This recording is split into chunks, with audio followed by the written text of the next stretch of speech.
Zhou Hehua heard everything from inside the house. She had just given birth and naturally understood her mother's feelings for the child. Her milk isn't much, but she has some milk powder given by Lin Yu, enough to share a little with the child. Lin Yu ran into the house, took out a few cans of milk powder, and handed them to Lin Aigua. "Uncle, this is the milk powder I bought for my niece. Please take it to Xie Jiqing." Earlier, she had pretended to go to the county town to find Ding Xiang and secretly brought out some milk powder from her space. She had already given Zhou Hehua 2 cans. Xiao Feng didn't open her bag to see how much she had, so she managed to deceive him. Lin Aigua happily patted Lin Yu's shoulder. "Good girl, you've really helped her a lot. I'll take this back to the child now." Lin Aigua hurriedly took the milk powder again. At the Jiqing station, Song Meili looked at the small child on the big bed, where Xie Xinyu was feeding water to the child. "Xie Jiqing, can this child survive just on water?" Song Meili asked, worried. The child was so small and kept crying, probably hungry, but Xie Jiqing only gave him water. Xie Xinyu, who was thin and fragile, shivered in the wind and smiled bitterly. "It's my fault. I have no milk to give the child." Song Meili felt upset inside. She clenched her teeth and thought hard. She went to her cabinet and took out 2 eggs. "Xie Jiqing, here are some eggs. Feed them to the child." Xie Xinyu looked at the eggs in her hand, tears falling down her face. There are still kind people in this world. She thought she and her daughter would never leave the Li family, planning to fight to the end with them. But unexpectedly, Captain Lin was willing to help her. Now she was at the Jiqing station and met the kind-hearted girl, Song Jiqing. But unfortunately, the child was too small to eat eggs. "Thank you, Song Jiqing, but the child can't eat eggs. You should take them back." Song Meili shook her head. "They're yours now." "If the child can't eat them, you can. Eating them will give you nutrients, and maybe you'll produce milk." Xie Jiqing accepted the eggs, feeling grateful for the kindness. Manqing remembered someone like Xie Jiqing from her past life. Before, she heard that the person had died of hunger because of her child, and in anger, she had taken her own life along with the Li family. In this life, she arrived early at Lianhua Brigade. Maybe it was this butterfly flapping its wings that changed everything. This time, Xie Jiqing probably won't face such a tragic fate again. But this child... Manhwa Froned.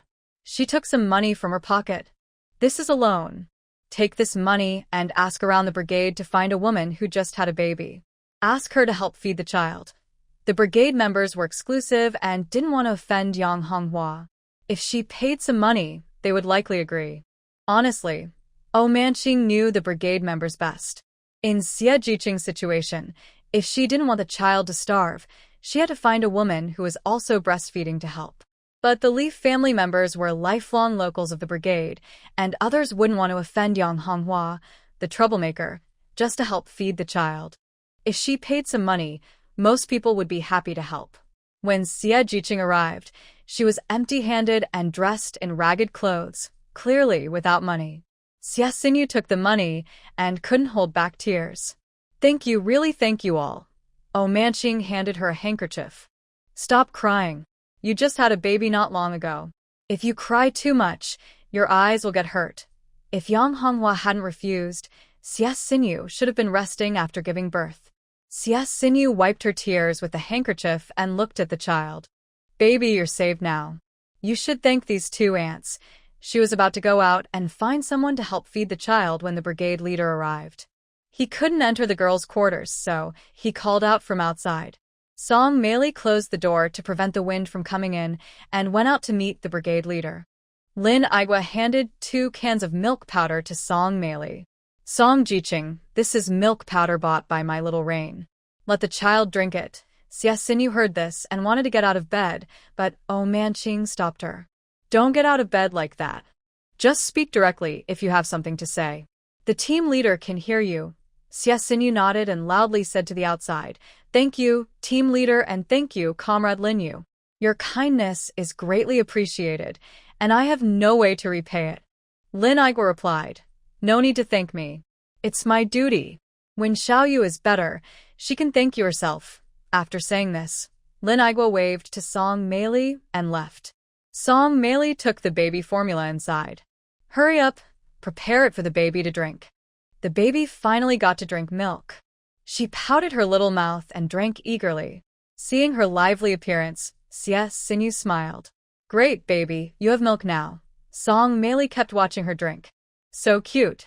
Drink more, drink more. When you grow up, you'll thank Annie Xiaoyu. Her good sister was truly amazing. She managed to get the baby formula. Xie Xinyu then asked them, Comrade Linyu, this formula must be expensive. Can you help me ask how much it costs? I want to save up and pay her back. Manking listened to her words and felt pleased. She knew this thing was hard to come by. She was just worried they might have saved a troublemaker. Now it seemed that this Xie Ziking still had some good points. Yes, before, Manking had heard about Xie Ziking and didn't think highly of her. She couldn't stand on her own, couldn't protect her own child, and let others bully her like a soft pillow. Manking disliked women like that. She was just like Zhang Lili before, always crying, weak, and easily bullied. After rebirth, Manking realized that those who are weak are either pretending, like Zhang Lili, or are just cowards without courage. Even if Xie Xinyu ultimately faced the Li family and suffered, so what? Later, her parents came to find her. An old man lost his child, crying terribly. Who was she really loyal to? Now she saw that Xie Ziking was not just a timid person. Maybe she was afraid because she had been beaten, plus her background. Thinking this way, Manking understood and felt more sympathetic. She wanted to help her. You don't need to worry about those things. Once you recover your health and the baby as well, you can earn work points again and pay Xiaoyu back. After understanding the situation, Manqing spoke to Xie Xinyu more gently. Xie Xinyu nodded and said, Yes, I understand. Thank you all. Manqing waved her hand to show she didn't need thanks. Who is this? Why is there a child here? Zhao Xiumei looked at Xie Xinyu and the little baby with a puzzled expression. Song Meili rolled her eyes. Since this had already spread outside, she was sure she had heard about it. She thought the person was just pretending. Xie Xinyu felt a bit embarrassed and said, Sorry, I was the one who brought the child and stayed here for a few days. When she moved in, the team leader told her they would set up a small room nearby for her, so she could stay at the youth commune for a few days. Zhao Xiumei didn't know about this. She was worried that Xie Xinyu would stay at the youth commune for a long time. So, you're also a youth? If you stay here, what about the child's father? She seemed very worried. How can the child leave his family? This sounded a bit strange, and Xie Xinyu's face started to look stiff. Song Meili sneered and said, Zhao Xiumei, what do you mean? Just say what you want. Don't come here pretending to be kind and good. It's really disgusting. Zhao Xiumei clenched her teeth and said, Meili, you misunderstood me.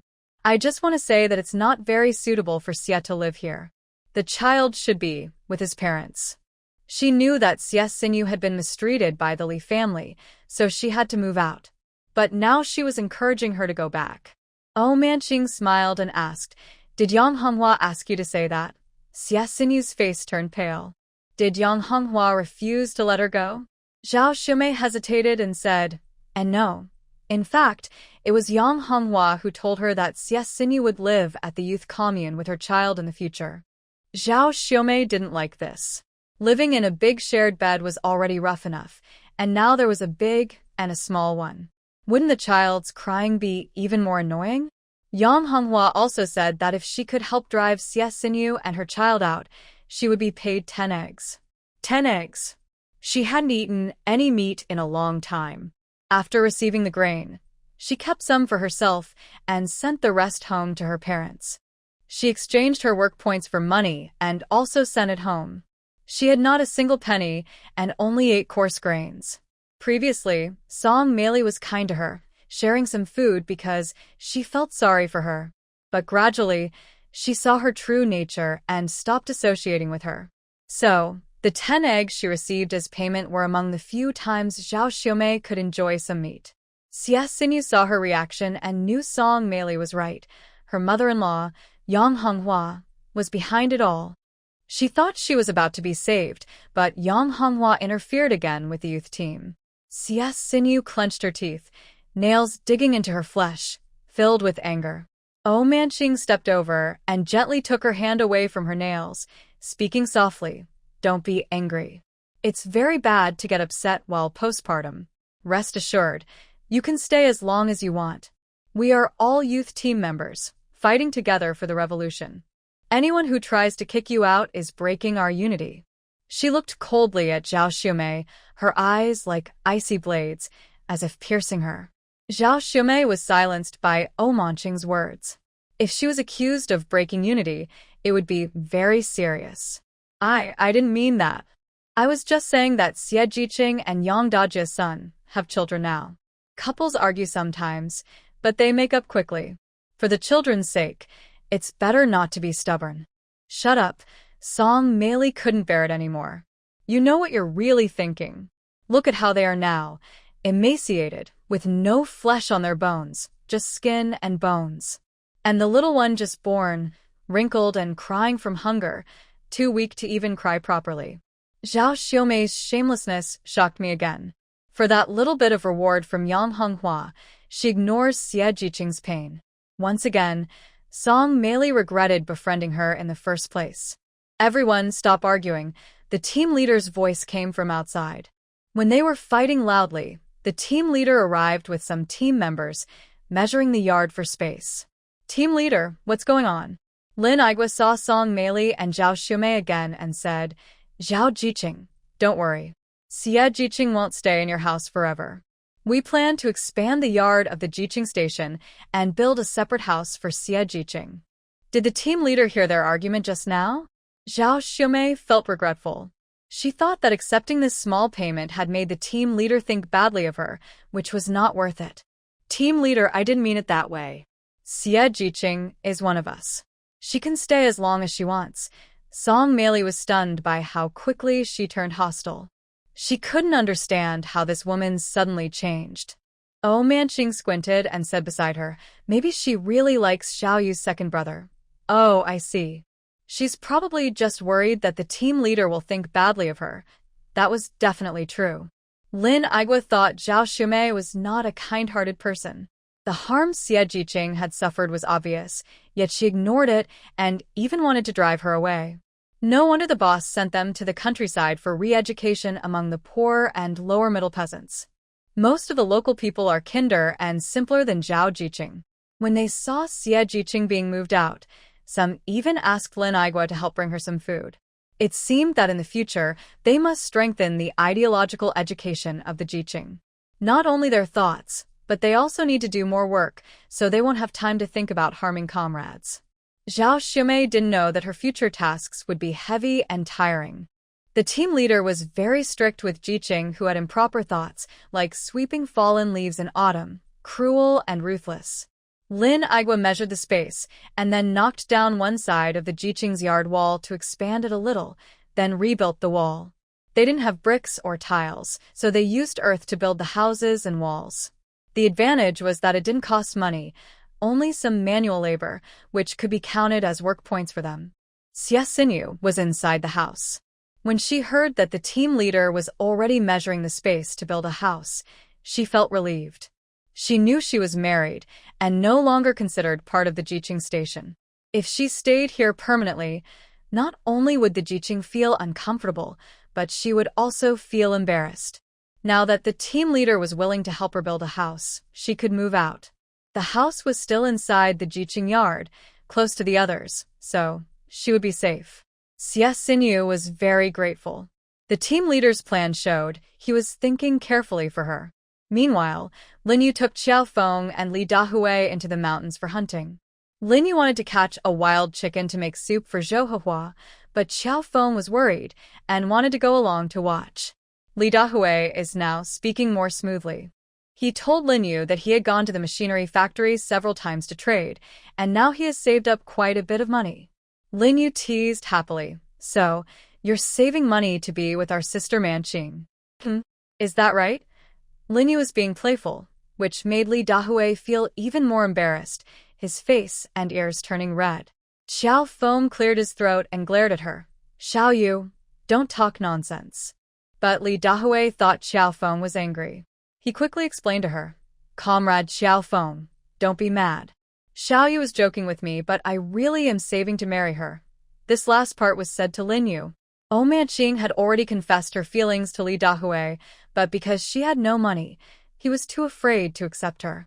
Thanks to Lin Yu helping him connect with a machinery factory, he was able to exchange his hunted animals for money, and he had saved quite a lot recently. Lin Yu shook her head and said, "Actually, even if you don't have money, Manqing wouldn't dislike you." She knew that Manqing loved Li Dahue deeply. They shared a bond from 2 lifetimes, and even if he had no money, Manqing wouldn't care. So, Lin Yu thought it was unnecessary for Li Dahue to refuse Manqing just because of money. Xiao Feng, as a man, understood Li Dahue better. He wanted to give the person he cared about the best things. If he wasn't good enough for her, he would want her to find someone better, and he wouldn't want to hold her back. "Comrade Li Dahue, you're doing great. Keep working hard, and you'll definitely marry Jiqing in the future." Li Dahue smiled and nodded. "Yes, I know." The 3 of them went straight into Daqing Mountain. Li Dahue set up a few traps there. The first traps only caught small prey like a few wild chickens or rabbits. Li Dahue gave one to Lin Yu. As they went deeper into the mountain, reaching the outskirts of the forest, they arrived at a large trap he had dug.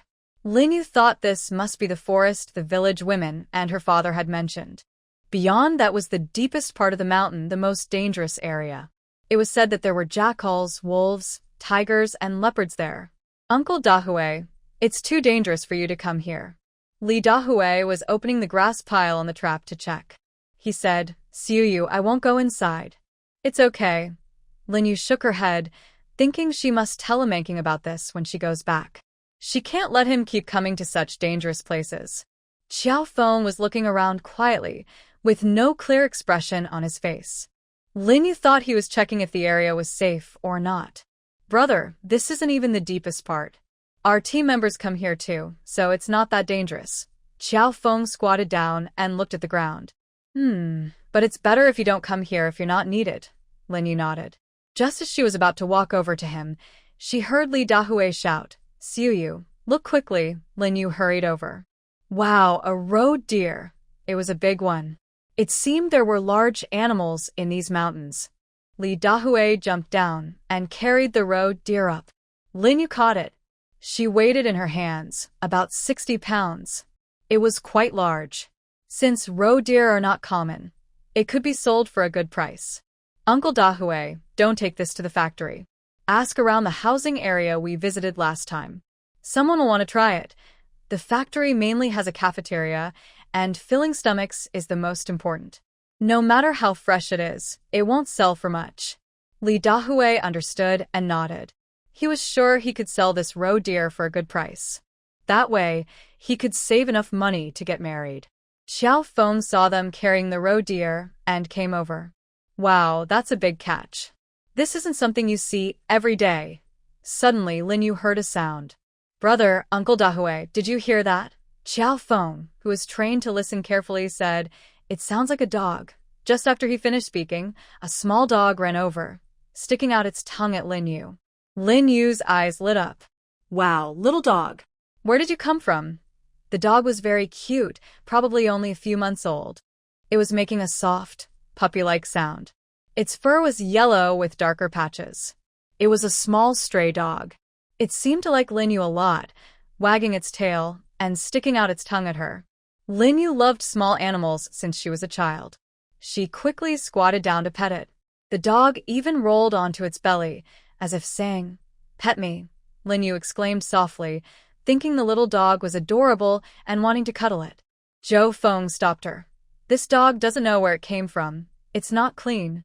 "Don't get too close." Lin Yu pouted. "Oh, little dog, where is your home? Where are your parents?" The puppy whined softly and kept circling around Lin Yu. After walking around with the puppy, they didn't see any other dogs. "Little dog, did someone abandon you?" Some hunters keep hunting dogs, but if they have too many, they can't take care of them all. They might just throw the extra puppies away. "Let's take the puppy home, okay?" She squatted down to pet the puppy and looked at the 2 men.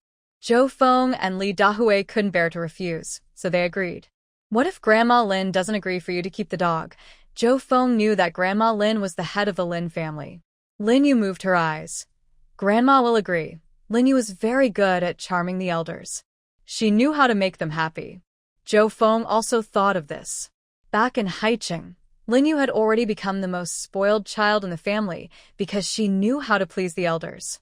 Whether it was Zhou's grandparents or their old friends, they all liked Lin Yu very much. So Zhou Feng thought Grandma Lin probably couldn't resist Lin Yu's charm and would agree to let her keep the dog. Sure enough, when they got home with the puppy, Grandma Lin hadn't refused yet.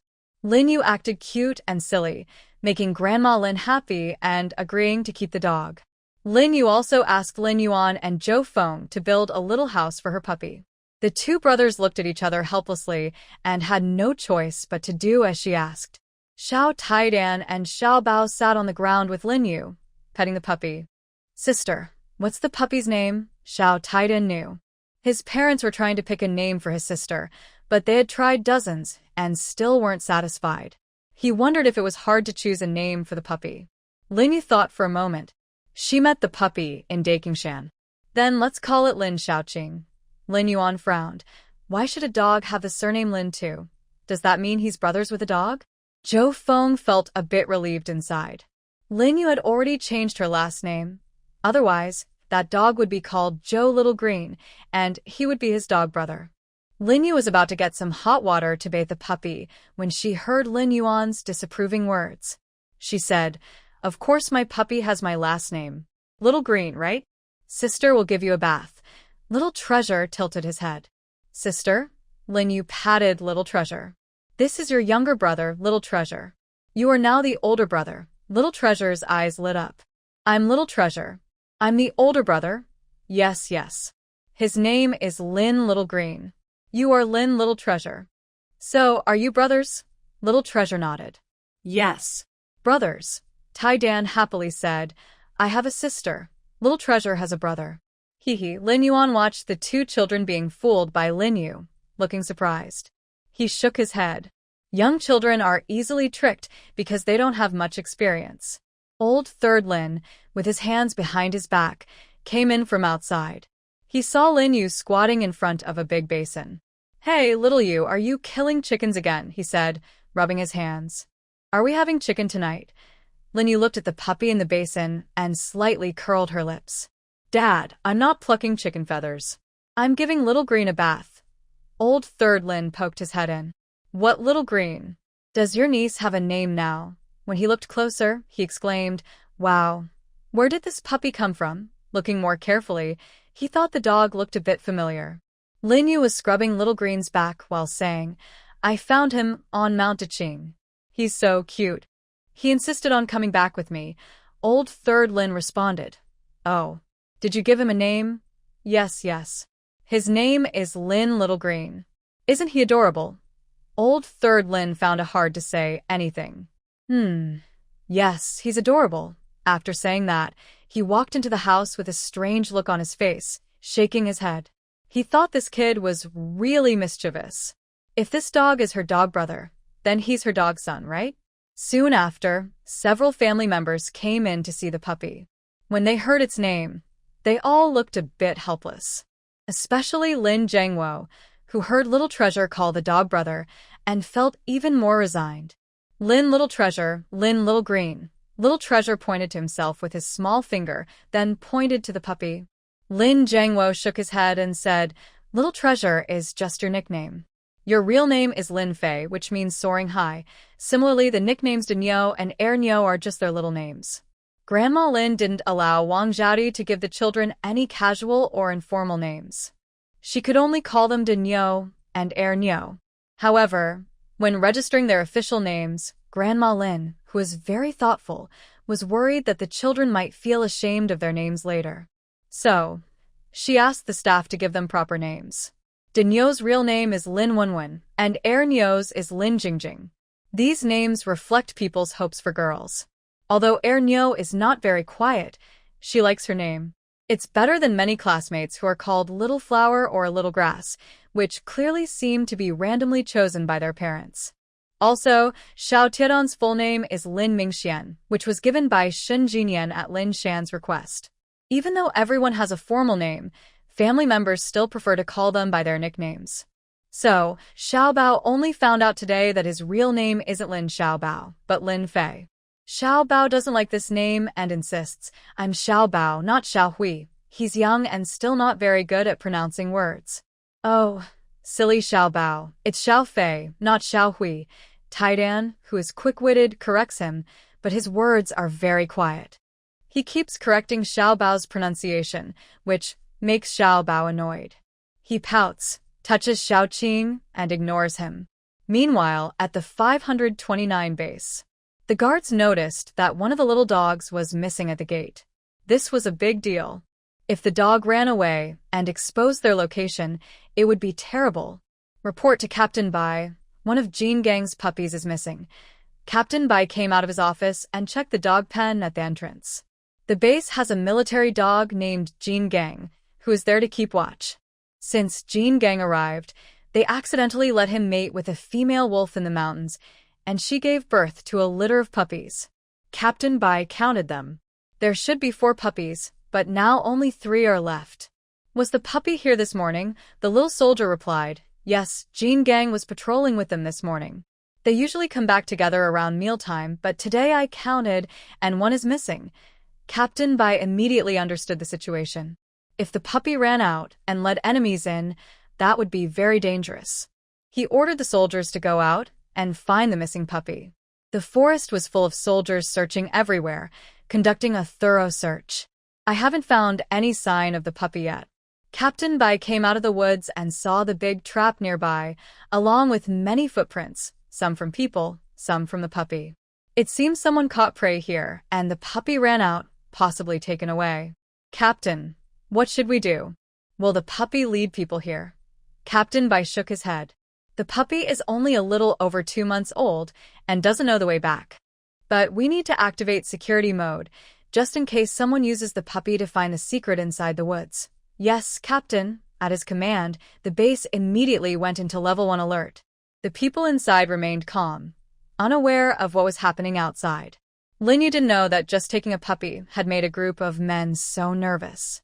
Meanwhile, Gu Yunza and Qiao Feng were suspicious about the base's security. Could such a small puppy really defend the base? And it even got lost, probably making their comrades worried now. The 2 men discussed, and Qiao Feng said to Gu Yunza, "You should find a chance to talk to the base colleagues and tell them what's going on so they don't get anxious or accidentally reveal our secret." Gu Yunza nodded. "Yes, I will." He roughly knew where the base was, but getting in wasn't easy. There were many traps and mechanisms inside. He could only contact the base through a secret code, and unless there was an emergency, he wouldn't act rashly. But now, since it's an emergency, he should reach out and share the situation.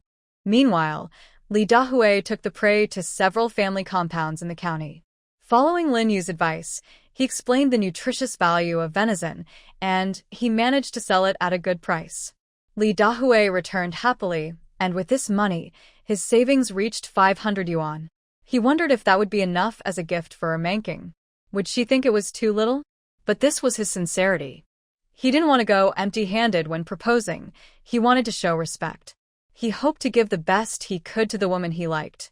This was the first time Li Dahui took the initiative to meet a Manking. She was a bit confused but decided to go with him. As they walked, she wondered if Li Dahui was about to refuse her. A Manking knows a lot about Li Dahui. Because of his childhood experiences, he has never been very confident. Even if he likes a Manking, he only watches her quietly and doesn't try to get close, because he feels he's not good enough. In her past life, a Manking was almost harmed by Yu Haiyang and Zhang Lili, but Li Dahui suddenly appeared. He saved her and helped her get revenge, but he didn't expect anything in return. Later, a Manking found out that Li Dahui had liked her for many years. He thought he was not as good as Yu Haiyang, a well-educated city man, so he never told her he liked her. He kept his feelings to himself until she married Yu Haiyang and returned to the city. He always silently wished her happiness. Later, Li Dahui moved to the city and worked hard to become a top real estate tycoon. He met a Manking again. When he learned she was hurt by Yu Haiyang, Li Dahue helped her financially and emotionally. They gradually got closer and, in their 40s, finally got married. This shows that Li Dahue is a very loyal and quiet man. Manking worries that he suddenly came to her because he thinks he's not good enough for her and wants to refuse him.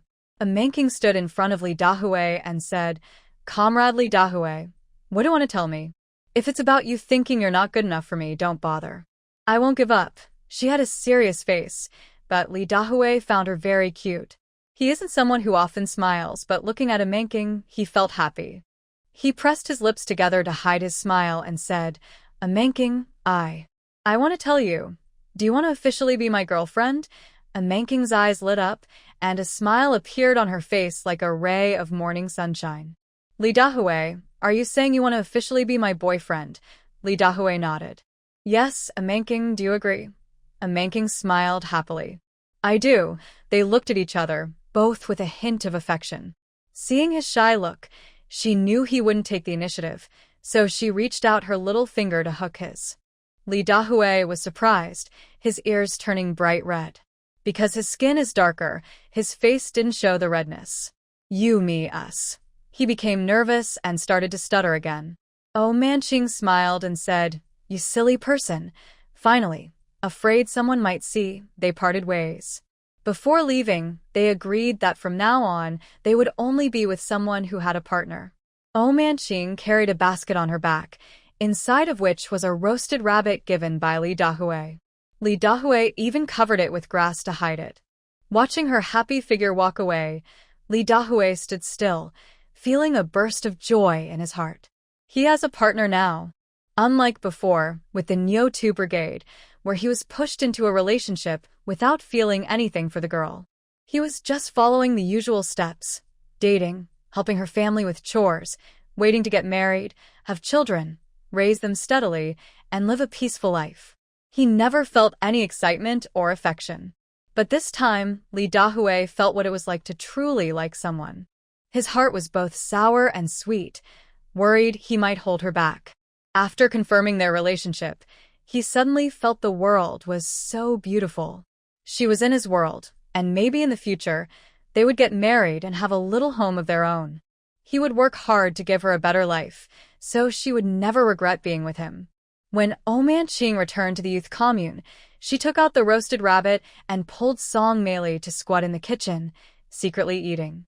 Gossiping, Song Meili felt very regretful about missing out on their love story. "Why didn't you call me?" Manching gently glared at her. "Why call you? No need for you to be a third wheel," Song Meili huffed. "You used to ask me to watch from the sidelines, and now you don't need me anymore. You're really ungrateful and unkind." "Ungrateful? What are you eating?" "This was roasted by my partner. You can't even fit your mouth with it." "Give it back. Stop eating." Song Meili shook her head while biting the rabbit leg. No, no, no. "Can I say I was wrong? You're a big person. This rabbit is really delicious. Your partner is great." Manching raised her chin. "Of course. My partner is good at hunting and roasting meat." Song Meili nodded. Yes, yes, yes. Your partner is really great. Can I have another piece now?" She eagerly stared at the meat in Manking's hand. Seeing her gaze, Manking gave her another piece. "Just one piece. The rest I will give to Xie Jiqing and Xiuyu." She had already eaten 2 pieces, and the remaining one she shared with her friends to celebrate their relationship and treat them. Not to mention how touched Xie Xinyu was to eat rabbit meat. She hadn't had meat like this in a long time. As for Linyu, she was eating Manking's rabbit meat and also introducing her to her family's Lin Shaoqing. Manking was speechless. Naming a dog Lin Shaoqing was quite something. And that name sounded like it belonged to her sister, didn't it? But she also loved small animals. In her previous life, she married Li Dahue. They had no children, so they raised a small dog that stayed with them until old age. In the end, Manking accepted the name Lin Shaoqing. She held Shaoqing, who smelled nice after being washed by Linyu. "Where did you get this puppy? Could you also give me one?" When she married Li Dahue, she wanted to raise a small dog at home too. Linyu finished the rabbit meat, leaving some on the bones, and threw it to Shaoqing to eat. Xiaoqing licked his lips, jumped down from a manking, and started gnawing on the bones. Xiaoqing was picked up in Dakingshan. Oh, by the way, I went into the mountains yesterday with my brother and Uncle Dahui. You should tell Uncle Dahui. He actually went into the mountains. Just a few more steps, and he might have encountered wolves or tigers. That's so dangerous. A manking didn't know these details, so she quickly asked about the situation. Knowing that Li Dahui was hunting more game, she understood what was going on. That man always kept things to himself, quietly doing things. He never talked much. He hunted animals to sell and save money, probably to match her. It's not vanity on a manking's part, but she knew him well from living with him. Now, things were different from her previous life. Back then, she didn't have contact with Li Dahui, so he didn't need to go deep into the mountains to hunt and save money. She was worried that something might change in this life because of her. So she stood up. I'll go find him. She hurried off before Lin Yu could say anything. Lin Yu wiped her mouth and hands, then squatted down to watch Xiaoqing gnaw on the bones. Old Third Lin came in and saw his daughter playing with the dog again. It seemed Xiaoyu really liked that little Xiaoqing. He shook his head. He had originally wanted to send the dog away, but now he thought it was more important to make Xiaoyu happy. Meanwhile, Gu Yunze also contacted his comrades at the base for the first time about the dog. Captain Bai received the message and took a team out of the base. There were many traps and mechanisms along the way. Even the soldiers didn't know the route, so they could only follow Captain Bai to get out. Outside, they met the comrades sent to help them. North City Military District, Gu Yunze. Base 529 by Manhwa. After meeting and exchanging secret signals, Gu Yunze told Captain Bai about the dog. You mean that the little dog is now taken home by a girl from the squad? Gu Yunze nodded. Yes, no need to doubt her identity. Her brother is a comrade sent by the Guangqing Military District to help me. Captain Bai nodded. Since they were sure the dog wouldn't be used by someone with bad intentions, they didn't need to be overly cautious. Captain Bai, should we send the dog back to the base? Captain Bai shook his head. That's the base's guard dog's puppy. There are 3 other puppies at the base. Someone is taking care of them, so we're at ease. The dog found a new home on its own, and Captain Bai didn't want to take it back. After all, life at the base might be worse than living with the team members' families. Once they finished talking, Gu Yunze didn't ask about other details. He saluted and turned to leave. When Captain Bai returned to the base, the researcher codenamed Black Cat was standing at the door, watching King Kong and the dog. Captain Bai, why is one missing here? Captain Bai didn't expect the researcher to notice the dog, so he explained the situation. Black Cat nodded. That black puppy is the smartest. It probably ran out on its own, and even found a new owner. Haha. The man looked at the other puppies and patted their heads. You guys are so silly. Your brother knows how to find a good home, but you just keep eating and playing. King Kong, the military dog, is the real protector of the base. Its puppies, however, weren't trained and carried wolf gene traits, so they weren't suitable as military dogs. They could only be kept as pets. The researchers at the base couldn't even take care of themselves, so how could they take care of a dog? So, the black cat thinks that the small black dog is the smartest. Going outside to find a good family to live with is the best way to have a happy life. Another researcher, Leopard, doesn't agree. She worries that the puppy might be mistreated if it goes out. You're not unaware of how things are in the outside world. Who has the time to take care of a puppy? Maybe they took it to eat, she says. The white fox shakes his head. Don't be so pessimistic. Since Captain Bai said the other side is trustworthy, it probably isn't a bad person who would hurt the puppy. Leopard still looks worried. When her daughter was young, she loved small animals. Seeing puppies always makes her think of her lovely daughter. She puts her love for her daughter into caring for these puppies, so she worries even more about their safety. Panda and Leopard are a married couple. Knowing her feelings, Panda pats her shoulder. If you're worried, let Captain Bai find out who the puppy is with now. Captain Bai hears their talk and says, no need to ask. Our comrade told me that the puppy is now adopted by the niece of Captain Lin, who is patriotic. The researchers look up when they hear Lin Aigua's name. Is it his family, they ask. Captain Bai nods. You probably don't know, but Captain Lin's niece was just found recently. They are stationed here and need to understand the nearby Lotus Flower team well, especially the village officials and the captain's family.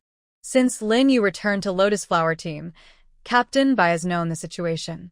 But these researchers rarely go to the team and don't know much about the captain's family. They exchange glances and then look down at the puppy in silence. Seeing this as a sign of agreement, Captain Bai breathes a sigh of relief. He feels a lot of pressure every time he faces these researchers. They are important national assets, but they live in a small place with poor conditions. Captain Bai fears he might disappoint them. Also, each of these researchers has a strange personality, and many pieces of information are not shared between him and them. He worries that one of them might be a spy and sabotage the mission. Do you want me to find out about the team for you? He offers. Just don't go to the team yourself, to avoid any trouble. A few researchers thought for a moment and realized they hadn't checked on the Lotus team for a long time. The leader, a black cat, said, "Then it's trouble for you. Please tell us any new updates from the team." The black cat is the most easygoing and kind among the researchers. Captain Bai always thought he became the team leader because of his big brother-like presence. Captain Bai called over a young soldier who often went to the Lotus team to gather information. "Come here and tell the researchers what's new." This young soldier was quite educated and good at speaking. In a few words, he shared all the gossip about the Lotus team since Lin Yu went home. He mentioned things like Li Dahui's broken engagement, Wang Zhaodi's remarriage and broken engagement, Lin Yu's sister-in-law having a daughter, and then talked about Yang Honghua and the daughter-in-law of the educated youth. When they heard that some team members were bullying the educated youth, they all frowned. Girls going to the countryside really aren't safe. Biao, thinking of her own daughter who is 19 this year, felt relieved that her mother was taking care of her child. Otherwise, her daughter's personality might have made her situation worse than that of the educated youth. Because he also had a daughter, Biao and Panda cared most about the situation of this young woman. How is she now? Has Captain Lin helped her? The young soldier told them that Captain Lin had already moved the educated youth out and was planning to build a small house for her at the youth station. They all felt relieved. Biao nodded and said, "Captain Lin is really a good person." Black Cat nodded too. Indeed, he seemed to remember something and smiled without saying more. The Lotus team's sweet potato vermicelli workshop was finally built with everyone's effort. Inside, it was spacious, with an open area for drying starch and vermicelli. There was also a large stone mill, and the warehouse was full of harvested sweet potatoes. Lin Yu reorganized the process and discussed with the team leaders how many people were needed for each step. In the end, they decided to hire 10 people for the first batch of sweet potato vermicelli production. Cutting and grinding the sweet potatoes were best done by men, as they were stronger. For drying the starch and vermicelli, and for packaging, women were chosen because they are more careful, meticulous, and cleaner. To make the process fair, Lin Yu suggested holding a selection process. Of course, the team leaders did not agree. Every family has children and relatives, and they have workshops. Naturally, they wanted to give priority to their own family members. Lin Yu knew that now the rule was one person in the whole family benefits. If someone in the family became an official but gained no benefits, that person would lose face. Lin Yu understood this and did not insist forcefully. "Let's do it this way. Out of 10 spots, we will give 5 to our team leaders. You can list your family members' names and we will select others separately. If the family members of the team leaders are not chosen, they can participate in the next team member interview. This means the family members of the team leaders have 2 chances. If they are not selected both times, they should blame their own lack of ability, not Lin Yu." The team leaders actually wanted to directly put people in, but Lin Yu was making a big show of fairness, so they felt embarrassed to insist. This selection method was somewhat favorable to them, so all the team leaders accepted it. After Lin Yu left, everyone patted Lin Igua and said, "Team leader, your niece is really impressive. Her attitude just now is so strong." I didn't dare to speak. When Lin Yu talked about work, she was serious and focused, not playful or joking. Plus, she didn't have a delicate, fragile girl's aura. She kept a straight face and from time to time, she threw out some quotes. They didn't dare to argue. Today, Lin Igwa was also pleasantly surprised by Lin Yu. He always thought his niece was just a cute little girl, but he didn't expect her to be quite organized when working. She understands the unwritten rules but still sticks to her principles. This is the most valuable trait. She understands the hidden rules in the team but can still uphold her principles, making the team leaders accept her, while also ensuring fairness for others as much as possible. Lin Igwa happily waved his hands behind his back and said, "She's just a kid." Still, I want to thank you all for being tolerant of her. The team leaders had always gotten along well with team leader Lin, and were not bad people. So, although they were a bit reluctant about Lin Yu's arrangement, they could understand. In the end, everyone agreed with Lin Yu's proposal, showing they also felt responsible for the others in the team. Soon after the fan workshop was built, the team started recruiting workers. This workshop is owned by a community-run enterprise. Lin Igwa applied for a nominal position with the Qingshan commune. After all, the name of the team is still small. If it is registered under the commune's name, the workshop might face some challenges, but the larger name would help it grow more easily. As for the risk that the commune might take over the workshop once it develops, Lin Yu believes that if they make their team indispensable during this process, no one will be able to take the workshop away. After all, if the workshop is successful, it will also be a good achievement for the commune. If Lotus Team can prove they are the best place to run community enterprises, the commune wouldn't dare take it away easily, as it would be a loss. The first assessment was mainly for relatives recommended by team leaders. For the men's side, Lin Yu entrusted the assessment to Lin Shan, who is a candidate to become the team leader and did not participate himself.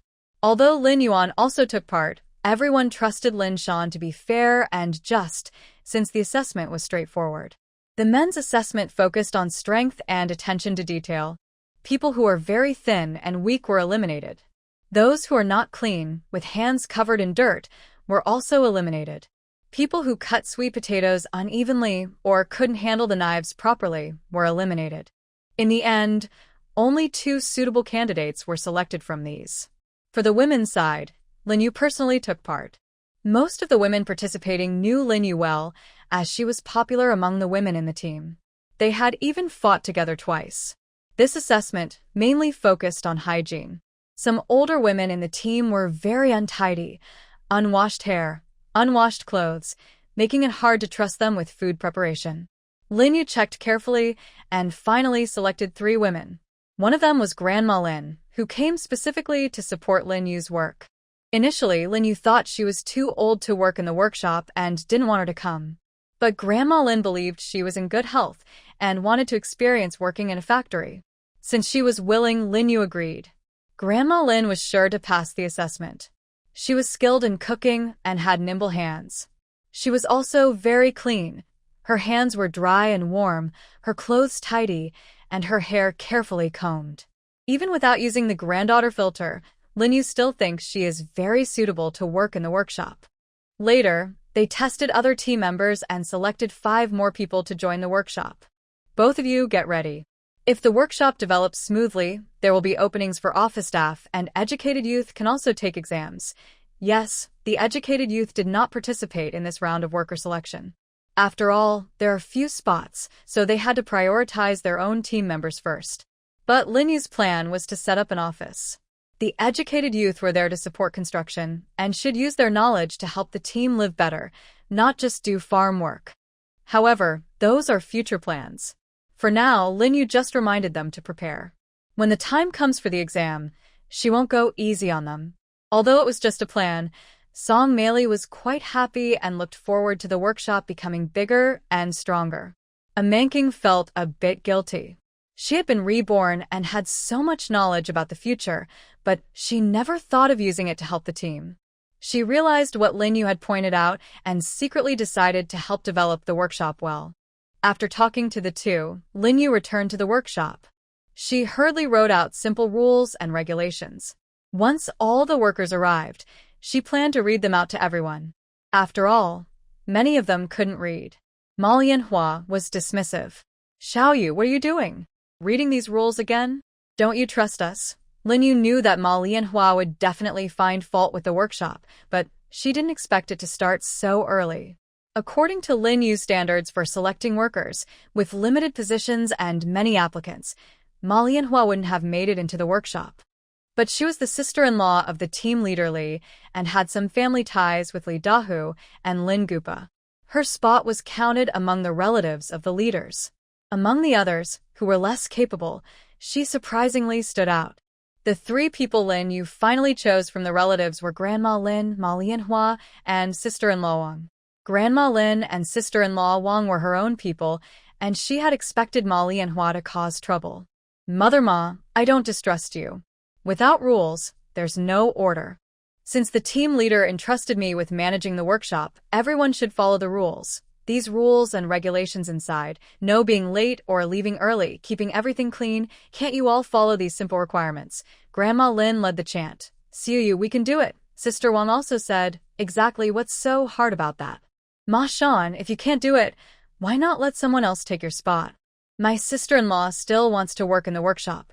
Sister Wang looked at Ma Lianhua with bright eyes, believing that if she refused, she would try to give her spot to her sister-in-law. Ma Lianhua quickly shook her head. Wang Ying, don't try to trick me out of my position. Xiuyu, I can do it, keep reading. Lin Yu nodded seriously, feeling very proud. Luckily, Sister Wang was there to help. Ma Lianhua is the kind of person who likes to cause small troubles, pick fights, and argue with others. But as long as you find her weak spot, she's just a paper tiger. She can serve as a warning to others. Ma Lianhua gave in, and the other team members didn't dare oppose Lin Yu's rules anymore. They all signed the contract. The contract clearly stated that if someone broke the rules more than 3 times, they would be fired, and the team would decide who gets the spot next. Everyone knew that once their spot was gone, the team couldn't interfere with who would take it. They also knew many others were waiting for their turn. So, after starting work, no one dared to slack off. The whole workshop was busy and lively. Sweet potatoes were cut, ground into powder, settled, and dried, finally turning into bundles of dried vermicelli.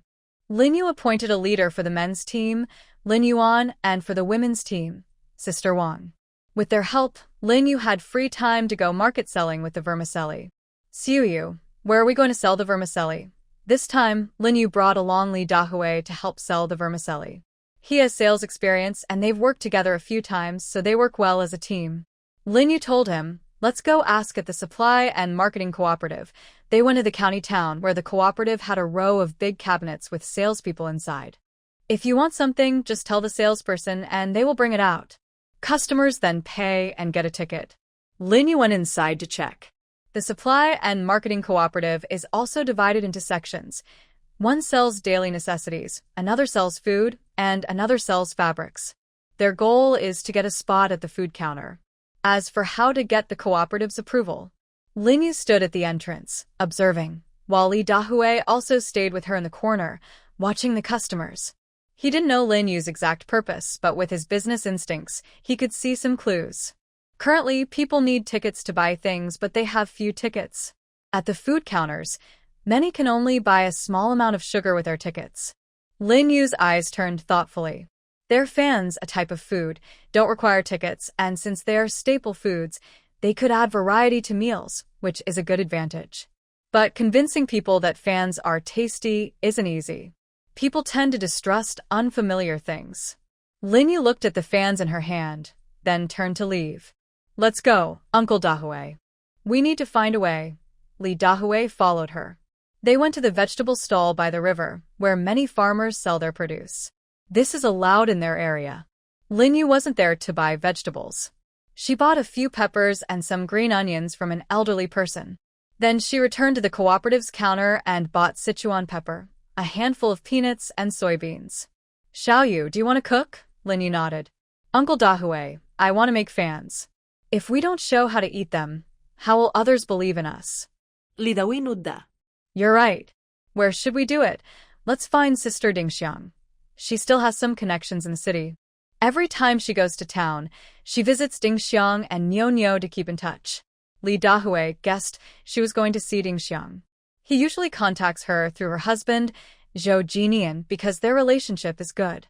Zhou Jinian is the director of the logistics department at the mechanical factory. Li Dahui has given him gifts several times, so they get along well. Before going, they bought some white rabbit candies to give to Nyo. Ding Xiang was very happy to see them. Since Lin Yu's niece was discharged from the hospital and returned home, she hadn't been to the county town for a while, so Ding Xiang hadn't seen her in a long time. "Oh, Xiu Yu, you're here? Come in quickly. Comrade Li Dahui, long time no see. Please come in and sit down." Lin Yu and Li Dahui sit down, and Nyo climbs onto Li Dahui's lap again. Nyo really likes Li Dahui, thinking he is as reliable as a big mountain. Lin Yu peels a white rabbit candy and puts it in his mouth. Nyo's eyes sparkle. "It's candy." "Thank you, sister." Ding Xiang pats Lin Yu lightly. "Xiu Yu, why did you bring something? Are you treating me like an outsider?" Lin Yu smiles and peels another candy for Ding Xiang. "Ding Xiang, sister, who's being polite? I brought this for us to share." Ding Xiang casually takes a candy from her, feeling sweet inside. Since having a child, she feels like she has lost the right to eat sweets. She usually saves these rare treats for her child to enjoy. When she eats this candy, she suddenly realizes she also likes sweets. Lin Yu doesn't mind and says, "Ding Xiang, sister, I want to borrow your kitchen to cook something delicious." Ding Xiang nods without asking much. "Sure, go ahead." Lin Yu goes into the kitchen and Ding Xiang follows to help her. Seeing that she bought oil, Ding Xiang scolds, "Why did you bring oil? Do you need it to cook here?" "I'm not that stingy." Lin Yu chuckles. No, we just have so much money, we don't know what to do with it." Ding Xiang responds with a playful retort.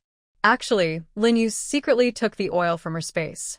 She doesn't have an oil ticket, so even if she had money, she couldn't buy oil. She and Li Dahui split up to buy things and secretly smuggled the oil out. Now, oil is very precious. She wouldn't just use her own oil at Ding Xiang's house. Their family of 3 relies on Zhou Jinyan's single salary to get by. Of course, they don't say this out loud. They understand each other silently. Ding Xiang also understands her intentions and feels that Lin Yu is someone she can trust deeply. Lin Yu pours some oil into a pan, frying peanuts and soybeans, then adds Sichuan pepper and chili. She would normally add bone broth or chicken broth, but due to limited conditions, she keeps it simple. Adding boiling water, she cooks some vermicelli, then adds seasonings and small dishes. A fragrant bowl of hot and sour noodles is ready. Shouting, "What delicious thing are you making?" Lin Yu's spicy and sour noodles had a very strong flavor, and the neighbors next door could smell it from their home. She was also holding a little girl who immediately ran over to talk to Nyo, probably a good friend. She felt a bit shy and said, "Sorry, Director Huang, it's my sister who is cooking the noodles." Director Huang is a retired worker from a machinery factory, now staying at home to take care of his granddaughter. He waved his hand and said, "It's okay. I'm not here to complain. Recently, I haven't had much appetite, and the smell of your noodles suddenly made me hungry. I wanted to ask if I could have a little and I can trade you some cured meat. This is made by my sister. Let me ask her." Just then, Lin Yu came out of the kitchen and heard the conversation. She said, "Hello, Director Huang. No need to trade. These noodles are made by our community enterprise and are meant to be sold at the supply and marketing cooperative. Everyone come and try the taste. Please give us your opinions." Director Huang confirmed several times that they weren't just being polite, and then agreed to try the spicy and sour noodles. Each of them took a bowl. The noodles were too spicy for the children to eat much, so Nyo and the little girl, Xiao Xian, each only took a small bite. Lin Yu explained while they ate, "These noodles are made from sweet potatoes, so they are transparent and have a smooth texture. They go down quickly. They also absorb flavors easily. If you cook some broth with big bones and add the noodles, it would be very delicious." Recently, Director Huang had lost his appetite and couldn't eat much, but after tasting this spicy and sour noodle, he once again felt the wonder of good food. Not only the flavor of the seasonings, but also the fried peanuts and soybeans combined with the soft, sticky, and smooth sweet potato noodles. Then he took another sip of the tangy, spicy soup. His whole stomach felt greatly satisfied. "Xiaoyu, how do you make this spicy and sour noodle? Can you tell me?" Lin Yu nodded and explained the seasonings to him. "I plan to make some seasoning packets later, which can be sold together with the noodles. You can come and see." Director Huang had already fallen in love with the spicy and sour noodles and asked, Xiaoyu, are these noodles and seasoning packets going to be sold at the supply and marketing cooperative? When will they start? If they start selling, he would definitely buy more. Lin Yu shook her head. We haven't talked to the supply and marketing cooperative about supplying yet. If you want to eat, we brought a lot and we can give you a few bundles. Soon, she prepared some seasoning packets and also gave you a few. Meeting someone is fate. She liked Lin Yu's spicy and sour noodles, so Lin Yu generously gave her some. Director Huang waved her hand. That's not possible. These are all made hard by your team members. I can't just take them for nothing. Although she said that, she really liked the spicy and sour noodles. After thinking for a moment, she said, Aren't you looking for the supply and marketing cooperative? I know their manager. I can help you find him, so he can taste your noodles directly. Lin Yu's eyes lit up. Isn't this a lucky coincidence? She was just planning to give the seasoning packets to the supply and marketing cooperative to try, maybe even persuade them to buy. Unexpectedly, Director Huang could directly help her find the manager. Lin Yu isn't someone who's fake polite. She nodded and said, Director Huang, I won't be polite anymore. I really need to find the manager of the supply and marketing cooperative. If you can help us, our team will buy all your noodles in the future. She spoke honestly and generously. Hearing this, Director Huang felt pleased. This girl is sincere, not fake, and very straightforward. She definitely wants to help. It's not necessary to go that far. I'm just helping connect you. Whether it works depends on you. Lin Yu nodded. Thank you. No matter whether it works out or not, our team will remember your help. She always acts in the name of her team, which makes her actions seem more legitimate. Lee Da-hui admitted her. Today, Lin Yu's actions taught him a lot. He realized there's a lot of knowledge in selling noodles. This made Lee Da-hui feel excited. For the first time, he thought that whatever he does, it needs careful planning and flexibility. He liked this feeling. He felt that he could do this sales job too. Before she came, Lin Yu had already told him that he might be the first salesperson for the workshop. She believed he could do it. Lee Da-hui didn't think he was suitable to be a salesperson at first, since he usually relied on Lin Yu to open channels for selling. The few times he went to sell things himself, he just followed Lin Yu's methods. Now, watching Lin Yu speak confidently, Lee Da-hui felt he could do it too. He longed for success and hoped he could achieve it step by step, just like Lin Yu. After eating spicy and sour noodles, Director Huang took little Fairy home. Before leaving, she asked Lin Yu to wait at Ding Xiang's house. She planned to invite Manager Wu from the supply and marketing cooperative to their home this afternoon. Lin Yu hurriedly made more spice packets with Lee Da-hui and Ding Xiang. Nyo watched nearby, feeling like playing house, and was quite happy. However, Lin Yu didn't let him eat peanuts and soybeans, which made him a little sad. He pouted in protest. Lin Yu pinched his little mouth and said, Kid, don't be upset. You're too young to eat peanuts and soybeans. What if you choke? Just eat white rabbit candies. They taste better. Nyo hugged Lee Da-hui's leg, feeling sad. Lee Da-hui picked him up and said, Nyo, be good. We won't eat that, it's not tasty.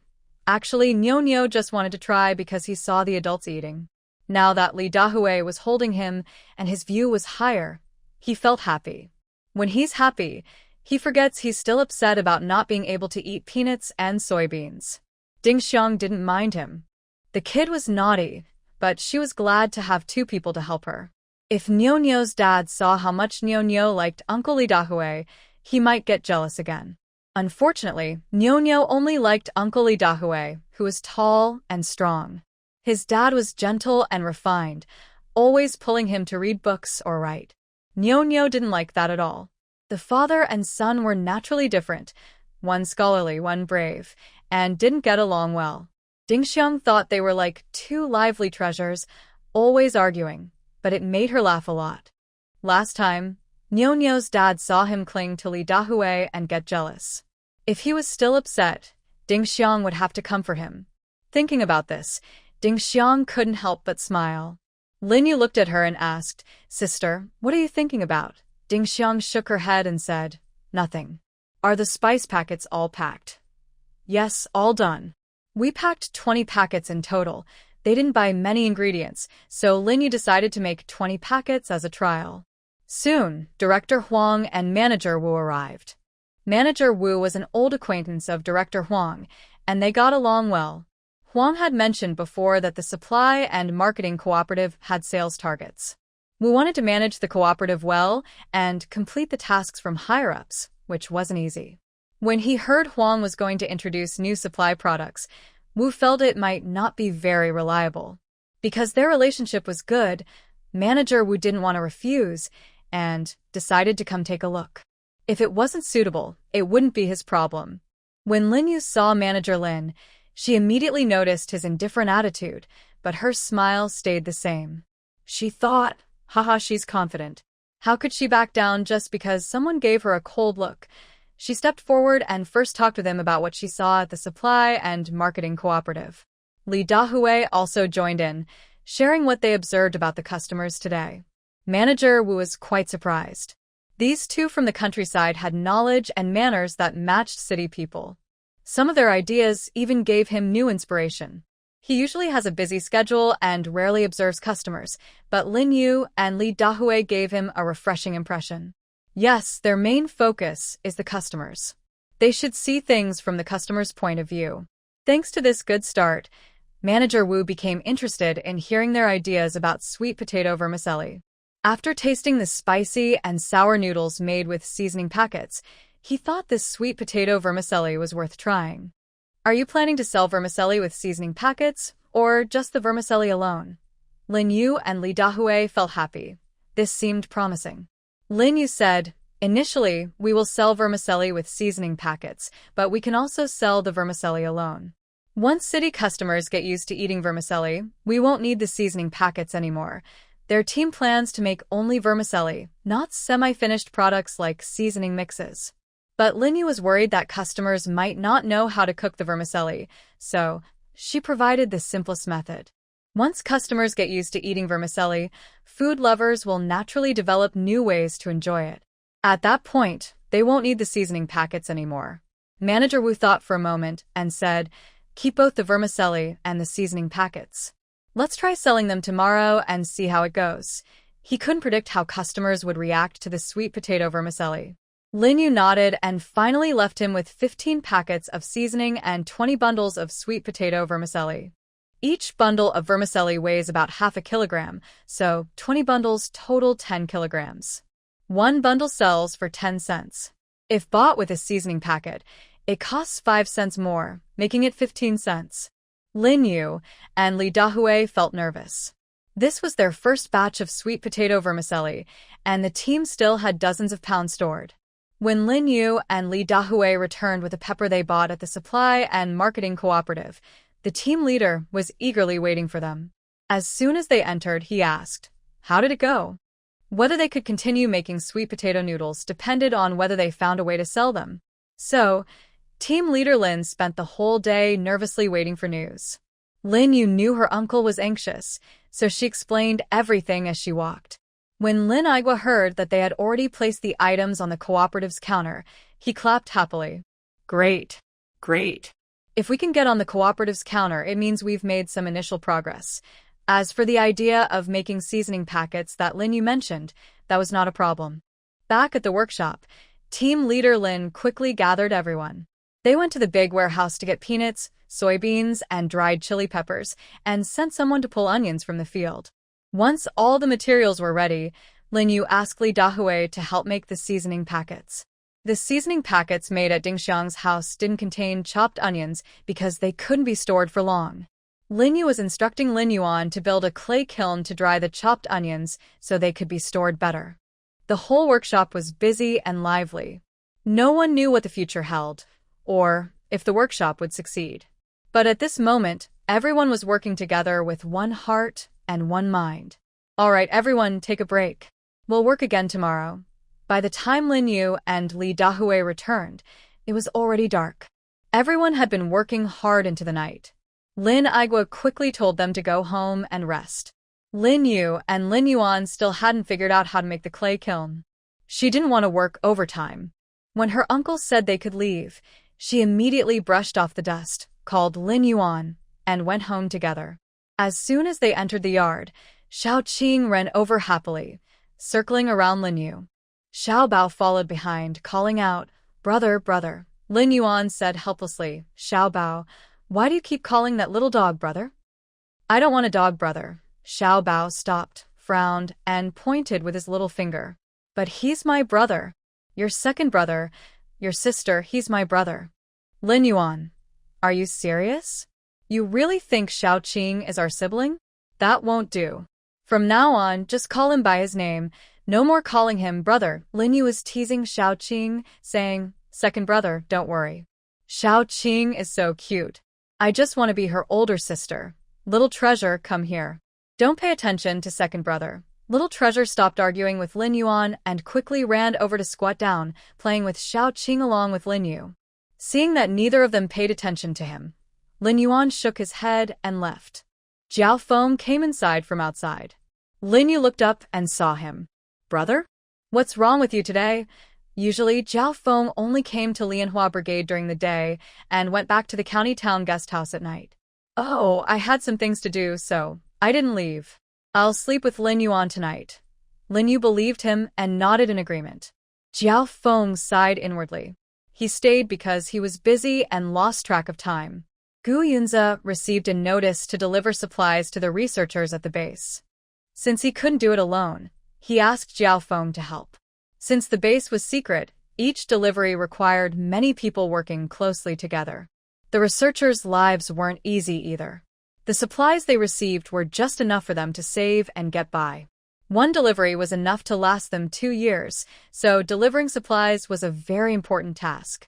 Gu Yunze's partner, Lu Yunfeng, had already successfully set up in the county town. Gu Yunze needed to find a way to secretly transport the supplies into the base. Jiao Feng came to help him, so he naturally had to lend a hand. He planned to stay at Lianhua Brigade that night and go help with the delivery in the middle of the night. Late at night, Jiao Feng quietly left the house. Lin Yuan was sleeping deeply, unaware. After coordinating with Gu Yunze and receiving the items from Lu Yunfeng at the village entrance, the three of them carried the supplies to the designated spot. The base's comrades came out to help and, like a relay, took everything into the base. After finishing the delivery, Jiao Feng, Gu Yunze, and Lu Yunfeng looked at the team leader and immediately felt relieved. There was no time to say more, and the three split up. Jiao Feng turned and entered the yard. He looked up and, under the gentle moonlight, saw Lao Sen standing at the door, wearing a coat. Jiao Feng had already hidden in the darkness, but he felt nervous, unsure if the other person had seen him. He heard Lao Sen say to the inside, "No one here. It's just a bit windy. Sleep now." "It's okay." After saying that, their house returned to silence. Zhou Feng turned over again, entered Lin Yuan's room, got into bed, and quickly fell asleep. The next morning, early in the day, "Who stole the eggs again?" "Lin Lao Sen, come out here." Grandma Lin spoke loudly and confidently early in the morning. She wanted to collect eggs from the chicken coop, counted them, and found 2 were missing. It was definitely Lin Lao Sen, the mischievous boy, who stole and ate them. Lin Lao Sen came out yawning. "Mom, what's wrong?" "It's early, can't I sleep a little longer?" he muttered, clearly afraid to speak loudly. Grandma Lin pinched his ear. "What did you say? Say that again? Are you annoyed that I woke you up?" "Oh, Mom, please don't do that. I was wrong. Grandma Lin let go of him, crossing her arms. "Now tell me honestly, did you steal the eggs from the chicken coop?" Lin Lao Sen chuckled. "Mom, how could I? I wouldn't dare." Grandma Lin saw him trying to run and grabbed his hand, searching his pants and shirt pockets. "Look at this." "What is this?" "Eggshells. You didn't have time to throw them away, did you? I'll beat the greed out of you." Early in the morning, the house was chaotic with chickens flying and dogs barking. Lin Yu watched her father being chased and beaten by Grandma Lin from the window, feeling very amused. Zhou Feng, how did you sleep last night? Lin Yuan, now awake, asked worriedly, concerned about his sleeping posture. Zhou Feng shook his head. "You slept well, and I slept very well too." He said this and put on his coat, standing up. Through the window, he looked at the chicken coop. "Did he step on an egg last night?" When he turned over, it seemed to be right where the chicken coop was. Did Lin Laosan notice him? Did he hide the broken eggs to cover for himself? Does he know something? Frowning, Zhou Feng felt that the Lin family also had secrets. But since the Lin family members are relatives of his sister, how should he investigate without hurting anyone? He needed to discuss this with Gu Yunza. Meanwhile, amidst the silent gunfire and smoke of war, Lin Yu's days were happy and simple. Because she and Lin Yuan, after a whole morning of research, finally finished building the earth kiln. She washed the scallions, chopped them into small pieces, and spread them out on a large plate. Then she placed the plate and the chopped scallions into the earth kiln. Then she crouched nearby and waited. Lin Yuan was involved in building the kiln from the start, so he was very interested in the progress of the scallion flowers. He rubbed his hands and asked, "Sister, when can we take it out?" Lin Yu looked at the small pile of earth. "Not so soon. Let's do something else for now." So they went to work with others on making seasoning packets. The drying of the scallion flowers was slower than Lin Yu expected. It wasn't until the afternoon that the others finished all the ingredients for the seasoning packets, and the scallion flowers were finally fully dried. Lin Yuan frowned and said, "We need to improve this kiln. It's too slow and wastes time." Lin Yu nodded in agreement. "Yes, that's true." After finishing her work, Manhwa took off her sleeve protectors and said, "We've been busy all day. Do you think anyone will want these things we made? I tell you, if they can't sell, all this effort will be wasted." Patriotic Lin Igua looked serious. He was worried about sales too, but didn't want to put too much pressure on Lin Yu. "This is a group effort. You're not the only one working. Xiaoyu has already gone out to find buyers. We all have to take some risks." Ma Lianhua muttered, "I think we shouldn't listen to a little girl. What does she know? She even set up a workshop. I think we're just playing house." Li Dahui pursed his lips and looked at everyone with a serious expression. "Xiaoyu is working hard so our team can have a better life. If you can't thank her, fine. But do you have to blame her?" Sister Wang pushed Ma Lianhua aside and stepped forward, saying, "Exactly. We should all thank Xiaoyu. Whether this works or not, at least she's tried." Annie Ma said, "If you think it's not good enough, then you can leave the workshop." Grandma Lin also said, "Our Xiaoyu has no selfish motives. It was her uncle who saw her making noodles and wanted to set up this workshop to give our team a side business." Others agreed and felt Ma Lianhua was too harsh on Lin Yu. But deep down, everyone was worried. They feared the noodles wouldn't sell and that all their hopes would be dashed. Lin Yu sighed inwardly, thinking maybe she should pull Li Dahui and go somewhere else to find other buyers. "Excuse me, is this the sweet potato noodle workshop of Lotus Flower Team?" A group of people looked outside and saw a well-dressed man being led over by Qiao Feng. "Manager Wu," Lin Yu greeted happily. Manager Wu hurriedly said, "Comrade Lin Yu, quickly, how much of that sour and spicy noodles do you have left?" "We don't have enough to sell. I came here and was lucky to meet some soldiers who took me to the noodle workshop." Lin Yu asked him, "Are you here because the sour and spicy noodles are sold out?" Manager Wu nodded. "They're all sold out. Even those few pounds without seasoning packs.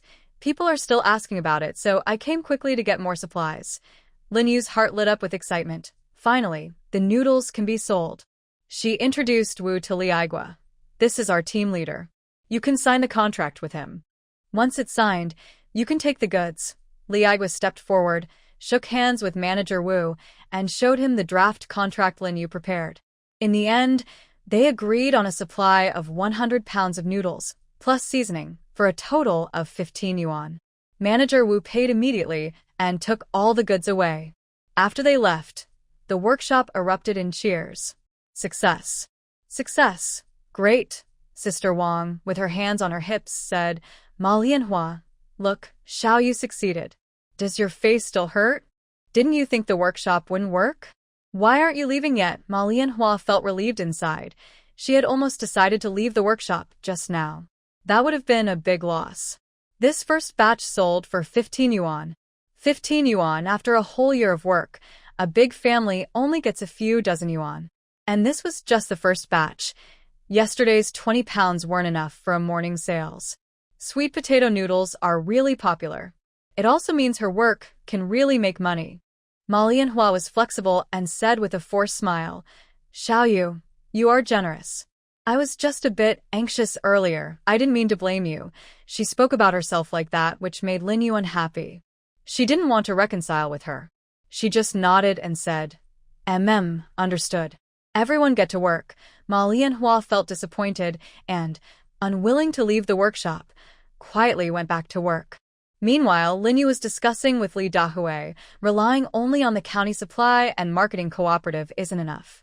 We need to find a bigger buyer. After all, this is a small county and the demand from the supply and marketing cooperative is limited. Just now, Lin Yu saw so many goods and settled for 15 yuan. She still felt a little disappointed. 15 yuan seemed like a lot, but with so many workers in the workshop, each person only got a few cents. They had worked so hard for so long. To earn more money, they needed to find other ways to sell their products. Li Dahui also agreed with her. He had already thought about this yesterday. He said, I plan to ask around in the provincial city. What do you think? Lin Yu didn't expect them to have the same idea. Then Li Dahui mentioned that he had an aunt living in the provincial city and he could go visit her. Because he used to be shy and insecure, Li Dahui didn't like to keep in touch with relatives. But now, since the workshop needed help, he thought it was a good idea to reconnect. Lin Yu thought Li Dahui was starting to think more like a businessman, so she supported his plan.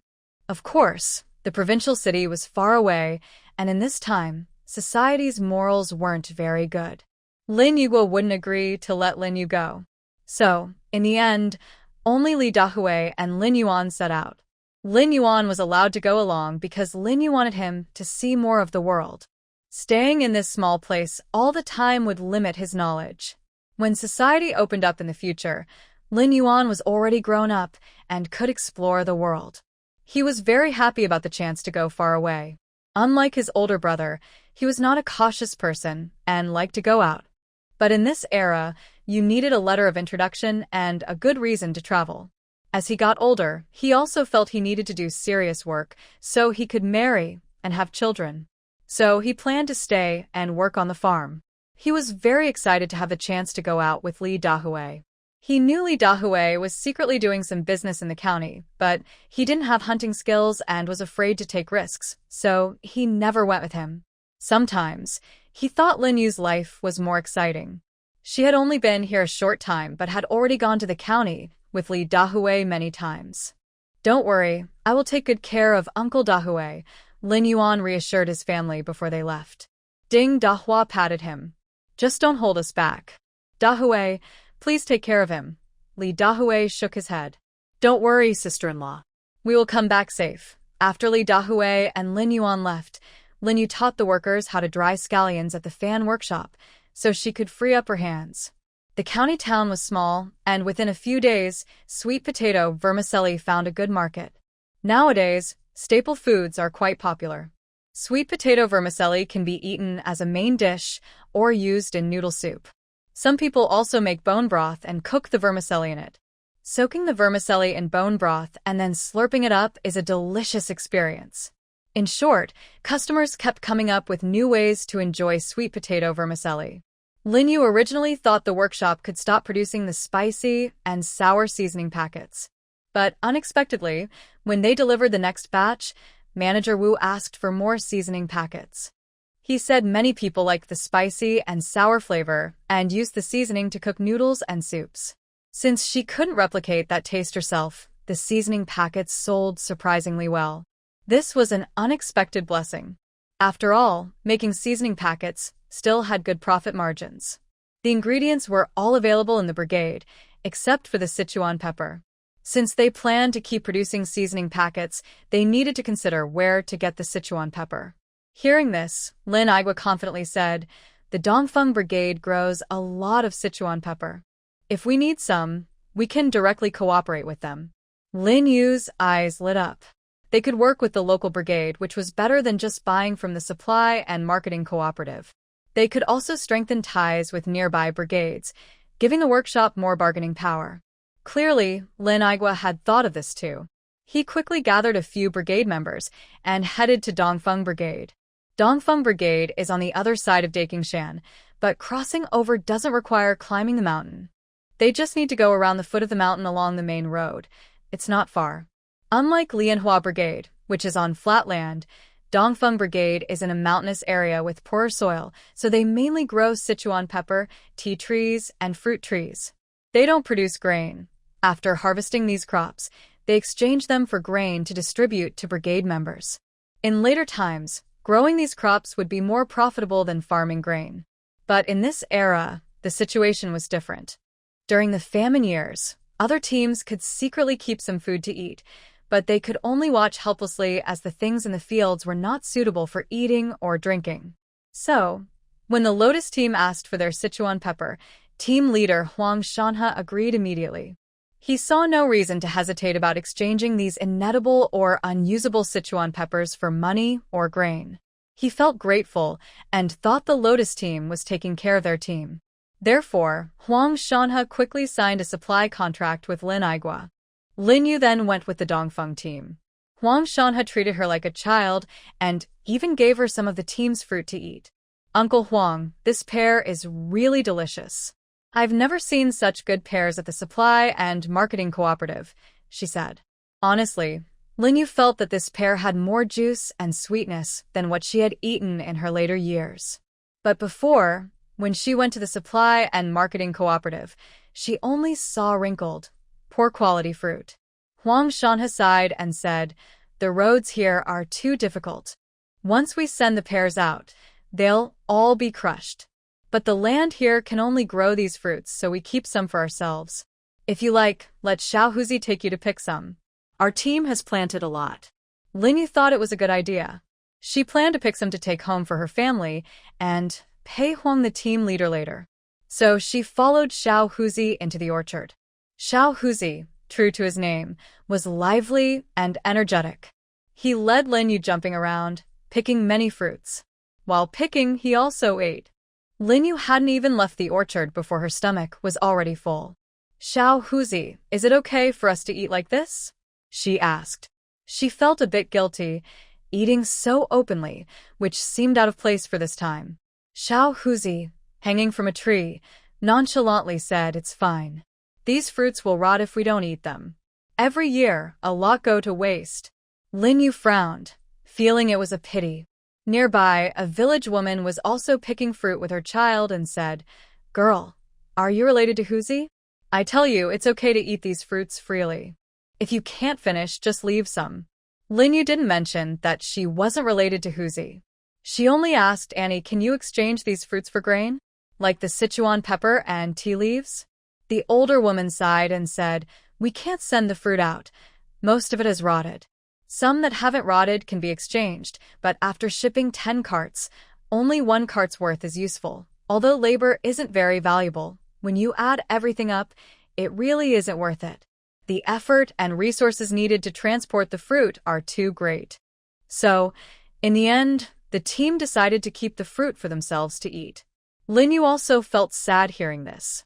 No wonder there's a saying, "To get rich, first build roads." The roads are so rough and uneven that good things can't be transported out. People outside can't enjoy them, and those inside have too much to eat. The Dongfeng team doesn't earn much money, so looking around, their houses are small and low, made of mud bricks.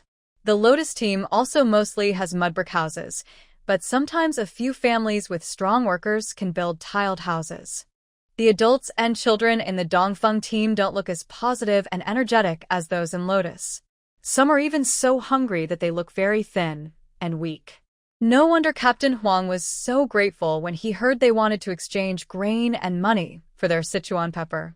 After settling the Sichuan pepper deal, Lin Aigua directly exchanged the grain he brought and took the Sichuan pepper back. Lin Yu hurried to follow, feeling very upset inside. "Uncle, the Dongfeng team is so poor," Lin Aigua said. "Yes, they can't grow enough food on their land, so they only grow things that don't fill them up. That's why when you asked to exchange for Sichuan pepper, I thought of them first. Lin Aigua can only help them as much as he can, giving some grain and helping the workshop get Sichuan pepper is the best solution." Lin Yu sighed. "Yes, it's really hard.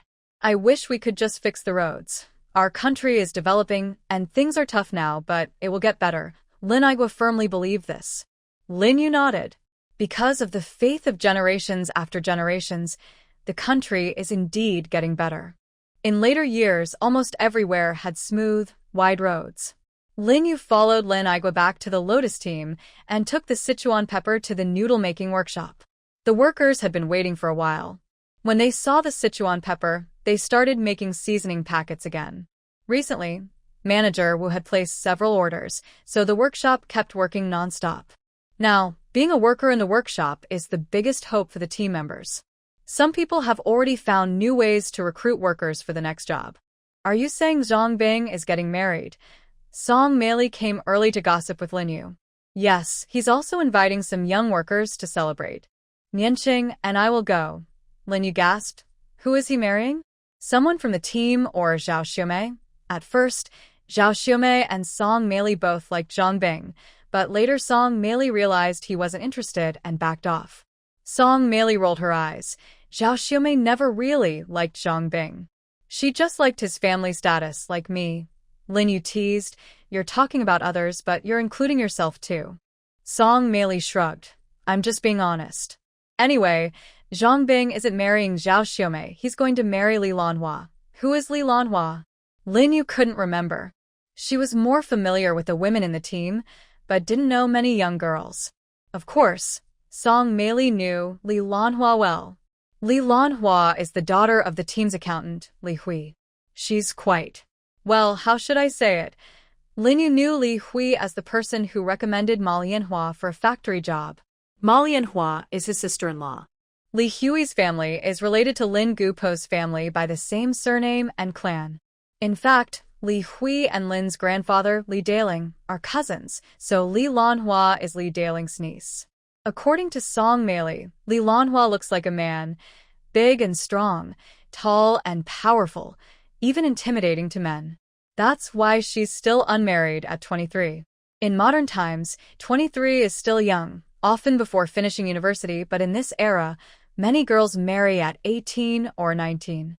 It's unusual for someone to wait until 23.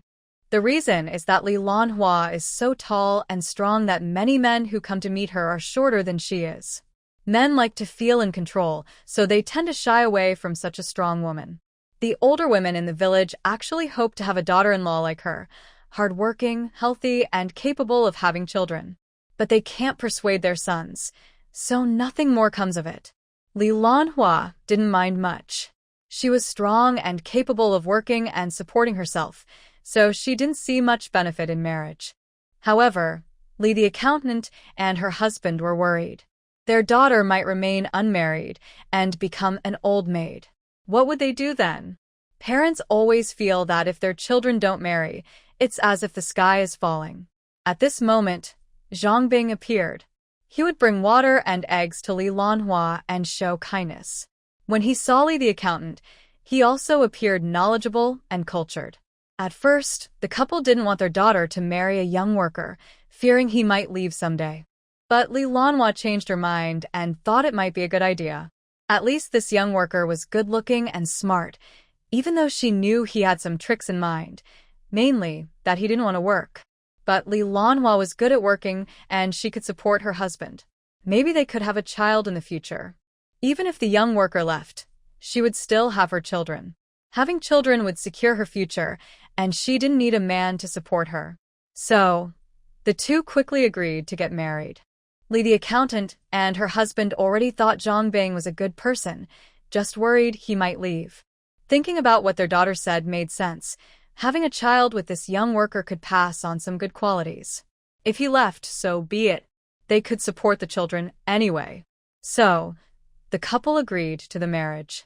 On the wedding day, all the young workers came, including Zhang Lili and Yu Haiyang. It was such a lively event that Lin Yu also wanted to join.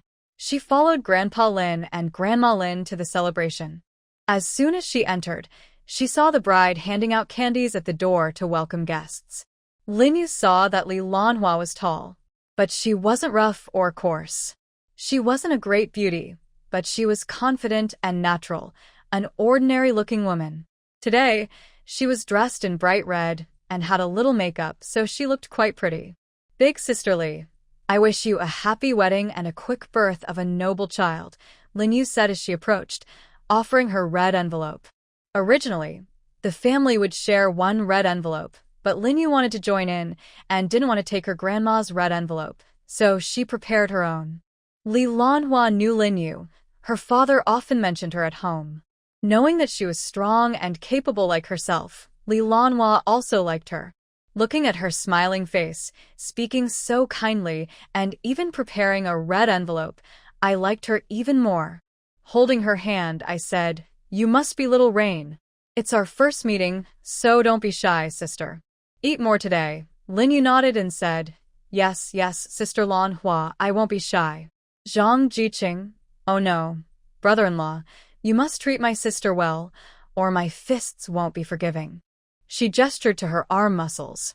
Zhang Bing thought about how she might hit someone and forced a stiff smile, saying, "Little Rain is really funny. I haven't even had time to care for Lanhua."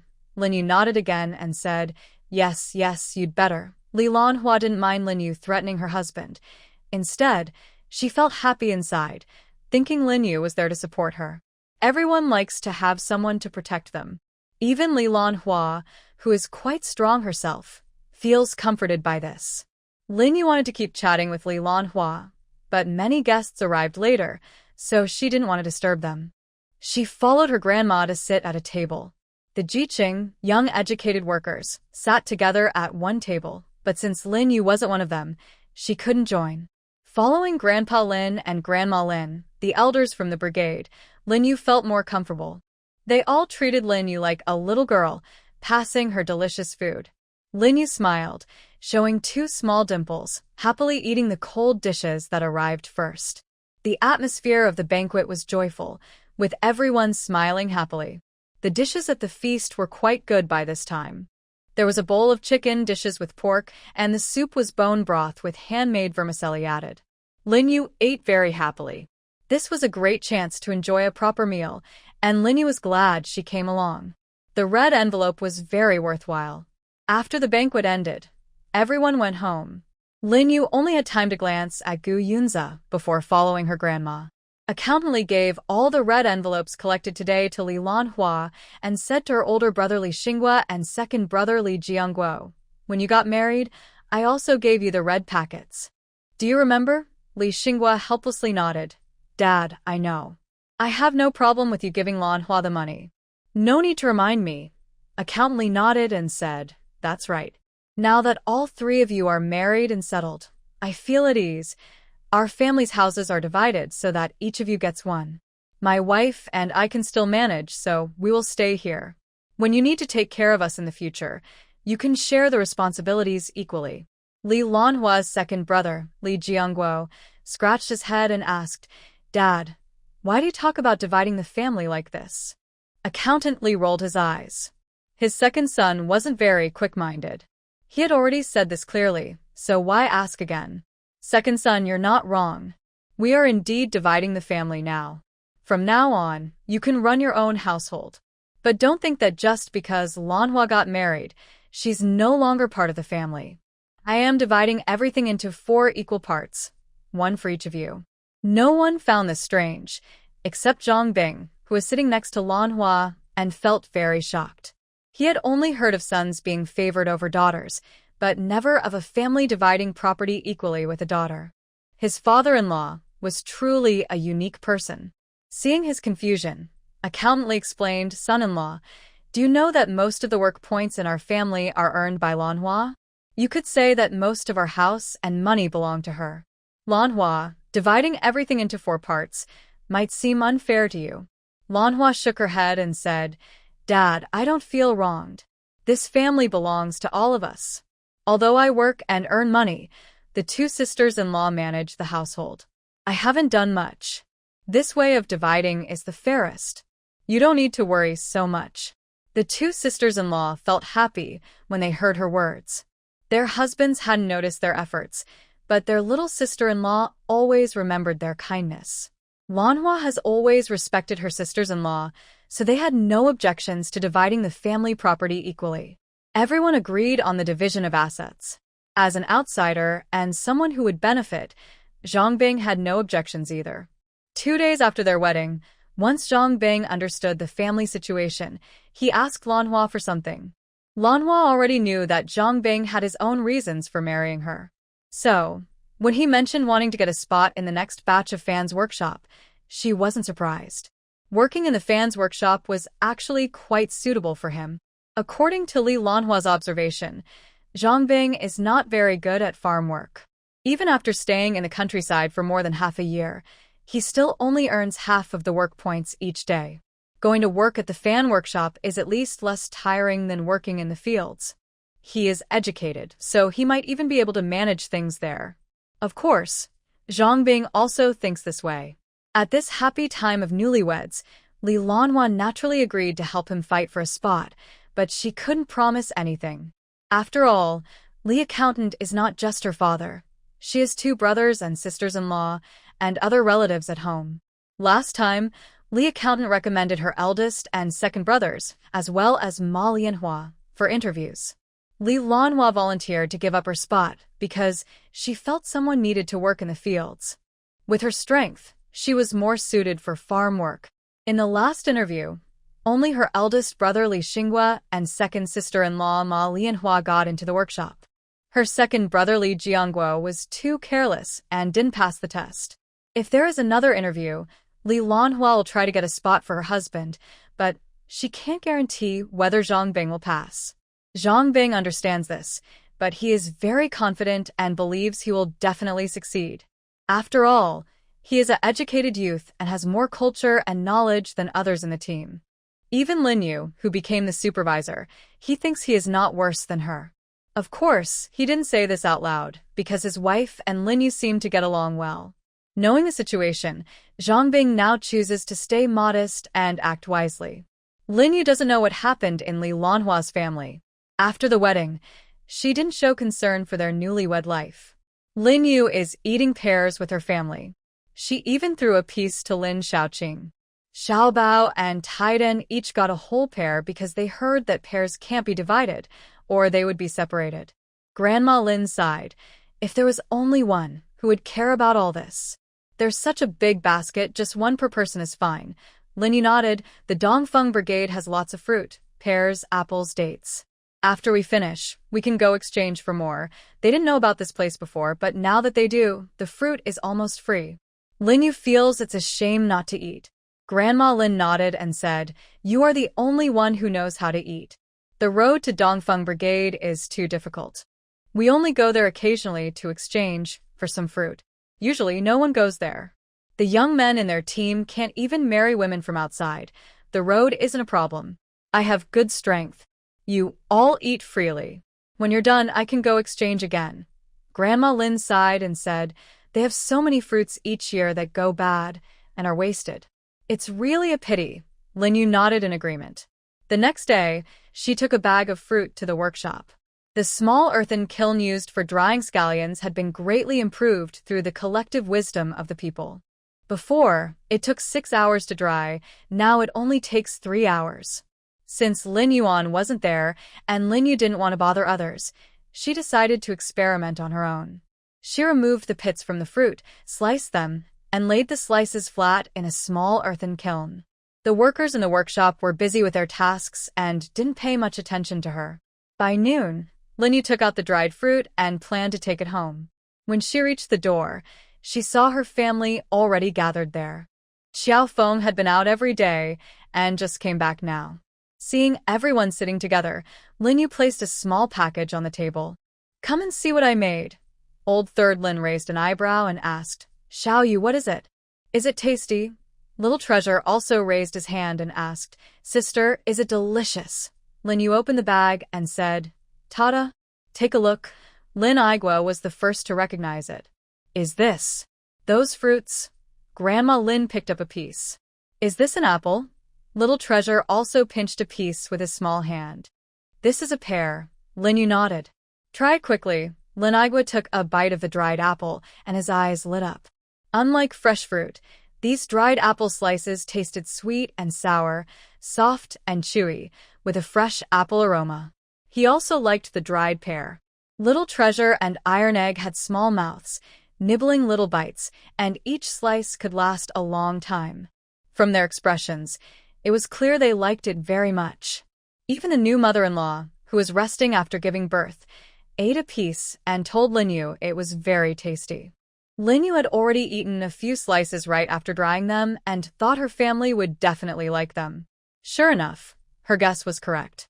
Lin Igwa was very happy. Siuyu, our workshop can also make dried fruit. Uncle is truly a good leader. He cares about the workshop. This is exactly what Linyu was thinking. Seeing that the fruits from Dongfeng Brigade couldn't be shipped out and were rotting in the fields, she felt very sad. Many people outside have money but can't buy fruit, while their Dongfeng Brigade has plenty of fruit but everyone is starving and thin. So she wanted to find a way to get the good fruit from Dongfeng Brigade out to sell.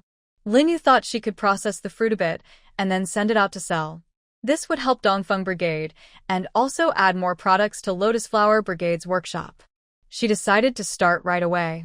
The next day, Lin Igwa gathered people to expand the fan-making workshop. They divided it into two parts, one for making fans and the other for making dried fruit. A few old kilns needed rebuilding, so they built them in the middle, sharing the space between the two work areas. The workshop was renamed to simply Food Workshop. Linyu expected to add more products in the future, so they wouldn't just call it Fan Factory anymore. But the people in the brigade still liked to call it the Fan Factory. Linyu hoped that one day, this small workshop could grow into a large food factory. Right now, it was just a simple brick house with 2 rooms and a big yard, but they were about to hire more workers. Making dried fruit didn't require much effort, so Linyu preferred to hire women. Most of the men in the brigade were strong workers needed for farming, and they couldn't neglect farming for side jobs. Everyone in the brigade understood this, and the leaders had no objections. But it was Zhang Bing, who was still waiting for a chance. At home, he heard his father-in-law say the food workshop was hiring, and he was hopeful, thinking his opportunity had come. But now he was told they wouldn't be hiring men anymore. This was a shock to him, and Zhang Bing felt very discouraged, not smiling for days. Li Lanhua was not a gentle woman. She directly scolded him. A grown man, is this small matter worth getting so upset over? Zhang Bing was very sad, feeling that his wife didn't understand him. He clutched his chest and pretended to be hurt. How can you call this a small matter? I waited a long time for their second job recruitment, but now they are not hiring men, which is very disappointing. They are showing gender discrimination, and I don't agree with it. Li Lanhua saw him talking more and more nonsense. At this moment, she shouldn't criticize others recklessly. She immediately crossed her arms and started scolding him loudly, even hitting him a few times. Zhang Bing was shocked. His wife was actually capable of domestic violence. You actually hit me. Li Lanhua, you're too much. Li Lanhua frowned. You're just asking for a beating. Can you say such reckless things? You're trying to harm people. My father is a village leader. His words criticized everyone involved in the decision, including Accountant Li. Unexpectedly, Zhang Bing, who was a city-born youth, was even more ignorant than her rural self about the dangers of careless words. Zhang Bing also realized this now and felt regretful. He shouldn't have spoken so recklessly. If the village leaders found out, would he still have a chance to work in the workshop? Will everyone else get to work in the workshop while he still has to farm? The more he thought about it, the more upset he became. Then he remembered that his parents had basically given up on him, and he couldn't help feeling very sad. Seeing his changing expressions, his face turning pale, Li Lanhua softened her attitude again. He was her little husband, after all. Although he had many little thoughts and was a bit selfish, it was normal. She had known all this before marriage. She even investigated that he was once favored by a girl named Qing Qing, but was disliked because he was too useless. Can she still expect him to be a very honest and good person? During their early marriage days, Li Lanhua got to know Zhang Bing better. He wasn't a bad person, but he wasn't a good one either. He wanted to live more comfortably, and Li Lanhua thought there was nothing wrong with that. So, Li Lanhua kept quiet and secretly went to ask Linyu about the job recruitment. Linyu was quite happy to see Li Lanhua come to her. Although they weren't very close yet, Linyu had heard from Grandma Lin that Li Lanhua was a good girl, so she was happy to make friends with her. Lanhua, come try this. It's our newly improved dried apples. Seeing Lin Yu's enthusiasm, Li Lanhua felt very happy inside. She took a bite of the apple slice and said, this is tasty. Is this what the workshop is making? Yes, yes. We're trying to add some ingredients to make the dried apples taste better. Seeing the process of making dried fruit, Li Lanhua understood why the workshop only hired women this time. Cutting fruit, making dried fruit, and adding flavors are tasks women are better at. This made her feel a bit shy about revealing her own purpose. Lin Yu saw she seemed to want to say something, so she pulled her aside, nibbling on a large date in her hand. Sister Lanhua, just tell me if you have something to say. No need to be so polite with me. Li Lanhua liked her cute look and felt happy. She thought it would be nice if she could have a daughter like Lin Yu. She patted her head and shared her real reason. Lin Yu nodded in understanding. She had already guessed that Zhang Bing's marriage to Li Lanhua had a purpose. The first obvious reason was to avoid hard work in the fields. The second reason was probably that family members of the team leaders could have special assessment opportunities according to the rules. It seemed Li Lanhua was also aware of this. Lin Yu didn't know why she didn't mind, but since Sister Lanhua asked, and there were still positions available in the workshop, Lin Yu didn't mind helping her. Sister Lanhua, there are still positions open in the workshop. I was planning to recruit from the educated youth. She wondered if Zhang Bing would regret marrying Li Lanhua once he found out. After all, once married, he wouldn't be considered an educated youth anymore. Li Lanhua also seemed to have thought of this, but she didn't mind. Anyway, they were married, and Zhang Bing couldn't turn back now. Lin Yu thought for a moment and decided she couldn't let Li Lanhua make a wasted trip. As the person in charge of the workshop, she had some authority. She said, "All right, I'll also give the team leaders a chance to interview. The requirement is a middle school education or higher, regardless of gender. Probably only Zhang Bing met the criteria." She told him to come for the interview. If he couldn't pass, there was nothing she could do. Lin Yu could only expand the scope and give Zhang Bing a chance to compete. But she couldn't cheat or favor him. The interview was up to him alone. Li Lanhua originally thought there was no hope, but she was surprised that Lin Yu was so loyal and willing to help her. "Xiao Yu, from now on, you are my close sister. Don't worry, even if Zhang Bing doesn't pass the exam, I still thank you." Li Lanhua is not someone who lacks understanding. Since Lin Yu is willing to give Zhang Bing a chance, she should be grateful. If Zhang Bing doesn't pass, it won't be anyone's fault. Lin Yu nodded and hugged Li Lanhua's shoulder, saying, "Sister Lanhua, you are my good sister now. Come visit me often and play." Li Lanhua happily agreed. When Zhang Bing heard this news, he was clearly very happy. "Zhang Bing, what's wrong? Why aren't you saying anything?" Zhang Bing was overjoyed. This is what you call a bright turn after a dark period. He thought there was no hope, but now his wife told him there was still a chance. "Zhang Bing, I want to fight for this for you. You need to do your best and not let me down." Zhang Bing snapped out of his thoughts, looking at his wife, whom he married for personal reasons. He thought to himself that he was indeed clever and smart. If he hadn't married Li Lanhua, he wouldn't have had such good opportunities.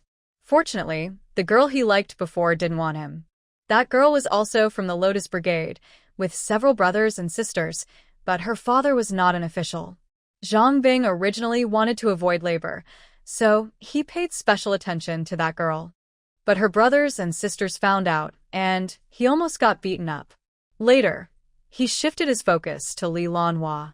Now it seems that his decision back then was very right.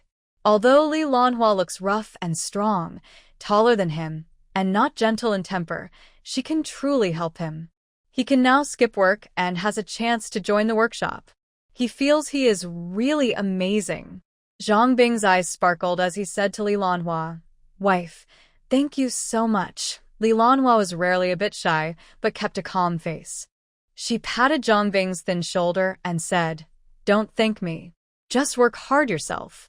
I can only help you this much." Zhang Bing nodded confidently. "I will pass the interview. I believe in myself." Zhang Bing was excited and reading at home. These were textbooks he brought from the city from middle school and high school. He had only completed half of high school when a riot broke out at school and all the students were sent home, so he didn't continue studying. Therefore, he does not have a high school diploma. His education only goes up to middle school. After moving to the countryside, he also brought his middle and high school textbooks, planning to teach himself and finish all the high school courses. According to Manhwa, the workshop is hiring for office positions, including accountant, sales clerk, and office clerk. These positions will definitely require knowledge of cultural subjects. So, Zhang Bing studied hard at home, reading books day and night. Even Li Lanhua thought he was very diligent. Li Lanhua only has elementary school education and did not do well in school, so she really admires people who love to learn. One big reason she agreed to marry Zhang Bing was because he was educated. Although she herself has little education, she hopes to have a child who is polite, knowledgeable, and cultured, like a young intellectual. It turned out that Zhang Bing is indeed a person who loves to learn, and he is quite smart. Even Lin Yu, when she saw his test papers, felt pleased. He not only answered all the questions correctly, but also wrote very neatly. This test paper was created by Lin Yu and Xiao Feng together. Both are high school students. Lin Yu had just graduated recently and still remembered some knowledge. Xiao Feng was a top student in school, and the questions he created are still very good. They graded the papers together, passing several people, including Zhang Bing. That afternoon, Lin Yu arranged another interview for them. Those who passed the final assessment could stay, including Song Meili, Oh Manqing, Zhang Bing, and Zhou Huanan. When Zhang Bing learned he had passed the interview, he happily hugged Li Lanhua and cheered. Song Meili and Oh Manqing, who are also young workers at the youth point, were very happy too, glad that Lin Yu had reminded them to study early. Zhou Huanan pushed his glasses and asked Gu Yunze, "Why didn't you sign up? The workshop is hiring people with at least a middle school education." Everyone except Gu Yunze had signed up. Gu Yunze shook his head. "Working in the office isn't suitable for me. He just doesn't like sitting inside working." "Then you could be a sales clerk. I heard you don't need to sit inside, and you can even travel by train for business trips." Gu Yunze still shook his head. "I don't want to be a sales clerk either." Seeing he was not interested, Zhou Huanan was confused but didn't press him. He chose not to insist. Some people are happy, others are sad. We are new here in this team and don't have any good friends. It's normal if we didn't pass the test." Zhao Xiumei was looking at Song Meili and Oh Manqing while talking to Zhang Lili. This time, Zhao Xiumei, Zhang Lili, Yu Haiyang, Su Qing, and Yuan Bo all took the interview, but none of them passed. Zhang Lili was originally a sweet girl, even more talented than Zhao Xiumei, but marrying Yu Haiyang changed her. She became unable to hide her true feelings and grew very sharp-tongued. It's just favoritism and corruption." Song Meili frowned. "Don't point fingers at others. Weren't you all there during the interview? If we cheated, there should be proof." Lin Yu wanted to avoid gossip, so she organized a public interview, letting everyone see others' performances. Comparing them with themselves, they could understand why they didn't pass. But she didn't expect there to be people without self-awareness. Zhang Lili scoffed. "Who knows if Lin Yu told you the questions beforehand so you could prepare? Besides, we don't know how well you did on your tests." Oh Manqing thought Zhang Lili was getting dumber. So many people failed, yet she was the only one questioning them. Isn't she just being used as A? In the past, she might have thought of this. Now, after getting married, her intelligence seems to have declined. Oh Manqing coldly said, "Everything should have proof. How can you prove we cheated? If we didn't cheat, how do you plan to compensate us for emotional distress?" Zhang Lili's face stiffened, but she refused to give up. "You also have no proof that you didn't cheat. Who says they didn't?" Lin Yu happened to come over to see Song Meili and the others and heard Zhang Lili's words. "Are you all doubting that I cheated?" She looked around at the young people and saw their uncertain eyes. They simply didn't believe Lin Yu. Sighing, Lin Yu said, "Fine, come with me. I'll show you the proof." She led everyone to the middle of the grain-drying yard. The others in the team, seeing the commotion, quickly gathered around. "Xiao Yu, what are you going to do?" the team elders asked. Lin Yu and others saw that almost everyone had arrived, so she said, "Dear elders and brothers and sisters, everyone at the youth station, because there are doubts about the list of those selected for the job, I need to explain something here." Zhang Bing felt a tightness in his heart. Hadn't he already been approved? Could there be another change? His heart was pounding with the ups and downs of the situation. Li Yulan stood beside Zhang Bing, noticing his cold sweat, and knowing he was very nervous, she reached out and held his hand. Softly, she said, "Don't be nervous, it's okay." Zhang Bing held Li Yulan's hand, and his heart gradually calmed down. Meanwhile, Lin Yu had started explaining the whole situation. When the youth questioned whether Lin Yu was unfair, the team members all felt she was being wronged. What are these young people doing? If it weren't for Xiaoyu fighting for them, they wouldn't even get a chance to interview. Now they're blaming Xiaoyu for unfairness. Exactly, such ungrateful people. They're not from our team, so they don't share the same heart. They cause trouble every day, that's right. And that youth, Zhang Jiqing, isn't a good person. Do you remember the incident where she and Yu Jiqing sneaked into the cornfield? Hearing the gossip, the youth felt even more embarrassed. Zhang Lili and Yu Haiyang felt even more ashamed because their past was brought up again. Zhang Lili hated Lin Yu even more and refused to back down. Lin Yu waved her hand to quiet everyone, then took out the test papers from the bag brought by Qiao Feng. She spoke as she posted them on the notice board. "Everyone come take a look. This is Comrade Zhang Bing's. This is Comrade Song Meili's. And this is Comrade Zhang Lili's." She posted each person's test paper.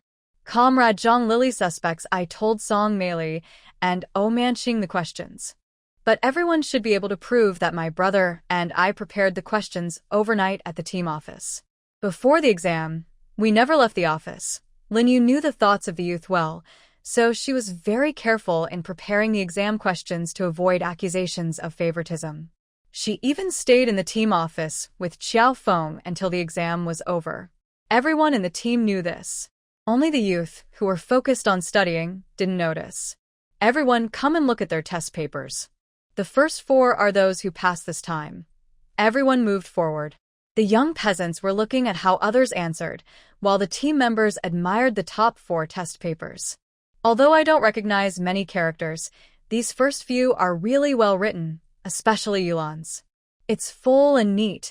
I think Hiching's paper is also nice. Look at Zhang Lili's paper. She has the nerve to say Xiaoyu cheated. Her paper is so poorly written. Even my grandson's handwriting is better." "Exactly. She's from the city, but her handwriting is so ugly. Zhao Jiqing's handwriting is good, but she doesn't know many answers. She left a lot blank. Her own test paper was posted there, being criticized by the ignorant villagers." Zhang Lili found it hard to bear. What right do these illiterate people have to judge her handwriting? Do they even know how to read? Honestly, Lin Yu was also surprised when she saw Zhang Lili's paper. Her handwriting was bad, but as long as it was legible, it wasn't a big problem. The real issue was that she didn't know how to do about 80% of the questions.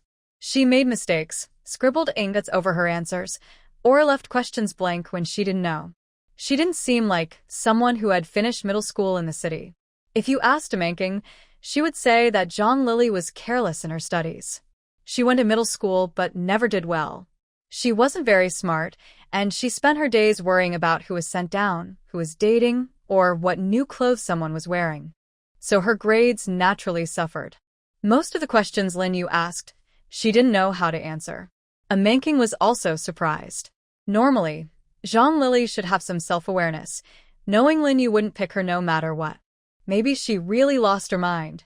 As for Zhao Xiaomei and the other young peasants, their problems weren't about handwriting but about wrong answers, or not knowing how to answer at all. In short, even someone who can't read could tell who is truly capable just by looking at their test papers. Lin Yu was honest. She wouldn't ignore someone just because she was friendly with them, nor would she deliberately avoid choosing someone she liked to avoid trouble.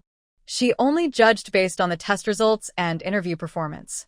Actually, Yuan Bo and Su Qing did a good job answering questions, but when they discussed their views on the future of the workshop, they showed disdain and contempt. Lin Yu believes attitude is very important. Therefore, she did not approve of either of them. This incident was peacefully resolved by Lin Yu in a very straightforward way. Several young workers who were invited into the workshop office felt happy, while Zhang Lili, who caused trouble, experienced being isolated. The members of the Lotus Brigade all liked Lin Yu. When they saw Zhang Lili targeting her, their impression of Zhang Lili dropped to the lowest point. Additionally, Zhang Lili had previously been caught sneaking into the cornfield. The older women used her as an example to teach their children, never behave like Zhang Lili. Wherever Zhang Lili went, the older men and women ignored her, and some even spat at her or made sarcastic remarks. Lin Yu was unaware of these things. After calming the rumors, she began to seriously build a new work team. First, the workers she recruited divided tasks among themselves. Some washed fruits, some cut them, some dried them, and finally, they packaged them. Regarding packaging, Lin Yu had Xiao Feng, who was good at drawing, design the logo.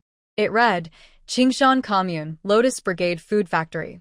The sweet potato vermicelli was also packaged this way. The goal was to build a good reputation so that people would recognize their Lotus Brigade just by seeing the packaging. She didn't expect that in the future, someone would see their packaging and come directly to ask for supplies. Lin Aigua had already discussed cooperation with Captain Huang of the Dongfeng Brigade. The Lotus Brigade would buy their fruits, and they needed to transport the fruits to the workshop. It was just a bit of effort, and their brigade had plenty of strong workers. Captain Huang was very happy to agree. He didn't expect Captain Lin to come up with such a plan to help sell their fruits. If the Lotus Brigade's fruit workshop succeeds, the Dongfeng Brigade will have an extra source of income. Their fruits will no longer rot in the fields. Suddenly, the entire Dongfeng Brigade was busy harvesting fruits. Unlike before, when they just picked a few for their own families, this time Captain Huang asked them to pick big, good-quality fruits. They had to satisfy Captain Lin. The team members were also very happy. Although the work was tiring, they were willing because they knew the fruits could be exchanged for money. The production matters were handed over to Aunt Liang for management. She works quickly, is very clean, younger than Grandma Lin, and full of energy. So, Lin Yu transferred her to the dried fruit workshop. Lin Yu then started organizing the arrangements for the educated youth. Accountant and finance duties were assigned to O Manqing, while Zhang Bing and Song Meili handled office paperwork and also managed the workshop staff. As for Zhou Huainan, Lin Yu chose Zhou Huainan partly because she heard from Gu Yunze that his family lives in a northern city, which is better for selling dried fruits. He is quite shy and bookish, so he's not really suited to be a salesperson. But he has relatives working as factory managers at big companies and in government offices. That means there are sales channels, right? Of course, after learning about his background, Lin Yu wondered, why did he still choose to go to the countryside? Gu Yunze had already investigated and said Zhou Huainan is very simple and easy to talk to. Zhou Huainan volunteered to go to the countryside to support rural development. His family fully supports him.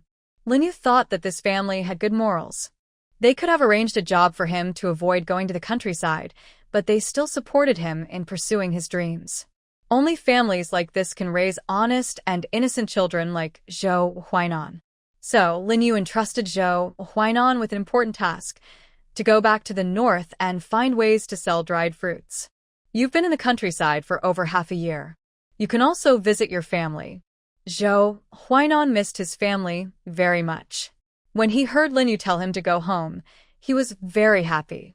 The team leader gave Zhou Huainan a letter of introduction so he could stay at home for nearly a month. As he boarded the train home, Zhou Huainan was still grateful for the care from Lotus team. He had never heard of anyone returning home for the new year in their first year in the countryside. Wasn't this caring for him? If Lin Yu were asked, she would say it was because all units needed to order New Year supplies at that time. If everything went smoothly, they might even get orders from big companies. Not long after Zhou Huainan left, Li Dahui and Lin Yuan from the provincial city also returned. They brought back a contract for orders from the provincial department store. Now, the fan workshop shipments will increase quite a bit. Lin Yuan returned home, took a shower, and instead of resting, sat in the living room to talk. This time, he really opened his eyes and learned a lot. We went to the provincial city first to visit Aunt Li. Aunt Li, the sister-in-law of Grandma Lin, is married in the provincial city. She is considered the best among the women who married out from Lotus Brigade. She is a doctor and works at a big hospital in the city. Years ago, because of Lee Dahue's stuttering problem, Grandma Lin and her husband took him to the hospital for treatment. Liwi may reali likali dawi. She was injured during the war, didn't have children, and even thought about adopting Lee Dahue. But Grandma Lin didn't want to part with him, and Lee Dahue felt very insecure because of his stuttering, thinking his parents would abandon him. Both adults and children disagreed, so Li Huimei gave up. Lee Dahue, feeling insecure, usually kept away from relatives, so Li Huimei hadn't seen him in a long time. But since they were family, she recognized Li Dahue immediately and guessed that Lin Yuan was the child of Lin Aigua. Li Huimei is about the same age as Lin Yuan's mother, but because she is a cultured person and a doctor, she looks very young. She was very happy to see the two and insisted they cancel their reservation at the guest house and stay at her home. Li Huimei's husband is named Hu Xianfeng. He is a soldier, currently stationed in the provincial city. They have a good marriage. Hu Xianfeng doesn't mind that his wife can't have children, but he knows she feels regretful.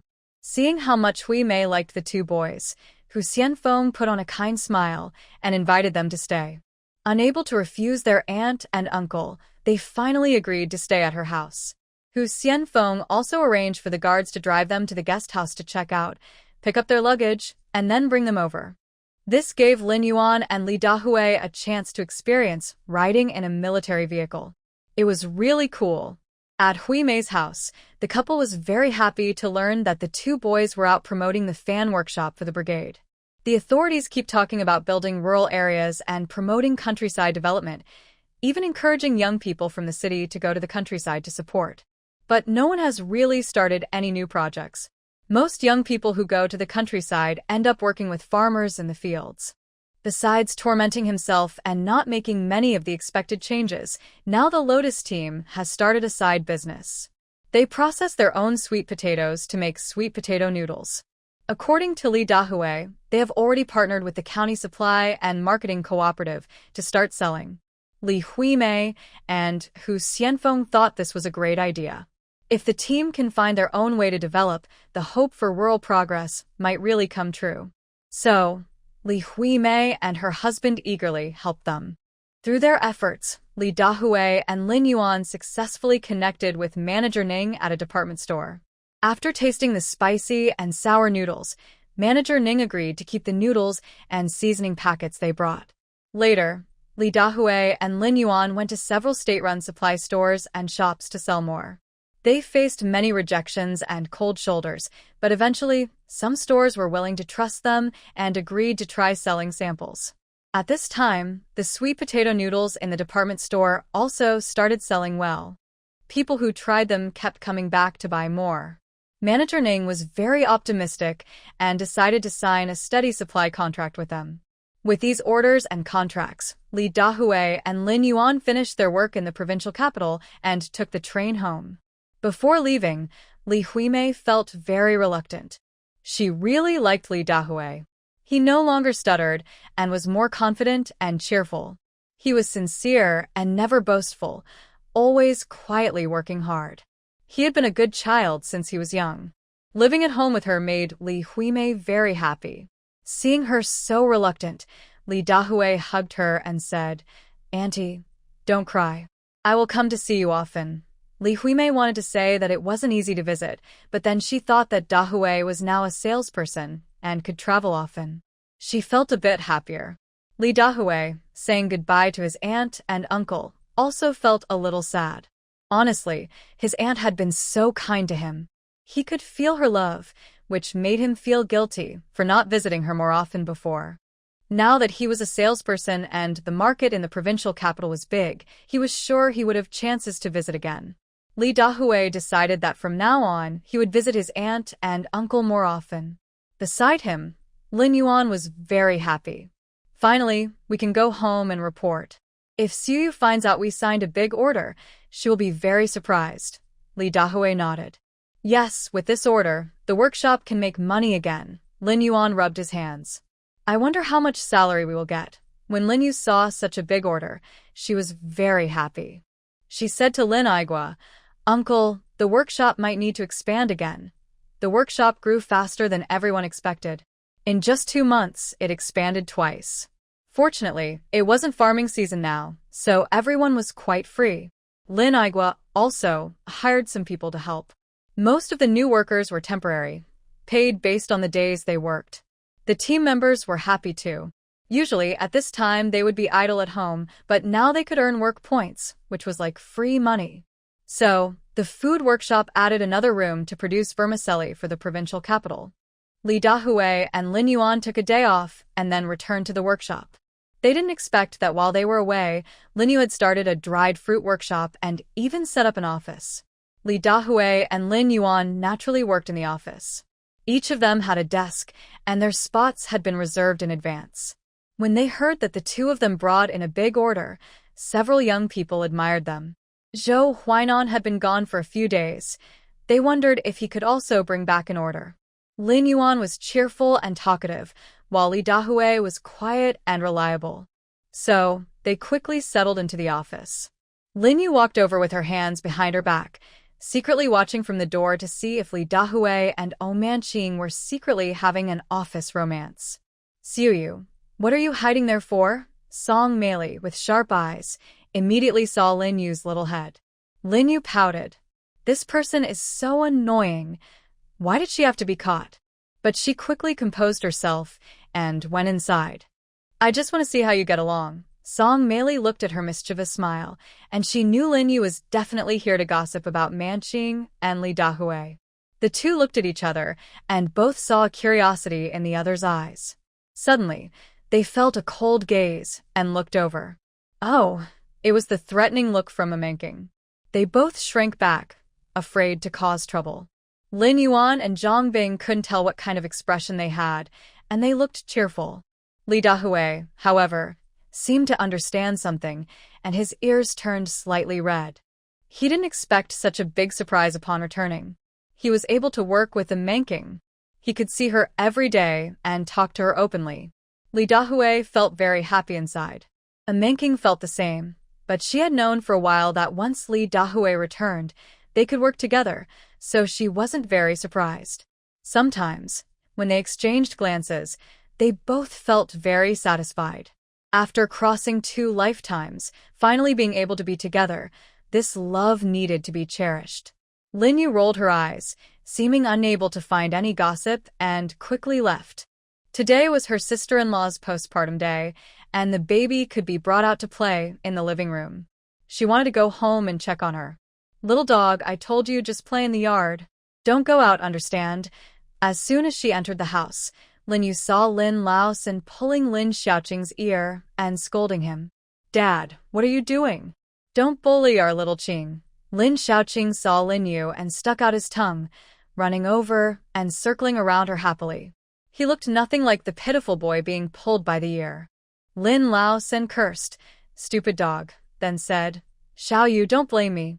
Who's bullying the dog?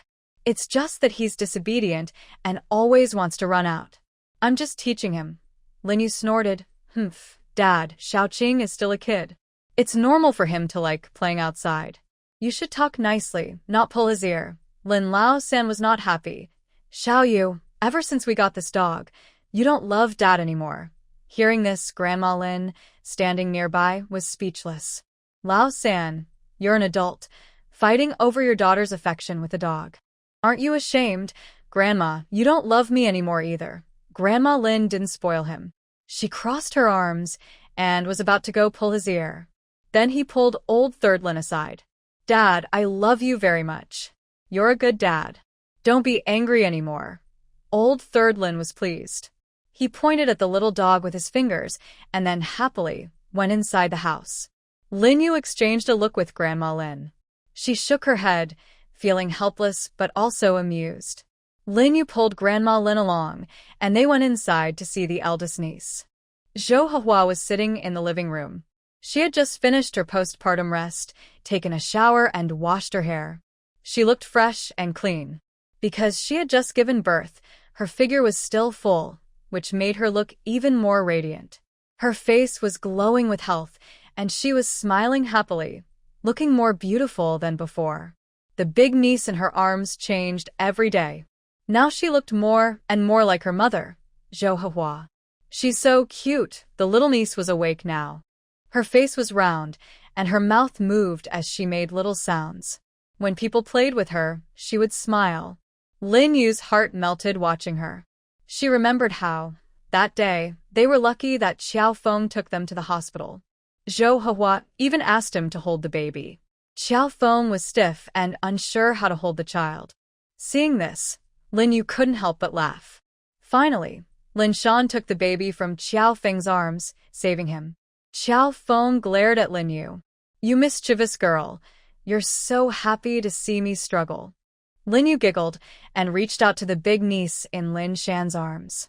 Big brother and sister-in-law, what are you going to name the big niece? They had already discussed many names, but couldn't decide on one. Zhou Hehua sighed helplessly. It's all your big brother's fault. Nothing is good enough. He wants to give her the best name in the world. Lin Shan chuckled when his wife said that. He thought those common names didn't suit his daughter. In the end, they couldn't come up with a name, so they asked Xinji Nian to help. Lin Wei ran. That's a beautiful name. My mom is so great. Xinji Nian smiled gently. It means lush plants, prosperity, and thriving. I hope the child will have a wonderful future. Everyone else didn't quite understand the meaning, but they thought the name had a good meaning. Xiao Feng suddenly noticed Xinji Nian. She was educated and polite, not at all like an ordinary country woman. He had only heard that she was Lin Old Third's wife brought back from outside. Of course, he kept his curiosity hidden and didn't show any suspicion. Lin Yu was holding her eldest niece in her arms. She was strong but a little worried about squeezing too hard, so she was very careful. The baby was peacefully lying in her arms, making her feel unexpectedly tender. She spoke softly and gently, looking at the chubby little face, and asked, "What's her nickname?" Zhou Hehua smiled and said, "Her nickname is Kiki because she's very cute." She didn't want to think about fancy names like flowers or grass. She just thought the child was adorable and casually called her Kiki. To her surprise, Lin Shan also liked the name, so they decided on it. As little Kiki grew strong and healthy, Zhou Huanan, who was in the northern city, caused a stir in the community courtyard. Zhou Huanan sat on the train heading home, feeling very excited. He had been away from home for more than half a year and was finally going back to see his loved ones. Thinking about his early ambitions when he first went to the countryside, Zhou Huanan felt that he had grown a lot during this time. He was no longer so naive. He had gone to the countryside full of passion but never thought about what the young people could really contribute to the local team. If Lin Yu hadn't started that workshop, they might still be working in the fields with the team members. According to the older folks, they were considered useless. After all, their work was no match for the women, and they still had to share their grain every month. Life in the countryside was tough, and it was normal for the locals to look down on young city people. Because of this, Zhou Huanan also started to doubt what he was really doing in the countryside. It wasn't until he saw Lin Yu starting the fan workshop that he suddenly understood. It turned out that their knowledge and experience weren't practical enough. They seemed to be floating in the air, never thinking about how their ideas could fit into local development. Actually, fans weren't something Lin Yu invented. Zhou Huanan was born in the South China region and had seen similar things when he was a child. But he had never thought about the connection between the sweet potatoes they had and the fans he had seen before.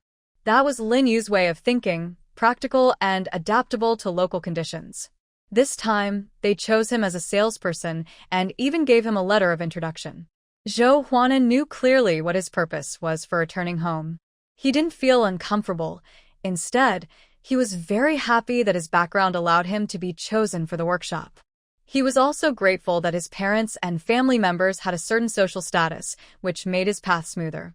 Since he had the support, why not use it? In the past, he might have thought proudly that he should rely on himself and not on his family.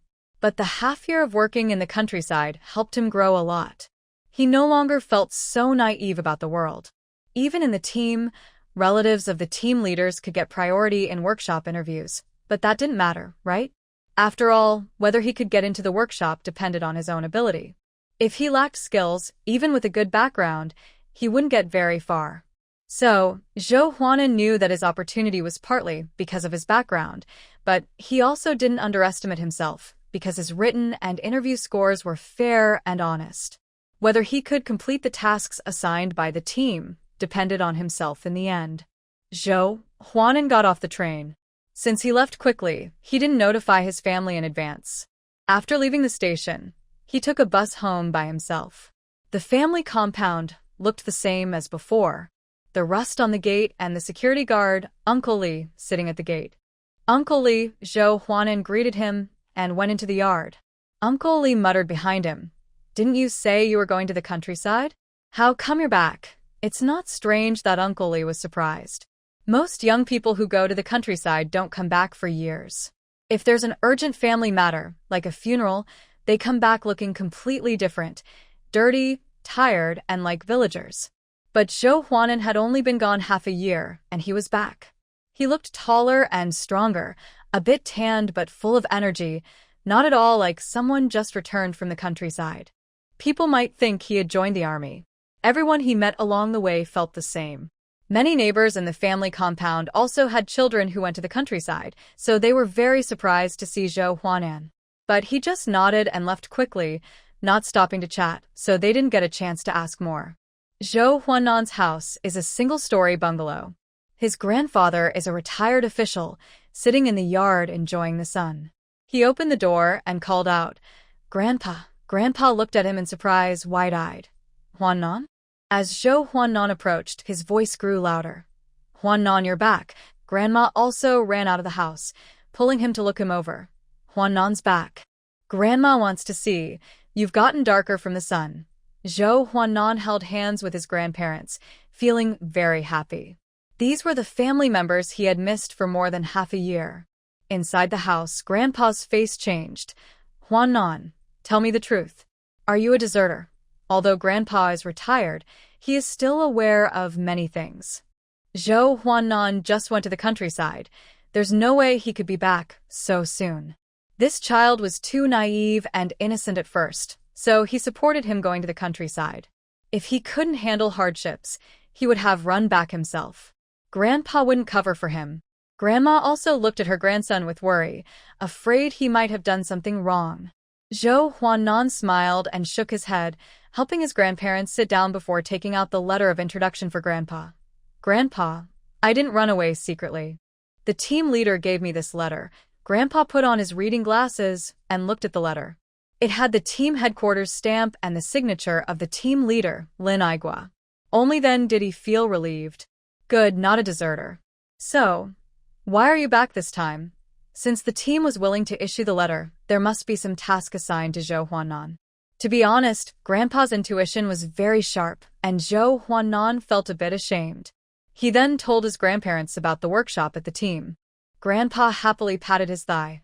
"Good, good, good. The country encourages the team to do side businesses. It's great that your team can run a workshop. Huanan, this is your chance to contribute as a young intellectual. You must work hard." Grandma was interested in the fans and dried fruit he brought, asking to see them. At noon, the three of them ate the sweet potato vermicelli that Zhou Huanan brought. Zhou Huanan ate spicy and sour noodles. Since Grandpa and Grandma were older, they couldn't handle too much spice, so they used chicken broth to cook half a bundle of vermicelli. Grandpa's teeth weren't very good, and the sweet potato vermicelli was smooth and soaked with the delicious chicken broth, making him very satisfied. Grandma Zhou also tried a taste of sour and spicy noodles and thought they were very delicious. However, Zhou Huanan also advised, sweet potatoes shouldn't be eaten too much. Older people have trouble digesting, so just a little is enough. Grandpa Zhou and Grandma Zhou nodded, showing they understood. Then the three of them shared some dried fruits. They couldn't find many fresh fruits around here. Seeing the dried fruits, everyone felt they were very fresh. Grandma Zhou even called over the neighbor next door. They have several children, so she shared some dried fruits for the kids to try. The tangy and sweet apple slices, soft and sticky jujubes, and water-soakable pear slices quickly won everyone's hearts.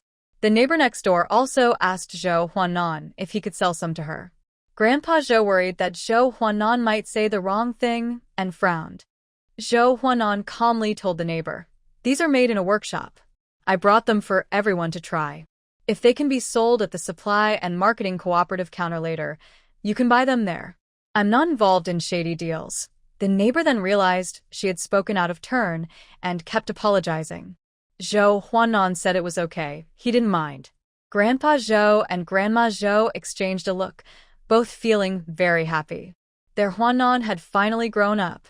That evening, Zhou Huanan's father and mother, along with Uncle Zhou, who heard that Zhou Huanan had come home, came to see him. They all shared the same feeling of pride.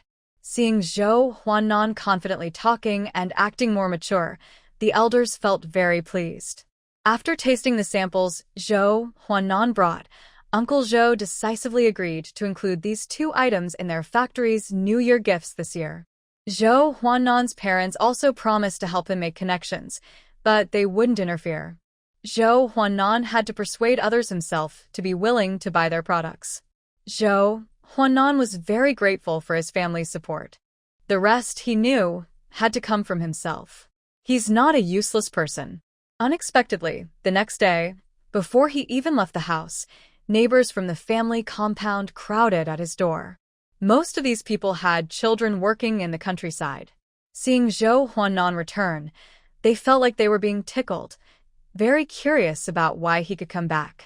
But the people in the compound had basic manners and knew Zhou Huanan had just returned.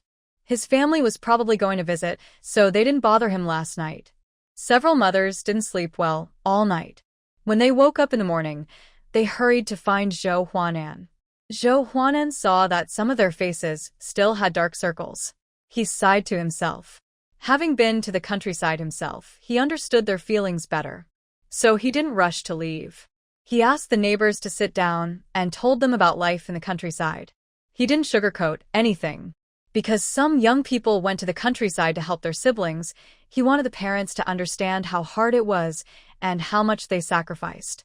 Honestly, Zhou Huanan has become more thoughtful now. But he didn't emphasize how tough it was. He simply described a typical day in the countryside. Even this honest description made some parents tear up. They asked Zhou Huanan anxiously why he could return home. He explained that the team had started a workshop and that he became a sales agent. He also showed them some dried fruit he brought. These parents seemed to see hope and decided to tell their children about it, hoping they could also start a workshop and maybe return to the city. Seeing Zhou Huanan confident and organized, the parents who had watched him grow up also hoped their children could be like him. After seeing off the neighbors, Zhou Huanan was exhausted and had no energy to go out again. Grandma Zhou gently poured him some water. "My big grandson has worked hard." Zhou Huanan shook his head. "Grandma, they are parents. I understand. Besides, isn't there a little surprise? Some neighbors also had influence at work." After eating the dried fruit, they promised to help discuss cooperation for the workshop. Grandpa Zhou nodded, feeling that Zhou Huanan was becoming more mature. He thought that sending him to the countryside was the right decision. Lin Yu didn't know about Zhou Huanan's situation. Meanwhile, the dried fruit workshop was already running. The county supply and marketing cooperative started buying dried fruit, and the sweet potato vermicelli was selling well. Lin Yuan and Li Dahui went out to explore the market again. Lin Yu played the role of a hands-off manager, taking Xiao Bao and Xiao Taidan around. Xiao Bao is almost 5 years old now, becoming more cheerful and talking more with Taidan. Lin Yu sometimes couldn't keep up with their thoughts. She took them out to play because she wanted to see Gu Yunza, but it wasn't good to go alone, so the 2 kids were her excuse. Honestly, Lin Yu was always busy and talking a lot, and Gu Yunza had his own things to do. They rarely got to spend time together. Sometimes they would see each other at events, but only exchange glances. But for some reason, even just seeing him once made Lin Yu feel very happy inside. Once she finished handling the workshop's affairs, she started looking for chances to meet Gu Yunza.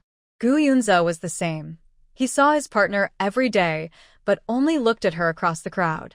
That was a big test for him. If he could work at the workshop, he might even have a secret office romance like Ao Manqing. But he had a mission, so he couldn't go to the workshop. That would be too obvious and not good for hiding his identity. They sat on a hill, with Tai Dan and Xiao Bao digging holes nearby. They were used to this kind of thing. Every time their sister took them out, They would come find this brother. They even told others they were just playing together as three. Although they were young, they listened well and never told anyone about Lin Yu. After all, whenever she was happy, she would give them candies. Lin Yu looked at the scenery and asked Gu Yunza, "Why are you always with my brother?" Since Qiao Feng came to the Lotus Brigade, he hadn't left. He was always mysterious and unpredictable, but Lin Yu knew he mostly stayed with Gu Yunza. Gu Yunza couldn't say they were on a mission, only replied, "It's just been busy lately. Starting today, it will be better." They had been busy until now, finishing the base's supplies. Only like this could Gu Yunza escape from Qiao Feng and secretly go on dates with Lin Yu. Gu Yunza had many secrets he couldn't tell Lin Yu, so they usually just talked about funny things in life and the youth workers' matters. Lin Yu understood. Although she wasn't in the army, she had watched many spy movies. She knew that many things Gu Yunza couldn't say weren't because he didn't want to, but because he couldn't. It's in a soldier's nature. She couldn't help much either, only trying not to hold him back. They happily spent some time together, even making a small oven to roast wild duck eggs with Tai Dan and Xiao Bao. Gu Yunza used his excellent outdoor survival skills to win the hearts of two children. They all liked this older brother very much, so they kept his secret even more carefully. Of course, this deception did not include Qiao Feng. When they returned home, Qiao Feng, who was teasing Lin Xiaoqing, stood up and looked at Lin Yu with a meaningful gaze. Then he asked her alone, "Are you sure it's him? Maybe you should reconsider." Honestly, Gu Yunza is not the most suitable person for Lin Yu. He has his own mission and sometimes faces life-threatening dangers. Lin Yu spends her days happily running around in the countryside, and she and Gu Yunza are from very different worlds. Lin Yu understood her brother's meaning and nodded, "Yes, it's him." Her heart wouldn't lie. She liked Gu Yunza and wanted to be with him, so she honestly told Qiao Feng. Qiao Feng sighed, realizing there was nothing he could do. He could only support her. What? "You want to join the team?" At the base, Leopard told her husband, Panda, that she wanted to visit the team and see how the young educated girl is doing. "I don't know what's wrong, but I keep feeling uneasy and keep thinking about that girl." According to Captain Bai, the girl had successfully divorced from her family and was now living at the educated youth station with her child. Every time Leopard thought of her, she felt a little upset. Maybe because she was about the same age as her own daughter, and she hadn't seen her daughter in a long time, so she projected her feelings onto the young girl. "I just want to see her once. I'll come back after I see her." Sometimes, a few researchers would also be at the team, occasionally appearing. But the educated youth station was near the middle of the base, with many people coming and going, so they couldn't openly go there. Panda sighed helplessly and agreed, "Find Black Cat." He has to agree first. Black Cat was their team leader. If they wanted to go out, they needed his approval. After hearing the couple's words, Black Cat adjusted his glasses and smiled. "You want to go out?" They nodded, holding their breath, waiting for his reply. After a long pause, Black Cat looked up from his data and said, "Go ahead. Be careful. If you're caught." Leopard interrupted, "I know. I would rather die than reveal the base." Although the panda was very worried, he couldn't do anything about his stubborn wife. The Black Cat only allowed the leopard to go alone. He had to stay at the base and wait. The Lotus Brigade, where researcher Xie Xinyu, a young educated girl, was mentioned, was doing much better than before. With Lin Yu's milk powder and occasional feedings from Omanqing and Song Meili, the mother and daughter were getting healthier. It had been 2 months since she moved out of Li Daoi's house, and Xie Xinyu felt hopeful about her life. She named her daughter Rui, meaning, "everything goes smoothly."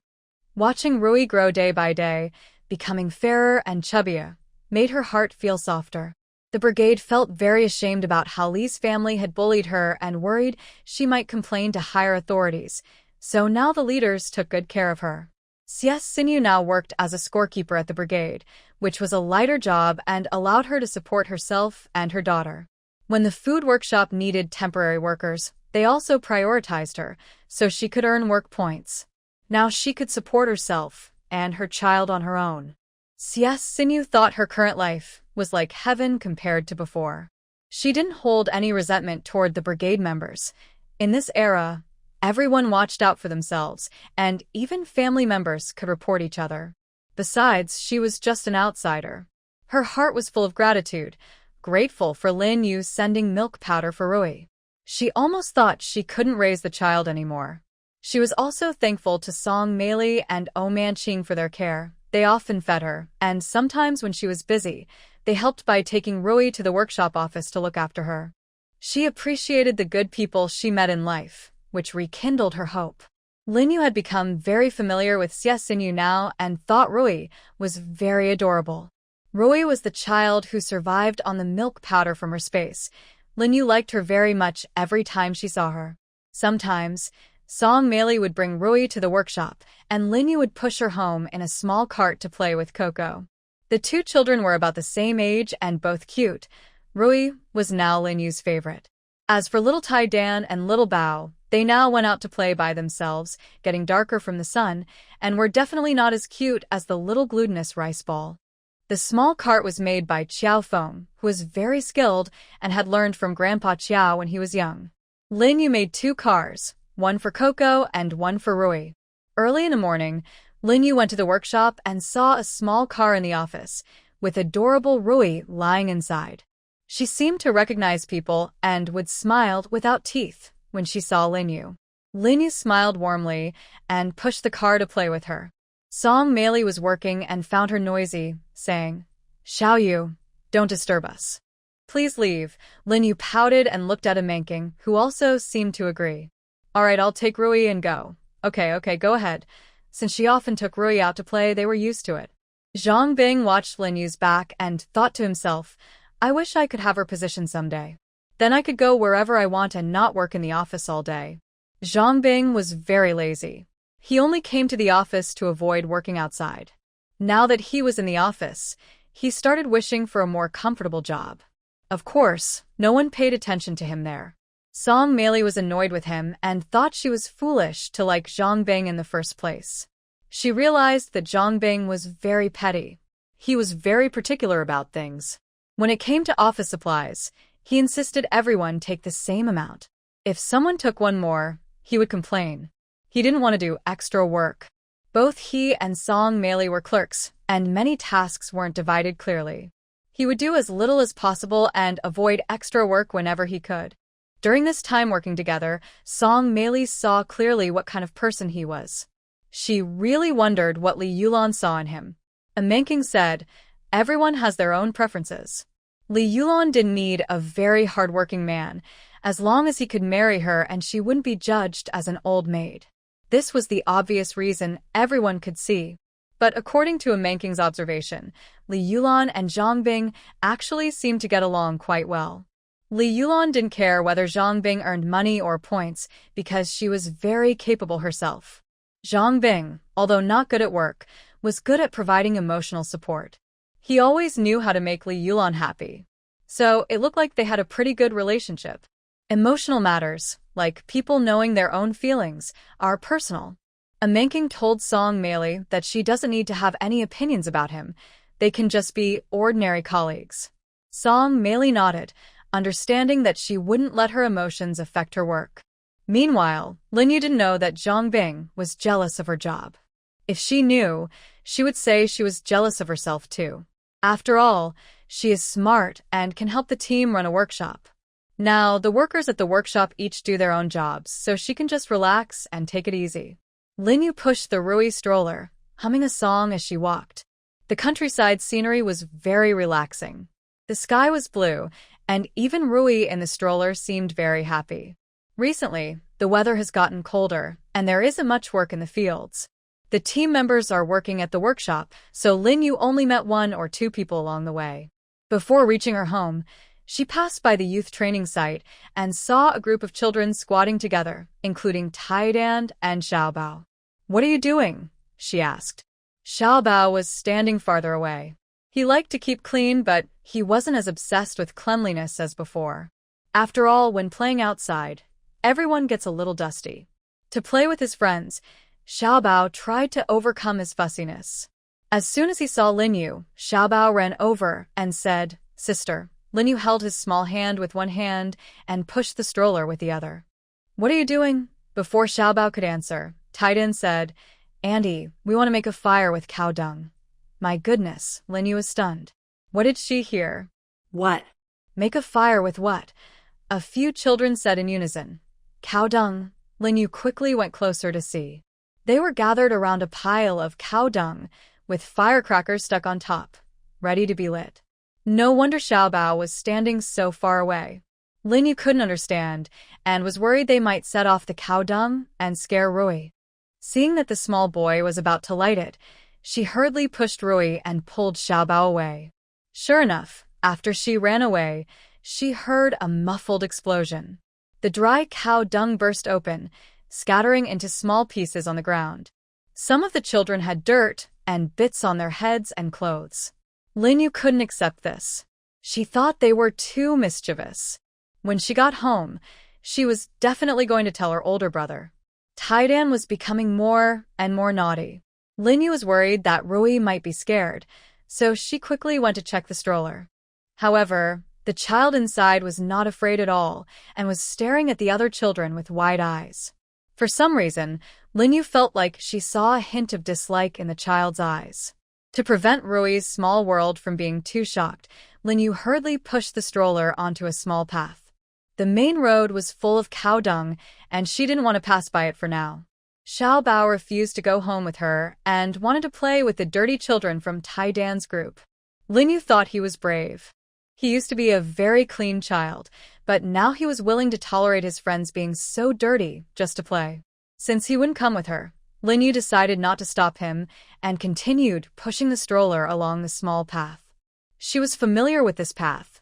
It led to the youth station. She often secretly went this way to find Gu Yunza. Suddenly, someone was walking toward her. The person carried a basket, had gray hair, looked a bit hunched, and seemed surprised when she saw Linyu.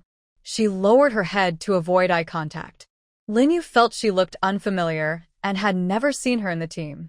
Seeing her carrying a basket of pig grass, Linyu approached and said, Ma'am, this isn't a good place to gather pig grass. You can go over there. She pointed to the usual place she went. The woman nodded quietly and whispered, Thank you. Just as she was about to leave, she saw Rui in the stroller. She seemed stunned and looked at her with a frown, then looked again. Linyu thought this person was very strange. Could she be a kidnapper? She quickly blocked her view and said, What are you doing? Don't think about stealing the child. The woman couldn't see Rui anymore and withdrew her gaze. I'm not a kidnapper. Is this child yours? Linyu found her very suspicious. She didn't want to tell the truth and raised her chin. It's none of your business. I warn you, don't try anything bad. My uncle is the team leader. Sometimes she thought bluffing could be useful. Usually people would be afraid of the team leader. The woman looked up and examined her carefully. You're the team leader's niece. So, this was the child. Her reaction was very strange. The more Linyu thought about it, the more she felt unsafe. She pushed the stroller and wanted to leave quickly to find someone to catch her. The old lady seemed to understand what she was thinking and immediately said, I know your uncle. I live in the cattle shed. The cattle shed, that's just... Linyu's eyes widened. It was the first time she saw someone from the legendary cattle shed. These people used to be top in their fields, but after falling on hard times, they ended up in this small mountain village. Linyu had been near the cattle shed before, but the smell was really bad, so she turned away. The cattle shed was at the edge of the team's area, built on the hillside so the cows could eat grass easily. Most people from the team entered the mountains through the small green hill, so few went to the cattle shed. Since the other person said she knew Lin Igua, there was no reason to doubt her. So Linyu lowered her guard for now. The old lady asked again, Is this your child? Linyu shook her head. No, it's Xie Jiqing's. I'm just helping take care of her. The other person didn't say anything for a moment. Seeing her stunned, Linyu moved closer and asked, Old lady, are you okay? What's wrong? Are you feeling unwell? The old lady clenched her teeth as if she was holding back pain. Linyu was frightened, thinking she might faint. At this moment, Rui suddenly started crying. Linyu quickly picked her up and comforted her. Rui, don't cry. Don't cry, good girl. Rui's soft crying made everyone feel sad. The old lady seemed to come back to herself. She looked at Rui crying and reached out her hand, saying, "Can I hold her?" Linyu didn't want to give her the child because she was a stranger. But Rui, this little girl, stretched out her body and tried to jump into the old lady's arms. Linyu thought that if children like someone, they probably meant no harm. So she let Rui go over. However, she kept a close eye, ready to take the child back if anything changed. When the old lady held Rui, the little girl gradually stopped crying. Linyu found it amazing. It turned out Rui really liked this old lady. The old lady, who was also the researcher leopard, held the little baby. Inside, she felt like a part of her heart had softened and collapsed, feeling very tender. The baby's warm breath on her neck made her feel touched. Maybe because she found her embrace comfortable, Rui slowly fell asleep.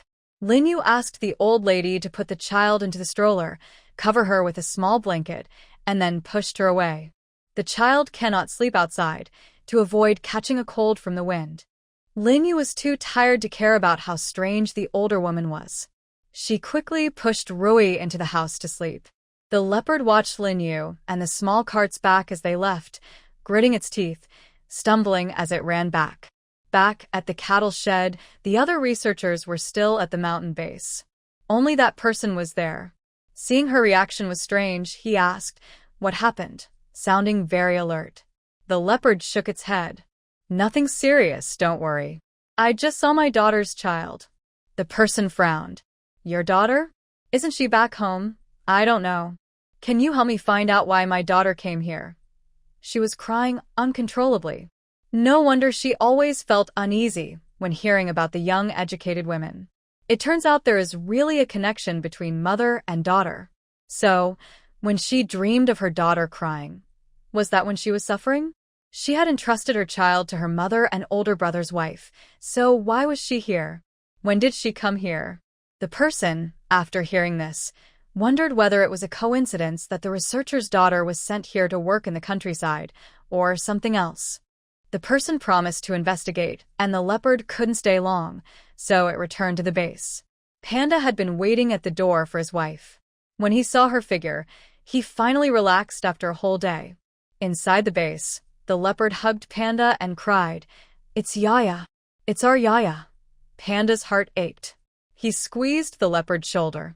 "What are you saying?" The leopard wiped its tears hard, trying not to tremble, and said, "That young educated woman is our Yaya. I saw her child." Panda shook his head. Impossible, impossible. "Yaya isn't with our mother." The leopard's nails dug into its palm as it gritted its teeth. "I don't know. If I find out who sent Yaya to the countryside, I won't let her go. Even if that person was her relative, it wouldn't matter." Linyu pushed Rui back to the Lin family. Zhou Hahua was in the yard, sunbathing with Kiki. Seeing her push the cart inside, she smiled and asked, "Did you bring Rui?" Linyu gestured with a finger. "Sho, sister-in-law, Rui is sleeping." Zhou Hahua peeked inside and saw the soft little baby sleeping soundly, looking very adorable. She whispered, "Let's go to my room, to Coco's little bed." Coco had just woken up. Her bed was still warm, perfect for Rui to sleep on. Rui was very familiar with the Lin family. She was placed on Coco's small bed, and smelling the familiar scent, she didn't wake up. Seeing her sleeping peacefully, Linyu closed the door and left. Coco saw Linyu and immediately smiled. Linyu was very popular with children. Both Rui and Coco would smile whenever they saw her. Linyu clapped her hands and asked, "Coco, can I hug you?" Coco rushed over, and Linyu quickly caught her. She was strong and energetic, so holding the child didn't tire her out. With her help, Zhou Hahua could relax a bit. Linyu also played airplane rides with Coco, making the little girl giggle happily. After playing enough, Linyu sat down with Coco and chatted with Zhou Hahua. She also told her about Tai Dan and Xiao Bao going to play with mud. Zhou Hahua looked a bit troubled and said, "Tai Dan is such a mischievous boy. Now that you mention it, I don't even want to help him take a bath." Linyu laughed and said, "Then let him do it himself. He's almost 6 years old." Zhou Hahua agreed and nodded, saying, "You're right. When I get back, I'll let him take a bath by himself. Hearing this, Tai-Dan pouted and refused. I want mom to help me. Lin Yu said, you're a little man now, almost 6 years old. Are you shy? And Xiao Bao, you two go take a bath together. Xiao Bao clenched his small fists. He didn't want to bathe alone either. Lin Yu chuckled and took out 2 small yellow ducks from her pocket. Whoever is willing to take a bath by themselves, I will give them a little duck. The 2 children had never seen such toys before, and their eyes lit up. Mimi, I'll bathe myself and you give me a duck, auntie. Xiao Bao also loved cute ducks. Since Tai-Dan had said so, he raised his hand and said, sister, me too. Lin Yu nodded and placed the small yellow ducks in their tiny hands. Go ahead. They can float on water. You can bathe with the little ducks. Hearing they could bathe with ducks, the children became even happier. They eagerly asked their mom to bring their clothes. Lin Shan had already prepared a large bucket of water for them to wash themselves in the basin. The adults were sitting outside chatting, and no one went inside to help them. However, they could hear the 2 children inside the bathroom laughing happily, which was quite amusing. The 2 mothers, Zhou Hehua and Wang Zhaodi, thought it was about time and went in to lift the children out of the water so they wouldn't get wrinkled. With the children's cheerful laughter, the Lin family was very lively. At this moment, Lin Yu heard crying from inside the house and quickly went in to pick up Rui. Shun Jinyan also liked Rui and gently held her, saying, Rui is here, don't cry, don't cry. Lin Yu had prepared milk for Coco and Rui and also bought 2 small bottles. Everyone thought she bought the milk powder through someone else and didn't find it strange. Zhou Hehua and Xia Xianyu even insisted on returning her the money. Lin Yu didn't know the exact price. She had many of these items in her space. So, she just symbolically took 3 yuan from each of them. The 2 little babies happily drank their milk, and the family gathered around them, finding them more and more adorable. Shinji Nian looked at the cute Rui and asked Lin Igua, brother, where is Rui's mother from? Can she go back? It's too hard for her to stay here alone. When Xia Xianyu had her accident, Lin Igua had already checked. She's from Sichuan province. It seems her parents are no longer alive, and she probably can't go back. If it were possible for her to return, Lin Igua would have helped arrange it long ago. But now, there's no such rule, and Xia Xianyu's family has no relatives who can help, so she has to stay. Just then, someone outside called, is Lin Yu here? I'm here to pick up Rui. Shun Jinyan carried Rui and went outside, where she saw Xia Xianyu. She had short hair, a small build, and looked very capable, a strong woman. Xianyu is here. Aunt Shun, I came to pick up Rui. Thank you for taking care of her. Rui saw her mother and happily jumped in Shin Jinyan's arms, wanting to run to her. Shin Jinyan quickly handed her over to Xia Xianyu, saying, this child misses her mother. Xia Xianyu looked at Rui with full love, and smelling the milk on her, she knew she had already been fed. She felt even more grateful to the Lin family. At this moment, Lin Yu pushed out a small cart, which had Rui's small milk bottles and a tiny blanket inside. Rui just finished drinking milk and took a nap. Hey, I understand. Thank you all. Lin Yu shook her head. She wasn't overly sentimental. She genuinely liked Rui. For parents who love their children, Lin Yu always has the highest respect. No need to thank me. When I have free time, I help take care of her. When I get busy, I won't have time. Recently, she was busy forming a dried fruit team, so she hadn't seen Rui for a long time. Xia Xinyu held Rui in one arm and pushed a stroller with the other, and her voice could still be heard from afar, teasing Rui. Lin Yu and her daughter exchanged glances and smiled. This scene was truly beautiful. Back home, another little cutie had already finished milk and fallen asleep. The whole family naturally lowered their voices. Little Tai-Dan and Little Bao were playing in the yard. Lin Yu looked around and thought that Big Girl was missing. Since she hadn't checked on her in a while, she went to Big Girl and Second Girl's room. She knocked on the door and heard only Big Girl's voice. Lin Yu opened the door and went in. She saw Big Girl sitting at her desk, reading a notebook. Seeing Lin Yu come in, Big Girl shyly smiled and said, Sister. Lin Yu pulled up a chair and sat beside her. Big Girl, why have you been staying inside and not going out lately? Big girl bit her lip and handed the notebook to Lin Yu. Sister, take a look. Curious, Lin Yu took it. The beginning was a story introduction. It was about a girl in a small mountain village that favored boys over girls, how she studied hard, fought to improve her life, and finally became an outstanding female leader. Suddenly, Big Girl spoke up, and Lin Yu looked up from the notebook. Seeing her anxious face, Lin Yu smiled and patted her head. Big Girl, you wrote this really well. I got so absorbed in it. Big Girl blushed and smiled. Really? Lin Yu nodded. Yes, really. Did you finish the ending? Big Girl shook her head. I don't know how to write the rest. So she had been staying in her room writing, but had produced many drafts that she wasn't satisfied with. Lin Yu flipped to where she had stopped writing and understood. Because Daeniu is just a student who recently graduated from middle school, she lacks rich social experience. So, when writing about the main character becoming an adult and taking on a leadership role, she couldn't imagine how to develop the story. However, Lin Yu believes that writing novels can also learn from others' experiences. Daenia's limited reading volume results in a lack of material in her mind. Don't try to do everything on your own without guidance. If you feel you lack enough experience, then read more and observe more. Tomorrow, I will go to the county town. You can come with me, and we can visit the bookstore. Daenia's eyes lit up, then dimmed again, but I don't have money to buy books. Sometimes she works as a temporary worker at a workshop, but she hasn't been paid yet. She also has no pocket money. After saving for a few years, her savings amount to only 2 yuan, which isn't enough to buy books. Lin Yu patted her shoulder. Don't worry, we'll just look without buying anything. We can also find some old newspapers, those are free.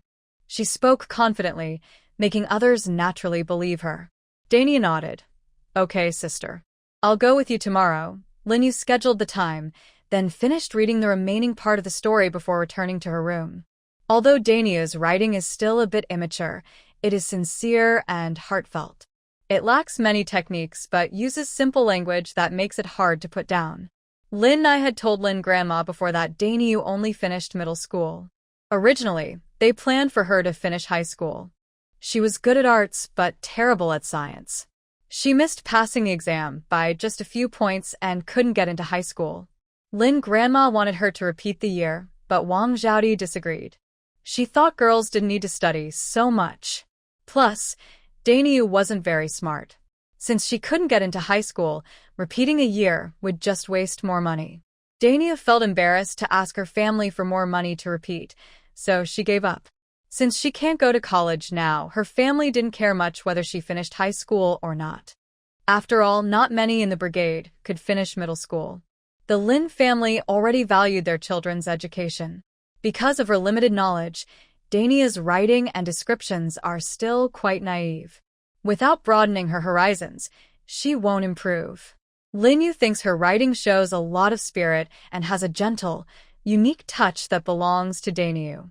If she can keep going, she might become a writer in the future. Just then, Lin Yu looked at her space. There was a lot inside, and she wanted to sell some items. She needed to go to the county town, and it was a good chance to take her daughter to see some books. Since Lin Yu often went to the county, her family trusted her now. The next day, Lin Yu took her daughter on a bullock cart to the county town. They went to a bookstore. These days, not many people buy books, so the store owner usually just let people read inside. Lin Yu took her daughter to the biography section to find books about women. Her daughter found a few books. Lin Yu looked at them and thought they were suitable, so she let her stay and read in the store. She said she needed to meet someone she knew and would come back later to pick her up, then she left quickly. Since Lin Yu was alone and had her space, which was very safe, she disguised herself and went straight to the black market. She looked for the same man with a beard. Lin Yu went directly to trade with him. Seeing her walk confidently to him, the man with the beard thought she was someone he had traded with before and asked, "What do you have this time?" Seeing her carrying 2 big bags, the man remembered Li Dahui, who hadn't come for a long time. "Is it prey? Someone was hunting before, but they haven't come for a while. I need it." Lin Yu shook her head and slightly opened one of the bags to show him. The man's eyes widened. "Is this fine flour?" "Very white, very fine flour." This was good stuff. They hadn't seen such high-quality goods around here. He wanted to ask where it came from, but according to the rules of the underground market, he didn't ask too many questions. He only asked Lin Yu, "What's the price?" Lin Yu gestured with her hand. 2 mao per jean. The current price at the supply and marketing cooperative was about 1.5 to 1.8 mao per jean, but that required a ticket. Lin Yu's flour didn't need a ticket, and it was fine flour. 2 mao was already very cheap. The man with the beard knew this too. Afraid of losing this big customer, he didn't bargain. For 2 bags of flour, about 100 jean, he paid Lin Yu 20 yuan. Lin Yu took the money without hesitation and left. The man with the beard was left behind, trying hard but only able to lift 1 bag of flour. He really didn't understand how this skinny girl managed to carry 2 bags so easily. Because she saw that the other person had some strength, the bearded man didn't dare to do anything, fearing he would lose more than he gained. Later, Lin Yu visited several family compounds, collecting a good amount of food and meat. In the end, she had over 100 yuan in her hands. Although the amount looked smaller when exchanged from supermarket goods to current money, its purchasing power was strong. After she finished shopping, she went back to find the big girl still reading, completely absorbed. Lin Yu asked her to put down the book and took her out to eat. They went to a state-run restaurant. Lin Yu ordered dumplings and a bowl of soup for each of them. It was her first time in such a place, and the big girl felt a bit unsure. "Big sister, I don't need to eat anymore." But these were wheat dumplings. She couldn't afford to eat them. Lin Yu helped her by putting one into her bowl. "Don't be polite. It's on me. When you earn money, you can invite me to eat."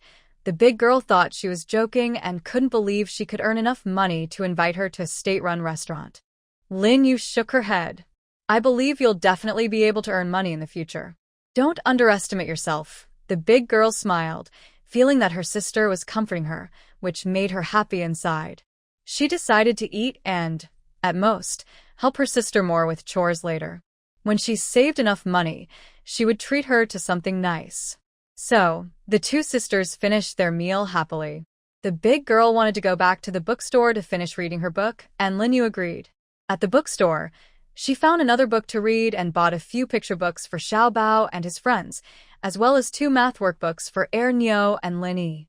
When the big girl finished reading, they left the store under the curious eyes of the staff. "These 2 are really strange." They didn't buy the biography because it was cheap, but they bought the picture books and math workbooks, which are more expensive. Because they heard the big girl call Lin Yu sister, they automatically thought they were family and didn't distinguish between them. But Lin Yu knew that the big girl didn't need her to buy books now. If she wanted to expand her knowledge, she had to work hard to learn and find ways to improve herself. Only in this way could she consciously grow. Knowing that the big girl had no money, Lin Yu took her to the recycling station. At the door, an old man was drinking tea. Lin Yu told him she was looking for some old newspapers. The old man pointed to a spot. "Right there. They just delivered some today. Go and get them yourself." The 2 of them were searching through a pile of old newspapers that had just been delivered today. Lin Yu checked the dates. They were from the past 1 or 2 months, at most half a year ago. That's good. If they were from too long ago, the main ideas might have changed. There were many newspapers sold by weight. She picked out the suitable ones, stacked them together, and took them to show the old man. The old man originally thought these 2 people were just like others, claiming to look for old newspapers, but actually searching for treasures. But he didn't expect they were really just looking for newspapers. In fact, there aren't many treasures in the recycling station. If there were, they would have been taken away by the authorities. This is just a basic recycling station, so there's not much valuable stuff. The old man thought those people were too naive. Since he met 2 honest children, he felt a bit fond of them. So he said, "Here, take these for 5 cents. When the girl heard the price, her eyes lit up. 5 cents for so many newspapers? She had 2 yuan, which was enough to buy many things.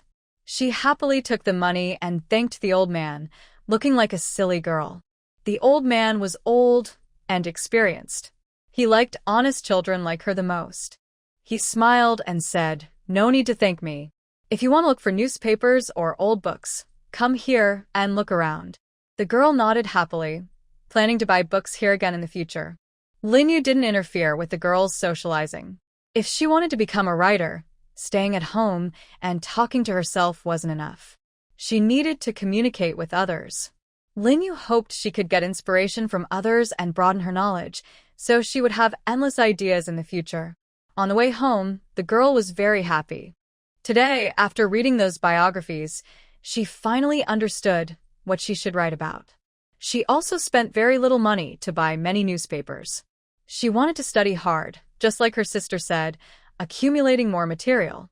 When she got home, she couldn't wait to hug the newspapers and go to her room to read.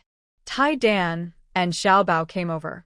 Lin Yu took out the milk candies she promised to buy for them and gave each of them a small comic book. Xiao Bao loved reading comics.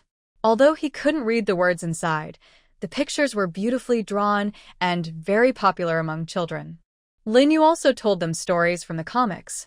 They listened with great interest every time. Two girls and Lin Yi also received math problems from Lin Yu. Both of them love studying, so they were very happy to get this gift. Since little Kiki cannot eat candy or read books, Lin Yu brought her a cute set of baby clothes. In later times, parents liked to dress their children as little animals, so Lin Yu also bought many such clothes in the supermarket. She picked out a set of little frog clothes and a set of little white rabbit clothes. Kiki liked the white rabbit more and held onto it tightly. Lin Yu comforted her and helped her put it on. Then she placed her on a cool mat in the yard. "Wow, we have a little rabbit at home," Lin Yuan said as he walked in and saw his adorable niece Kiki. Kiki was starting to recognize people. When she saw Lin Yuan, she smiled, as if she knew he was her second uncle. Seeing her happy smile, Lin Yuan loved her very much. He picked her up and her feet rested on his stomach.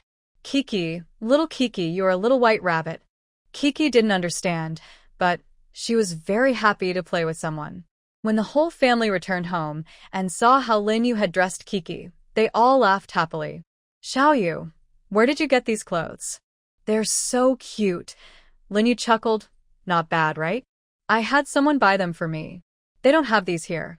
Anyway, as long as she said she had someone buy it for her, it was fine.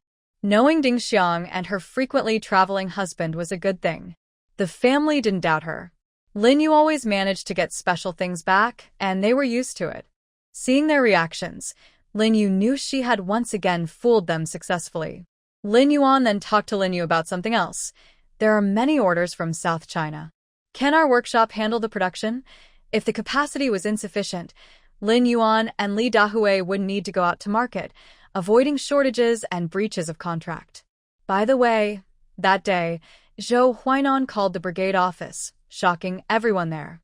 His orders came from Beicheng Department Store, Supply and Marketing Cooperative, 5 large state-owned factories in Beicheng, and even government units. The total value of these orders was more than twice the orders from the past 2 months.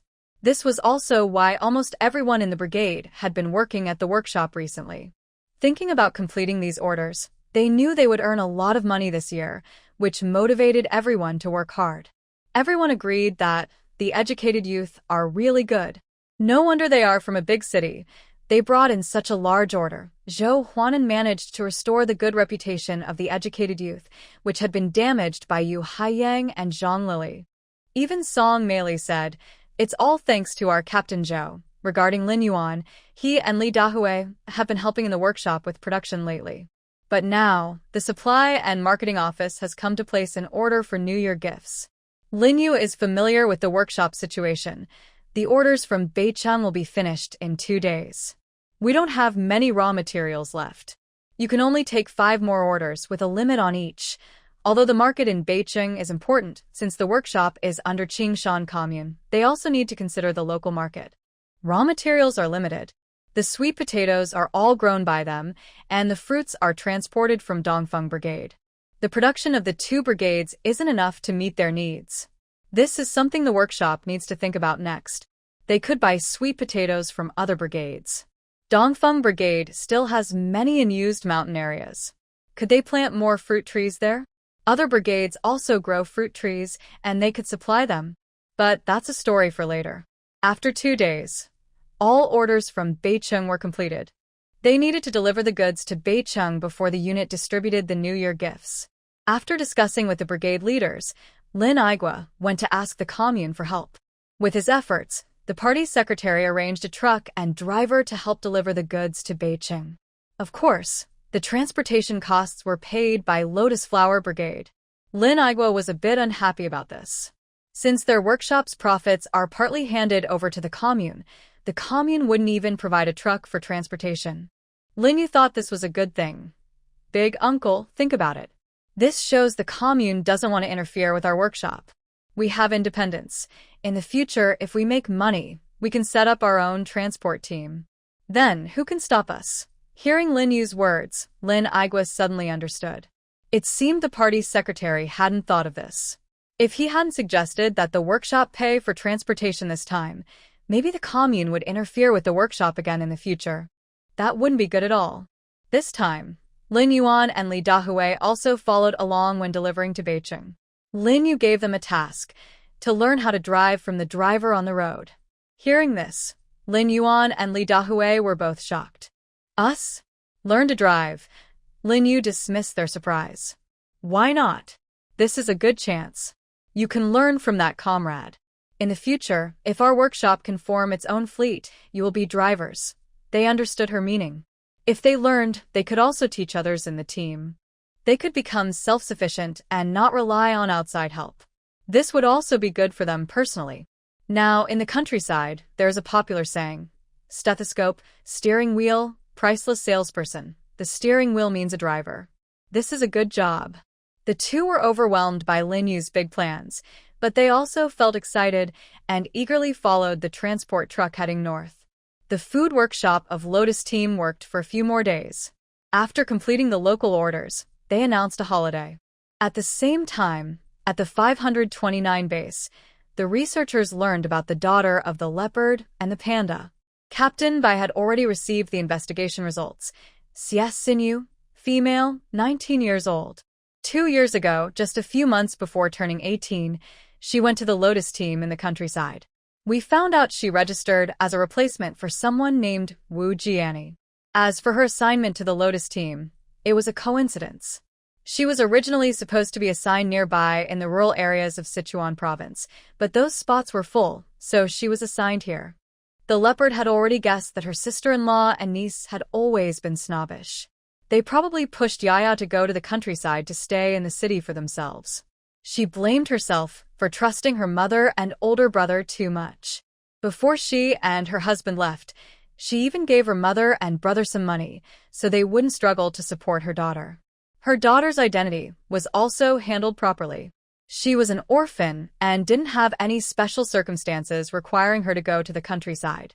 But in the end, it turned out like this. The leopard, also known as Wu Hongying, was now heartbroken. Her mother's and brother's betrayal and her daughter's situation were almost too much to bear. Panda, also called Xia Wenzhou, after hearing Bai's report, felt disappointed in his wife's family. Of course, his own family wasn't perfect either. When his parents and younger brother heard about the possible trouble, they immediately disowned him and cut ties. If not for this, the couple wouldn't have to rely on the mother-in-law and the older brother-in-law. They thought that with the money, as the grandmother and the older brother-in-law, they wouldn't bully their own daughter. He knew his wife felt more guilty, but both of them were at fault. He wiped his tears and patted her shoulder. Hongying, don't be sad. We both made mistakes. Now, we need to think about how to help Yaya. Their Yaya used to be the shining star of their family, raised by her father on his shoulders. They never thought she would end up in such a situation. Actually, it's partly their fault for spoiling her too much and protecting her too well. She is so beautiful. She lacked the ability to protect herself. Now that she's here, she can only be bullied. She's been saved now, but she still has to support herself alone and take care of a child. It must be very hard. The couple looked at the black cat, hoping he could give some advice. The black cat adjusted his glasses. You just said you met Captain Lin's niece, and she's helping you take care of the child. Wu Hongying clapped her hands. Yes, we can ask her for help, but their situation needs to be kept secret. The black cat looked at Captain Bai sharply. Captain Bai, your contact person? Captain Bai tensed up under his gaze, as if facing a high-ranking leader. Yes, that contact person and Captain Lin's niece are talking about dating. When he said this, the researchers looked confused. He's here for work, and he's dating someone. Is this person reliable? The black cat didn't care much about dating. Captain Bai said seriously, this person is definitely reliable. He and Comrade Lin Yu have known each other for a long time, and they've reported their relationship to the higher-ups. Otherwise, how would Captain Bai know? After Gu Yunza and Lin Yu decided to get back together, they immediately reported it. They also explained that they weren't in the middle of a mission and falling in love. It was someone Gu Yunza had liked for a long time. The team couldn't stop others from dating. Plus, Gu Yunza has a strong background. The final reply was that as long as they kept it secret, Gu Yunza and Lin Yu could proceed with their marriage plans. Gu Yunza especially liked the phrase, based on marriage. I have always kept that report carefully stored. In the base, when they learned that Gu Yunza was reliable, the black cat said, then let this liaison officer communicate with Comrade Lin Yu to secretly help Comrade Xie Xinyu. First, Lin Yu had already been helping to take care of Xie Xinyu's children, so it wouldn't attract attention. Second, she is a trusted person who won't leak secrets. Gu Yunza, upon receiving the task, immediately looked for Qiao Feng. He didn't reveal any other secrets, only said that Xie Xinyu needed protection and care, and the organization decided to entrust Lin Yu with this. Qiao Feng frowned. He really didn't want his sister involved in these matters. But it seemed that since she returned to Lotus Battalion, she was already entangled in this mission. He had already been notified to return to the team and couldn't protect Lin Yu, so he asked Gu Yunza, can you guarantee that you'll protect her well? Gu Yunza saluted. I swear in my military uniform, I will protect Comrade Lin Yu with my life. Qiao Feng also saluted him. My sister, I leave her in your care. 2 days later, it was still the same jeep, and Qiao Feng was about to leave. During this time, the Lin family had become very familiar with Qiao Feng, especially Lin Yuan, who often shared a bed with him. But before he returned from Beicheng, Qiao Feng had to leave. I left a set of military uniform for Lin Yuan on the bed. Remember to tell him. Also, thank you all for your care during this time, and thank you for taking care of Lin Yu. He bowed to the Lin family. Spending this time together made him feel that the Lin family was closer to him than the Qiao family. Now that he was leaving, he felt very reluctant. Grandma Lin patted his shoulder and said, Child, be careful. Come back next time for a rest. The Lin family always welcomes you. Tai Dan and Xiao Bao saluted him. Uncle Feng, goodbye. He was the one who had taught them that. Xiao Feng also didn't forget to show respect to the children and saluted them as well. Then he looked at Lin Yu, noticing her red eyes and nose. Little girl, don't cry. Brother will visit you again next time. Take good care of yourself. Xiao Feng returned, likely to go on another mission. Lin Yu, knowing the dangers of a soldier's job, worried about what might happen someday. Xiao Feng smiled and said, Don't worry. Your brother is strong. You just focus on yourself.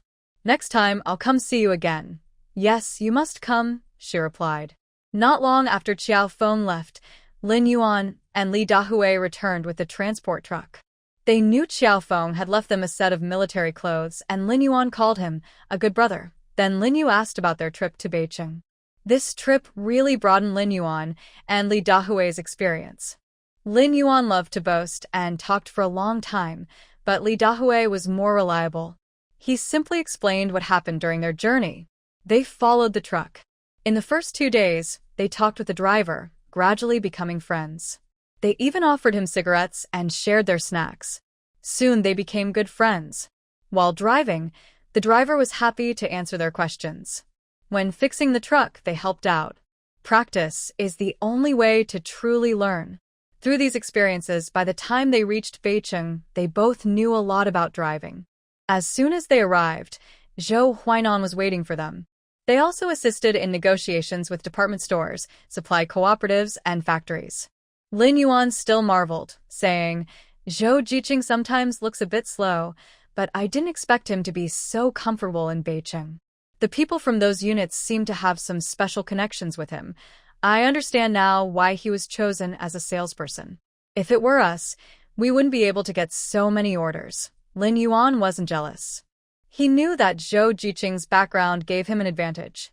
He and Li Dahui are from the countryside, but getting orders in the county was also thanks to local connections. Later, they secured a supply contract for the provincial capital, thanks to Li Dahui's aunt. Lin Yuan viewed these things objectively. He just did his best. He truly believed he had talent. Li Dahui was also deeply moved. He had never imagined that a city like Beicheng, a top city in the country, would be so different. It was like another world. It was bustling and lively. People on the streets rode bicycles, dressed in work uniforms, and looked energetic. They had very few patches on their clothes. Here in the big team, there are families. Several children share one pair of pants, and whoever goes out wears them. The difference is huge, and you can imagine how big it is.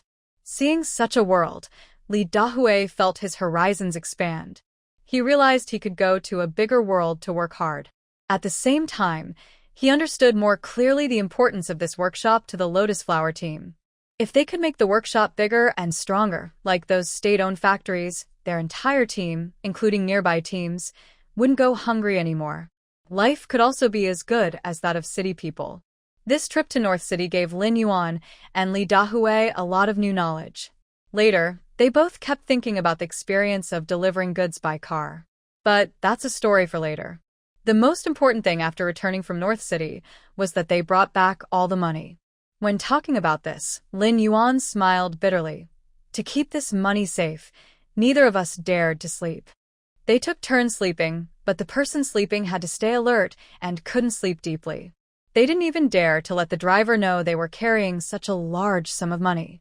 So, no matter how nervous they were, they pretended everything was fine. Only when they got home did they finally relax.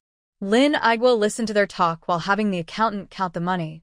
It's a total of 2,536.25 yuan. That's correct. Lin Yuan felt relieved. Look at this. So much money. We didn't even dare to go to the bathroom. Now that the money was delivered and the amount was correct, Lin Yuan finally relaxed and yawned. Ding Dahua saw his son's dark circles and felt sorry for him. Go get some sleep, Dahui. You too, Dahu. Li Dahui was also tired now. He didn't want to walk all the way home. His mother, Lin Gipo, was here too. He said a word and went straight to Lin Yuan's room to sleep. Now everyone in the team knew they had returned. They all gathered in Lin's yard. Manhwa had been waiting for a long time. She rubbed her hands and said, "Team leader, when will we split the money?" She not only received a salary but also got paid based on work points. Her whole family had several members, so they could get quite a bit. The team leader looked at everyone eagerly waiting for him. Not wanting to disappoint them, he said, "All right, the accountant will calculate the shares soon. We will gather at the grain drying yard this afternoon to distribute the money." Everyone cheered happily, clapping their hands. The team leader felt a bit shy and waved his hand, saying, "Everyone disperse now. Go home and cook your meals. Don't crowd around my house." Afraid he might get angry and withhold the money, everyone quickly dispersed. Lin Yu found the scene quite funny. Lin Igwa is a man of his word. Once the accountant finished calculating the accounts for the workshop and determined the work points, they went to the grain drying yard to start distributing the money. Our workshop has been running for a few months now. The total income is 5,269.5 yuan. After paying the Dongfeng team and covering daily expenses, there's 3,456 yuan left.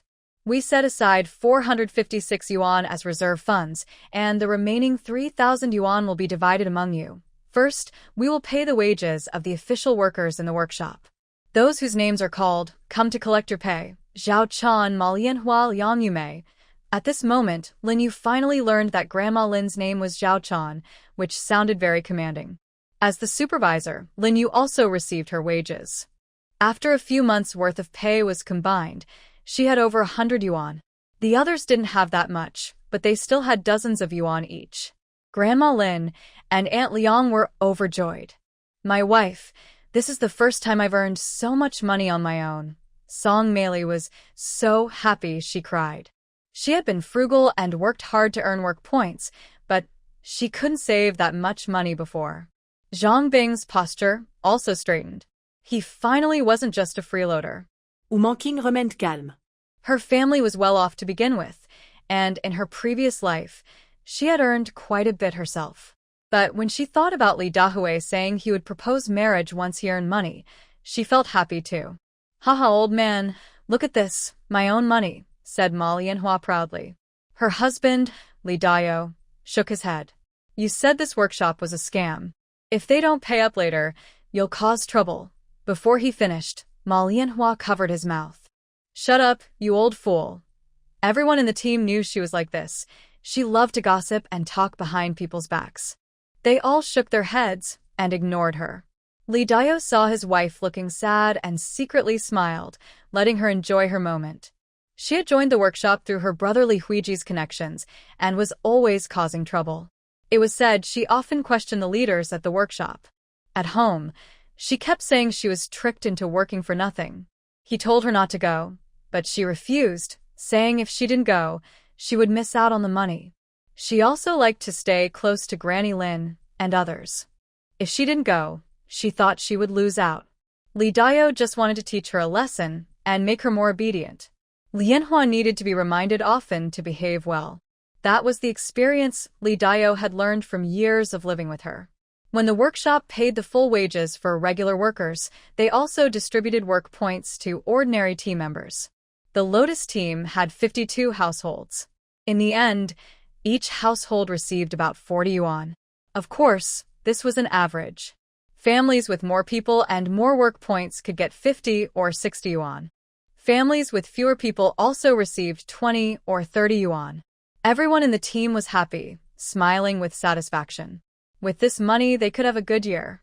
Some even suggested to the team leader to slaughter the team's pig and use the money to buy meat. The team leader saw everyone happy and didn't want to spoil the mood, so he agreed. In a few days, they planned to find a butcher to kill the pig and share the meat for the new year. Lianhua was very proud of this distribution. Besides her own wages, her family had many members, so they got over 40 yuan. With her wages, their total was more than 100 yuan. That was a lot of money, more than they had in savings. With this money, they could eat meat and buy new clothes for the children. Other families were similar. Some had less money, but still promised to buy meat for their children. The happiest were the children, who ran around in groups, cheering and making the place more lively than New Year's celebrations. The Lin family was the same. Granny Lin, Lin Yuan, and Lin Yu all had wages, and after calculating their work points, they also received some money. Granny Lin was generous with her money. She took out a bag of white rabbit candies she had kept and shared them with every child. Lin Yu and Lin Yuan were both assigned to the team, since they weren't married and were still children. When everyone in the team was happily laughing and talking, Lin Igua took the accountant to the Dongfeng team. Captain Huang saw them and knew good news was coming. Lin Igua had brought money.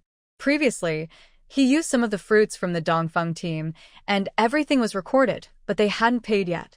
Captain Huang, look at this ledger.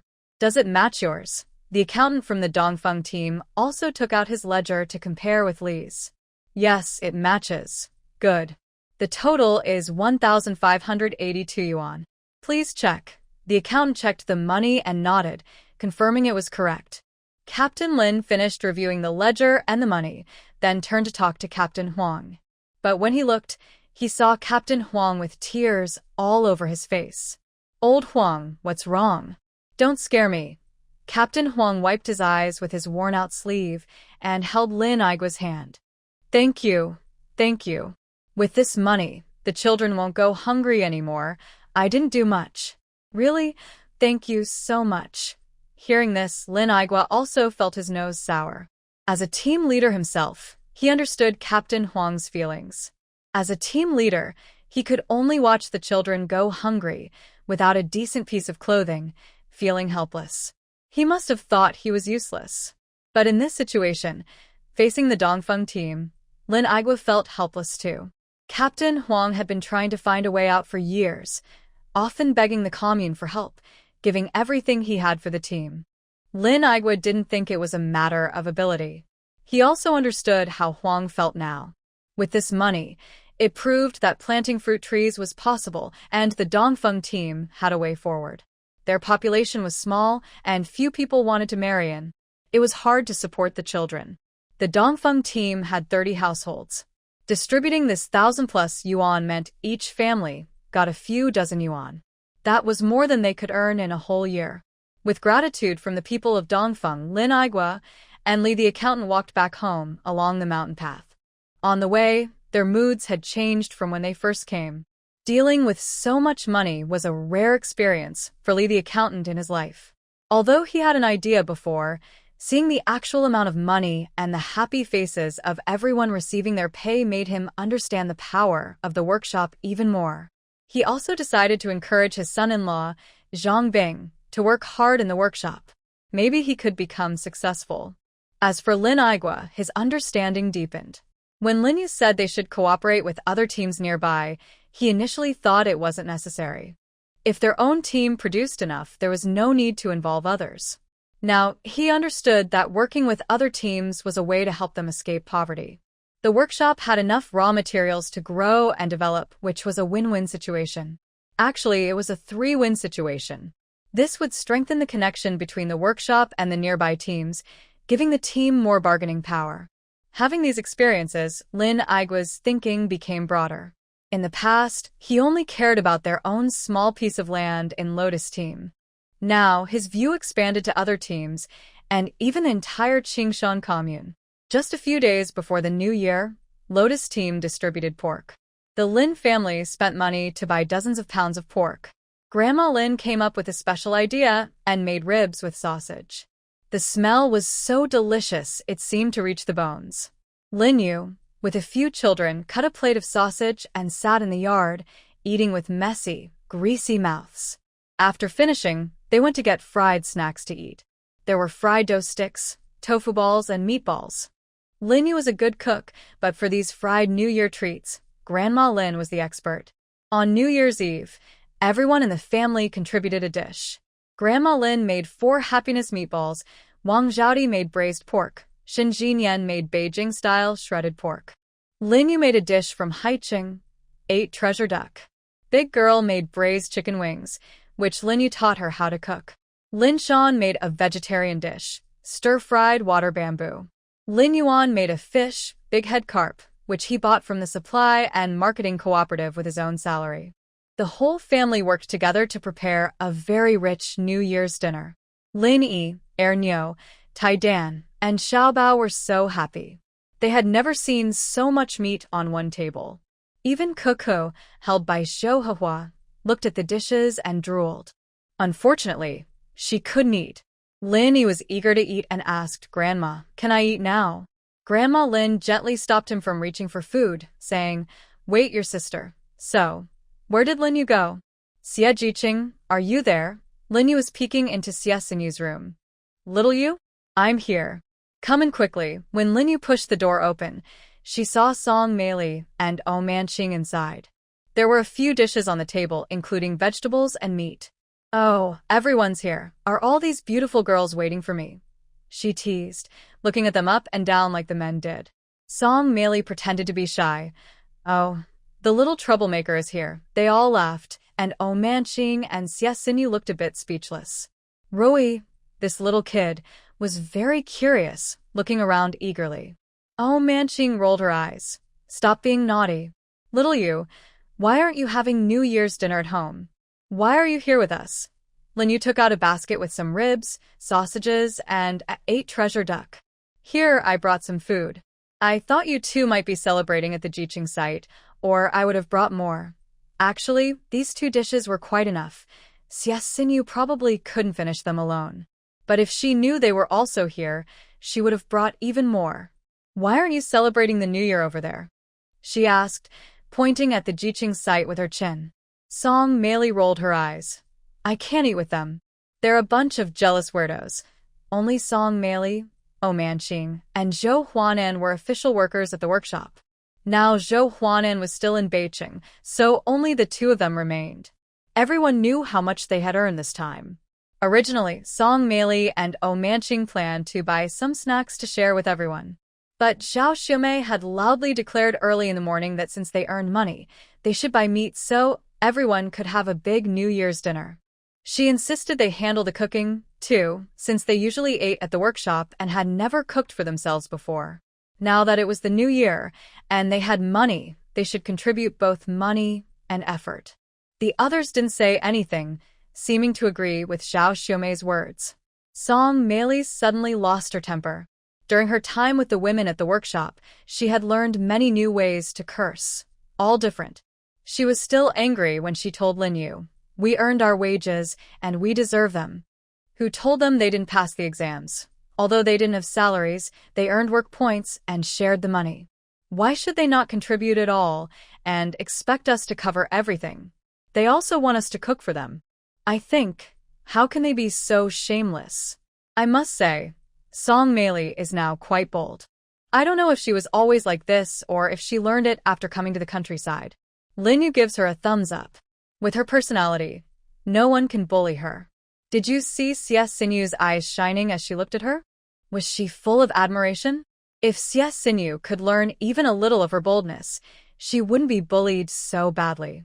Oh Man Qing is also not someone easy to bully.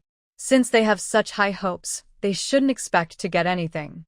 She called Song Meili, and the two of them came over to Xie Xinyu to celebrate the new year together. They originally planned to buy some pastries, but changed to milk candies, which Xie Xinyu soaked in water for Rui to drink. It seems that a few milk candies are equivalent to a glass of milk. Good things are better given to Rui. Giving them to ungrateful people would be a waste. That's the scene Lin Yu is seeing now. Knowing the relationship between Lin Yu and Gu Yunze, Song Meili told her, "Gu Yunze isn't here. He said he went to visit relatives and isn't celebrating the new year here." Lin Yu already knew about this. He had an urgent task and only told her to take care of Xie Xinyu before leaving. Because of his instructions, Lin Yu paid more attention to Xie Xinyu and Rui. She also asked her, "Xie Jiqing, did you also get your share of the money?" When she mentioned this, Xie Xinyu smiled and nodded, saying, "Yes, I got it.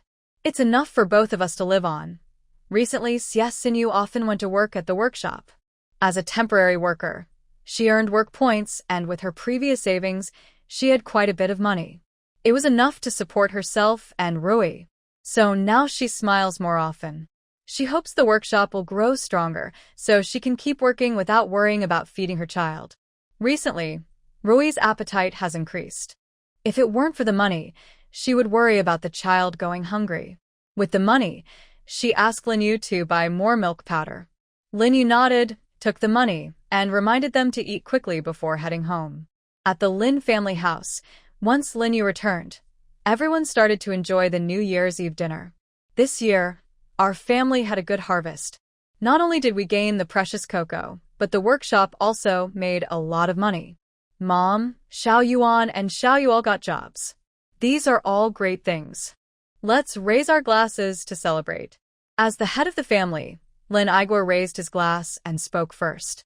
Everyone in the family raised their glasses. The elders had wine, while the children drank the sour plum soup made by Lin Yu.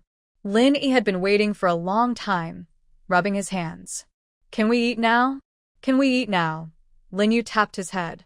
"You greedy boy. Wait until Grandpa and Grandma eat first. It's a traditional virtue to let the oldest family members start eating first." Lin Yi stuck out his tongue. "Got it." Grandpa Lin and Grandma Lin took a small bite and said, "Go ahead and eat." Lin Yi had already set his eyes on the 8-treasure duck, made by Lin Yu.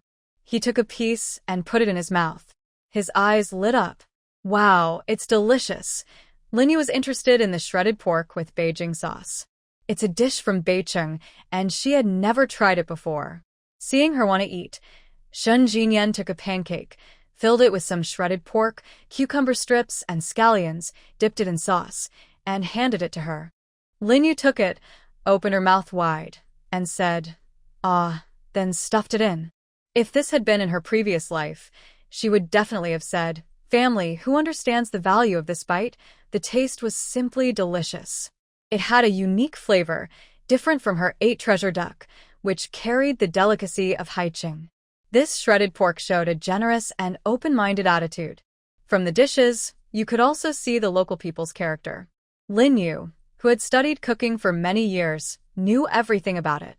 But at this moment, she suddenly remembered to ask, "Mom, are you from Beijing?" Shin Jinyan nodded. "Yes, I grew up in Beijing." Even Lin Yu was hearing about this for the first time. "Wow, a big city. Mom, what is Beijing like?" Shin Jinyan shook her head. "Mom hasn't been back in many years." It must have changed a lot. "You can ask your second brother. He just went there and came back." Lin Yuan raised his chin. "That's right. Xiao Yi, if you want to know, come ask me. I've seen a lot." Lin Yi nodded, looking very interested. "Yes, yes. Second brother, after dinner, tell us about it." The second girl next to him was also very curious. Lin Yu smiled and said, "When I have money in the future, I will take the whole family to visit Beijing." Lin Yuanbai looked at her and said, "Xiu Yu, you're bragging more than I do." Lin Yuan didn't believe that Lin Yu could take the whole family to North City for a trip because he had just been there himself. He knew how difficult the journey was and how busy and lively the city was. The supply and marketing cooperative there had everything you could need, but it also required more money and tickets. So he was sure that Lin Yu was just bragging. Lin Yu didn't bother explaining. After a few years of opening up, she would be the first to know, and she would have money then. Besides, she already had a good amount of savings now. She secretly sold things regularly, and with her recent work at the workshop, she had saved several thousand yuan. In the future, she planned to buy a courtyard house in North City and invite her grandparents and relatives to visit. Of course, Lin Yuan didn't know about these plans, and she decided not to discuss them with him. Grandma Lin also thought it was unlikely, but she never discouraged her children. She just said, "Then I'll wait for Xiu Yu to take us there to play." Xiu Yu felt that Grandma was her best family member. She nodded and said, "Don't worry, leave it to me." Lin Yuan shook his head and let her be. It was the new year, and he allowed her to brag. At this moment, Wang Zhaodi suddenly raised her hand and asked, "Xiu Yu, are you also taking second auntie?" Since Lin Yu rescued Wang Zhaodi from the Wang family, she had become Lin Yu's biggest fan. She thought Lin Yu could do anything. So when Lin Yu mentioned it, Wang Zhaodi quickly signed up, afraid that Lin Yu would leave her out in the future. Although Lin Yu didn't like Wang Zhaodi very much, she was starting to change after her return, so she didn't dislike her. And Wang Zhaodi was part of the Lin family, so Lin Yu wouldn't leave her out. But she was like a lotus flower. She couldn't be too friendly or kind to her. Lin Yu said, "Second Annie, I want to take you too, but your behavior." She looked at Daniel, who recently wanted to take the high school entrance exam. Wang Zhaodi didn't approve. Wang Zhaodi immediately understood what Lin Yu meant. Although she thought it was a waste of money to send Daniel to school, she saw that Lin Yu was upset about her behavior and didn't want to take her. Wang Zhaodi gritted her teeth and said, "All right, Daniel, after the new year, you can go take the exam. If you pass the high school entrance exam, you can go. If she didn't pass, it would be her own problem." Big Girl understood her mother's meaning and happily nodded. "Yes, Mom, I will try my best. There's no need to try so hard," Wang Zhaodi muttered. If she didn't get into college, it would save money and she wouldn't upset Lin Yuxing. That would be good. Lin Yu didn't care what she thought. Anyway, she agreed for Big Girl to go to high school, so her goal was achieved. And second, we are all family. Wherever I go, I will definitely bring you and Uncle Second along. Wang Zhaodi was happy now. Of course, we are all part of the Lin family. Wherever we go, we are one family. We need to stay united. Hearing this, Lin Shunli's mouth twitched. He wanted to say something back, but Shun Jinyan pulled him back, so he let it go. Still, he admired his daughter. She could even handle someone like Wang Zhaodi, which proved she was truly his daughter. Since Wang Zhaodi had become honest and stopped causing trouble, the family atmosphere had gotten much better. Before, third brother Lin had even thought about persuading his older brother to split up the family so he wouldn't have to eat with Wang Zhaodi and listen to her sarcastic remarks all the time. As for himself, he wasn't stupid. How could he split from his older brother? Splitting would mean earning only a little work points, which wouldn't even be enough to eat. He might as well just stay at home and rely on his older brother. Old Third, a strong man, earned fewer work points than his parents. If he split, he wouldn't have enough to eat. He preferred to stay at home and rely on his older brother. His sister-in-law always complained that he was eating and drinking for free. It was funny because he was eating what his parents and older brother earned, not her. Their family was protected by their older brother, the team leader. Not to mention, if it weren't for him, Wang Xiaodi wouldn't be so persistent about not splitting the family. He had to admit, the reason they didn't get along might be because both of them were quite difficult. Now that Wang Xiaodi had become honest, third brother Lin had no chance to cause trouble, so the idea of splitting the family was off the table. In fact, even if he brought it up, Grandma Lin and Lin Igwa wouldn't agree. They all knew Wang Xiaodi's personality. Although she was a bit better now, deep down she still favored boys over girls. If they split up, big girl and second girl would be upset. They might end up like other families, not even getting a new piece of clothing and doing all the work. Big girl might be married off for a bride price. Second girl might not even be able to continue her studies. Thinking about these worst-case scenarios, Grandma Lin and Team Leader Lin would never agree to split the family. Actually, things are different now than before.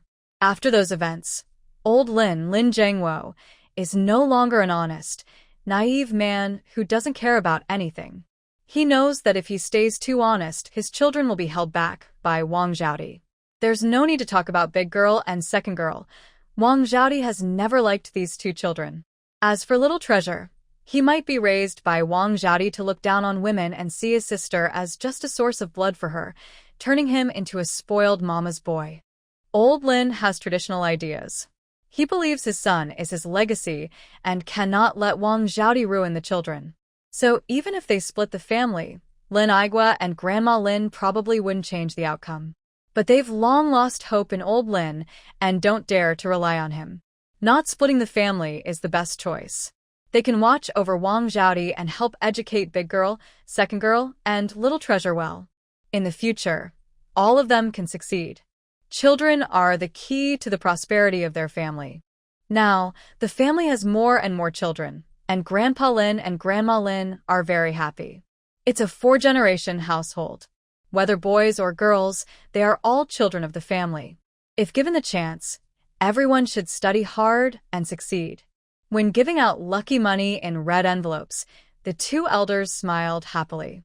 Each person received a red envelope, thicker than last year. After all, Grandma Lin earned some money this year. Lin Yu received many red envelopes from others and was generous herself, giving red envelopes to Grandpa Lin and Grandma Lin, as well as her cousins. Her younger brothers and sisters didn't get any. They are peers and don't need red envelopes. Their parents will also give them red envelopes. This year, Lin Yu received many heartfelt gifts from elders. In the past, at the Qiao family, she only got 2 red envelopes from her grandparents. It was only after coming to the Lin family that things became lively. After New Year's Eve, it was the first day of the new lunar year. During the holiday, Lin Yu went visiting with her uncles and others. She met many people from the village. Because of the workshop, everyone earned quite a lot of money this year, and their snack foods were plentiful. When they saw Lin Yu, they were very friendly. Some even asked her if they would need workers at the workshop next year. Full-time workers earn more points than temporary workers, and they keep track of this. Lin Yu has a plan for now but hasn't decided yet, so she just smiled and didn't give a clear answer. The people in the village didn't bother her, afraid she might get upset, and refused to work with them. Lin Yu finished a walk and then went with Song Meili, O Manqing, and Xie Xinyu to visit Li Lanhua. The reason was simple. On this joyful New Year's Day, Li Lanhua was found to be pregnant. Lin Yu originally planned to visit Li Lanhua alone, but Xie Xinyu said that when she was at Li's house before, Li Lanhua had helped her. She even scolded Li Dawei for her sake, so even if he was related to Li Lanhua, she didn't hold back. Xie Xinyu was too weak herself, which is why she ended up like this. She didn't blame anyone, only herself for being useless. But she remembered that Li Lanhua once advised her that if Li's family bullied her again, she should fight back and not give up. She was very grateful to Li Lanhua for helping her. So when she heard that Li Lanhua was pregnant, Xie Xinyu wanted to go see her and bring some red sugar. This red sugar was bought by Lin Yu for her, as it's good for health. She knew her body was weak and had been consciously eating nutritious food. Only then could she have enough energy to take care of the baby. She took some of her own red sugar to give to Li Lanhua, knowing pregnancy was hard, and thought a little red sugar water would help. Song Meili and Oh Manqing just wanted to go along and join the fun. Lin Yu didn't understand. You used to be with Zhang Bing. How could she still have the nerve to visit Sister Lanhua? Song Meili was indifferent. Zhang Bing, and I don't have anything. Even if I liked him, it wasn't love just because he had good conditions. But it turned out he's just a coward and a softa. I don't like men like that. Li Lanhua is clearly a wise woman. She wouldn't mind me. Song Meili was truly impressive to Lin Yu. People enjoy gossip and having fun, and the biggest pleasure in life is to join in the excitement and learn others' secrets. But only people like that can survive in the countryside. Otherwise, someone like Xie Xinyu would have been bullied to death long ago. As for Oh Manqing, she was just pulled along by Song Meili. She didn't have much to do, so she decided to go see what was happening. So the four of them went together to Li Lanhua's house. Li Lanhua was very happy to see them come to visit. She quickly welcomed them. Come in and sit. Besides the red sugar Xie Xinyu brought, Lin Yu also gave her some prenatal milk, just the packaging was removed.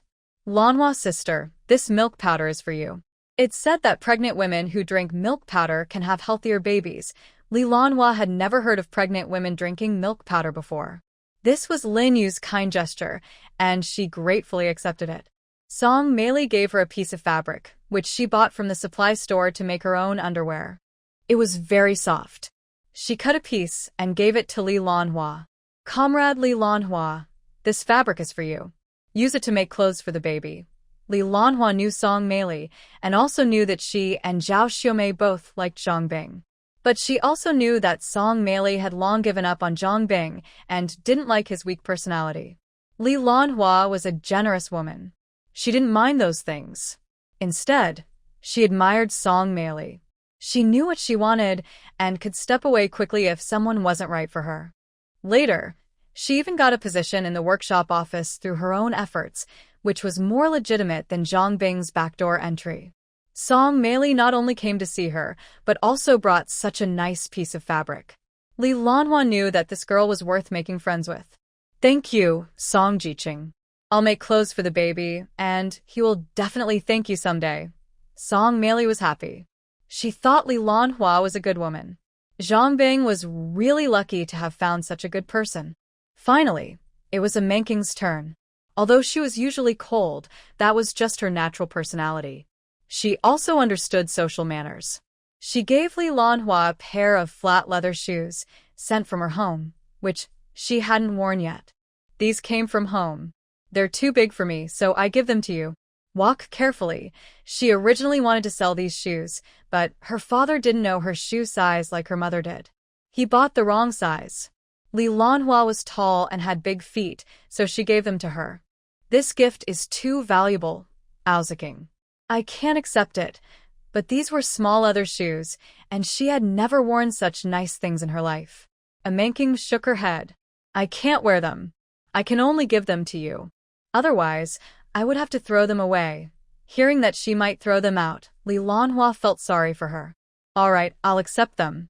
Thank you, Aoziking. Li Lanhua also wanted to try such high-quality items.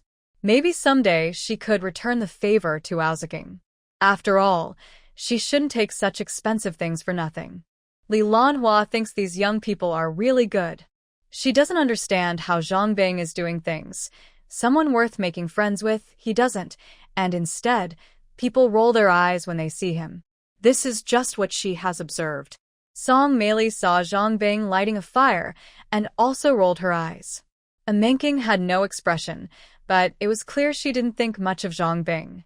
Lin Yu, during the wedding, even said that if Zhang Bing bullied her, she would hit him. Xie Xinyu isn't familiar with Zhang Bing and doesn't feel anything for him, so she simply ignored him. Li Lanhua also knows that Zhang Bing's personality isn't very likable, but she doesn't care. She just wants a cultured son-in-law to marry into the family. Right now, their relationship is good, But Li Lanhua knows that if she ever gets a chance to go back to the city, Zhang Bing will definitely leave her and the child immediately. So, she hasn't invested much emotion in him. Instead of wasting time on him, she prefers to chat and share her feelings with these good girls. Although she doesn't have many feelings for Zhang Bing, Li Lanhua loves the child in her belly very much. This child will carry her family name Li and is her hope for the future. With the child, she doesn't care about Zhang Bing or Zhao Bing. Where they go, she doesn't mind. Li Lanhua can support her child on her own. She doesn't need to rely on a man. After Zhang Bing left, Li Lanhua shared her thoughts with the others. Lin Yu admired her greatly.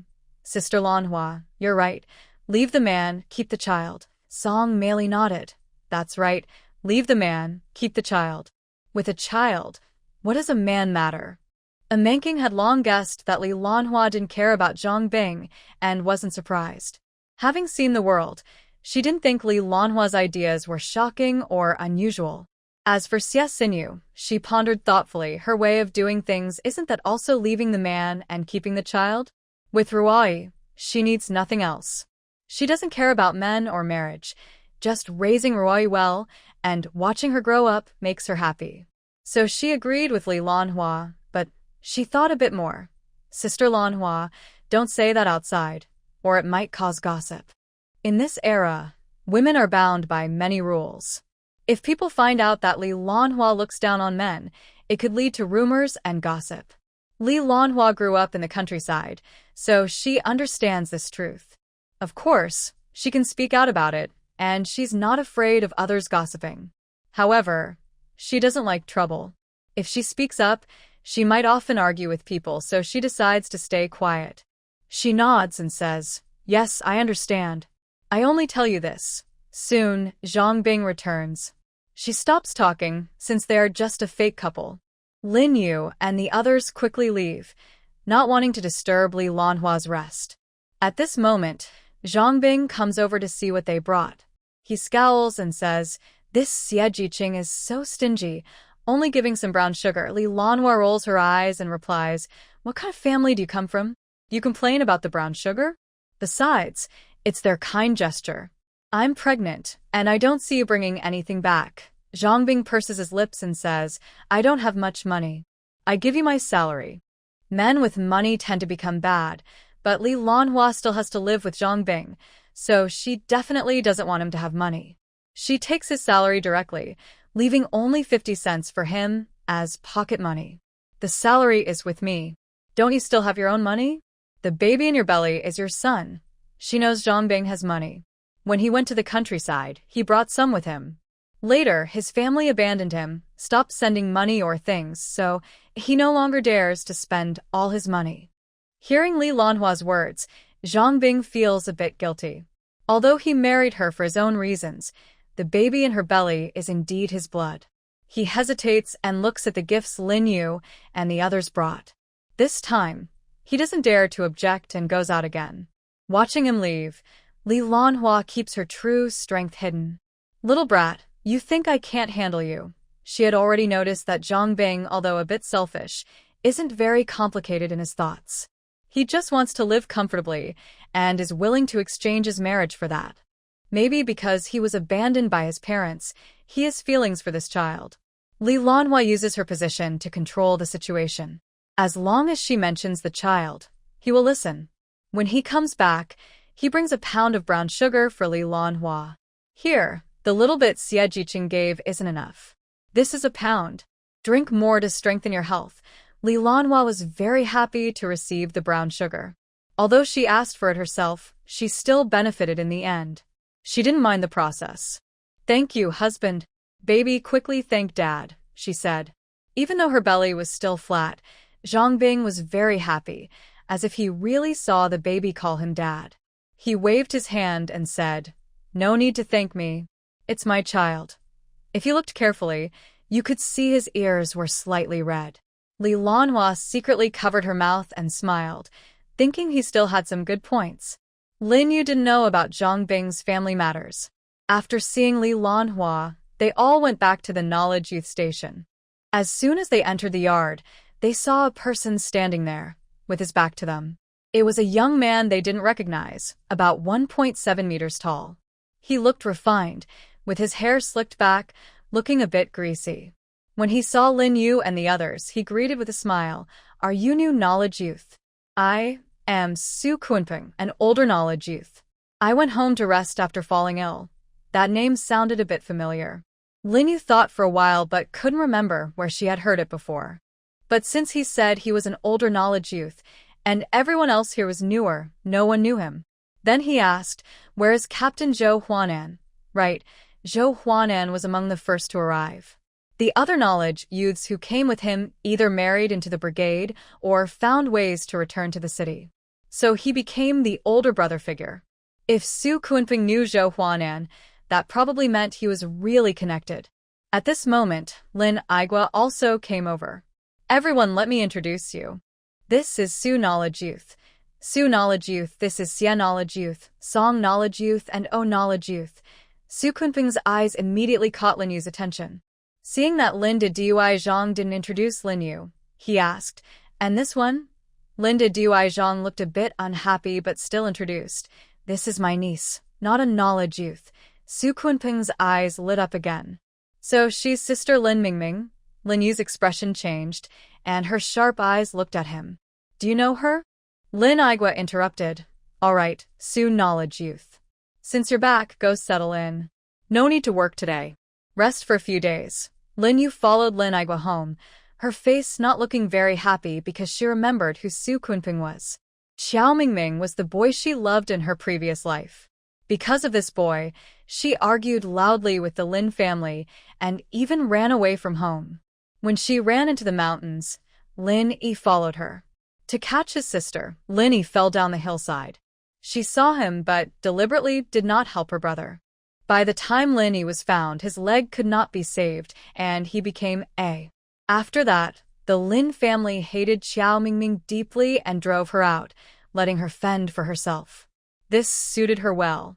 She successfully got together with Su Kunping in the name of marriage. Unfortunately, later, Su Kunping decisively abandoned Xiao Mingming and returned to the city. Since they were not officially married, Su Kunping kept his distance from her, and Xiao Mingming didn't know where to find him. Her reputation was poor, and the Lin family ignored her.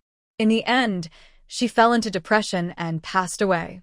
Before she died, Xiao Mingming blamed the Lin family and Su Kunping for everything. So, in her second life, she realized she was not the biological daughter of the Lin family and decisively left, moving to Haicheng. Her previous life's experiences were only briefly mentioned in that novel, which mainly focused on how she lived a good life after being reborn. In that novel, Lin Yi was also unnamed, only called Lin family brother. If she hadn't met Su Kunping, Lin Yi wouldn't have remembered that this Lin family brother was little E. The more she thought about it, the angrier she became. She believed she should have hit Xiao Mingming more before she left. She really was ungrateful. Lin Yi considered her as a real sister. Even though he knew she was immature and upset her parents, he still worried when she ran to the mountains. Even if she were a stranger, seeing him fall, she should have helped call for help. But she didn't. In the story, it was written that she thought, if she didn't have this brother and only had her as a daughter, her parents wouldn't object to her being with Su Kunping. Su Kunping loved her so much that he would be willing to marry her. Wouldn't everything be perfect then? So, her gaze on Lin Yi grew colder, and she felt her parents definitely favored Lin Yi, fearing she would marry a young man from the countryside and need their support. They wanted to keep the money for Lin Yi, which was why they didn't agree to her marriage. Without looking back, she left and even returned to the brigade. When she saw the Lin family searching for Lin Yi, she said she saw him leave the brigade. If Lin Yuan hadn't disobeyed and gone into the mountains to look around, Lin Yi might have lost his life. Although he was eventually rescued, Lin Yi's leg could never be healed. Lin Yu clenched her fists. The ideas in Xiao Mingming's mind were actually planted by Su Kunping. He wanted to marry Xiao Mingming, who was then called Lin Mingming, mainly because the Lin family status in the village could help him live better. But the Lin family wasn't naive, especially the eldest uncle and grandma Lin, who had sharp eyes and could see that Su Kunping was not a good match. They refused. So Su Kunpeng encouraged Xiao Mingming to cause trouble. In rural areas, talking about favoritism and younger brothers, Xiao Mingming would definitely follow his lead. He originally thought that if Xiao Mingming caused a big fuss, the Lin family, who loved their daughter, would agree. After Lin Yi's accident, Su Kunpeng knew everything was over. He secretly cursed Xiao Mingming as a fool, but he couldn't turn against her openly. Xiao Mingming had already lost everything. If he argued with her now, she might give up and do something reckless, even harm herself. Knowing when to act wisely is important. Su Kunpeng believed he could still control this woman. Moreover, what was offered to him was too tempting to refuse. He promised to marry her. Xiao Mingming, a fool, never expected that they would need to get a marriage certificate.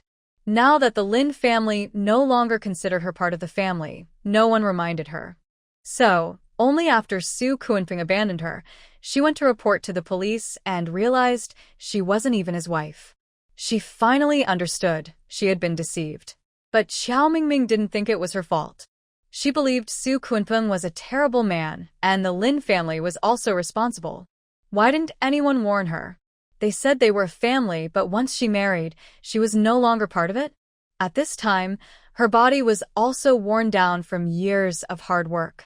Seeing the glamorous woman on TV, who was the same age as her, she felt even more resentful of life's unfairness. Why was she born a peasant's daughter, while others, like the factory director's daughter, could go to college and have successful careers? Under the double to her body and soul, Xiao Mingming died with resentment. Only after her death did she learn that she was not a daughter of the Lin family. The glamorous woman on TV was actually a thief who stole her life. One mistaken identity changed her life forever. After being reborn, Xiao Mingming first went to the neighboring team to confront the troublemaker, using Su Kunpeng's bag to beat him badly. She also broke off her relationship with the Lin family and went to Haiqing to find her biological parents. At this time, Lin Yu regained her memories from her previous life and learned that she had been transported into this book, which explained what happened later. Their identities have been swapped back, but she doesn't know if they will ever meet again in this life. Since she couldn't beat up Xiao Mingming, Lin Yu decided to teach Su Kunpeng a lesson. She knew she could rest at home for a while because Xiao Mingming had found someone to beat him up, leaving him badly injured. The team leader was worried he might die here and couldn't explain to the higher-ups, so he gave him a year's leave to recover at home. Because she hadn't seen him before, Lin Yu didn't remember him clearly at first. Now that she knows, she definitely won't let Su Kunpeng get away with it. Although she hadn't had the chance to do anything yet because Xiao Mingming left, Lin Yu believed that some people never change their ways. She decided to keep an eye on him. If she caught him doing something wrong, he would be finished. Lin Yu assigned this task of watching him to Song Meili. I think this person's eyes look suspicious. He doesn't seem like a good person. Keep an eye on him. I'm worried he might do something bad. Since Lin Yu's uncle is the team leader, Song Meili understood her concerns. She was worried that Su Kunpeng's actions might affect the team. So, Song Meili agreed quickly. She liked gathering information anyway, and paying attention to this old young worker was easy for her. All the young workers at the station were new that year, and she didn't know Su Kunpeng well. But soon, he became friends with Yuan Bo. Song Meili was impressed by his social skills. Since Yuan Bo arrived at the station, besides trying to get close to Su Qing, she hadn't seen him befriend anyone else. Thinking of Yuan Bo, Lin Yu remembered that he, Gu Yunza, and Su Qing all arrived on the same day. Because Su Qing didn't like him but liked Gu Yunza, Yuan Bo often targeted Gu Yunza. Lin Yu heard about this from Song Meili, but her strongest impression of Yuan Bo came from the workshop exam. He was one of the people who doubted whether Lin Yu was treated fairly. His exam paper was actually quite good, but during the interview, when asked about his plans for the workshop's future, his answer could be summed up in 3 words: fake, big, and empty. His arrogance was clear in those few words, as if he believed that coming to work at the workshop was something to be grateful for, and the team should thank him. This kind of person is unlikely to be hired. They want workers, not young masters. It's clear that Yuan Bo comes from a good family, and they often send things to him. He and Su Qing are said to be classmates, and he was chasing after her. Otherwise, as a young master, he wouldn't need to go to the countryside. So, maybe Su Kunping approached him because of this? He has money and resources, and Su Kunping probably wanted to benefit from it. After Lin Yu realized this, she told Song Meili to keep an eye on him. On the 6th day of the Lunar New Year, Zhou Huanan returned. The youth commune started to get lively because he brought gifts for everyone. Lin Yu went to the youth commune and received a box of pastries from Beicheng that he gave her. Wow, Captain Zhou, feeling proud of yourself? Coming back home so happy? This time, Zhou Huanan looked very different. He seemed more mature and looked healthy. Having a home to go back to makes a big difference. Hearing Lin Yu's teasing, he felt a little shy. Comrade Lin Yu, I've lived up to your trust. This time, I didn't let you down. Lin Yu nodded and gave a thumbs up. Comrade Zhou, with your orders, everyone in our workshop got a good paycheck this time. By the way, your share is still with the accountant. Remember to pick it up. The salespeople received bonuses, and most of the orders were brought in by him. With his salary, Zhou Huanan earned quite a lot this time. He was very happy to hear that. This was his first big income earned on his own. After exchanging a few words with everyone, he went to see Accountant Li. Su Kunpeng watched his back and was very surprised. Is this still Zhou Huanan? How did he become so impressive after just a year? When he first met Zhou Huanan, they were both new youth commune members. He wore glasses and looked a bit silly. He usually thought Zhou Huanan was simple and naive, just focused on working hard and not slacking off. He wore neat clothes, stood straight, could talk and smile well, and even brought gifts for others. It's said that he is still a salesperson at the big team workshop, bringing in large orders and earning a lot of money. What's going on? He always thought Zhou Huanan's family wasn't that well off. He is usually very frugal and his family doesn't often send money or gifts, as if they've given up on him. However, he managed to bring in many orders from North City, which shows he has connections there. Su Kunpeng frowned, feeling he had been too careless. If only he had made friends with Zhou Huanan earlier.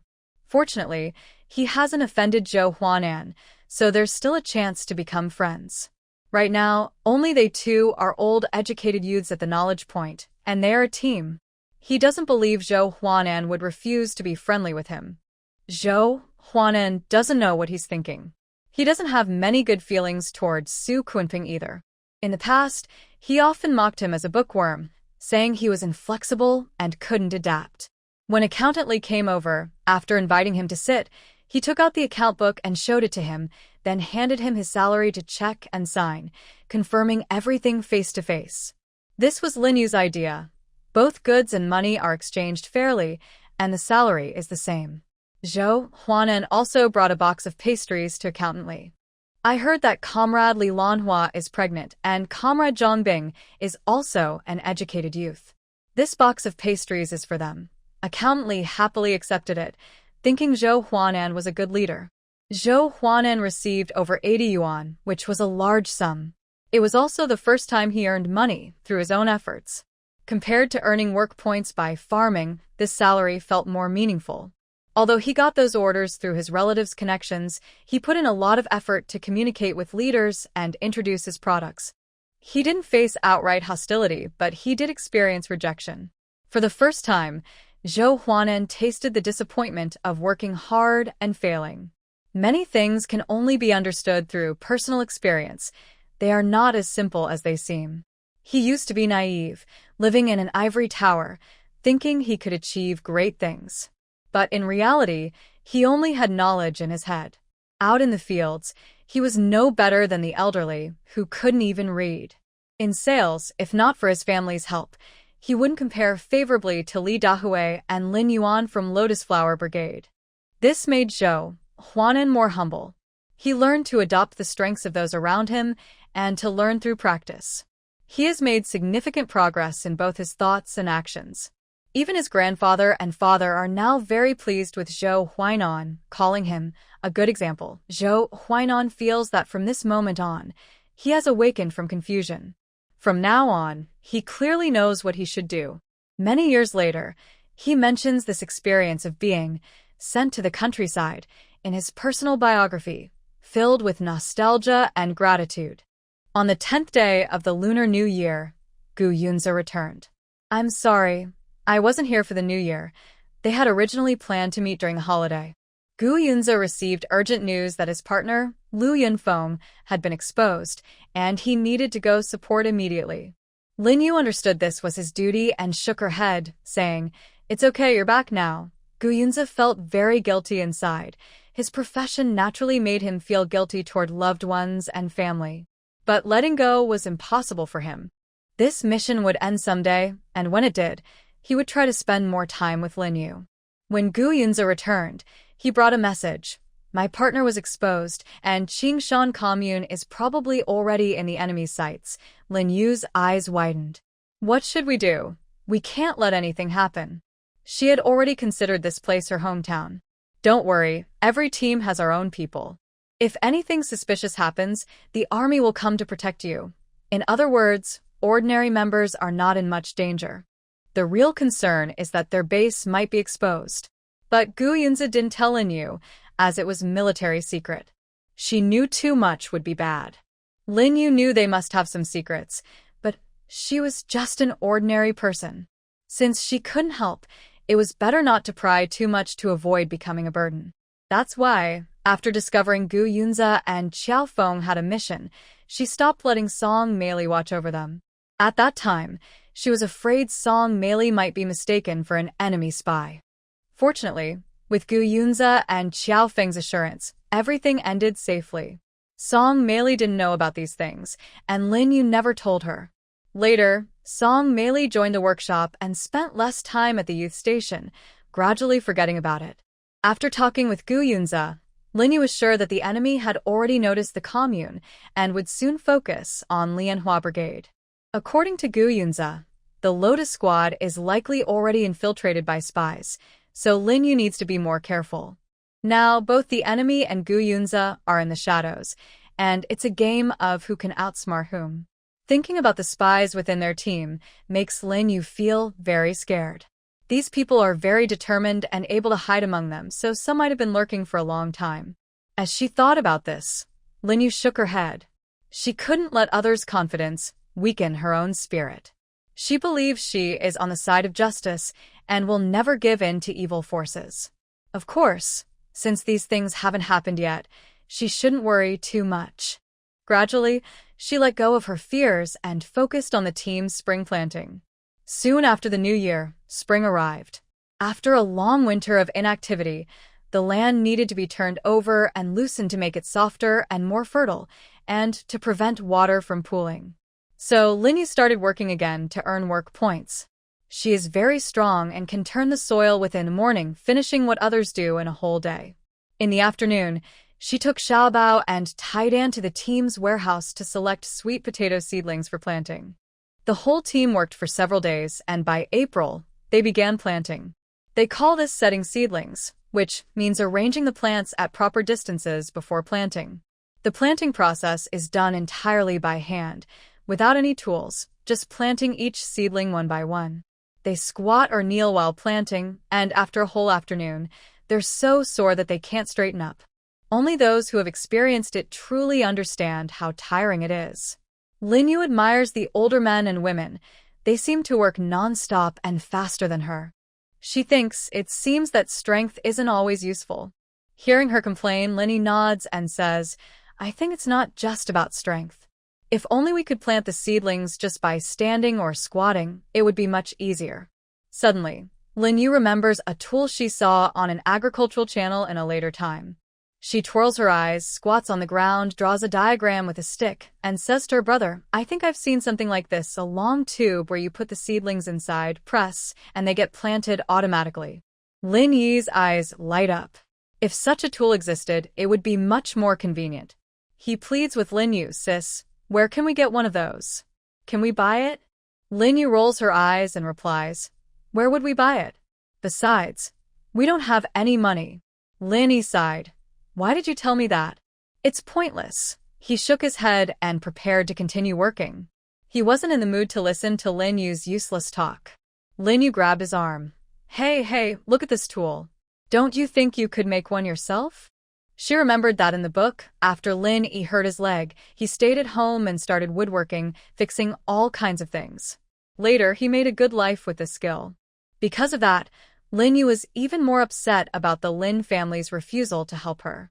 This showed that Lin Yi must have a talent for this. If he had learned to do these things earlier, it would have benefited the whole team. But when Lin Yi heard Lin Yu's words, he looked surprised. You mean me? Sis, I'm still a primary school student.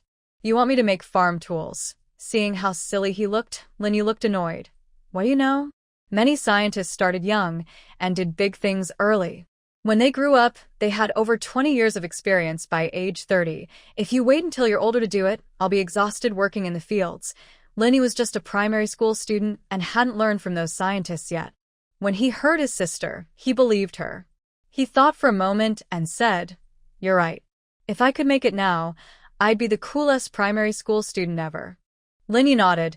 Exactly, I believe in you, sis is counting on you. Lin Yu suddenly gained confidence and waved his hand. Just wait, I'll make one for you. When he got home, Lin Yu begged Grandpa Lin to take him to cut bamboo and make a bamboo tube. He was acting cute, and Lin Yu wondered if he could really do it. Thinking about the book, it said that after he was injured, he stopped going to school and changed a lot, learning everything at home. Lin Yu didn't want that to happen again. So now, Lin Yi was a simple, happy primary school student, making big promises to his sister about making a farm tool. But the first step, getting a bamboo tube, meant asking Grandpa Lin to take him to the bamboo forest. Grandpa Lin loved all his grandchildren and was the most caring person in the family. When Lin Yi asked, he immediately agreed. Grandpa Lin took Lin Yi to the bamboo forest, but Lin Igwa was worried and sent Lin Er to go with them. Soon, the three of them returned with several long bamboo sticks, which they piled in the yard. Grandma Lin looked at the mess and scolded them for making the yard dirty. Lin Yi patted his chest and said, Don't worry, Grandma. Once I finish making the tools, I will clean up the yard. Love you. Grandma Lin nodded at him. You're mischievous and naughty, always copying your sister's love and affection. It's not shy at all. Although she said this, she basically agreed to his plans to tinker. Lin Yi admitted her. Her method was very effective. It turns out that elders can easily agree if they're coaxed a little. If Lin Yu knew what he was thinking, she would say that it's because caring and loving elders are the ones who get caught by your sweet words. If others ignore you, no matter how sensible you are, it won't help. Grandma Lin also loves the children, but she doesn't say it out loud. In fact, she would agree to their reasonable requests. After all, she has a child like Lin Lao-san, who is full of wild ideas, and she has been used to it since she was young. Lin Yi followed Grandpa Lin to saw the bamboo into pieces and learned how to roast bamboo tubes so they wouldn't break easily. The rest of the mechanism needed him to figure out on his own. This part was even harder because he was just a primary school student and hadn't studied physics or mechanics. Also, books on this topic are hard to find. He could only wait for Lin Yu to go to the bookstore or a library to look for suitable ones. This is so difficult. Lin Yi sighed, squatting in the yard, looking at the bamboo. Hey, what's wrong, my son? You look like an old man. Lao Sen strolled in from outside, seeing his son standing in the yard, worried about the bamboo. Lin Yi pouted and told him what was going on, describing what he imagined the finished product would look like. His ideas were very childish, even naive. Lao Sen raised an eyebrow and patted his shoulder. There's nothing to worry about. It's just a mechanical book. I'll get it for you. After saying that, he went into his room and started rummaging through his box. Lin Yi waited for a long time, but he couldn't find it. He even doubted if his dad was lying to him. Don't look at me with that doubtful face. Did your dad ever lie to you? Lin Yi nodded and said, When I was 5, you tricked me into eating candy. When I was 6, you tricked me into eating snacks. When I was 7, all right, kid. How come your memory is so good? I wouldn't lie to you about these things. Trust me, wife, he called loudly to Shen Jinyan. She was hanging clothes and quickly came over. What's wrong, third brother? I want to find those mechanical books for my son, but I can't find them. Shen Jinyan didn't ask what he needed them for. She went straight into the room, past the box he had messed up, and opened the cabinet, which often held a pile of old books. Let me see. Basics of mechanical manufacturing, fundamentals of physics, mechanical equipment. Are these okay? Lin Lao Sen nodded. Yes, yes, these are perfect. Just these. Shunji Nian took the books out, each wrapped in a cover and well-preserved. Lin Yi took one, and it had Lin Shengli written on it. Curious, he asked, is this Dad's book? Lin Lao Sen nodded and patted the child's head. Take good care of these books, especially this cover. Your mom wrote this. Lin Yu happened to walk by and overheard this. Oh, how romantic. His tone was exactly like Lin Lao San's, making it hard to believe they weren't related by blood. Lin Lao San didn't seem embarrassed by his children's teasing. Instead, he happily lifted his chin. That's because your mom loves me. Look at how nice her handwriting is. Lin Yu suspected he was the one begging his mom to write on the cover. Lin Yi, feeling proud, said loudly, Mom, I want you to write my name on my book cover too. Shinji Nian chuckled. You all are really one family. Fine, fine, I'll write for you. Lin Yi puffed out his chest proudly, glancing at Lin Lao San as if to say, See, I have one too. Lin Lao San, unable to resist, hugged his head and rubbed it. Little rascal. Lin Yi struggled. Mom, sister, look at him, bullying the kids. Shinji Nian said disapprovingly, third brother. He shot a glance at her and Lin Lao Sen let go. Wife, you're showing favoritism. He then made a face at the two children, signaling them to leave quickly so they wouldn't disturb their parents' love. Lin Yi stuck out his tongue at him, and Lin Yu smiled as she pulled her brother away. She gently touched his little head and watched him happily hold a book. Xiao Yi, are you feeling happy? Lin Yi smiled and nodded. Yes, I want to study hard and make that tool soon. Good, keep it up. Lin Yi watched him sitting in the yard, starting to study those books, feeling very pleased. Now their family was together again, safe and healthy. Lin Yi wouldn't get hurt or become disabled. He would grow up strong and healthy. Lin Yu thought this might be her original life path, parents in love, siblings close, and that her good deeds in her past life had brought her this happiness. But this life started with some troubles, which now seemed to be getting sorted out. Since Lin Yi wanted to study on his own, Lin Yu didn't disturb him. Over the next month, she saw him squatting there every day studying. The big workshop was about to reopen. The sweet potatoes weren't ready for harvest yet, but the Dongfeng team was already harvesting pears. Before the new year last year, under Captain Huang's leadership, each family in the Dongfeng team received money. It was the most they had ever received. Everyone in the team was very happy and hopeful. They all looked forward to earning more next year. When it was time to pick pears, they quickly sent someone to inform Captain Lin of Manhwa team. Lin Igua told Lin Yu about this, and they decided to restart the workshop. The next day, Lin Igua led the opening ceremony, encouraging the workers. With the new year starting, Lin Yuan, Li Dahui, and Zhou Huainan went together to deliver gifts to their clients in the county and provincial cities. The gifts were left over from last year, big gift packs of sweet potato noodles and dried fruit. They gave a few to each organization, showing their sincerity and reminding them that the workshop was open and ready for orders. Visiting each one, they seemed very genuine. Sure enough, a few organizations immediately placed orders. Although the quantities were small, it was a good start.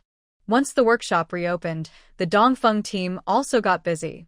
Compared to last year, everyone was more motivated this year, knowing they could make money and had already earned some. The difference was huge. Lin Yu just sent out the message for them to deliver the goods. The next day, baskets of fresh, juicy pears were delivered to the Lianhua team. Lin Yu suspected that they hadn't slept all night while picking the fruit. But this also shows the attitude of the Dongfeng team. Looking at the quality of the pears, except for a few that were accidentally dropped, almost none were damaged. The people of the Dongfeng team are still so honest and simple. Such partners are the best, saving Lin Yu a lot of trouble. Mutual trust is necessary for a long-lasting relationship. Because the sweet potatoes haven't been harvested yet, and there are still supplies in the warehouse, only the fruit workshop has started working first. As soon as the pears arrived, the workers began to work quickly. After a few steps, the dried fruit was neatly packed, ready to be shipped soon. Everything was in order, so Lin Yu didn't have to worry. On the way, she met Manhwa, who asked several times when the sweet potato workshop would start. If it didn't start, how could she go to work? She wouldn't work, so she wouldn't earn a salary. Last year, the fruit drying workshop started later, and those workers earned less than her, which she was proud of for a long time. Now, they're starting first, and Ma Lianhua felt that they might earn a month more than her. Ma Dajia, there's nothing I can do. Our team's sweet potatoes are all used up. You know that the next batch was just planted, and it won't be ready for harvest so soon. I'm already trying to find a solution. Ma Lianhua obviously knew the situation, since the warehouse was right there, and she knew whether there were sweet potatoes inside. But if she could understand others, she wouldn't be such a difficult person. She insisted on bothering Lin Yu, and asked her to promise. Lin Yu sighed and said, All right, I promise. This year, the wages you get won't be less than those working in the fruit drying workshop, okay? Ma Lianhua felt this was too vague and was unhappy. That's not enough. You need to tell me exactly when we can start. The team members nearby also cared about this issue.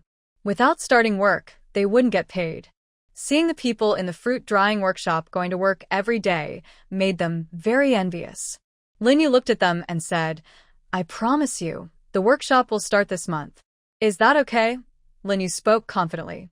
Although the team members were a bit doubtful, they couldn't keep pushing her and let her go. Lin Yu finally broke through and relaxed. These people are really too scary. She only saw people who didn't want to work in her past life. Now, everyone wants to work, and not working is not an option. But she can understand them. Nowadays, living conditions in the countryside are not good. Food is enough, but when it comes to money, there isn't much. However, to eat some meat, buy clothes, or get oil, salt, soy sauce, and tea, you need money. With the wages from the workshop, the whole team can enjoy meat during the new year, and many children can wear new clothes. This shows how attractive this job is to them. Lin Yu also wants to help the workshop develop better so that everyone in the team can earn wages. Lin Aigua, as the team leader, hopes the team workshop will get better and better. But the sweet potatoes haven't been harvested yet, and Lin Yu promised the team members that the work would start this month. Child, how can you promise them so carelessly? Did they bully you? Do you know that if the workshop doesn't start this month, you'll be drowned in spit? Lin Aigua was very anxious. His niece was too bold.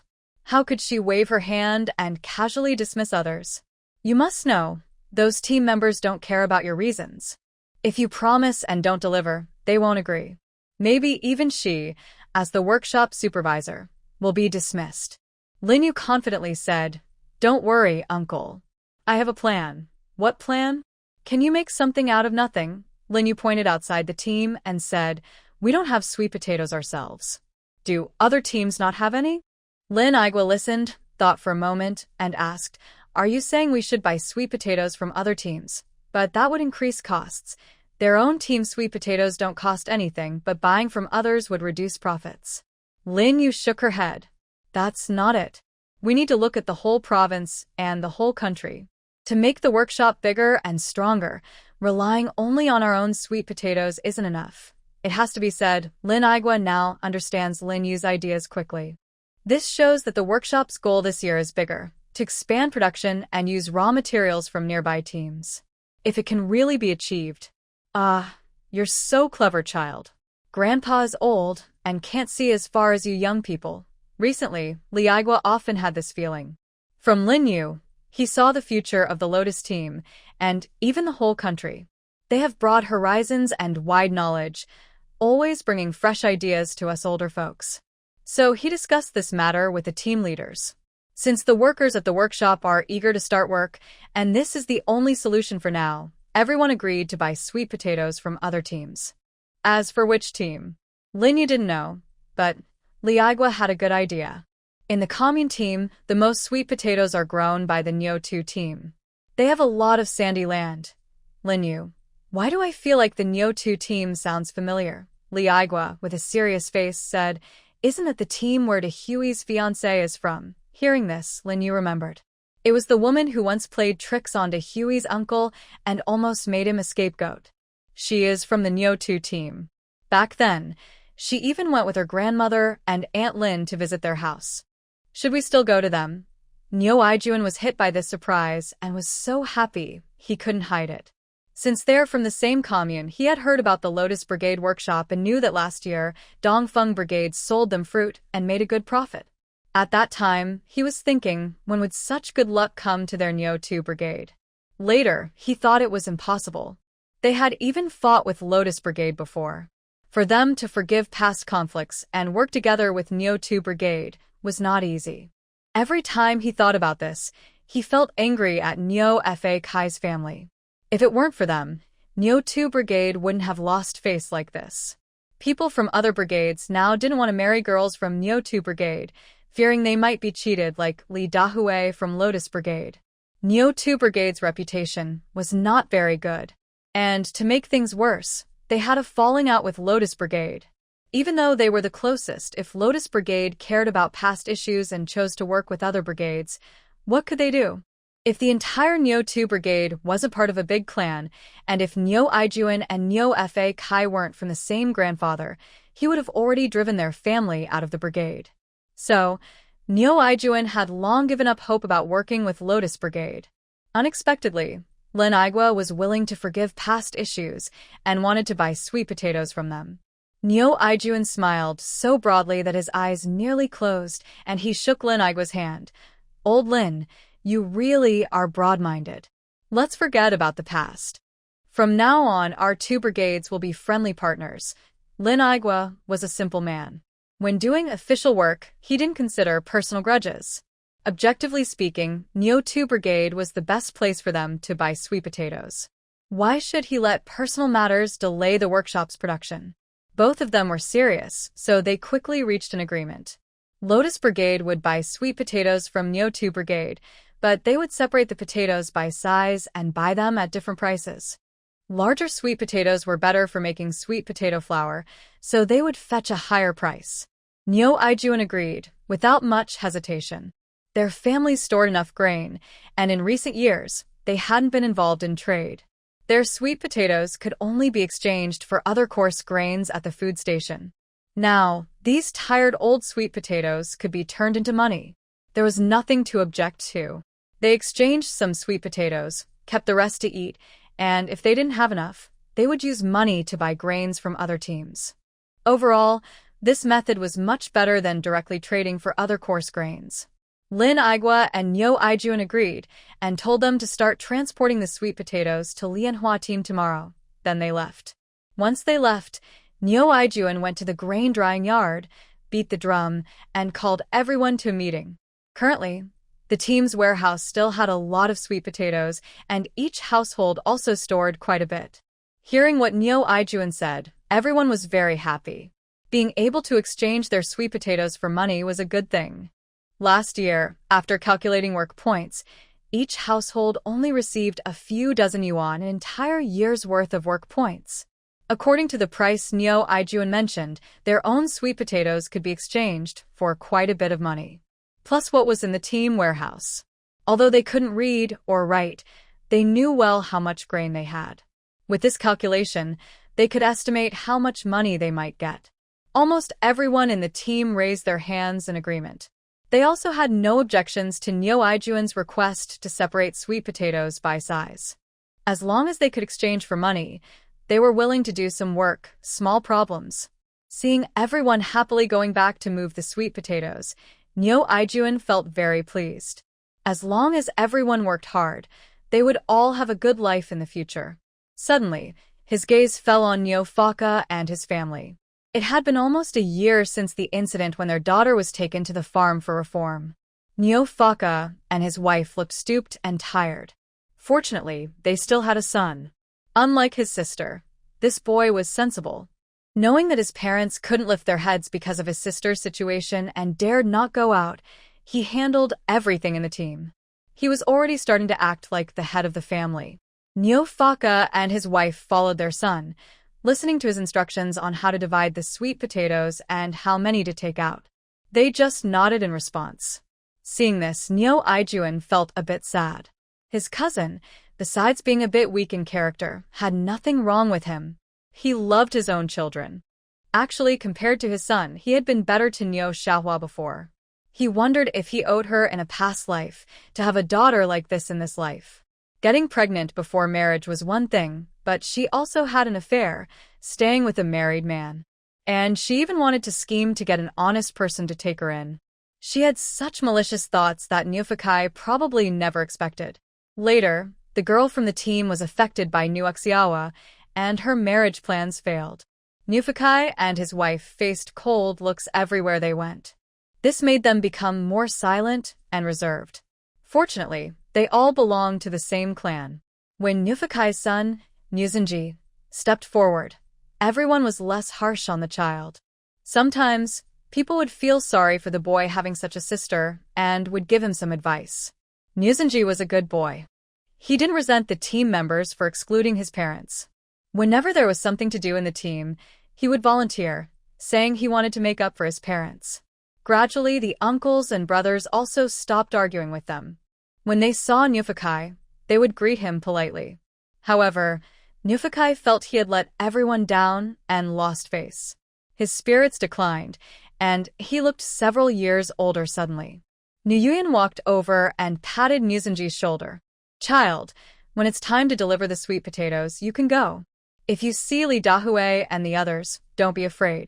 They won't blame you." Niu Fakai looked up. "Team leader, Niu Yuyan said to Niu Fakai, this is a good chance. Let the child go out and practice. I heard that Li Dahui is now working as a salesperson for their workshop and often goes out. He's going to have a bright future." He wasn't telling them to ask Li Dahui for forgiveness, but to let them know that Li Dahui was doing well now. They didn't need to feel so guilty. Niu Fakai has always been kind to others. He knew his daughter wanted to harm someone, and Li Dahui was still someone he considered a good son-in-law. He felt very guilty about it. That boy, although quiet and a bit stuttered, was sincere. He would bring tobacco when he visited their home, help Niu Fakai's mother with cooking and fire, and even bring candies for Niu Xinji. Thinking about losing such a good son-in-law made Niu Fakai feel very sad. He also felt guilty that his family had let down this good boy. When he heard that Li Dahui was now a salesperson and spoke more fluently, Niu Fakai felt only relief. As long as he was doing well, that was enough. Since Niu Xinji had become independent and understood more, he knew that the team leader asking him to deliver goods was a good opportunity. This delivery was connected to the Lotus Flower team and could help establish some relations with the workshop. For him, maybe this was a chance. Niu Xinjie gratefully said, "Captain, thank you. I will do my best." Niu Aijuan patted his shoulder. "Yes, work hard. This child might be because he was the head of the family early, young, ambitious, and seems more promising than other peers in the team. That's why this task was given to him. Niu Aijuan also believes he can do a good job." Lin Yu heard from Lin Aigua about Niu Fatsai's family. Niu Xiaohua was sentenced to 2 years of farm reform, and her unfaithful partner, Niu Dali, was sent to the northwest for reform, sentenced to 8 years. During this time, punishments for infidelity were very strict, which is why Lin Yu insisted on reporting the case. Such punishments were meant to scare everyone, so they wouldn't discuss Li Dahui, the victim. Gossip would spread easily if they let the matter go lightly. Li Dahui would be talked about for a long time. As for Niu Fatsai's couple, Niu Aijuan didn't tell Lin Aigua about their current situation, but he knew it wasn't good. Lin Yu didn't feel sorry for them. The children were raised by their own education. Having such malicious thoughts and doing such things was partly due to poor parenting. Knowing that Li Dahui had already moved on, Lin Yu still asked him about his opinion of the family. Li Dahui said he no longer cared. "Actually, Uncle Niu and Aunt Niu are quite good, and Jinjie is a good kid. I don't blame them anymore." What Li Dahui didn't say was that he was glad he hadn't married Xiaohua. Now that he had experienced love, he realized he never truly liked Xiaohua before. If they had married out of duty, he would have been a good husband and father. But he and Oh Manqing would miss out on a lifetime together. Whenever he thought about it, he felt very lucky. Sometimes he even thanked Xiaohua. Thank her for not liking him. Thank her for giving him the chance to find true love in his life. He thought he was very unlucky. If he married Xiaohua and then met Oh Manqing, he would feel very regretful. He dared not tell anyone about these thoughts. But because of this, he didn't resent Neo Fatsai and his wife. They hadn't hurt him, and during the time they interacted, they treated him very well. Uncle Neo and Aunt Neo treat me like their own son. Xinjia is also very close to me and considers me a brother. So, even if we are not truly family, I have never blamed them. Lin Yu thinks Uncle Dahui is very generous. Usually, it's normal for him to blame the Neo family for his troubles. But he remembers kindness and doesn't blame innocent people. He is naturally kind.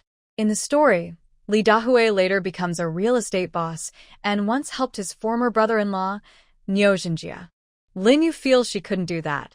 She only cares about herself. If someone hurts her, she might get angry. The day before, she just mentioned the Neo head team. The next day, they sent sweet potatoes to the workshop.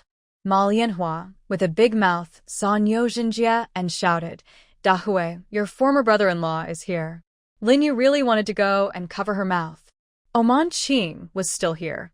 What if she misunderstood what was said? She still wanted to support her favorite couple. Li Dahui pursed his lips, first looked at Oman Qing. Oman Qing smiled at him, as if saying, "It's okay." Li Dahui's heart calmed down immediately. He gave her a comforting look and walked out.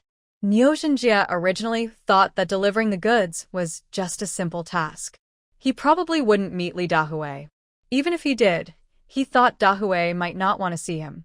But as soon as he pushed the cart with sweet potatoes to the workshop entrance, the lady recognized him and called out Li Dahui. Neo Xinjia's face turned red. He thought to himself, Dahui probably doesn't want to see me. After all, his sister betrayed him and even planned for him to raise someone else's child. Any man would find that unacceptable. So it's normal for Dahui to hate their family. But every time he remembers how good Dahui is to his family, Neo Xinjia feels very regretful. He also blames his sister for missing out on such a good man. The more he thought about it, the more embarrassed he felt. He said to Ma Lianhua, "Auntie, don't talk nonsense." "I'm not." Suddenly, he heard a familiar voice calling him. Neo Xinjia looked up and saw Li Dahui walking closer. Dahui. "Yeah, long time no see. Are you here to deliver goods?" Neo Xinjia was very surprised. Dahui has changed a lot. The person is still the same, but his face looks relaxed and lively. He no longer stammers when he speaks, and he stands tall with confidence.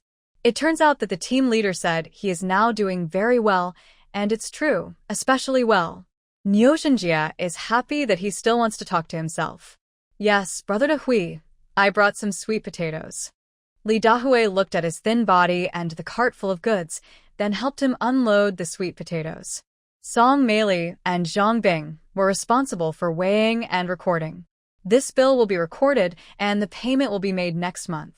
Li Dahui took the receipt, told him to take it back to the team accountant and come to the workshop next month. Neo Xinjia listened carefully, put the receipt in his pocket, and said to Li Dahui, "Thanks, Brother Dahui." Li Dahui shook his head. "No need to thank me, Xinjia. You've grown up and are doing very well. Being chosen by the team leader to deliver goods shows he has been performing well."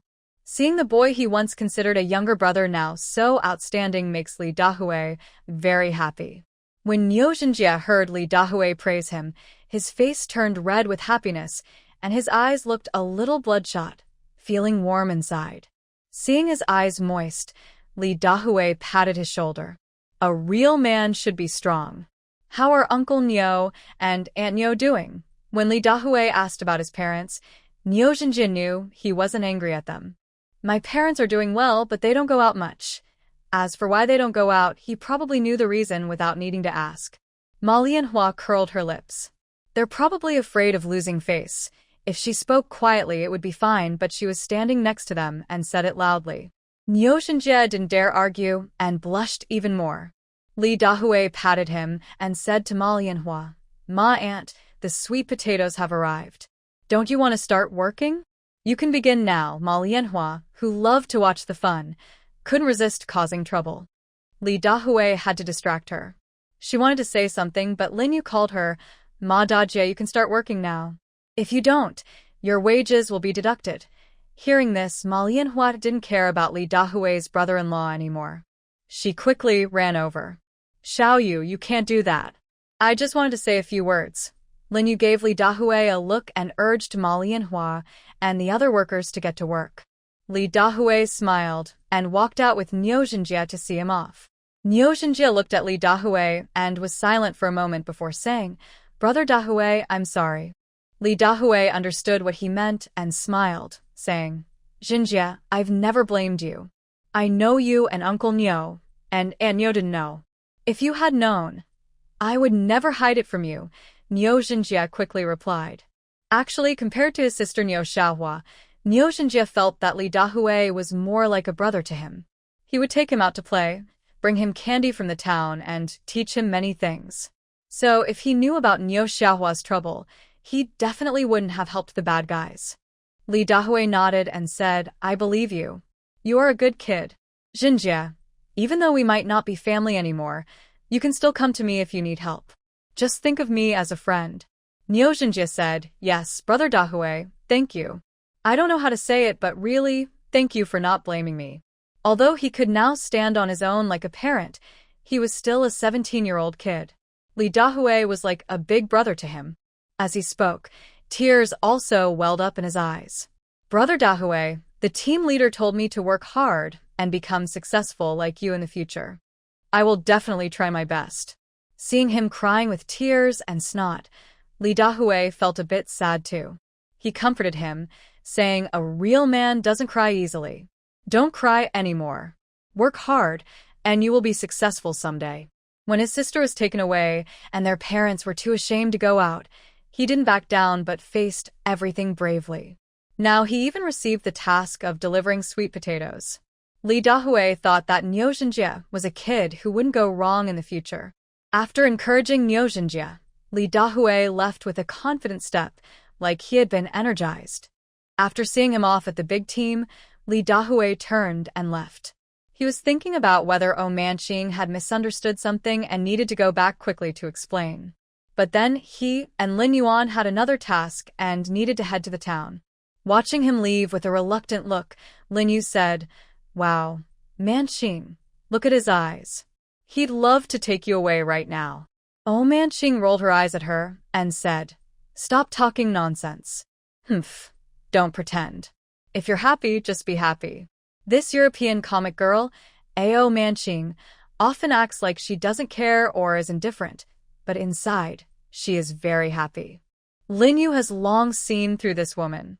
Manqing isn't afraid for her to know her true personality because she already considers Lin Yu and Song Meili as her own people.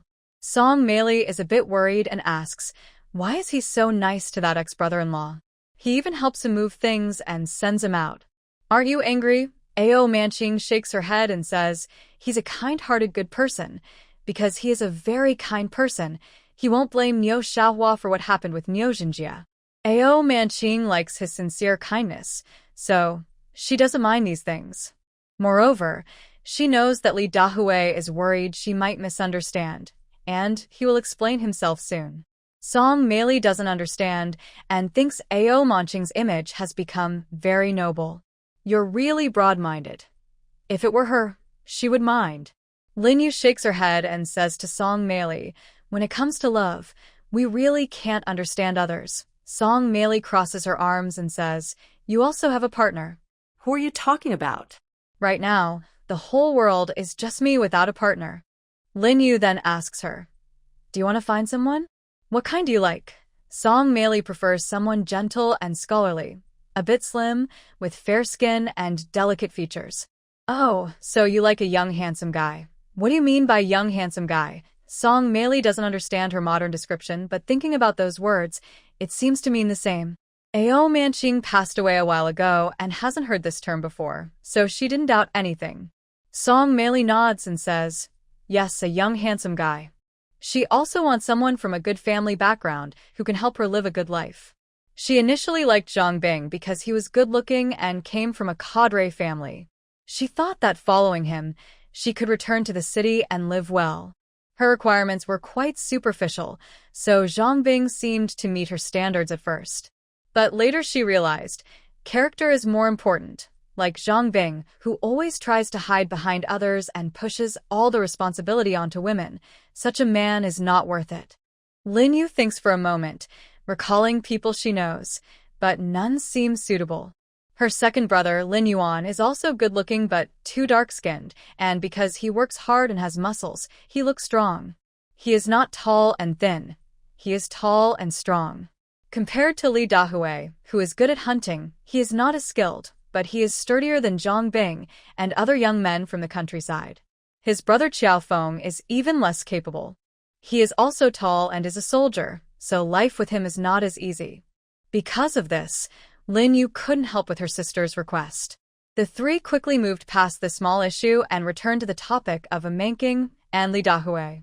My aunt discussed with my grandma yesterday about finding a matchmaker to propose marriage. Manking, do you know about this? Manking nodded. She had already agreed to Li Dahui's proposal. He said he was saving money now and would have his mother come to propose. Since she knew, Lin Yu was no longer worried. She was just afraid that Li Dahui hadn't told Manking and that it would catch her off guard, making things difficult for her. Although Lin Yu knew this was a perfect match, she still worried about possible problems. Manking understood her feelings. She thought of her and didn't favor Li Dahui, which showed she considered her a good friend. Then, Manking, aren't you about to get married? Song Meili asked in surprise. Let's wait until the proposal is official before choosing a date, Manking replied with a nod. No way.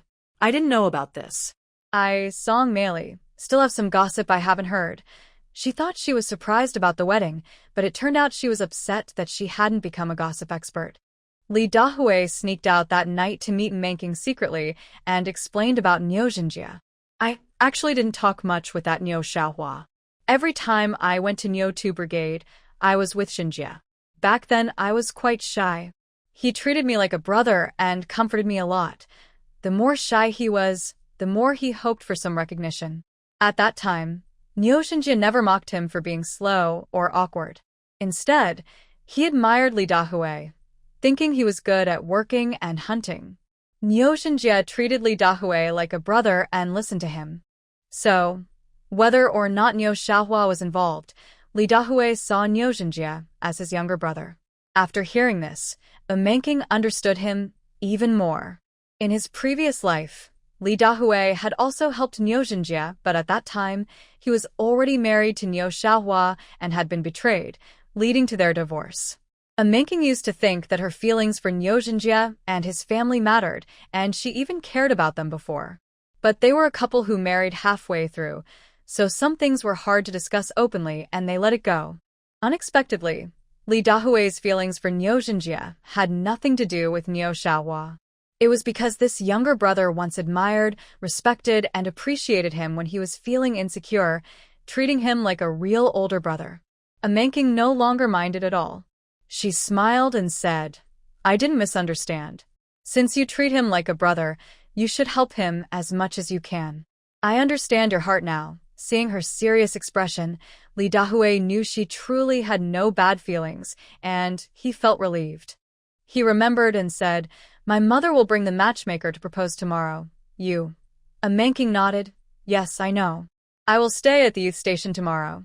The next day, Aunt Lin indeed brought the matchmaker and some relatives from her family to propose at the youth station. Lin Yu was also a relative, but she didn't go with her grandmother. Instead, she stood beside Manking with Song Meili and Xie Xinyu, acting as family members. As soon as Aunt Lin entered, she pulled Manking and said, Aoziking is beautiful and capable. If Dahui can marry you, it would be a very lucky thing. The matchmaker also spoke kindly, praising Li Dahui and then Manking. Her words were very eloquent, full of praise. Lin Yu was amazed, thinking there must be some talented people in the countryside. Since they both liked each other, the proposal was just a formal process. Aunt Lin brought some cakes and candies, and Manking secretly gave her birth date and time. That was enough to consider the matter settled. As for the bride price and dowry, they didn't discuss it openly. Li Dahui planned to give all his savings as the bride price. Manking had already told her family and recently wrote a letter. Once her parents discussed the dowry, they would come to talk in person. They simplified all the formalities, so the proposal ended quickly. After seeing Aunt Lin and the others off, Manking was about to organize the gifts when she heard someone running over. Manqing, are you really going to get married? To that country bumpkin? Manking frowned and said sharply, Yu Haiyang, whether I get married or not is none of your business. Why do you say such things about my fiancé? Yu Haiyang had already moved out of the youth camp and was living outside with Zhang Lili. If he hadn't overheard an older woman passing by, he wouldn't have known that Manqing was actually going to marry a rural local. Why? Manqing, are you being tricked? Why would you marry a country bumpkin? That Li Dahui is uneducated and stutters. Shut up. Manqing couldn't stand others criticizing Li Dahui. Enough, Yu Haiyang. I don't need your permission to marry anyone. My parents agree. So who are you to object? How could Uncle O agree to this? Yu Haiyang was anxious to step forward and grab Manqing, feeling she should belong to him. But now, she was about to marry someone else. How could Uncle O agree to her marrying a country person? What are you doing? Linny stepped in front of Manqing, grabbing Yu Haiyang's hand and twisting it with a snap.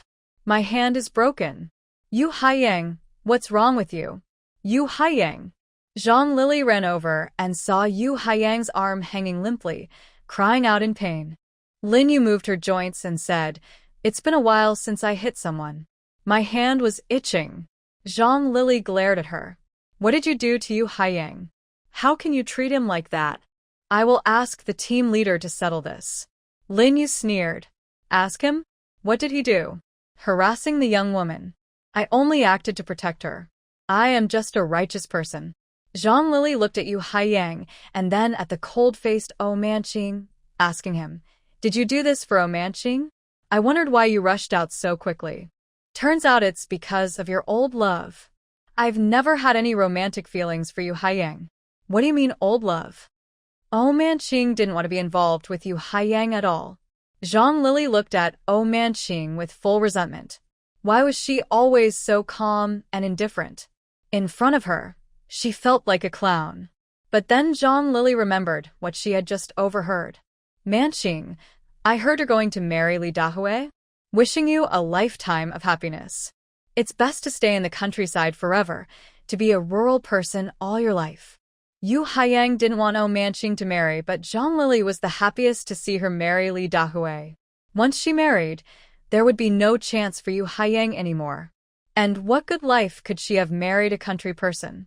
Zhang Lili finally managed to surpass Manqing. Yu Haiyang, despite the pain, insisted, Manqing, don't marry him. Manqing couldn't bear it anymore. Enough. Have you two finished arguing? Who I marry has nothing to do with you. If you keep fighting, I might get angry with both of you. Yu Haiyang, aren't you still hoping to return to the city? Do you think I can stop you from going back? When it came to returning to the city, Yu Haiyang and Zhang Lili lost their temper completely. Manqing had the power to prevent them from going back. Soon, under Manqing's strong stance, the conflict quickly faded. Wait a moment, Yu Haiyang and Zhang Lili stopped. Lin Yu approached and, while they weren't paying attention, gently pushed his hand back. Clapping her hands, she said, All right, let's go home. Don't bother me again next time. Lin Yu only wanted to teach him a lesson and didn't really intend to break his hand. It was just a scare, and he was fine afterward. Yu Haiyang endured the pain, didn't dare say more, and walked back with Zhang Lili. Song Meili looked at Lin Yu with admiration. Sister, you're amazing. Just a quick snap. And he was rolling in pain. Lin Yu raised her chin. Of course. I've learned how to do it. I can even dislocate his jaw. Next time he comes, I'll show you. Just then, Yu Haiyang, who had just walked away, felt a sudden chill in his jaw. While Lin Yu was feeling proud, she suddenly heard the voices of Xiaobao and Taidan. Big brother/uncle is looking for you. Lin Yu was pulled back home by Taidan and Xiaobao and saw Lin Yi standing in the yard, explaining something to Lin Aigua. Little Yi, why did you call me? Lin Yi waved at her. Sister, look, I made it. Is this the one you asked for? Really? You made it? Lin Yu's eyes lit up, and she hurried over. It was a long bamboo tube about waist-high with a handle. I thought about the mechanism inside for a long time. I found something similar in a book. Take a look. Lin Yu couldn't understand the mechanism, but she knew what it was for. They had a vegetable garden in the backyard. Let's go try it. Lin Igwa was also interested in the kids' creative ideas, and went along. Lin Yu placed a small seedling inside the bamboo tube, inserted the top into the ground, pressed the mechanism, and the seedling was planted. Lin Igwa was surprised and said, "Is it really that simple?" Lin Yu crouched down to look and said, "It worked." "It's really that simple." Lin Igwa also crouched to look at the small seedlings in the field. As an experienced farmer, he could clearly see how useful this tool was.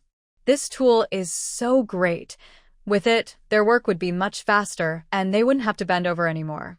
They could plant seedlings just by standing. Holding the tool, Lin Igwa was very happy. "Xiao Yi, can you make a few more for our team?" Lin Yi scratched his head. "I can, but I've used up all the bamboo at home." "That's not a problem. I'll ask your older brothers to cut some more later," Lin Igwa said. "Then it's settled," Lin Yi replied. Once they understood how to make it, it wasn't hard. He had already made one before, and the next one would be quick to produce. Meanwhile, Lin Yu listened to their conversation and started thinking about other things. "Big uncle, do you really think this seed planting tool is very useful?" She originally just wanted to avoid bending over and hurting her back while working. She hadn't thought about how useful this tool could be in many ways. Lin Igwa knew she didn't understand and explained, "Farmers work hard. Bending over all the time can cause older people to fall sick. Even younger folks who do this work for years will have back problems. This seed planting tool, right? It helps us stand straight while working, so it's less tiring. Plus, planting seeds faster makes the work go quicker." Lin Yu finally understood that this tool was quite helpful. "Big uncle, do you think other teams would want to have such a tool?" "Of course. If they knew about it, they'd be jealous of us," Lin Igwa said happily. He was already thinking about showing off to other team leaders. After all, this was a farming tool made by his nephew, a young student. But Lin Yu's next words made him serious. "Big uncle, do you want to report the seed planting tool to the higher-ups?" "Little Yu, you mean?" Lin Yu and Lin Igwa discussed it. They decided to report the tool to the authorities. If it could help other teams, then their team, Lotus Flower Team, would also gain recognition. It would bring many benefits to their team. Lin Igwa patted his thigh and said, "Yes, if I don't report this, the other teams might want it later, and we would have to give it to them. It's better to take control ourselves." So Lin Igwa called several strong workers from different teams, including his two sons, to help cut bamboo for Lin Yi. They brought the bamboo to the Lin family yard and also sent a few people to help Lin Yi make planting tools. After Lin Yi and the helpers understood how to make the planting tools, they started working together. Lin Igwa planned to distribute the tools first, record the data, and see how much the planting process could be improved. Later, he would report, knowing the results himself. Lin Yu went inside to find Denyo, who was reading a newspaper to Coco. Recently, Denyo had started working, so she was taking care of Coco. Since Lin Yu took Denyo to the county to learn more about reading, she felt she was gathering more knowledge. She liked reading newspapers more, and often read them when she had free time. While taking care of Coco, she would also read aloud to her, hoping to help Coco develop a love for learning and become a curious child. Coco said, "I don't understand." Every time Lin Yu saw Coco looking confused, she found it funny. "Denyo, are you reading the newspaper again?" Denyo put down the newspaper and gently rocked Coco's cradle, asking, "Yes, sister, you're back. Is Uncle De Hui really going to marry Oh Jiqing?" Although Denyo didn't go out much, she knew a lot about what was happening outside. This morning, she heard her grandmother say that Aunt Lin was going to propose to Uncle De Hui today. Lin Yu nodded and said, "Yes, the ceremony has already been done." Denyo thought they looked very suitable together. Even though Uncle De Hui was a countryman and Oh Jiqing was from the city, they both looked very good. She had seen them walking together and thought they made a perfect match. She also knew that her sister Lin Yu and Uncle De Hui would go to the county to sell things and make money, so Uncle De Hui was not poor. Next time she saw them, she would wish them happiness. Lin Yu patted her head and thought her sister was very cute. "By the way, Denyo, I need to talk to you about something." Lin Yu whispered in her ear. Danielle looked a bit hesitant and asked, Really? Is that okay? Lin Yu promised confidently. Yes, try it.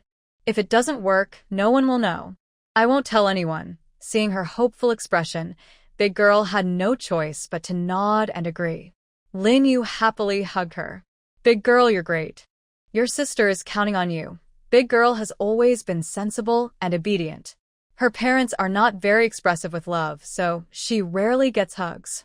She didn't expect her sister to praise her and even hug her. Big Girl felt that her sister's hug was warm and fragrant, and she was very touched. Feeling inspired by the hug, she immediately gained confidence and energy. After finishing the meal and returning the cocoa to her sister-in-law, Big Girl ran into the room and looked through a pile of newspapers. She picked out some and sat under the light to read. Wang Xiaodi thought her daughter had changed a lot recently. Usually, she was quiet but a bit dull. Now, she looked lively every day, and even reading a newspaper made her look excited. But she wasn't very concerned about Big Girl, so after a few glances, she let her be. Whenever Wang Xiaodi thought about her daughter going to high school and needing money, she felt pain in her heart. If it weren't for trying to please Lin Yu, she wouldn't want Big Girl to go to school. Now she can't even go to college, so what's the point of finishing high school? Moreover, Big Girl isn't very smart. She didn't pass her first exam. Big Girl, who was often looked down upon by Wang Xiaodi for not being clever, was now full of her sister's instructions and had no time to pay attention to her mother's gaze. The family was very happy to hear that Lin Yi had made a seedling planter, which could be used by everyone starting tomorrow. Grandma Lin specially fried an egg for Lin Yi. This is a reward for little Yi. No one else has it. My grandson is so smart he even made farming tools, she said happily, feeling proud of him. Third Uncle Lin was not happy. Mother, this is my son. You should give the fried egg to me. Without me, he wouldn't be here. Grandma Lin rolled her eyes. Third Uncle, you're so shameless. You even want to take things from a child. Third Uncle Lin said seriously, Mother, you can't say that. A son should be filial to his father, which is natural. And he was able to make the seedling planter because he looked at my books. Enough, enough. Be quiet. You don't have it. The fried egg belongs to our little E. Grandma Lin changed her tone towards Lin Yi. Little E, eat quickly and don't listen to your father. Lin Yi grinned and said, Thank you, Grandma. He quickly ate the fried egg and looked proud in front of his father.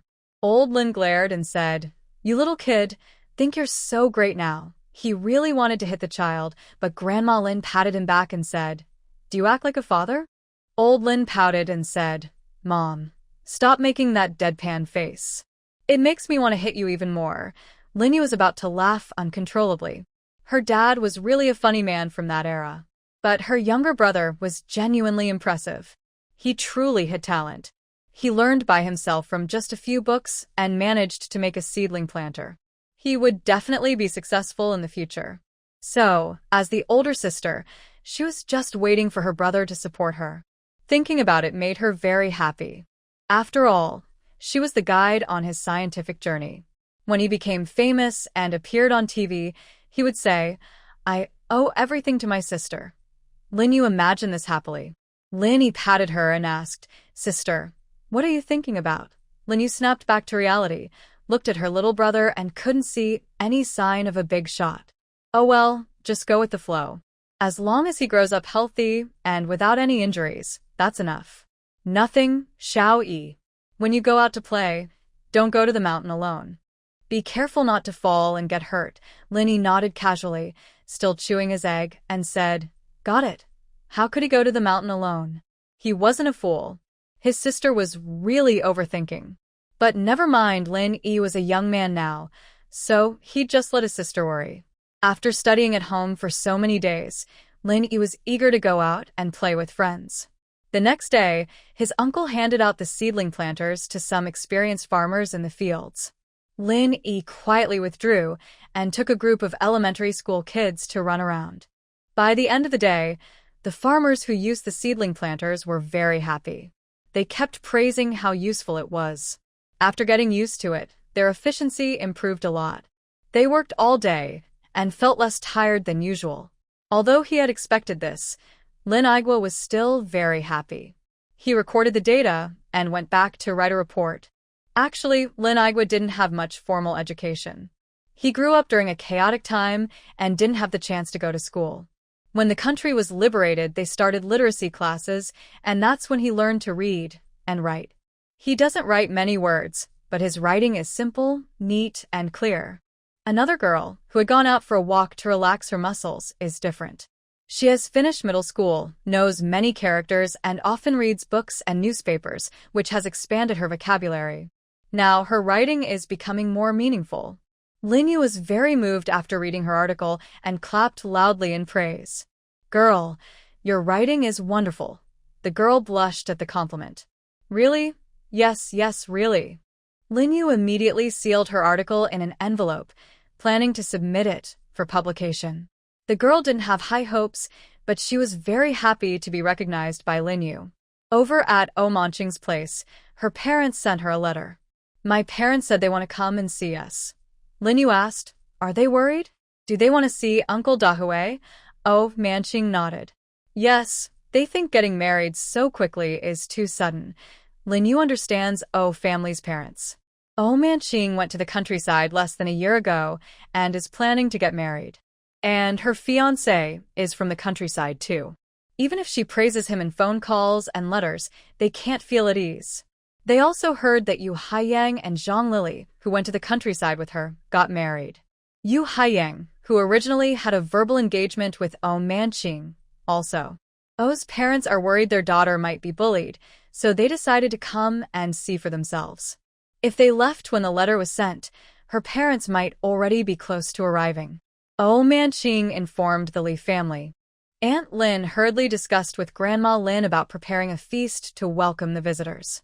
Dahui is a difficult case, but now that he has found a bride from the countryside and hearing that the in-laws are coming, Aunt Lin and her husband are very nervous. Li Dahui is also nervous, but he is reliable and won't panic. He took a day off, went to the mountains, caught some wild chickens and rabbits, and is now waiting for his future parents-in-law to arrive. On the road to Qingshan Commune, Oh's parents took a bus from Guangqing. They were tired from the journey, but both are experienced and in good health, so bumps in the road are not a problem. When they arrived at Qingshan Commune, they thought they would have to walk or find a bullock cart to Lianhua Brigade, but instead, they saw a sign with their names right after getting off the bus. A young man holding a sign was standing there. He was tall and strong like a soldier. This person is Gu Yunza. He is the only tractor driver in the team. The others haven't learned to drive yet. Lin Yu insisted on writing the sign, saying it would be easier to recognize. Actually, if he were asked, with his sharp eyes, he could find the old couple from the O family without a sign. But his partner was playful and thought this was fun, so he just went along. When Mr. and Mrs. O got off the car and saw this unique welcome, they felt a bit embarrassed but also very happy inside. Look at all these people who are jealous of them. Can they sit on a tractor? In this countryside, sitting on a tractor is probably a big deal. When Gu Yunza saw these two, he sensed they were similar to him, likely former soldiers. It seemed they were experienced elders. Mr. O learned that he was a young worker in the team and was sent by Oh Manching to pick them up. He felt more relaxed. This kid looked honest and was helping his daughter by coming to meet them. His daughter probably had a good life in the commune. Mrs. O was more concerned about Oh Manching's partner. She asked Gu Yunza many questions about Li Dahui during the trip. She learned they now work in the commune workshop office. Mrs. O nodded, thinking that was okay. They didn't care much about their child's family background. As long as she liked him and they could live happily, the parents would be at ease. Dad. Mom. Seeing the tractor coming, Oh Manching called out from afar. Mr. and Mrs. O heard her voice from the car. It sounded energetic and lively. They were quite excited. Since rebirth, Oh Manching hadn't seen her parents yet, so she was very excited. Before her rebirth, her parents had passed away a long time ago. In both lives, she hadn't seen them for many years. Since receiving their letter saying they would visit her, she had been looking forward to this meeting. When Mr. and Mrs. O got off the car, she rushed to hug them. Dad, Mom. Her voice was a little choked. Manqing, your dad and Mom are here. Mrs. O hugged her daughter and patted her back.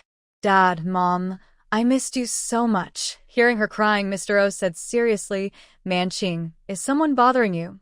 Don't be afraid. Tell your parents, and they will take you home. Manqing wiped her tears, worried her father might misunderstand, and quickly shook her head. Dad, no one is bullying me. Don't worry. If anyone was bullying her, it was in her past life, when you Haiyang and Zhang Lily bullied her terribly. But back then, she had no parents to protect her. Her home was gone long ago. Now, she doesn't want to dwell on the past. Her parents are still well, and seeing they are healthy makes Manqing feel much better. Her father also saw her in good spirits and confirmed she wasn't bullied. He said, That's good. Manqing, you said you want to get married. Your parents are worried, so we came to see for ourselves. Who is your partner? He asked. Now, the young people and the village folks had come to see the Ojia family, but her father couldn't tell who her partner was. Hearing the question, Li Dahui immediately stepped forward. Seeing his nervous face, Manqing secretly smiled and pointed at him. This is my partner. His name is Li Dahui. He's from Manhwa Brigade. The people next to him are his parents. Li Dahui stepped up and said, Uncle, Auntie, hello. I'm Li Dahui. Aunt Lin and her husband also came over to greet them. Hello, big brother, big sister. We are Dahui's parents. You've traveled a long way. Please come to our house and sit. Seeing that the parents were quite old, the Ojia couple responded warmly and said with a smile, Yes, big brother, big sister, let's go to your place and chat about the kids. The two families' parents walked together. Li Dahui lagged behind, exchanged a glance with Manqing, but didn't say anything and looked away. Under their parents' watchful eyes, neither dared to be too bold. At Li Dahui's home, others wanted to sneak a listen by leaning against the wall, but Aunt Lin sent them away. Don't mind them. That's just how folks are in the countryside. They like to join in the fun, she said, pouring water for Ojia's parents. Ojia's mother shook her head and said, It's okay. I come from the countryside too, so I understand these things. Although the family now lives in the city, their roots are in the countryside. When the war broke out, their homes were destroyed. Later, after the city was rebuilt, they found work and settled in the city. After hearing their stories, Aunt Lin and her husband felt deeply connected. Yes, it was really tough back then. Many families lost everything. My older cousin went to fight in the war and never came back. Both families had experienced wartime hardships, and as they talked, they felt a sense of mutual understanding. Aunt Lin then mentioned the marriage of the two children. I won't lie to you. We are from the countryside, and we don't have much money. We can't give a lot of bride price. But Dahui works hard and saved 1,000 yuan, which we gave as the bride price to Manqing. Our family bought a bicycle and some new furniture. Mr. and Mrs. O were a bit surprised. Usually, city people don't give such high bride prices. They didn't expect that Dahui, a country boy, could have so much money. Although they had already decided that the amount of bride price didn't matter as long as the son-in-law was kind, they were happy to see his sincerity. Mr. O asked, Where will they live after they get married? Aunt Lin took them to see the house. The Leaf family had built 4 rooms, one in the middle as the main hall, 2 on the left, one for the grown-up couple and one for the elderly parents, and one on the right for Dahui. The house wasn't very big, but it was enough for 2 people. Aunt Lin promised that after marriage, they would split the household. The room and the main hall would be shared between the young couple. Dahui's older sister Lu Tsuetsue frowned and looked unhappy. But since the house was built by Aunt Lin and her husband, they had no right to interfere with how it was divided. Moreover, the older sister still relied on Aunt Lin and her husband to help take care of the children, so she didn't want to offend her in-laws. Mr. O looked at the house and nodded without saying anything. Mrs. O said, We also plan to give a bride gift of 1,000 yuan, mainly to buy a bicycle. Since you've already bought one, we'll change it to a radio. They could have given more, but since the children were from the countryside, they didn't want to show off wealth. Also, if the bride gift was too high compared to the bride price, it wouldn't look good for the groom's family. They had thought that if the Leaf family gave less bride price, They would reduce the bride gift accordingly and secretly add the rest as a gift for their daughter. But they didn't expect Dahui to be so sincere, so Mrs. O decided to give an equal bride gift. By that time, the money would all go to the two children, helping them build their small family. The bride price and dowry from both families spread quickly, shocking everyone in the village. Lee Dahui usually seemed dull and honest, but he managed to save so much money. Oh Jiqing's family seemed quite well off, able to give such a generous dowry. Many families in the village regretted not forming a closer relationship with Oh Jiqing earlier, thinking this dowry might have belonged to them. Even the girl Lin Gu, who once wanted to marry Lee Dahui, felt sad about this. No one expected Lee Dahui to be so wealthy. If they had known earlier, it wouldn't matter if he stuttered or seemed awkward. He had 1,000 yuan. Soon, the whole village was gossiping excitedly about their wedding. Some people said that city-raised Jiqing must be very rich, and suddenly, the treatment of a few Jiqing in the village changed. Oh's parents came out of Lee's house and went with Oh Manqing to see where she was living. The Lotus Brigade now had a workshop, and for delivery convenience, the roads had been repaired, making the village look clean and orderly. Oh's parents thought the countryside scenery was quite nice as they walked. Seeing the large sleeping mats at the Jiqing station, they realized their daughter had endured hardships. At home, she had her own clean, tidy room, which no one was allowed to enter.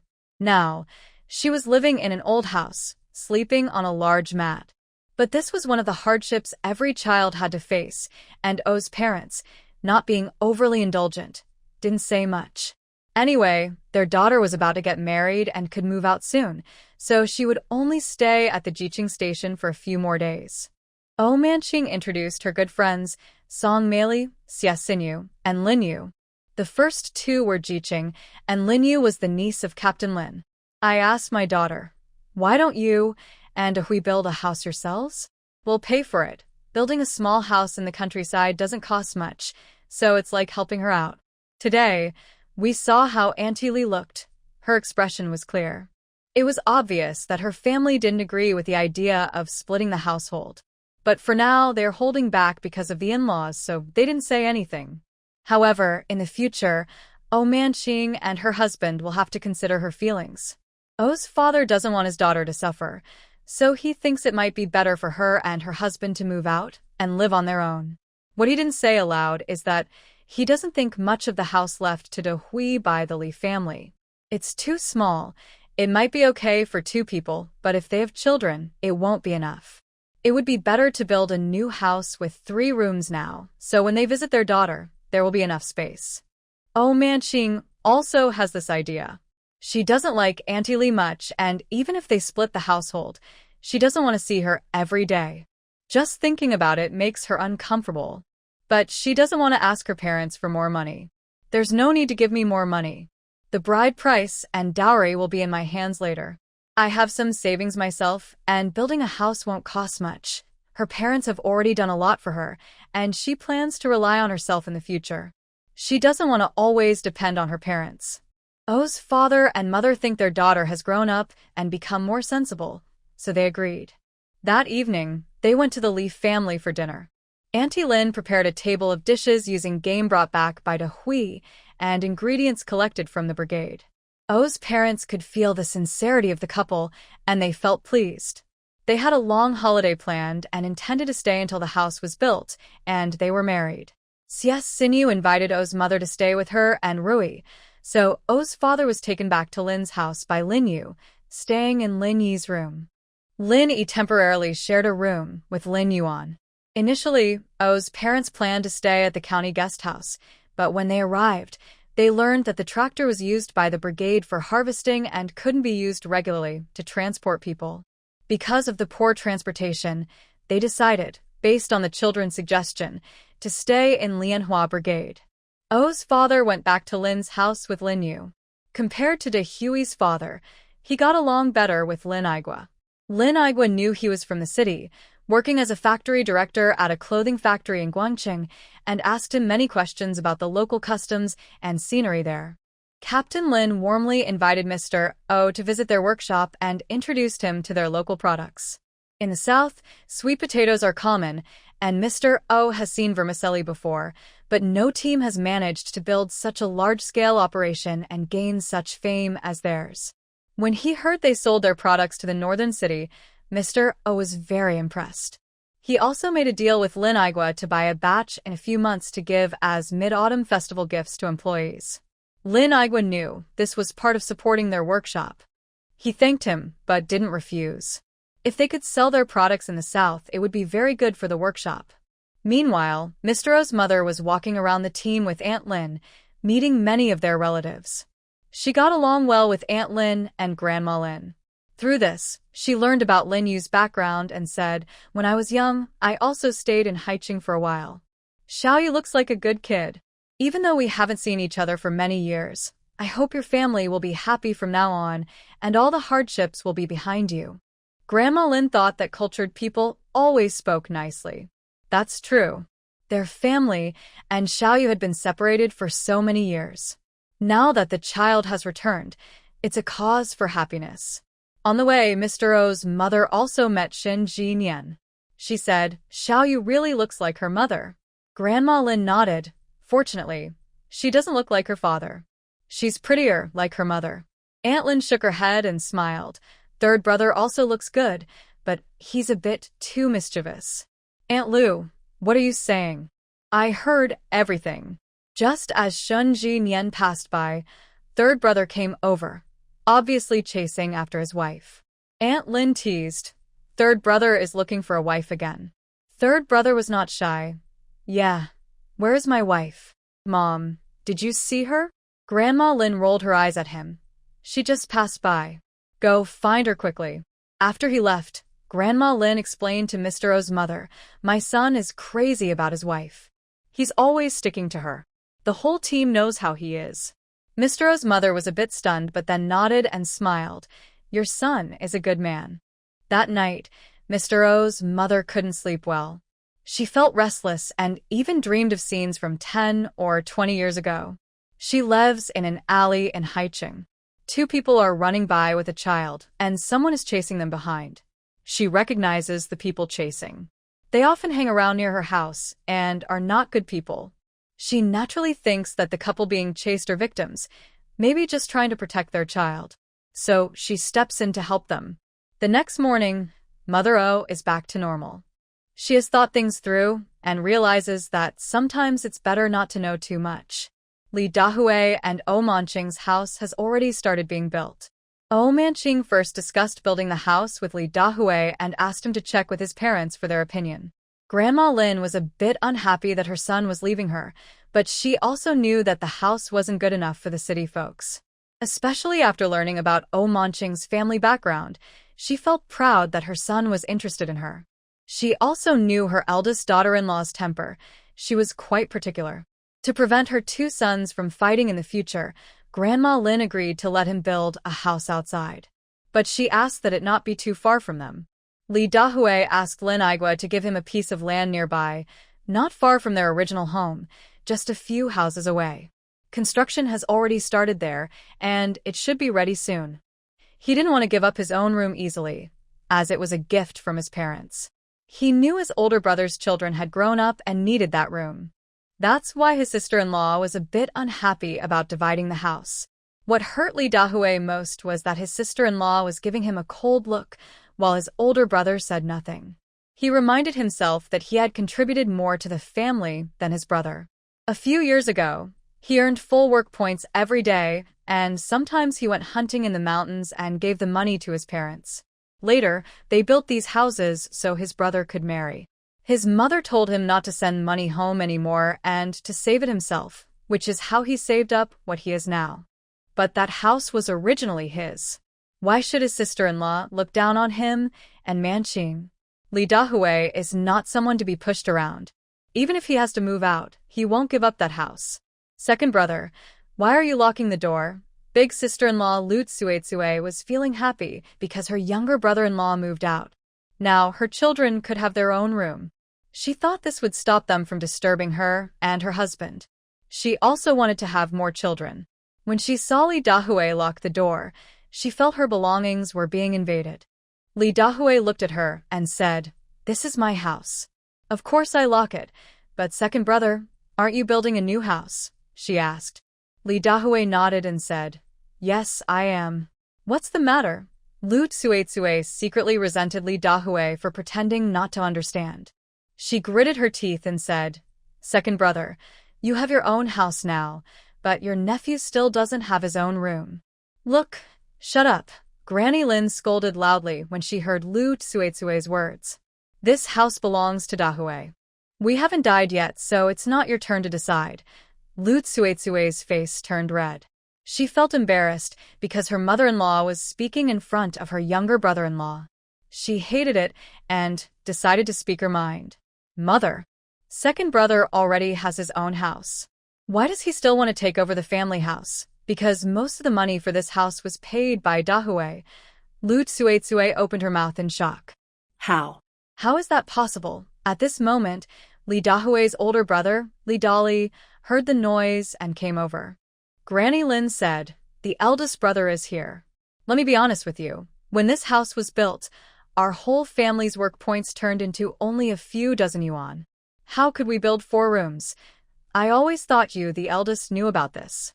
I was afraid to say it because it might hurt feelings, but it seems you don't really understand. Most of this house was paid for with your brother's money. To build a house for you to get married, your brother worked hard for years and spent all his savings here." Lee Dali wasn't unaware of this, but he hadn't thought about it carefully. He was usually a timid person. After hearing his wife talk more, he also felt that his younger brother was taking advantage. Now his mother revealed the truth, and he felt embarrassed. He lowered his head and couldn't speak, looking a bit pitiful. Granny Lin was not soft-hearted. "If you want this house, I understand. But this is Dahue's house. It can't be given to you for free. If you want it, you have to pay Dahue to buy it." This was discussed between Aunt Lin and Lee Dahue. He built the house, so he no longer needed this room. But it wasn't right to let him give up the room for nothing. Aunt Lin asked if he was willing to let his older brother buy it. Lee Dahue agreed. They were brothers, and he didn't want to cause trouble between them. Before they finished talking, his older sister-in-law caused trouble. Hearing her mother-in-law's words, Lu Tsuetsue felt unhappy. She wanted Lee Dahue to give the house directly to them. But Lee Dali was not that shameless. The house was originally built with his brother's money. If he let others take it, he would lose face. So, no matter how Lu Tsuetsue hinted, he ignored her and agreed to sell the house to Lee Dali for money. Lee Dahue didn't say much. He nodded and said, "My older brother and mother will decide. When I get the money, I will move out." Then he turned and left. Lee Dali knew his brother was upset with him. Once they were close brothers, but now they had grown apart. If he hadn't let his wife bother his brother all the time, maybe things wouldn't be like this. Aunt Lin sighed. As parents, they felt sad to see the brothers grow apart. But they couldn't stop it. The children had grown up and couldn't just do what their parents said anymore. In the end, Lee Dali paid 100 yuan and bought Lee Dahue's house. This was the price they agreed on. Since Lee Dali was family, he understood his brother's situation, so he sold the house at a very low price. Actually, if you calculated carefully, the house would cost at least 200 or 300 yuan. The price of 100 yuan was because Lee Dahue knew his brother could afford it. Also, he didn't want his sister-in-law to feel too proud. If she hadn't caused so much trouble, Lee Dahue wouldn't have cared about the house. He could have just given it to his brother. But relationships are mutual. Since they wanted to argue, he wouldn't be the fool to give everything away for free. In the end, everything was settled smoothly. Lee Dahue's house was built quickly, and the quality was very good. Manking thought it was a house meant to live in for a long time. Since they had enough savings, they built a simple brick and tile house. This was unique in Lotus Flower Brigade. Most houses nowadays are made of mud or stone. The advantage is that they use local materials, which cost little money. Some families with better conditions build houses with half bricks and half mud. That is already considered quite good. Because of this, Lee Dahue's new blue brick and tile house caused a big fuss in the whole team. Everyone was very interested and wanted to see what the house looked like. Father and Mother O took charge and warmly welcomed the team members to come inside and look around. After all, their daughter and son-in-law would live here in the future, so building good relationships with everyone was helpful. Their generous behavior made the team members feel comfortable. If they had built such a good house themselves, they wouldn't want everyone to go inside and touch everything. So everyone thought that the O family was quite nice. When Lee Dahui met them, it was like a blessing after hardship. Don't think that the things happening to the Lee family are secret. They are not. The team's informant station is very reliable. They already knew that Lee Dahui sold his house to Lee Dolly for 100 yuan. Lee Dolly's wife felt she had been wronged. She didn't realize how lucky she was. Lee Dahui, with such a promising younger brother, was not appreciated and ended up offending him badly. This woman is really short-sighted. Other people in the team were different. They saw that Lee Dahui would be successful in the future and planned to keep in touch and build good relations with him. Old Lady O, who had watched Lee Dahui grow up and felt sorry for him, said, "Dahui, you shouldn't have sold the house so cheaply to Dolly. His wife won't appreciate it." Not only did she not appreciate it, but she also felt she had lost money by buying it. Lee Dahui knew his sister-in-law's personality and said casually, "Old lady, we're family. Losing a little doesn't matter." When he said this, the elders in the team nodded. He's a good kid. Elders are like that. They value family above all, regardless of who is right or wrong. Hearing Lee Dahui say this, everyone thought he had suffered some hardship to keep family ties. Their opinion of him improved even more. Father O squinted and looked at him, nodding slightly. He thought, "My son-in-law is quite interesting. Lin Yu also came to see the new house." Standing next to O Manqing, she watched Lee Dahui receive everyone's concern. "Uncle Dahui, you're quite clever, sure. Here is the improved and simplified version of your text." A Manqing knew that Lee Dahui was not as honest as he seemed on the surface. Otherwise, he wouldn't have succeeded in his past life. She smiled and said, "He has a plan, so he won't lose out too much." Lee Dahui's old house was worth more than 100 yuan, but it could only be given to his older brother. It was in a courtyard, so it couldn't be sold to others. But he didn't give it away for free. He got money for it and gained a good reputation. He also stepped on Lu Tsuetsue a few times in the process. Now, Lu Tsuetsue's reputation in the village was bad. Everyone knew she was sharp-tongued and mean. She had driven away her brother-in-law and his wife, and wanted to take over their house. Besides a few women who were friends with her, most people didn't want to associate with her. When a Manqing met Lu Tsuetsue, she didn't need to give her face. Everyone knew Lu Tsuetsue was the one who had bullied the young couple first. Lin Yu even told a Manqing, "Uncle Dahui probably did all this for you. From now on, you won't have to look at Lu Tsuetsue's face." A Manqing didn't say anything, just smiled. In her second life, she understood that marrying someone who truly cared for her meant he could see her situation without her saying a word. He thought about her all the time and helped her avoid any hurt before it happened. Their house was built, and the wedding date was set. A Manqing and Lee Dahui first went to the county seat with a letter of introduction to get their marriage license. When they returned, they handed out candies to everyone in the village. The wedding was simple, hosted by their parents. Lee Dahui rode a bicycle bought by his parents to pick up a Manqing from the youth station and bring her to their new home. They made vows in front of the instructor's portrait, and that was it. Lin Yu held little Kiki and Rui, and they rolled around on the wedding bed. The two kids received big red envelopes and smiled happily. Usually, this tradition involved one boy and one girl, symbolizing a complete family. But there were no young boys among the relatives. The youngest boy was Lee Dolly's child, Lee Dahui's little nephew, who was 7 years old this year. He was a bit too old for this tradition. So, a Manqing simply let Kiki and Rui roll on the bed. If they could have a cute little girl in the future, she would be happy. Lee Dahui had no objections at all. A Manqing was about to marry him, and whether they had boys or girls didn't matter to him. He never thought he would have to date or marry such a good wife. His older brother's son is very mischievous, and he actually prefers cute, pretty little girls like Coco and Rui. If he could have a little girl like a Manqing, he would definitely love her deeply. The couple agreed that they no longer follow old customs, so everyone turned a blind eye, and the two little girls could sleep together.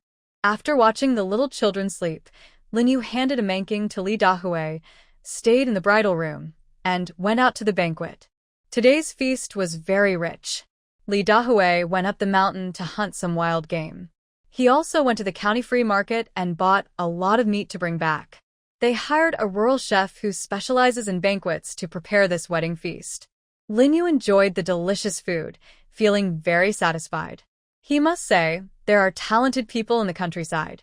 This chef's dishes are really tasty. Lin Yu usually cooks like in later times, using enough oil and seasonings. But this chef doesn't do that. He uses the local style of the time, with less oil and seasoning, relying on fire and technique to bring out the natural aroma of the ingredients. Lin Yu felt he learned something new today.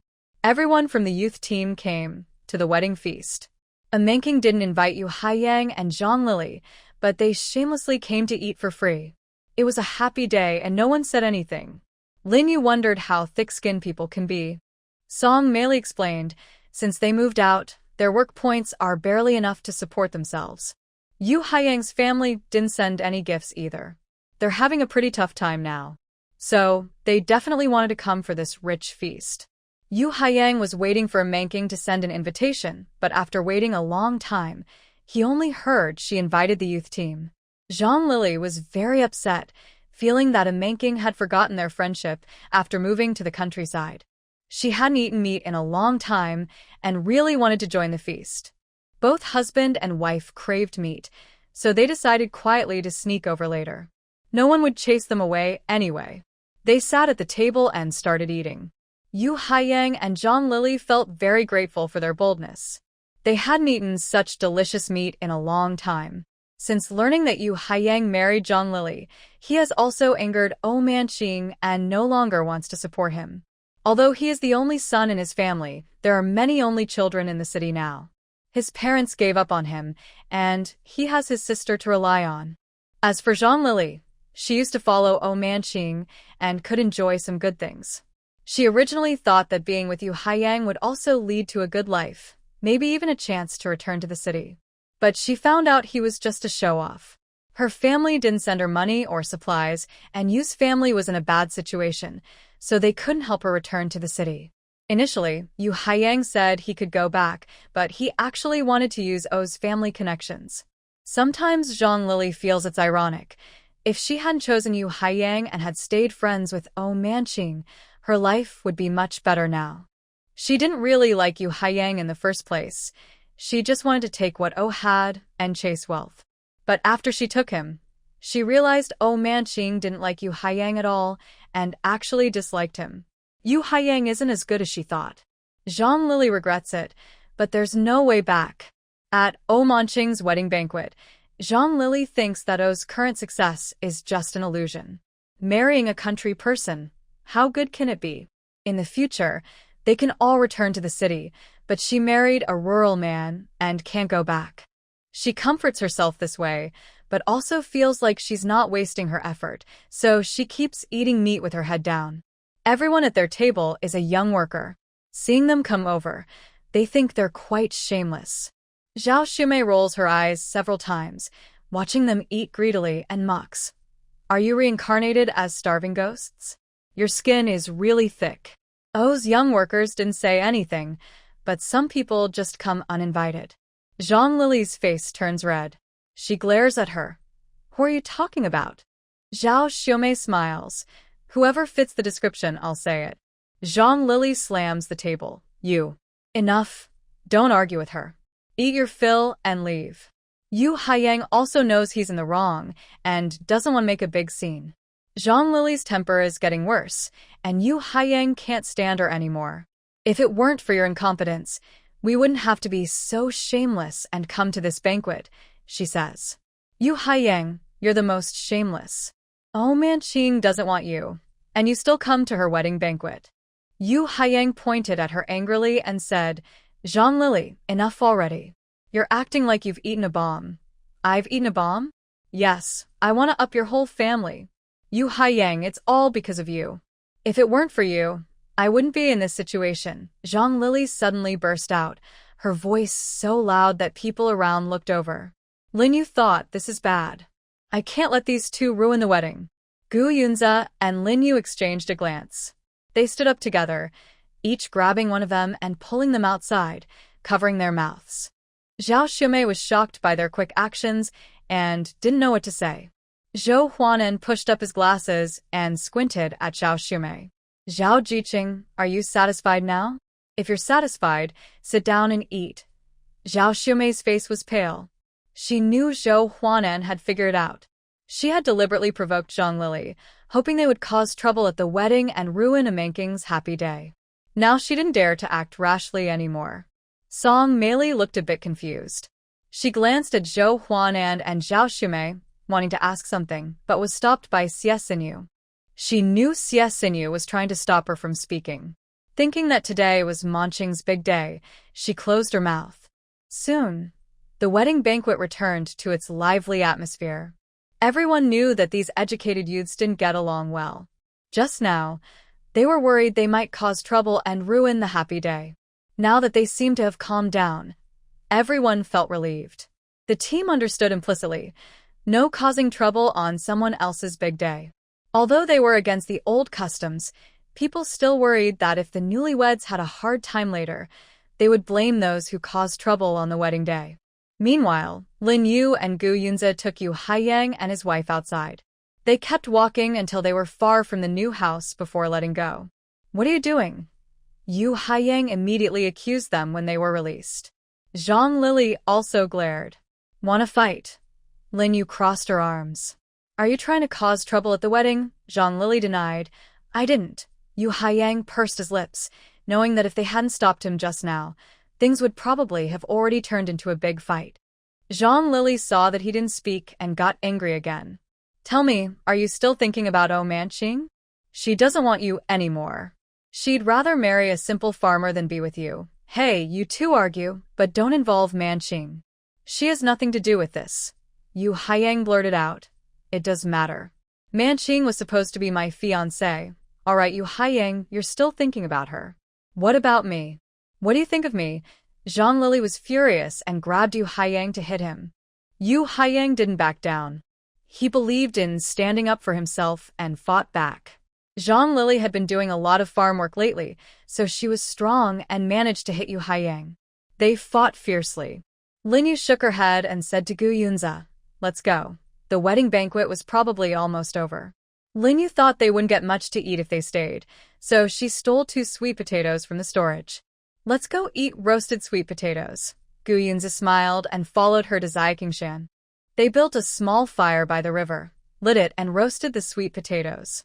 It was rare for them to have time to sit and chat. Lin Yu told him about Xie Xinyu, saying she was now working at a workshop and Rui was doing very well. Gu Yunze nodded. Thank you for your hard work. Xie Zhijing's parents contributed a lot to the country. They can't meet her now, so please help take care of her. Lin Yu remembered Xie Xinyu had said her parents had passed away. Does that mean her parents are actually not dead? Gu Yunze realized he had spoken incorrectly, but didn't want to lie, so he stayed silent. In her previous life, Lin Yu learned about this. Some researchers had to fake their deaths to study national secrets. They worked in secret bases, and their identities outside were erased. Their families thought they had died. She always thought such things only existed in books, but now she knew they were real, and it was happening around her. The books only mentioned a few words, but how much pain did the families of these researchers feel?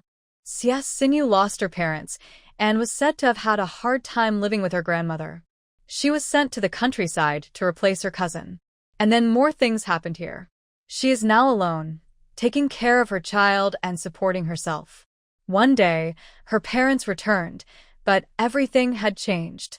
No matter how much compensation she received, it could never heal the hurt she felt. If she knew her parents were still alive, would that bring her some comfort? But this is a secret. Lin Yu knows she must not reveal it, or something serious could happen. So she silently decided to treat Xie Xinyu better in the future. Her parents are national heroes, and she deserves special treatment, not to live in hardship. Gu Yunze nodded. It's easier for you to handle this. Please take good care of her. When her parents can appear, she will thank you. That's also why he agreed to let Lin Yu help take care of Xie Zhijing. Having two important people involved gives Lin Yu some support. Lin Yu smiled and said, "No need to thank me. I liked Rui myself, and Xie Zhijing is still my friend." At first, she helped Xie Xinyu out of sympathy. But after spending more time with her, she saw how kind and gentle she was, and gradually they became friends. Gu Yunze remembered the others. "Do you know? The team says you and those three are called the Four Beautiful Flowers. The four girls, Lin Yu, Song Meili, O Manqing, and Xie Xinyu, often appear together. They were all very pretty, each with her own charm. Everyone in the team found it pleasing to see them, so they gave them this nickname." "Hee, I think our team has good taste." Lin Yu nodded in agreement. Gu Yunze couldn't help but pat her fluffy head. I think you're the prettiest and cutest." Lin Yu pulled his hand down. "No touching my head, I won't grow taller." But she didn't let go, holding his hand instead. Gu Yunze moved slightly and clasped her fingers. "All right, no head touching. Xiuyu, let's find a time to tell our families the truth." He didn't want to hide their relationship anymore. Seeing Li Dahui and O Manqing happy these days was too painful. Thinking about having to secretly date made him feel sad. Lin Yu asked, "But aren't you?" Gu Yunze had already thought it through. "Actually, if we go public, I can hide myself better. Who would have thought that the team captain's niece's partner would be?" Lin Yu pouted. "Are you just doing this for your mission?" "No, Xiuyu, don't misunderstand. I just want to be honest and open with you." He was a bit anxious, feeling flustered and worried that Lin Yu might really misunderstand him. "All right, I get it. Don't worry." Lin Yu clearly understood his feelings. They had been together for a while, and she knew what kind of person Gu Yunze was. But she liked to tease and play around sometimes. "You're kind of using me. Maybe I deserve a little reward, right?" Lin Yu held his handsome face. They were on a small hill in the countryside, surrounded by trees and grass, with the breeze occasionally blowing. She had an idea and said, "Listen to me now. You're from the city, a college student, and I'm just a village girl. To have a better life, I want to flirt with you." Gu Yunze was stunned. How did the topic change so quickly? And what was she talking about? Lin Yu looked at him with bright eyes. Gu Yunze had been in the army for a long time, so he was quite calm. He quickly understood her meaning and nodded. Then Lin Yu continued, "Now I've invited you here to confess my feelings and ask you to marry me. But you seem reluctant." Gu Yunze felt it was difficult because he really wanted to marry her. But he didn't dare ignore her request, so he just nodded again. "Big brother Gu, I like you. Will you marry me?" Gu Yunze was speechless. What kind of act was this? But he still played along and said, "Comrade Lin, I'm sorry, but I can't marry you. I have my own dreams and beliefs." Lin Yu pouted and said, "Gu Jiqing, I like you. You have to marry me. If you don't, I'll tell uncle to make you do chores." This was quite a lively scene. Gu Yunze clenched his teeth. "Comrade Lin, don't do this. The team leader can't show favoritism. Besides, I came to the countryside to learn from the poor farmers, and doing chores like that isn't a big deal." Lin Yu's expression changed again, her face darkening as she said, "Gu Jiqing, don't you want to think about the future? Maybe you're the only one who can't go back to the city." Lin Yu couldn't hold back her laughter. She found it so funny, like the characters in old movies she used to watch. Seeing her laugh with her shoulders shaking, Gu Yunze shook his head. "You really are mischievous." He had never met a girl like this before, full of energy every day and always coming up with strange ideas.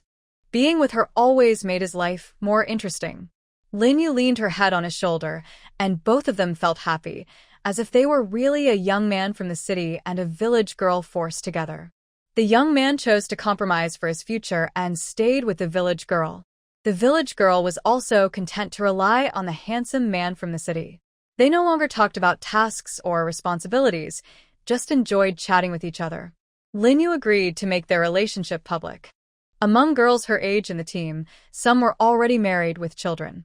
So, having a partner at her age didn't seem strange. Meanwhile, O Manqing and Li Dahui's wedding celebration had successfully ended. Song Meili didn't see Lin Yu and the others return, so she guessed they probably didn't come back. She took Xie Xinyu to say goodbye to Oh Manqing and also told her what had just happened. I saw clearly. Zhao Xiaomei deliberately caused trouble.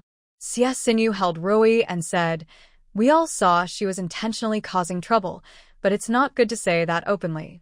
The wedding is about happiness, and things are better this way now. But, Manqing, you should be careful of Zhao Jiqing in the future. I feel she has bad intentions.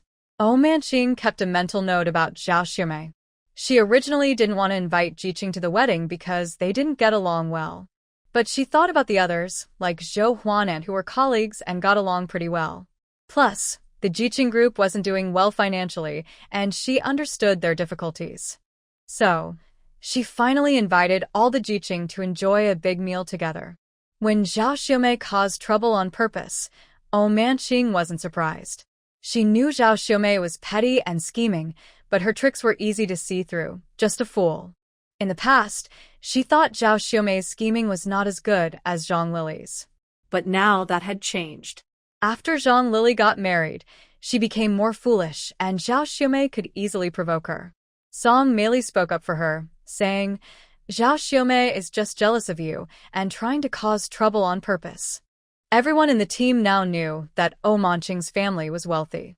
Her parents gave her a dowry of 1,000 yuan, and Li Dahui was capable. He even built a new house. Zhao Xiaomei was so jealous, she went crazy, deliberately causing trouble at the wedding when she saw Zhang Lily there.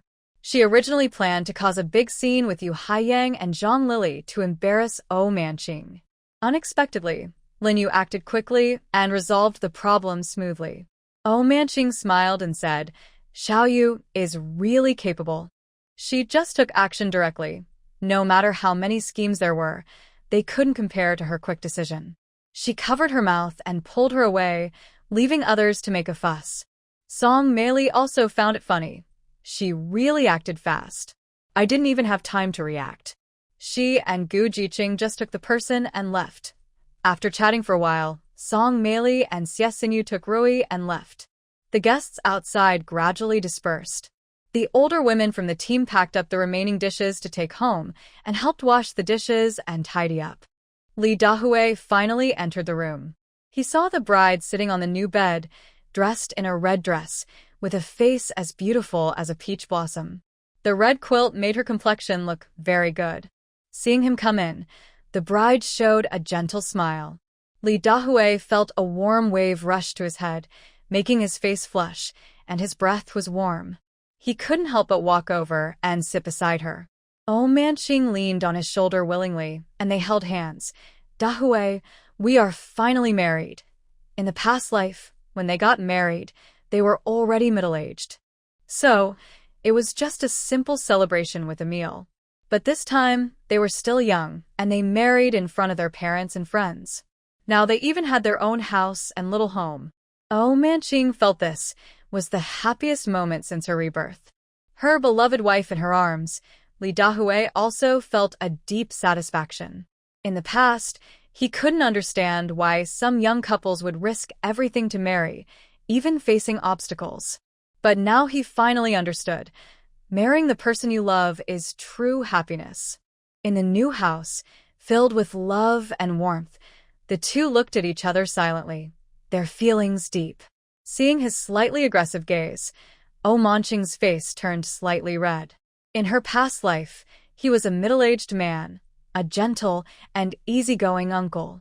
She never expected that in this life, he would be so lively and full of wild energy. His muscles rippled as he moved, and Oh Manqing even reached out to touch them. Then she saw Li Dahui swallow hard. Without a doubt, she liked this kind of man. Both of them were beginners, so they explored together many times. They only stopped when dawn was about to break. Since they didn't live with their in-laws, only their own parents were at home. Manqing felt at ease and slept peacefully without getting up. Li Dahui, however, felt refreshed and more mature overnight. He seemed to have endless energy. Because of this, he got up early, cooked porridge in the kitchen, and chopped firewood in the yard. Manqing's parents saw their son-in-law working in the yard as soon as they got up. Lee Dahui was wearing a black vest and black pants, standing tall. When chopping wood, he used strength, and his muscles showed as they bulged. He looked like a strong man. Amanking's mother worried if her daughter might be bullied by him in the future. When they had breakfast, her daughter hadn't gotten up yet, which made her even more worried. Her daughter was so small and weak. How could she stand up to Lee Dahui, a big man? By lunchtime, Amanking still hadn't come out of her room, and her mother was very anxious. Amanking's mother wanted to go in and check on her daughter, but she saw Lee Dahui holding a bowl of rice and scooping food onto it. "Mom, Dad, you eat first. I'll bring this to Manking." The old couple looked at each other. Their daughter now needed someone to serve her even for meals? Lee Dahui went into the room. Amanking was already awake, sitting up and massaging her waist and thighs. When she saw Lee Dahui come in, she gave him a soft glare. She knew he was the troublemaker. Lee Dahui smiled and sat by her bed, reaching out to massage her. He was strong, and the massage felt more comfortable. Amanking enjoyed the massage for a while and felt much better. Lee Dahui, however, didn't feel comfortable. The smell in the room hadn't gone away, and it made him feel a bit awkward. He knew that if he did anything more, Amanking would be angry, so he held back. Seeing her feeling better, he handed her the bowl and asked her to eat. Amanking hadn't eaten in bed before, but she was so hungry now that she took the bowl and ate directly. She didn't care where she was eating. Lee Dahui took the chance to open the window to let fresh air in and disperse the smell. Amanking stayed in the room for a long time and didn't notice any smell. When she saw him opening the window, she didn't find it strange. Getting some fresh air after waking up is normal. She was eating and commenting, "These ribs are quite tasty, but I think sweet and sour dishes are better." "Next time, try making that," Lee Dahui responded without hesitation. "Okay, next time I'll make sweet and sour." "Anything else?" "The chicken is good." "Next time, add some potatoes." "Did you wash my clothes from yesterday?" "That's our wedding dress, so keep it safe." "Yes, I washed them and hung them up." Mother wanted to go see her daughter, but just heard her daughter speaking so casually. Thinking about today's breakfast and lunch, both made by Lee Dahui, he was chopping firewood and cleaning the house. He even washed all the clothes. Her daughter, on the other hand, slept until noon and ate on the bed. She also complained that the food wasn't good enough and asked what to eat next time. Mother O couldn't stand it anymore and left. Back in the dining room, she saw her husband eating and he said, "Try the ribs your son-in-law made. They're really good." Mother O rolled her eyes and sarcastically said, "So tasty, and your daughter still says she wants your son-in-law to make sweet and sour dishes next time." Father O chuckled, "I also think the sweet and sour is better. My daughter has my taste. Don't you think your daughter is a bit too much? She doesn't get up to help, and when she eats, she makes demands about what to cook next." Father O shook his head. "Aren't you worried that your son-in-law might bully her? I think she's got him wrapped around her finger. You don't need to worry. And besides, isn't that how our daughter has always been at home? She's been telling us what she wants to eat since she was little. I think it's good now. She has someone to take care of her. It's said that children who cry get milk, but some children cry and get no milk, so they stop crying." Similarly, Manching daring to order food so freely shows that Lee Dahui really treats her well, always accommodating her. As parents, what more could we ask for?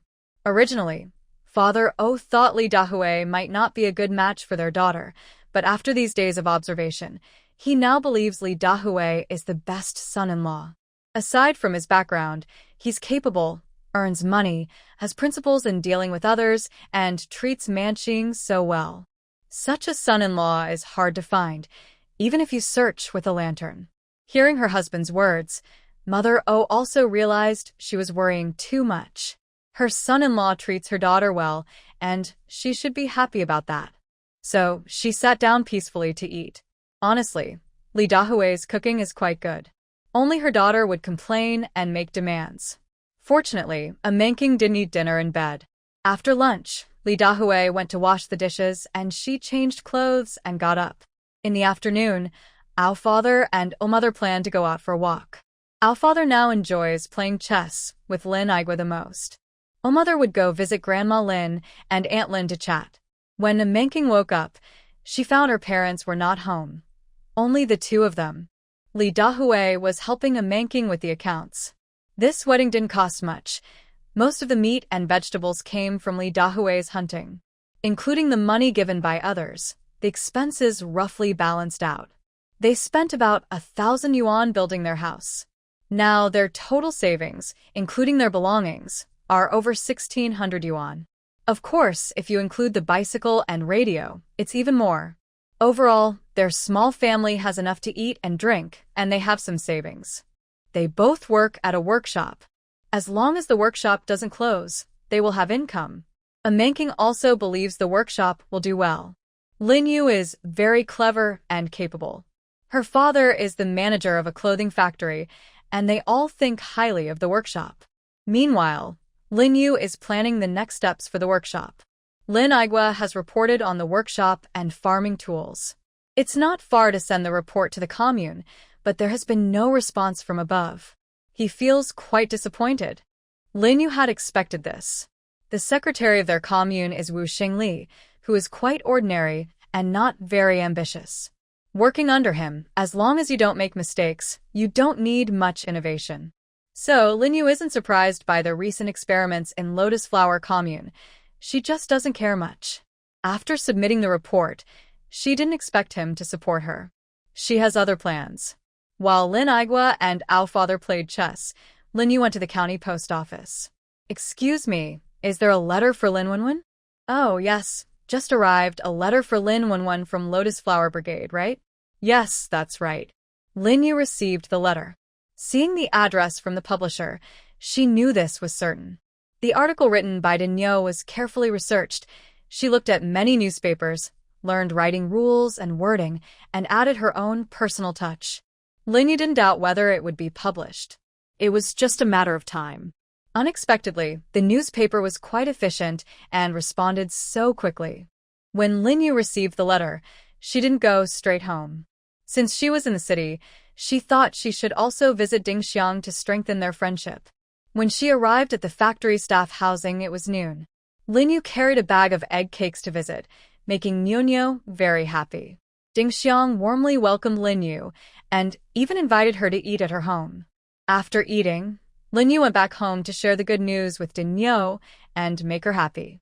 Daniel was very excited. She personally opened the envelope, which contained not only the editor's reply, but also her first payment for her writing. It was 5 yuan, not a lot, but it was her first earned money from her own writing. Daniel was so happy she cried. Her mother used to say she wasn't smart and called her slow, calling her a simpleton.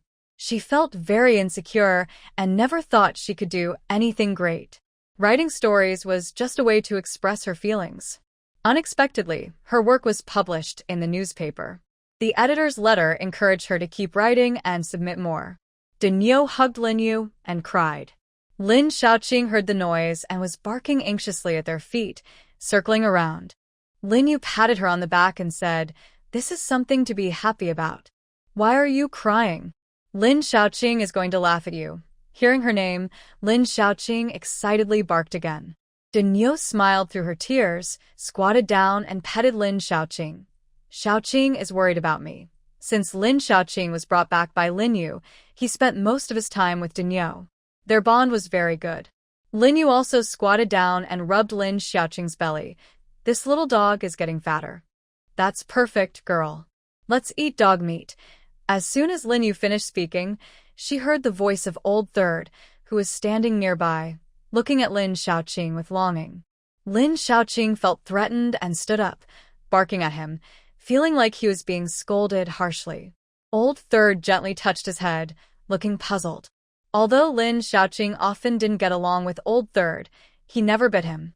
Old Man Lin doesn't seem afraid that it might hurt people. When the whole family arrived home and heard that Daniel's article would be published in the newspaper with a payment, they were all very surprised. Grandpa Lin and Grandma Lin were the happiest. Good, good, good. Our family has produced a talented scholar. They thought that having a successful child was a matter of family pride. Second brother Lin and his wife found it hard to believe. Was their daughter really so amazing? Their daughter could write articles and have them published in the newspaper? Second brother Lin smiled so broadly that his eyes almost disappeared. Great. My daughter is so talented and smart. It didn't seem like something they could have produced. Wang Xiaodi also realized this and was very happy. Wow, Danielle, you earned 5 yuan? That's a lot of money. You can buy a lot of meat with that. Hurry and give it to Mom. Danielle shook her head. Mom, I want to keep this money for my studies. Her mother often said that studying high school was a waste of money. She could earn her own money to pay for school. That's not right. If you earn money, you should give it to me. When you get married, it will be your dowry. Enough. What are you talking about? Even if Danielle doesn't give me her money, I will still buy her a dowry. What are you going to do with the money the child earns? Second brother Lin felt Wang Xiaodi was really too discouraging. Danielle was originally happy, but her mood was spoiled by her words. Danielle, don't listen to your mom. You don't need to give her the money. Keep your earnings for yourself. Dad will pay for your studies. Although second brother Lin valued Xiao Bao, he never thought of his daughter as just a burden. She was his own child, and spending money on her education was natural. He would never let her earn her own money for school fees. Tears welled up in Danielle's eyes, and she nodded. Yes, thank you, Dad. Because of Wang Xiaodi's words, the atmosphere became very tense. Danielle sighed and took her envelope back to her room. Grandma Lin looked very upset and gave Wang Xiaodi a stern look. Second brother's wife, do you have to be so difficult? Do you only feel satisfied when your daughter doesn't recognize you? Seeing the accusing looks from the whole family, Wang Xiaodi realized she had said the wrong thing. She glanced at second brother Lin, hoping he would help. Second brother Lin ignored her. He was no longer willing to tolerate her. His mother's scolding was right. Wang Xiaodi felt wronged. What did I do wrong? Mother, you have to tell me. Danielle earned money. Shouldn't she give it to me? When I was young, I used to pick fruit to exchange for money, but I always gave it all to my mother. My mother also said the same thing, saying she would keep it for my dowry in the future. Grandma Lin was very disappointed but understood that Wang Xiaodi had been raised this way, so she could only treat her daughter the same. This person still has some hope because she doesn't abuse her daughter like her own mother did. So Grandma Lin said to her, since you've cut ties with your family, it shows that your mother's way was wrong. The money the children earn belongs to them. It's the parents' duty to pay for their education. If she earns her own money to pay for school, what use are you two as parents? In the future, don't expect her to be filial if you haven't treated her well. Second Uncle Lin thought that in the future, Big Girl might resent them for favoritism and blame them for being irresponsible parents who don't care about her. Just thinking about it made him very sad. So he quickly said, that won't do. Big Girl is my daughter, and I like her. We'll pay her school fees, and the money she earns is hers. Wang Xiaodi, stop copying your mother. Do you want your daughter to cut ties with us too? Wang Xiaodi was stunned. Yes, she always tried to imitate her mother, but hadn't she already cut ties with her mother? If Big Girl and Second Girl do the same in the future. I understand. I will never learn from my mother again. I will learn, she said. She looked around and saw that only her mother-in-law and Xin Jinyan, who also had daughters, were present. But since her sister-in-law rarely came home after getting married, if she had to choose a role model, she would pick Xin Jinyan. I'll learn from the third family. I will be a good mother someday. She isn't really going to be a mother, but she has 3 children. Instead of following her mother's favoritism, it's better to learn from Xin Jinyan. So Grandma Lin didn't bother to correct her and just said, no matter who you learn from, you can't hurt the children's feelings anymore. Today is Big Girl's special day. Let's celebrate for her. Xiao Yuan, go kill a chicken. Lin Yuan heard this outside and responded, then went to catch a chicken. Everyone dispersed. Lin Igua patted second Uncle Lin's shoulder and said, be a good father and take care of your wife. As the eldest uncle, Lin Igua couldn't criticize Wang Xiaodi, but he loved Big Girl and Second Girl very much, hoping they would receive love from their parents. Old Lin Er was very ashamed. His inaction over the years had truly disappointed his family. Lin Yu went into the room with the older girl, comforted her, and made her smile. This article will really help our team. Uncle doesn't know yet. We'll surprise him later. The The older girl nodded with a smile. No wonder her sister had just asked her not to say what she had written. It turns out she was trying to surprise Uncle. The two sisters shared a secret, and their bond grew stronger. Ernyo pushed the door open and saw the older girl and Linyu talking quietly again. She felt a little jealous. "What are you two talking about?" Linyu called her over. Seeing her pouting, she found her cute. "We're not talking about much, just about going to high school." Ernyo frowned. She knew her mother didn't like her sister going to school because it cost money. "Sister, if you go to school and the tuition isn't enough, I will find a way to earn money. Don't worry." Ernyo spoke seriously. The older girl was touched and said, "Thank you, Ernyo, but you don't need to earn money. I have my own." Just focus on studying. Linyu was curious and asked Ernyo, "How do you plan to earn money?" Ernyo confidently shared her plan. "Help Xiaopeng with chores at school. He gives me 5 cents each time. I can also pick herbs to sell." Xiaopeng was her classmate. Her father worked in a factory in the city, and they lived in the team with her mother. Thanks to her father's salary, their life was relatively good. That boy was chubby, and his mother gave him pocket money. He didn't want to do chores, so he bribed classmates with 5 cents to do them. Picking herbs was also common for kids here, mainly dandelions and honeysuckle.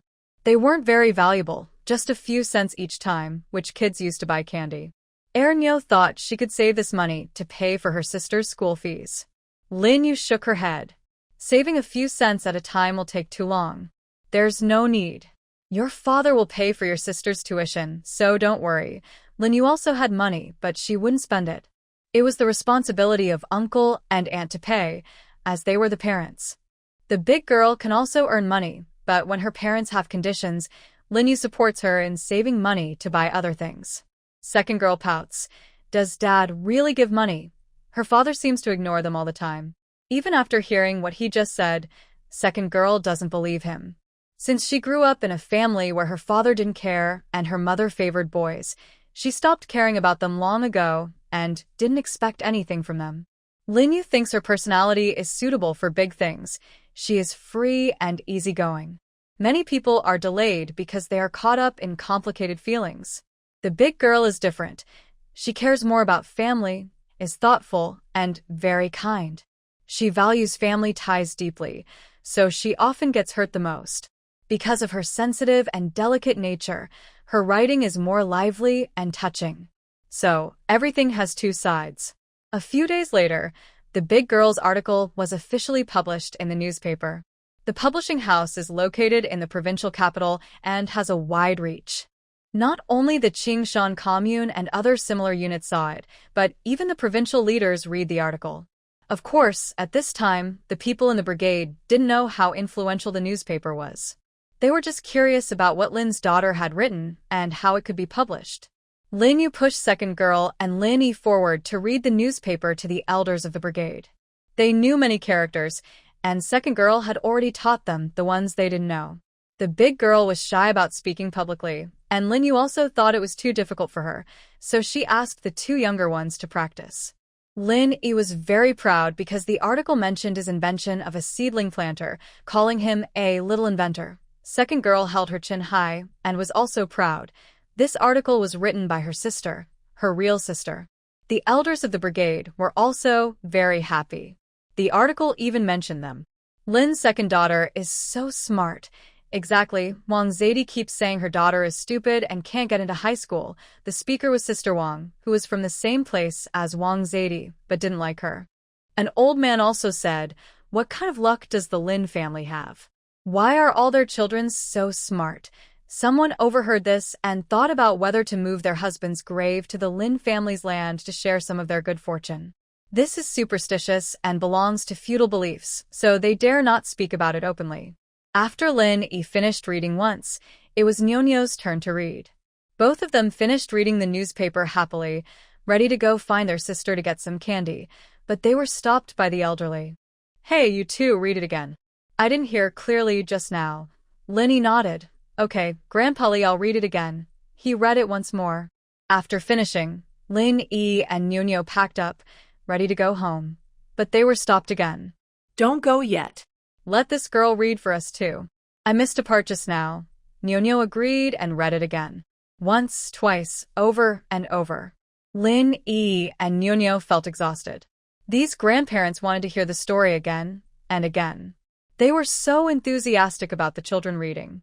They couldn't leave even if they wanted to.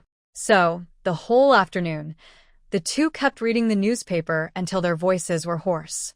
If Lin Yu hadn't come to pick them up, they might have kept reading into the night. Grandpas and grandmas, it's getting dark now. It's time to go home and eat. Your uncles and aunts are waiting for you. The elders originally wanted to listen more, as they liked the children's reading voice. But Lin Yu came to pick up the children, so they had to obediently take their stools and go home.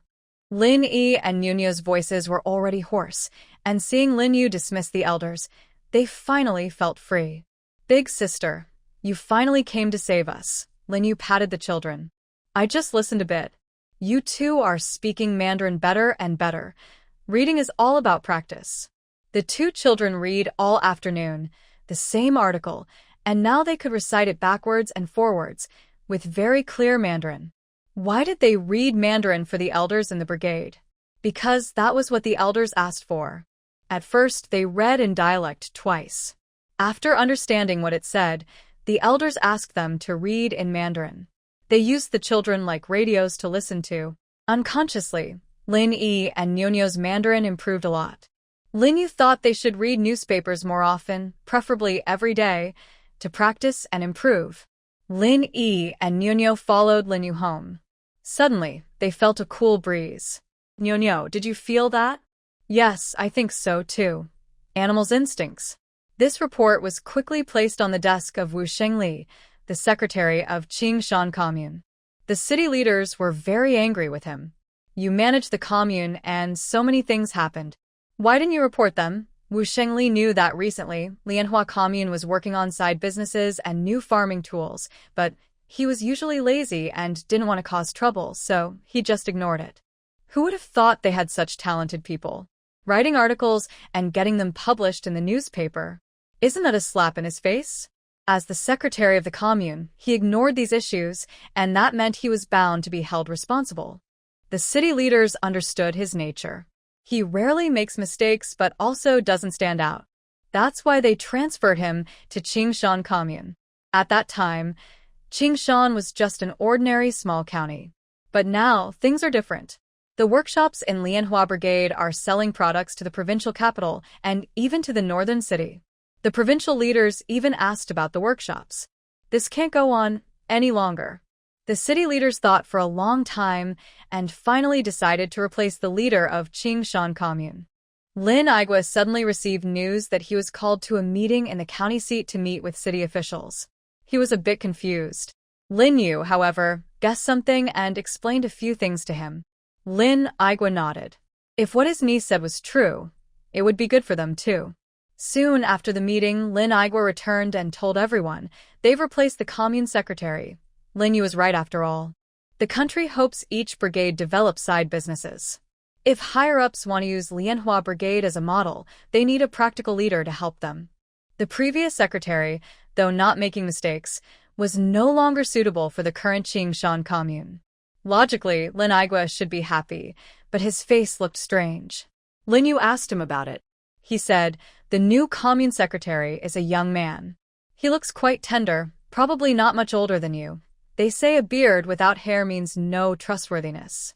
This new leader is too young, so people might not trust him easily. Lin Igua was worried he might be worse than the previous one. Young people tend to be impulsive and might make bold decisions. Lin Yu, being young himself, didn't think that way. What's wrong with being young? Youth means energy and passion. The team wants to develop side businesses just like starting a company. An old man without energy or spirit can't create new ventures. Uncle, look at our workshop. There are many young people. Do you think we're doing anything wrong? Lin Yu's eyes widened with anger, waiting for Lin Igua to criticize them so he could get angry. Only then did Lin Igua realize that criticizing young people in front of Lin Yu was like pulling out a bald man's hair. No, you're all very capable. Our young people are good too. I'm just worried about the leader. After all, he's not from our team. His words sounded quite desperate for survival. Unknowingly, Lin Igua was starting to believe Lin Yu a little, and often discussed important matters with him. That's probably why he didn't notice he was complaining about the new leader directly to Lin Yu. When Lin Yu heard this, he smiled and said, "Uncle, how is the new leader? We should wait and see. Maybe he's a good leader." Actually, Lin Yu thought that since the higher-ups removed Wu Shengli and replaced him, it showed they valued Lotus Team. So, they probably wouldn't send a useless person. Meanwhile, the incompetent Lu Yunfeng was meeting with Gu Yunze. "Brother, didn't expect to see me again? I am now a leader of the commune. You are just a young worker, so you'll have to listen to me in the future. You chose this place yourself," Gu Yunze said without questioning, because he was sure of it. Last time, Lu Yunfeng was ambushed here, and an insider leaked the information, causing him to be intercepted when contacting his superiors. Later, Gu Yunze came to support him, turning the tables on the enemy and gathering intelligence. But Lu Yunfeng also made a mistake, revealing the location of Qingshan Commune. So he might face a transfer. He is from Beicheng and has a background, so he could transfer back to the city to work. But he appeared here again. Gu Yunze understood that this man was supporting him, worried another insider might sabotage the plan, so he stepped in himself. Men don't need many words. Gu Yunze patted him on the shoulder and said, "Thanks, Lu Yunfeng is his old partner. They have had many years of tacit understanding. With him around, Gu Yunze is more confident in completing the mission." "Thanks?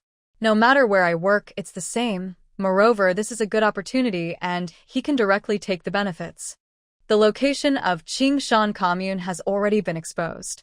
He is still working in the dark, so it's better to become the secretary directly to control the situation. Besides, the workshop of Lotus Team is now famous across the province. Whoever becomes the secretary of Qingshan Commune will have a good record of achievements. If he didn't have a military background and a superior's guarantee, he wouldn't have gotten this position. Taking the benefits? Don't even think about it. The workshop belongs to the team, and the commune can't just take it. Lu Yunfeng rubbed his hands. "We still have you, right? You act as a mole. Help me get the workshop, change it to a different name, and it's done." Gu Yunze smiled mysteriously. "The workshop's sign still says Qingshan Commune. Honestly, I think you should stop messing around. The Lotus Team also belongs to the commune." Hearing this, Lu Yunfeng got angry. "I really don't understand what that Wu guy is thinking." I looked at the report from Lotus Team. There were several times when the commune could interfere with the workshop's affairs, but he refused each time. If Lu Yunfeng had been there, he would have taken the chance to put his people in charge and control the transportation line of the workshop. But now, with Wu Shunli's support, the workshop has established contact with the transportation team, so they are not under the commune's control. He wanted to interfere, but now he can't find the opportunity. Lu Yunfeng wanted Gu Yunze to help, to work together secretly. But Gu Yunze just smiled and asked, "Do you know who is managing the workshop now?" "Who?" Lu Yunfeng looked a bit blank. "Captain Lin's niece, my partner Lin Yu." Gu Yunze smiled, as if showing off his partner or mocking Lu Yunfeng. Lu Yunfeng was furious. "No way, so you're just a helper in the workshop. Just a second ago, he still wanted his brother to be a spy. Isn't this like a flood washing away the Dragon Temple?" "No, brother. Why didn't you say this earlier?" How awkward. Lu Yunfeng still wanted to take the benefits, but if his brother told the truth, what face would he have in front of his sister-in-law? Gu Yunze smiled and said, "Anyway, don't think about it. My partner won't let you interfere with the workshop." As Lin Yu's partner, he knew Lin Yu had long been cautious about this. I must say, she is quite clever and able to predict the current situation. Lu Yunfeng is thinking about finding a chance to meet comrade Lin Yu. Being able to date Gu Yunze is not easy. This person manages the workshop so well, he shouldn't be underestimated. In the Lotus Brigade, Lin Yu doesn't know that the new commune leader is also her good partner. The workshop is now very famous among nearby brigades.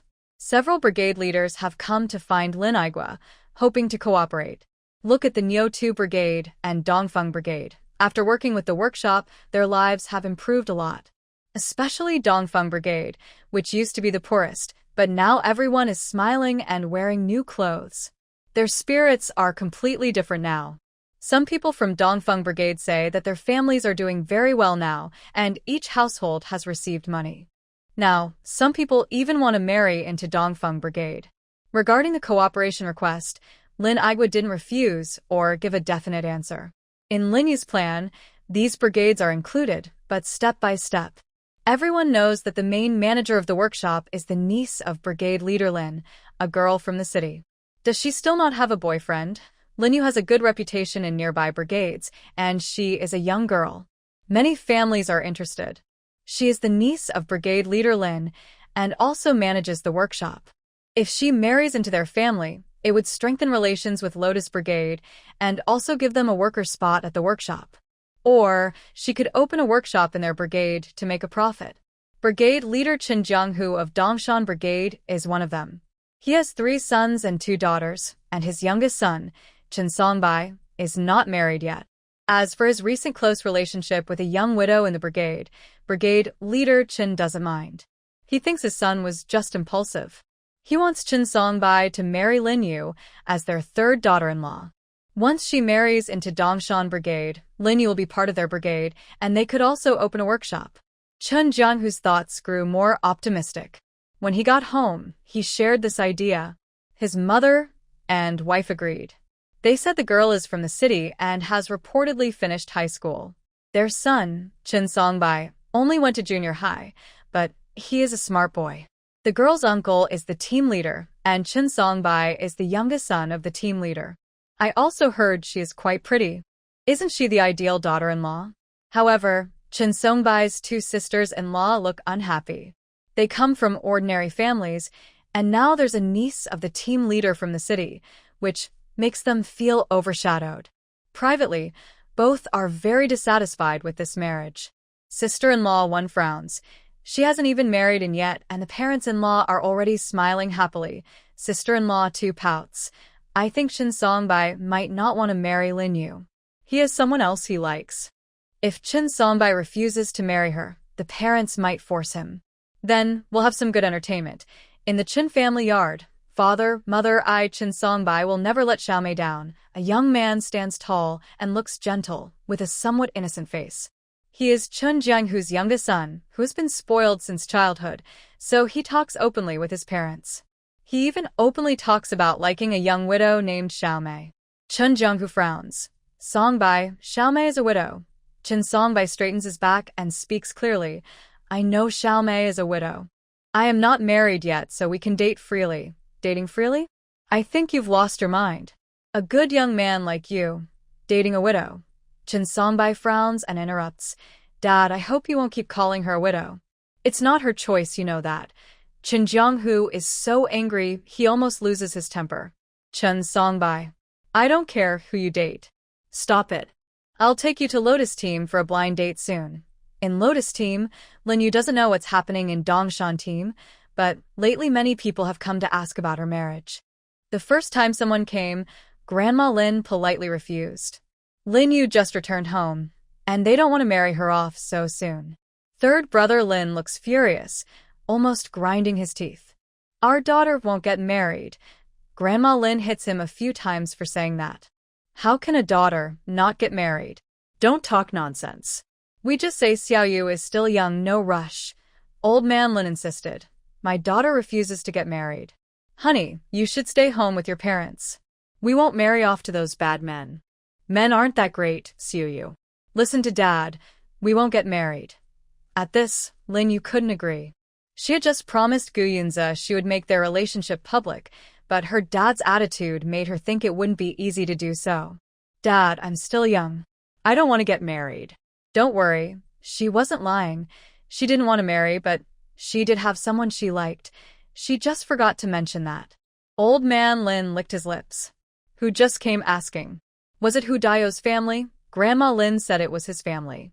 Lin Yu didn't know this family well. They seemed to have little presence, and from Grandma Lin's attitude, it didn't seem like anything special. Lin Yu guessed they were just acquaintances. Grandma Lin continued. Recently, more and more people are asking about Xiao Yu's marriage. You all need to be careful and not agree to anything blindly. A girl's reputation is very important. If the family carelessly promises something, It can be hard to explain later. Both agreed with Grandma Lin's advice, reminding themselves to be cautious whenever someone mentioned Lin Yu. Lin Yu didn't feel much about it. After all, she had someone she liked. These flirtatious people couldn't compare to her boyfriend. Gu Yunza was the most handsome guy within 10 miles. Of course, Lin Yu didn't pay attention to others. Did you hear? The leader is coming to inspect the countryside, Song Meili was saying to Lin Yu. Lin Yu knew about it. It's the new secretary from the commune. He's coming to see our team, and he might visit the workshop too. She was eager to see what this new leader wanted to do. By the way, comrades Song Meili and Zhang Bing, please organize the records of our workshop's inventory. The leader will want to see them. They were the office clerks keeping all the data on hand. They nodded and said, "Got it," then focused on their work seriously. When Lin Yu left the office, she saw Li Lanhua, who was heavily pregnant, walking over. Big sister Lanhua. Li Lanhua approached and greeted Lin Yu. "Xiao Yu, long time no see. I heard someone is trying to set you up with someone?" Many people in the team already know about this, since there are few entertainment activities in the countryside. Any small rumor spreads quickly. Lin Yu doesn't mind and says, "Yes, Sister Lanhua, my grandmother has already refused on my behalf." Li Lanhua got married in her 20s, but Lin Yu is not even 20 yet, so she feels there's no rush. Moreover, she is pretty and capable, so she doesn't worry about finding a husband. Unlike her, who looks too much like a man, her parents were very anxious about her marriage when she was young, worried she might never marry. Fortunately, she is now married and pregnant. Lin Yu looks at her big belly. Is it about 6 months now? Counting the time, it seems about right. Yes, over 6 months. My belly is so big, this pregnancy has caused me a lot of trouble. She used to earn full work points, but now her big belly makes it hard, and she has to rest after working a little each day. Resting with nothing to do makes her uncomfortable, so she comes to see her child's father. The couple has a good relationship. Since Li Lanhua became pregnant, she has become more gentle. Zhang Bing is especially careful and caring for the baby. They say a child is the glue of a couple's love, and that's true. Recently, a strange event happened in Lotus Flower Brigade. An old man and woman woke up to find their son sleeping in the manure pit. He woke up crying and screaming, claiming someone pushed him in. When asked who did it, he refused to say, so everyone in the brigade thought he might be mentally ill. Even his mother's matchmaker, who was supposed to find him a partner, canceled the arrangement. Lin Yi heard about this from a friend, and then asked his uncle. As the brigade leader, Lin Igwa knew about it. That person isn't crazy. He probably was dreaming and fell into the manure pit. Lin Yi thought this explanation was not very convincing. Who dreams of falling into a manure pit? And he said someone pushed him, but he won't say who. Lin Igwa dismissed him. Stop asking about these old folks' affairs. Focus on studying. Lin Yi pouted. If I can't argue, I'll just go study, he muttered, but he still obediently went back to read his books. Recently, he has been reading newspapers to the elderly grandparents, and he reads so loudly that his throat feels sore. He is thinking about making a small megaphone, so he doesn't have to shout. So he has been studying physics and mechanical books to figure it out. This story quickly spread, and even Iron Egg and Little Treasure know about it. They often play outside with other children. When they come back, they tell Lin Yu that the children say if someone lies, they will be punished and fall into a mud pit. Clearly, this is just a trick their parents are using to scare them. Lin Yu doesn't expose the lie. She just says, "You must be good and not tell lies, or you'll fall into the mud pit." Little Treasure is about to shake his head because he loves cleanliness, and mud pits are too dirty. Little Treasure doesn't lie. He's a good kid. Iron Egg's eyes twinkle mischievously. He's a naughty boy. Grown-ups are always tricking kids. Little Treasure, uncle. You shouldn't believe them. Otherwise, why haven't I fallen into the mud pit? Lin Yu narrows her eyes. Oh? What lie did you tell? Iron Egg covers his mouth, realizing he accidentally said too much. He looks around, thinking of sneaking away, but Lin Yu grabs him.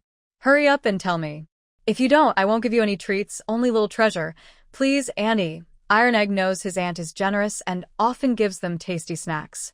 There are even some snacks he's never seen before called potato chips and chocolates, bought from other places. She secretly gives them to both of them to eat without anyone knowing. Thinking for a moment, he says, "I'll tell you secretly. Don't tell anyone else, okay?" Linyu nods. "All right, I'll listen," but she hasn't promised to keep it a secret. If the children do something wrong, she will still tell her older brother and sister-in-law. Iron Egg looks around and whispers in her ear, "Last time, I wet the bed and put my small blanket on my sister's bed. Mom and Dad thought it was my sister who wet it. He feels proud, thinking no one knows he wet the bed. This kid is so funny." He doesn't realize that his sister wears a diaper and couldn't have wet the bed. And his blanket is different from his sister's.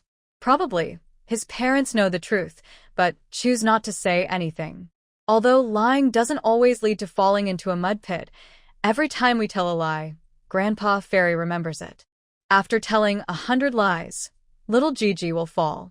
At this age, children already know the differences between boys and girls.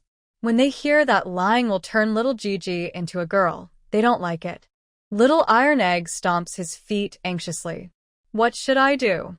What should I do?" Linyu smiles and says, "Grandpa Fairy likes honest children. If you admit your mistake, the punishment will be over." Little Iron Egg nods. "If I admit my mistake to my parents, does that mean I didn't tell a lie?" "That's right. I understand now." Little Iron Egg seems to be forgiven. He immediately runs to find his parents. Little Bao looks at Linyu and shyly smiles. Linyu asks him to come over. "Little Bao, do you want to say something to your sister?" Little Bao whispers in her ear, "Sister, you tricked Iron Egg, right? Telling a lie won't turn you into a girl, because we are born boys." Linyu is surprised by how clever Little Bao is. Even at such a young age, he observes carefully and understands that everyone's gender is determined at birth. This might be because he lives in a family that values boys more. He often hears Wang Zhaodi talk about how good it is to have a daughter or a son. He knows he is that son. He knows that when he was born, he didn't have to do anything. Because he is a boy, he is loved by his mother. Linyu asks him, "Do you think being a boy is better or being a girl?" Little Bao frowns and thinks for a moment. Feeling a little shy, he pinches his clothes and says, "Being a boy is better. If I were a girl, Mom wouldn't like me and sister would be sad. Don't think that children are too young to notice." He can see his sister's disappointment and sadness. "When I grow up, I will protect girls and make sure sister isn't sad." Linyu feels happy. Although this child grew up in such a family, he hasn't become like Wang Zhaodi's younger brother. She asks, "Who told you that?" Little Bao answers, "Iron Egg protects his sister, second brother is good to sister, and I am good to sister too." Yes, Iron Egg's parents are not biased towards boys. They teach him to be a good older brother and to protect his sister. Lin Yuan and Lin Yi are both very kind to their older sisters and younger sisters, never bullying them. Little Bao, having grown up around this environment, saw how the boys in the family treated the girls. Naturally, he didn't behave like his uncle, who didn't see his sisters as equals. Big Girl was in her room, overhearing their conversation. She smiled softly and returned to her desk, adding a new character to her novel. The small incident with the Lotus Flower Brigade quickly settled down. The person who fell into the manure pit now insisted he had fallen by himself. People became more convinced that he was dreaming. Of course, Lin Igua, who knew the truth, didn't feel so relaxed. "What did you do to him?" "I didn't do anything and I didn't let him know who I am." "You don't need to do that." "Really?" "I think I should. If a toad wants to eat swan meat, he needs to realize what he's capable of." Over the years, Lin Igua had become used to this. He was always a bit stubborn. After this incident, that person probably won't find a good partner and might only consider widows or second marriages. "Isn't that okay now?" That person just smiled indifferently. Recently, spring seems to be in the air everywhere, with many people holding celebrations and arranging marriages. Linyu heard that Huyukai, who fell into the manure pit, was now dating. Didn't they say he had mental issues and the matchmaker refused to help him find a partner? Linyu also heard this from Xiao Gazai's Song Meili. Song Meili replied, "The matchmaker wouldn't introduce him to good families, but there are second marriages." Looking around, only office workers Omanqing, Zhang Bing and Lin Yu were present. She said, "I heard the matchmaker introduced him to a beautiful widow." Lin Yu immediately became interested. "Really? How beautiful," Song Meili said, "supposedly very pretty. After she married him, her previous husband died. People say she's a fox spirit who draws people's energy. No wonder she was so cautious. Talking about such things could get you accused of superstitions." Fortunately, everyone here was on her side. Zhang Bing is considered somewhat reliable now. He is doing okay because he knows he is part of the Lotus Brigade and a member of the educated youth group. He is less selfish than before. Song Meili and others have accepted him and see him as one of their own. So, when he spoke, no one avoided him. Lin Yubai rolled her eyes and said, "What kind of fox spirit energy? Her husband died, so why blame her? Women face many hardships in this world. If their husband dies, they become widows, which is enough. They also have to deal with rumors about being fox spirits." Song Meili told her not to interrupt. "She's not a fox spirit. She's a white-haired girl. A young girl sold by her parents to a sick man as a wife. No wonder her husband died soon after she married him. He was already sick." Oh Manqing, who has seen a lot, sighed when she heard about this woman's fate and asked, "Is she now introduced to Hu Yukai? Finding a good match would be a good thing." "But I heard that Hu Yukai isn't a good person," Song Meili, who works with the women at the workshop, said. She heard this from them. It's said that Hu Yukai is in his early 20s and has never married. He has a bad reputation. A few years ago, he attended some meetings and even tried to lead people to cause trouble in the brigade. Fortunately, brigade leader Lin was there and drove them away. Hu Yukai didn't dare offend the leader, so he left the Lotus Brigade alone. Later, for some unknown reason, his group disbanded, and he returned to the brigade, claiming he was working, but he was actually loafing every day. People in the brigade don't associate with him because they find him scary. They grew up watching him, but no one bullied him. Still, he wanted to attack others.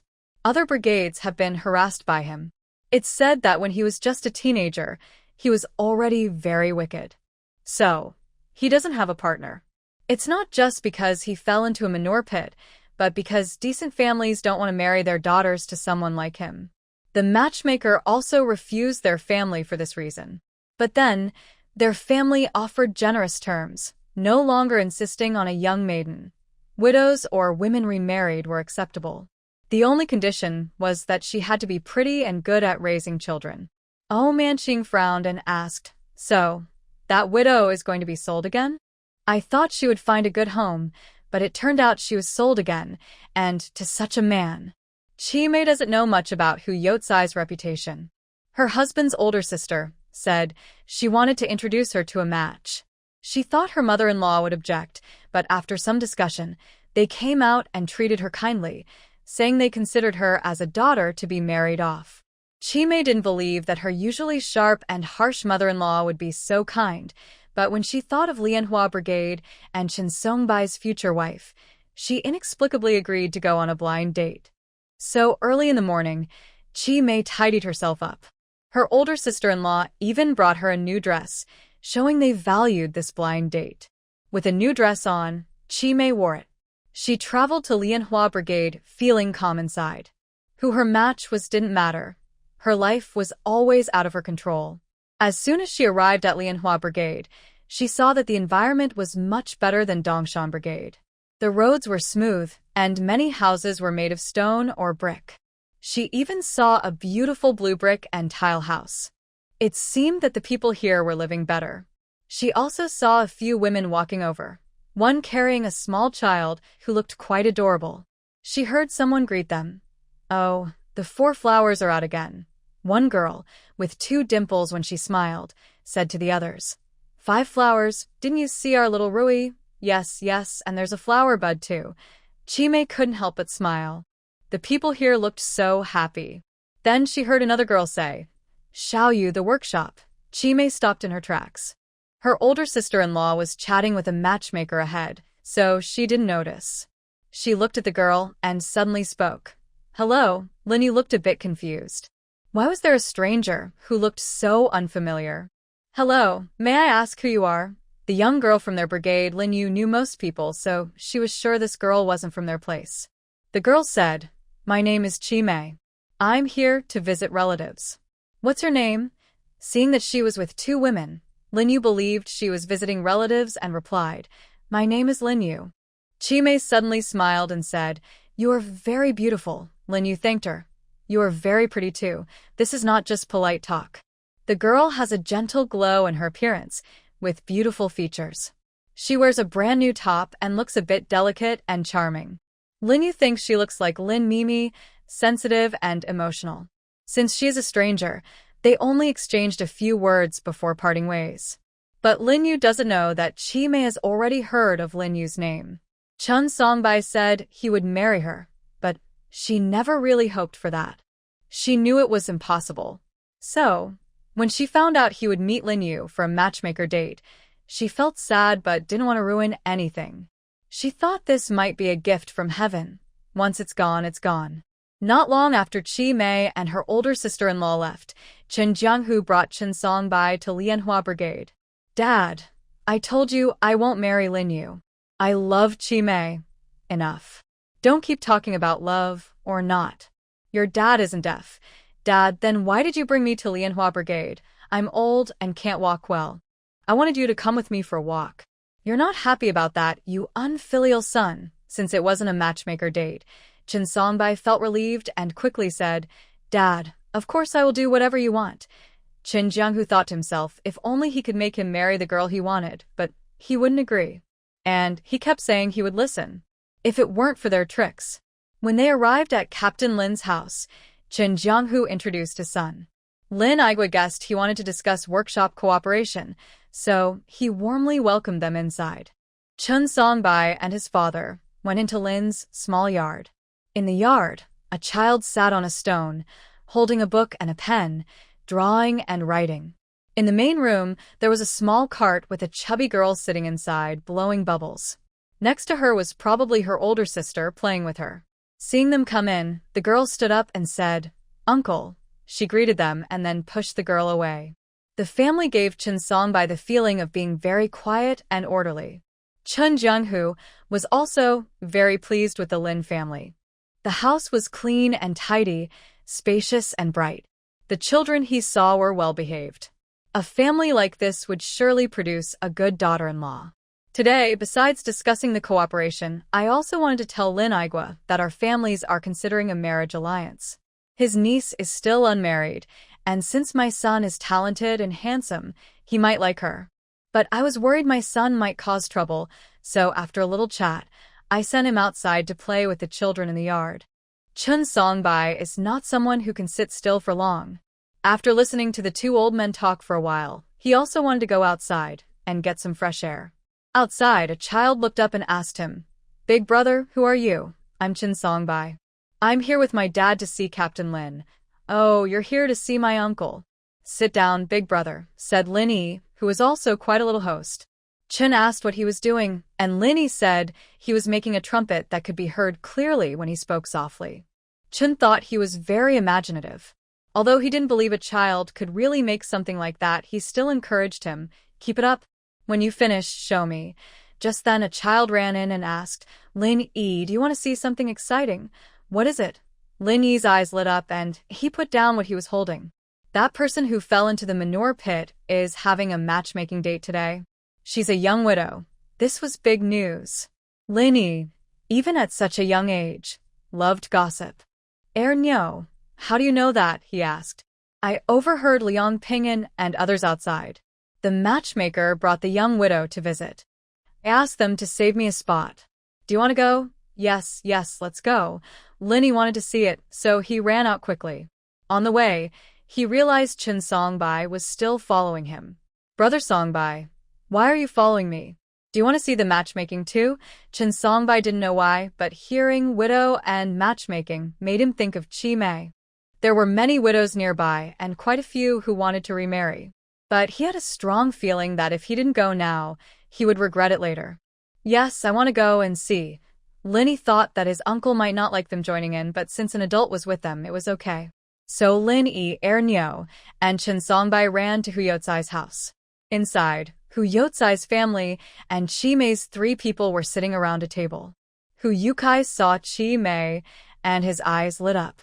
He used to think Lin Yu from the brigade was pretty, but now, looking at Chi Mei, she suited him even more.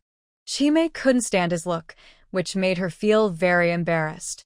But her older sister-in-law thought there was a chance. If the Hu family could accept Chi Mei, this little fox spirit, she would get a high bride price. The matchmaker didn't want to do this kind of immoral business either. Chi Mei had already suffered enough. She was sold to a sickly man at her family home, and soon after, her husband died. At home, she was often bullied by the old woman and her sister-in-law. Afraid she would remarry, they spread rumors that she was a sly fox spirit. Now, they wanted to marry her off to Hu Yukai, who had a very bad reputation, just for the bride price. The matchmaker thought, if Hu's family hadn't agreed to pay that money, she wouldn't do such a dishonest thing. It's not her fault that Chi Mei's life was unlucky. Chi Mei, this is Hu Yukai. You see, they have 3 rooms. If you marry him, you won't have to worry about food and shelter. Yukai, this is Chi Mei. She just got married, and her husband passed away soon after. Her luck isn't good. If you marry her, you need to treat her well. Gu Yukai nodded eagerly. Of course. If I marry her, I will definitely treat her well. His eyes gleamed with greed, making her feel sick. Chi Mei felt deep reluctance. Although there were 3 rooms, the place was dirty, messy, and poorly maintained. Obviously not a tidy household. The environment often reflects a person's character. Her current mother-in-law was very untidy and didn't like cleanliness. She managed the house alone. Does this mean she has to live like this forever? Looking at this man, she couldn't feel any goodwill. If she still had to marry him. Chi Mei stood up. Sorry, I think I need to think about it carefully. Her sister-in-law immediately looked disappointed. What is there to think about? Mother already said you must marry. Chi Mei turned to leave. I won't marry. Hu Yukai grabbed her wrist. Don't go. If you're unhappy about something, just say it. Your family wants a bride price of 200 yuan and we've agreed. Chi Mei finally understood her mother-in-law and sister-in-law only cared about money. She was about to be sold again. She struggled to break free. Go ask whoever asked you for money.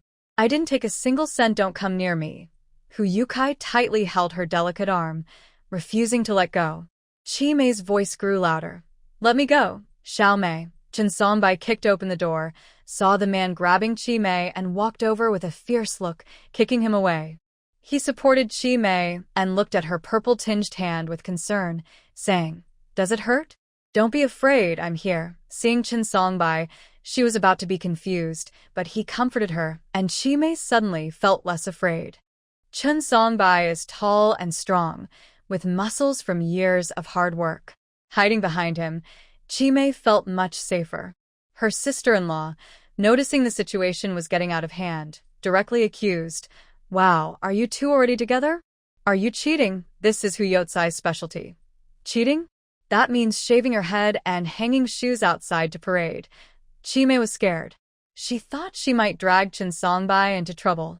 She shouted loudly, That's not true. We didn't cheat. Chen Songbai is just helping me because we are in the same team. He already has a fiancé.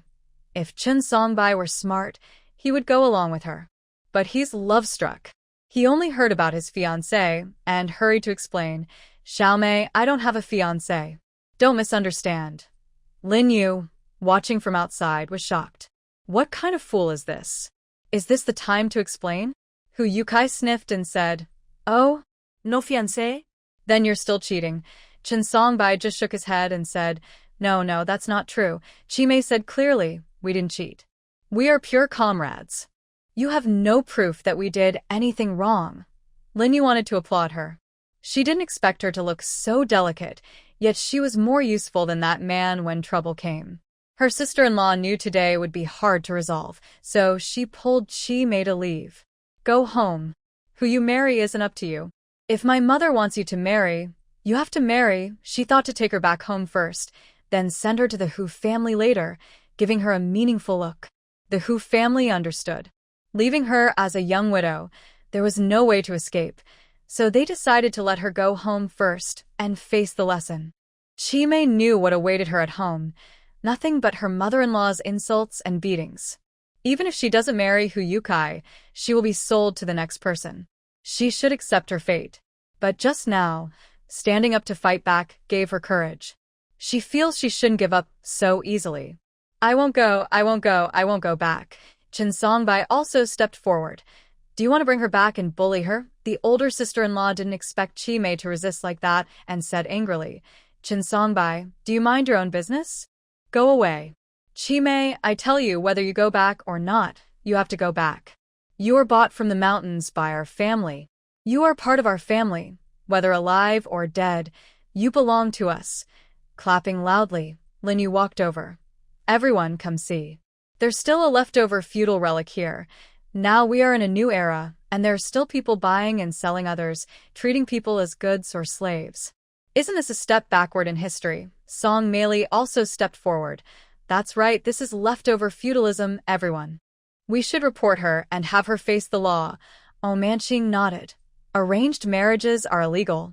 You're even involved in human trafficking. The older sister-in-law broke out in sweat. With these accusations, what should she do? Hu Yukai saw Lin Yu and the others, his eyes cold. Lin Yu said again, which team are you from? Call your team leader. If we don't eliminate this feudal relic today, I won't give up. Chi Mei looked at Lin Yu, her eyes shining. She was really impressive, daring to speak so boldly in front of so many people, like a female warrior. So she replied, we are from Dongshan team. Chen Songbai continued. The team leader is my father. He's here today too. Here comes the team leader, someone outside shouted, and Lin Aigua and Qin Jianghu appeared together. This is my father, the team leader of Dongshan team. Lin Yu nodded and asked, what do you call him? His surname is Chen, Chi Mei answered. At the same time, she wondered why Chen Songbai and Lin Yu seemed unfamiliar with each other, even though they were supposed to be getting married. Seeing Chen Jianghu and Lin Aigua together, Lin Yu went over to greet them and explained the situation. Chen Jianghu had just been talking to Lin Aigua about marriage when he heard someone causing trouble in the team. Lin Aigua came to handle it, so he followed. He really didn't expect this. Turns out his son's matter was involved. He and Lin Aigua heard everything they said outside. Now Lin Aigua definitely won't let his niece marry his son. Chen Jianghu was so angry. Their plan was going well, and Chi Mei believed Chen Songbai had agreed to marry Lin Yu. But her older sister-in-law, who happened to be there today, brought her to a matchmaking event. And Chen Songbai saw her. Chen Jianghu hated this sister-in-law the most. I heard everything. This is a new society, not the old days where you can do whatever you want. If there's nothing else, go back home. The sister-in-law understood this was a way of letting her off, so she didn't care about Chi Mei anymore and ran away. The matchmaker also quietly left. Now only Chen Songbai and Chi Mei were at Hu Youcai's house. Hu Yukai was complaining to Lin Aigua. Captain, I finally found a wife, and they come to cause trouble. Are they trying to make me stay single forever? He originally wanted to cause trouble for Chen Songbai, but knowing Chen was the captain's son, he changed his mind. It's hard to deal with these captains. Generally, they don't get involved. The young widow and Chen's son seemed to be a couple, but the old man definitely wouldn't agree. But Hu Yukai was willing. Such a beautiful girl should marry him, and it would be a good reputation for him. Two captains, look, Chi Mei can't stay with her in-laws anymore, and I want to marry her. Maybe we can talk about this marriage. Lin Aigua interrupted. That's none of our business. As long as you don't go against the woman's wishes, it's your own matter. Chen Jianghu originally wanted to push this marriage through to crush his son's hopes, but seeing Lin Aigua wasn't very polite to Hu Yukai, he knew he had opinions about him. So he gave up on the idea. He told Chi Mei, no one is forcing you. If you want to remarry, that's not illegal. I think the Hu family is a good choice. Chen Songbai looked at Chi Mei, who was silent with her head down, feeling very upset. Dad, stop. Chi Mei doesn't want to marry. Lin Yu understood now. This was a classic case of love being broken apart. She also felt very sympathetic toward Chi Mei. Such a beautiful girl shouldn't be standing here being judged and discussed like an object, as if she were a commodity, about whom to marry. Comrade Chi Mei, we meet again. Since you don't want to get married, that's your choice. Why don't you come to our house and sit with us? I want to talk to you. When Lin Yu heard this, she looked up with her eyes a little moist. Yes, she nodded. Lin Yu then took her hand and led her away. Song Meili and Oh Manqing also followed, seeming to surround her. For the first time, Chimei felt a strong sense of safety, as comfortable as hiding in a narrow tree hollow when she was a child. The embarrassment from before was left behind. They couldn't catch up with her now. When they arrived at Lin's house, the older girl came out and greeted the sisters. After a while, she brought tea for them. She didn't leave, but sat nearby, listening to their chat. Chimei took a sip of hot tea and felt much calmer. She had many questions, so she started talking with Lin Yu about Chen Songbai. She said they hadn't done anything inappropriate because she always felt they couldn't be together. Chimei also looked at Lin Yu's face, noticing only concern in her eyes. So she decided to be honest and asked about Lin Yu's and Chen Songbai's matchmaking. Lin Yu opened her mouth wide and pointed at herself. Are you saying I and that Chen Songbai? Seeing her reaction, Chimei understood what was going on. Yes, the Chen family said you were going to be engaged. Lin Yu stood up. It's a misunderstanding. This is a huge misunderstanding. She didn't even know Chen Songbai. They just met today. Chimei held her arm and said, I understand. I could tell just now that you didn't know each other. Xiaomei, listen to my explanation. Chen Songbai suddenly ran in hurriedly. Chimei stood up and looked at him sadly. Chen Songbai's heart felt tight, hurting so much he didn't know what to do. Lin Yu looked around and decided to act as a little love judge. Everyone sit down and talk face to face. Chen Songbai only then noticed there were so many people nearby and shyly said, oui. He looked somewhat like the old Li Dahui and didn't speak well. Chimei chuckled softly and waved at him. Come over. Chen Songbai walked over with his hands and feet, sitting down beside her. Outside the window, the sun was shining brightly. Inside, two lovers sat face to face, unsure of what to say. They had never crossed any boundaries before, as Chen Songbai had always secretly helped Chimei with chores and left her good food. Sometimes, in quiet places, they would whisper a few words. If Chen Songbai's mother hadn't caught them once, Chen Jianghu would never have known about this. They usually met in the fields, never sitting in a clean, bright room with a group of peers around them. The atmosphere was relaxed and happy. Lin Yu said seriously, I want to clarify that I didn't know about the matchmaking before, and I didn't know Chen Songbai before. Also, I have no romantic feelings for him. She already had a partner. Chen Songbai's face turned red, but he still said, I didn't know about the matchmaking either before I came. My father mentioned it, but I refused. Xiaomei, I never thought about marrying anyone else. She looked at him sadly. I came to find you, but your mother told me you were engaged to Lin Yu. I asked your little brother Mao Do to call you out, but you didn't come. How could that be? Mao Do didn't tell me. Since they started secretly communicating, Mao Do had been their messenger, often helping to pass messages. Chimei waited a long time without seeing Chen Songbai. Eventually, she understood his meaning. Now, everyone understood what was going on. Chen Songbai's face turned red. How could his parents do this? Xiaomei, don't worry. I will only marry you in this life. I will clarify things with my parents. Chimei didn't feel happy. Forget it, Chen Songbai. We weren't suitable for each other anyway. She decided she no longer wanted to argue. Today, Chen Jianghu's intentions were clear. She should find someone to marry, but it couldn't be his son. Who in the world would abandon their parents and siblings? Moreover, feelings can fade away. One day, if he regrets, what should he do then? Chen Songbai clearly couldn't accept this. He stood up and said, Xiaomei, wait for me. I will talk to my parents clearly. Then he ran off. Chimei pursed her lips, standing there in a daze, feeling a bit confused. Later, Chimei went home. Lin Yu wanted to stay with her, but she refused. Lin Yu had no choice but to say, legally you are free.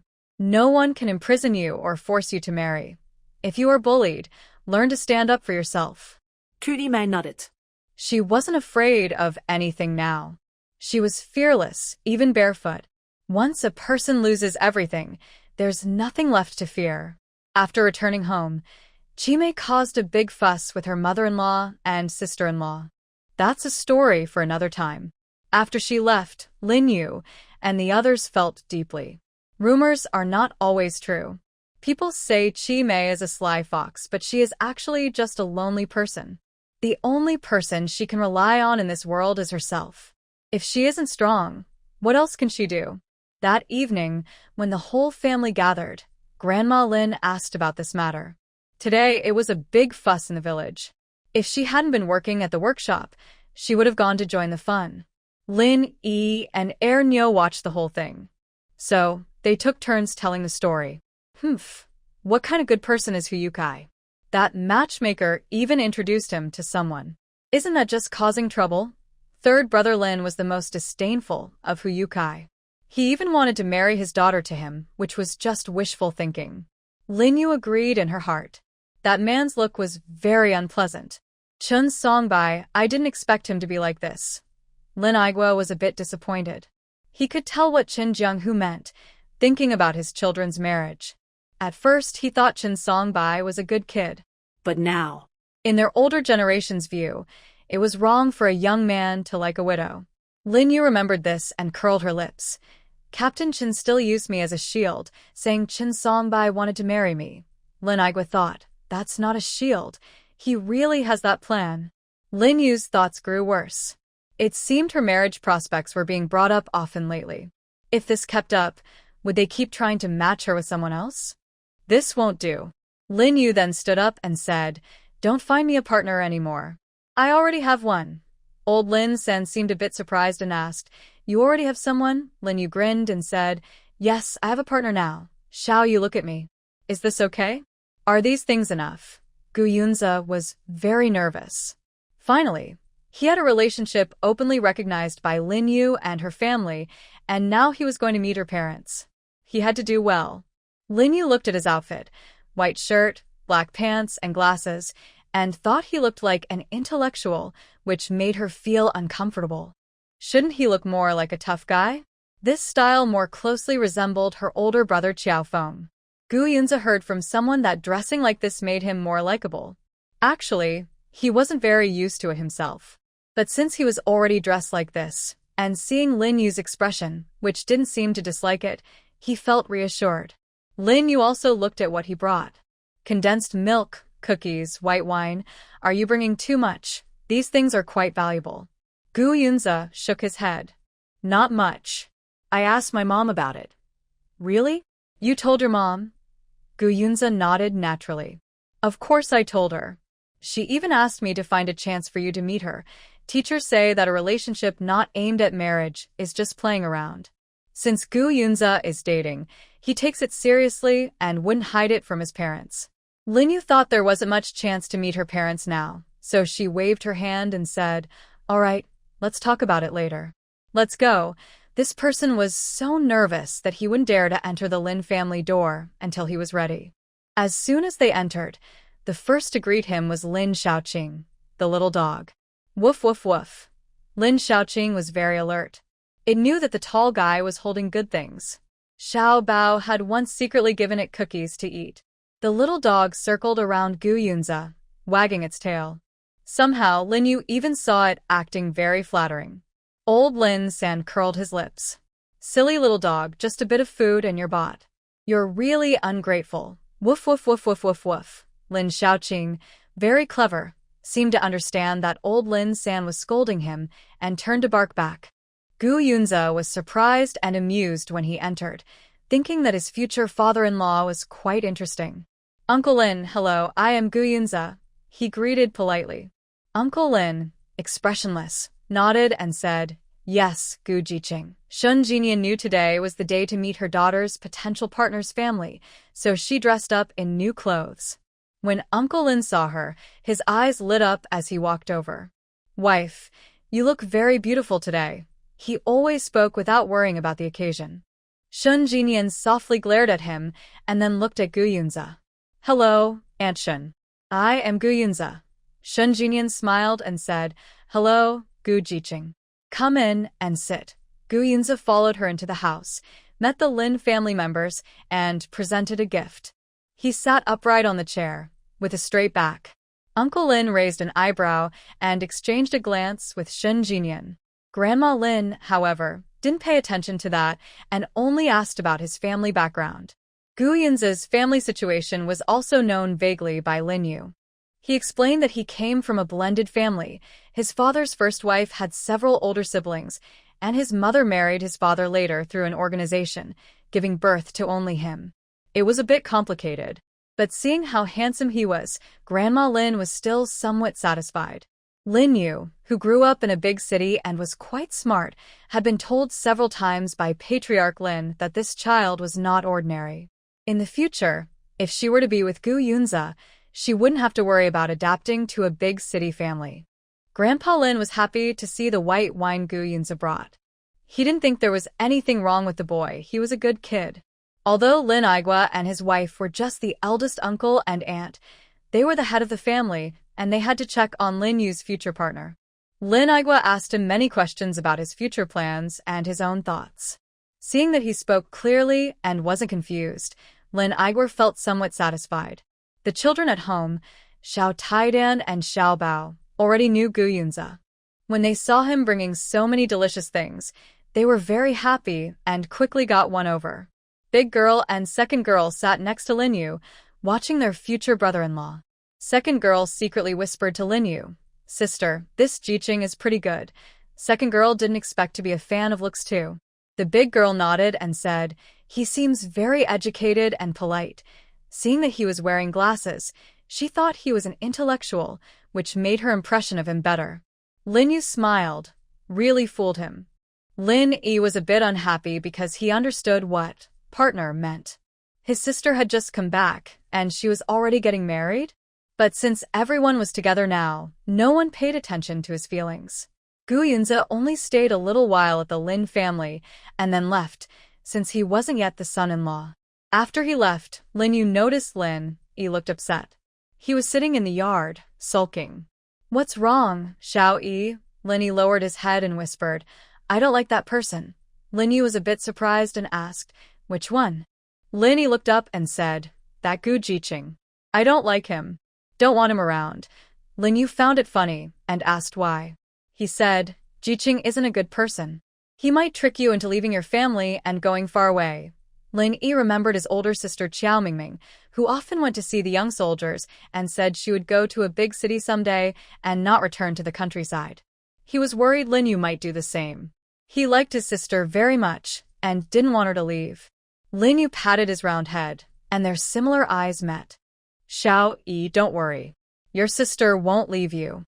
No matter where she goes, we'll be together." Lin Yu was different from Qiao Mingming. She liked life in the collective. Although it wasn't as developed as the big city, her family was here. She was happy with caring and love around her. Lin Yi was temporarily comforted by his sister, but because of his possessiveness like a little puppy, he still didn't like Gu Yunza. Lin Yu also told Gu Yunza about this, saying how cute her little brother was. Gu Yunza could see that Lin Yu valued her family very much. This little brother-in-law, it seemed he had to win him over. Meanwhile, Lin III and Shin Jinyan leaned against the bed. "That kid probably is a soldier," Lin III said, having met many soldiers. Gu Yunza's build looked trained. Shin Jinyan was reading a book and frowned, covering the book. "Does he have some kind of problem with his identity? I don't know if they are enemies or friends." Shin Jinyan pursed her lips and said, "Contact the black cat." On a clear night, the stars shone brightly. The communication room at base 259 received a telegram. Only the black cat could enter the communication room, as it was the most secret place used for sending messages. The black cat closed the door and went to find Captain Bai. The next day, the black cat changed into new clothes and returned to the cattle shed of the Lotus Battalion. When he arrived, people were already waiting inside. "What do you want? Is there a problem with the research direction?" They had been working on that direction for almost 2 years. If there was a mistake, all their previous efforts would be wasted. That's why the black cat hurried over. At this moment, sitting opposite him was Lin Lao San, who usually looked playful and cheerful. If Lin Yu were here, He would be very surprised, because Lin Lao-sen looked serious and focused now, with sharp eyes. As the leader of the research institute, the black cat respected him very much. It seemed like he was giving orders. He tapped his fingers on the table and asked, "Tell me about Comrade Gu Yunze." The black cat was a bit surprised. He didn't know about this. Seeing his expression, Lin Lao-sen smiled softly, but didn't explain. He simply said, "Just tell me." The black cat then explained Gu Yunze's identity. "And it seems he's with your daughter." This was common knowledge among the researchers. But he didn't expect that Lin Lao-san was still in the dark about it. "I understand," Lin Lao-sen said, then left the cattle shed and changed back to his usual relaxed manner outside. He went home, grabbed Lin Xiaoqing, and playfully pinched him, making the little dog yelp. "Sen, what are you doing so early in the morning? Hurry up and go to work." Grandma Lin came out holding a rolling pin. This kid was always teasing cats and dogs. Lin Xiaoqing was more mature than him. "Hey, Mom, I was just taking a walk. I haven't had breakfast yet. I'm hungry. You really owe me from a past life. Hurry up and come inside to eat. But I can't just break up a couple." He saw that his little sister still liked that boy. Turning sadness into hunger, he ate all the porridge and eggs his mother made in one go. "Are you a hungry ghost? In just a moment, you've eaten your second brother's share." When second brother Lin was about to come for breakfast, he saw the table was really empty. "Forget the porridge, but one egg each. You ate two."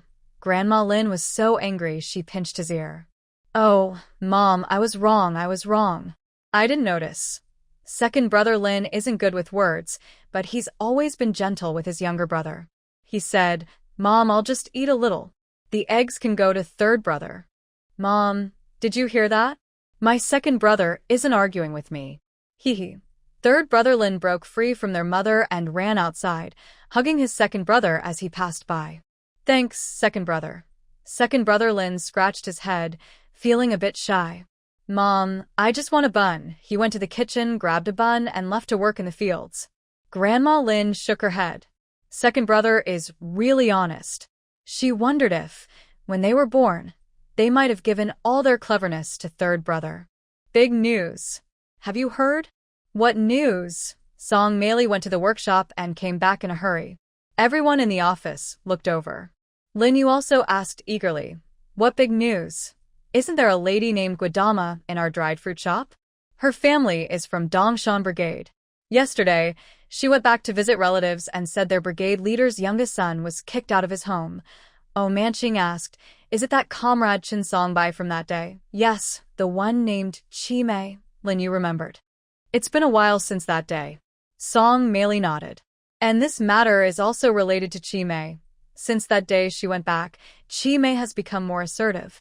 First, she drove away her older sister-in-law, saying if she came back to cause trouble again, she would go to her in-law's house. Then she argued with her mother-in-law. Her mother-in-law cursed her badly, which caused gossip among the brigade.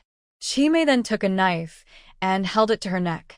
Anyone who pushed her further would see her die in front of them. She warned she would become a ghost haunting them day and night. The brigade members are quite superstitious. Everyone knew she was a hard life, so no one dared to say anything more. Her mother-in-law saw that she was not easy to bully, so she no longer dared to mistreat her. However, she still threatened that since she was part of their family in life, she would belong to them in death, and she would never allow her to remarry. Chi Mei never thought about remarrying. She understood that as long as she stayed strong, no one could bully her. She didn't need to rely on anyone. But the old lady was too mean, and she no longer wanted to serve her. So every day, she only did what she was supposed to do. If the old lady said the food was bad, she simply threw it away and didn't eat it. She only washed her own clothes. The grain she earned from work points was for herself. Everyone ate separately. She kept track carefully. The old lady couldn't expect to take advantage of her. At first, the people in the village pitied the old lady, thinking the daughter-in-law was unfilial. Chi Mei said, "If anyone feels sorry for her, take her home and raise her. You can also have her share your food." The old lady was lazy and refused to farm. The village committee, feeling sorry for her because she had no son, gave her the job of feeding pigs. She almost starved the pigs to death. Anyone who got involved with her was sure to have trouble. Everyone was afraid that Chi-mei would give up and stop working, and then they would have to take the old lady in, so no one dared to speak up. Finally, Chi-mei was able to live a relaxed life. She didn't care what others thought of her. Even if she had previously endured hardships, no one spoke a kind word about her. Instead, they called her a scheming woman and a troublemaker. Now, the village people were afraid she might go crazy and hurt someone with a knife, so no one dared to gossip about her anymore. The old lady wanted to control her, but she had no weaknesses. At worst, she was willing to die. What was there to fear? Actually, the old lady was wise enough to know that her daughter-in-law was not easy to deal with, so she dared not bully her anymore. The eldest sister-in-law was even more afraid. She was only tough at home and had no status in her husband's family. She was always worried that her husband would fall for Chi-mei. Otherwise, she wouldn't have insisted on marrying Chi-mei out. Chi-mei, knowing her thoughts, felt disgusted. Her husband was old and ugly. She must have gone crazy to be with someone like that. But once she knew what the eldest sister-in-law was afraid of, it was easy to handle. Chi-mei told her that if she tried to cause trouble again, she would go to her in-law's house and make a big fuss for a few days. The sister-in-law was truly frightened and never dared to visit her mother-in-law again after that. The poor old woman thought her daughter loved her very much, but in fact, she was just using her to deal with Chi-mei. Since Chi-mei was there to serve her, she could act bossy when she returned. Now that Chi-mei no longer serves her, she still expects her to do laundry and cook, even though her older sister-in-law refuses to come back. Tell me, do you think your daughter truly cares about you? I heard you used to love her very much, but look at her now. Does she respect you? She's not even as obedient as my daughter-in-law. The old woman was speechless after her scolding. She remembered that in the past, because her son was sick, she loved her daughter very much to have someone to rely on in the future. But her love turned into neglect, and now her daughter is unkind to her. She wouldn't even help her wash clothes. The old woman felt sad inside. Her daughter-in-law now refuses to be bullied, and she has no one to vent her feelings on. She feels like her heart is soaked in bitter water. Honestly, this old woman's life has been hard. When she was young, her husband died, and she had a sick son. When she grew old, her son died, and her daughter was unfilial. She used to be able to bully her, but now her daughter-in-law is too strong to control. She feels life is too pointless, and this made her fall ill. Chi-mei, though she now cares less about her reputation, is still kind-hearted inside. Lying in bed, the old woman's daughter refuses to come back to care for her, but she doesn't neglect her entirely. She only manages to find someone to help with her medicine and meals. Helping her with bathroom needs is impossible. Chi-mei went to her husband's relatives and said, "My mother-in-law is now bedridden. Whoever comes to take care of her will get the house in the future." She had already checked. If her mother-in-law died, she wouldn't leave the house to her. Those relatives immediately refused. Plus, the local tradition doesn't leave houses to widows without children. Chi-mei knew that even if she tried her best to care for her mother-in-law, it would all be for nothing. It's better to let these relatives take care of her. If you want something, you have to pay for it. Hearing this, the elders of her family couldn't believe it. "That's your mother-in-law. It's my mother-in-law, but her husband and son. Are they your brothers?" The relatives thought, isn't this something they should say? But they knew they had to wait until the old woman passed away to claim the house. At that time, they would say her husband and son were their brothers, and the property should belong to them. A widow shouldn't expect to get any advantage. But now, things are different. This young widow actually said that whoever takes care of her in the future will get the house. Is there anything wrong with what I said? Dear uncles and elders, I am just thinking of your benefit. How is this good for us? Your relationship with my father-in-law and my husband is like cousins, so there's no difference. When the time comes, who will get the house? Won't there be arguments? I'm just trying to solve the problem for you. Since the relationship is the same, but whoever takes care of my mother-in-law will get the house. That's fair, isn't it? Her words are perfectly reasonable. No one can find fault with them. If anyone now says she should take care of her, then she can rightfully claim the house. But how can that be? The house belongs to their family. It can't be given to an outsider. The young widow hasn't even had a child, so how could she get the house? They didn't even need the village chief's involvement. Her family had already discussed everything. A few of the uncle's wives competed for the task. They took turns caring for the old woman, seeing who did the best job, and the best one would stay. Although the old woman was in bed, she knew exactly what was happening. She didn't think there was anything wrong with her daughters-in-law's actions. They took care of her, bought medicine, arranged for helpers. What more could she ask for? These women from her own family were doing their best to help her get the house. She just chose to keep the one she liked best. Actually, the old woman hadn't said anything. She preferred Chi-mei to take care of her. When she first married in, the two of them had a good relationship.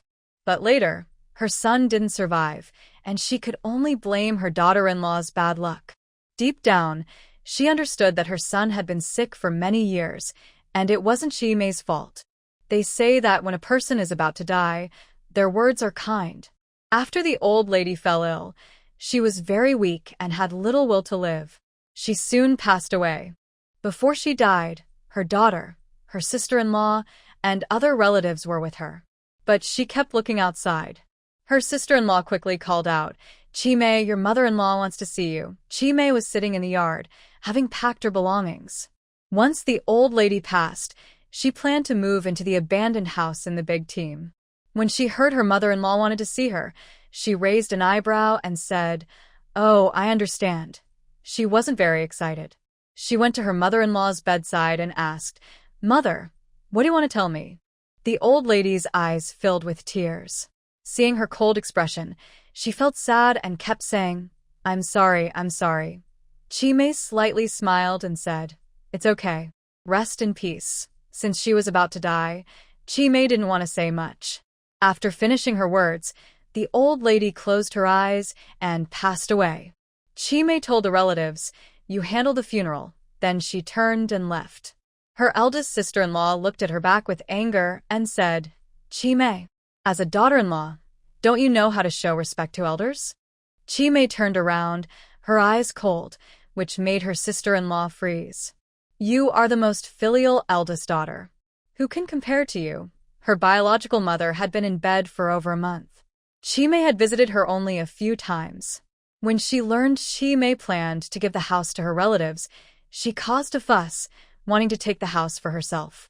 But she was a married woman, and in the eyes of the relatives, she and Chi-mei were both outsiders. In the end, she was suppressed and dared not cause trouble anymore. Her sister-in-law wanted to vent her anger on Chi-mei, but Chi-mei was no longer afraid of her. If she dared to bully her again, Chi-mei was ready to fight back fiercely. The funeral was organized by the relative who inherited the house. Chi-mei wore mourning clothes and kept vigil for 3 days. This also marked the end of their relationship. Her mother-in-law had brought her out of the mountains. Although she paid for it, it allowed her to see the outside world. Although this place was rural, it was much better than the mountains where she grew up. She had no intention of going back. Her household registration was now in the East Mountain team, and the team leader agreed to give her the abandoned house, plus some food rations. Let's just go on like this. Whenever it happens, it happens. When I heard that Chi-mei moved into the abandoned house, Chen Songbai hurried over. On the way, he overheard people talking. That young widow looks really good.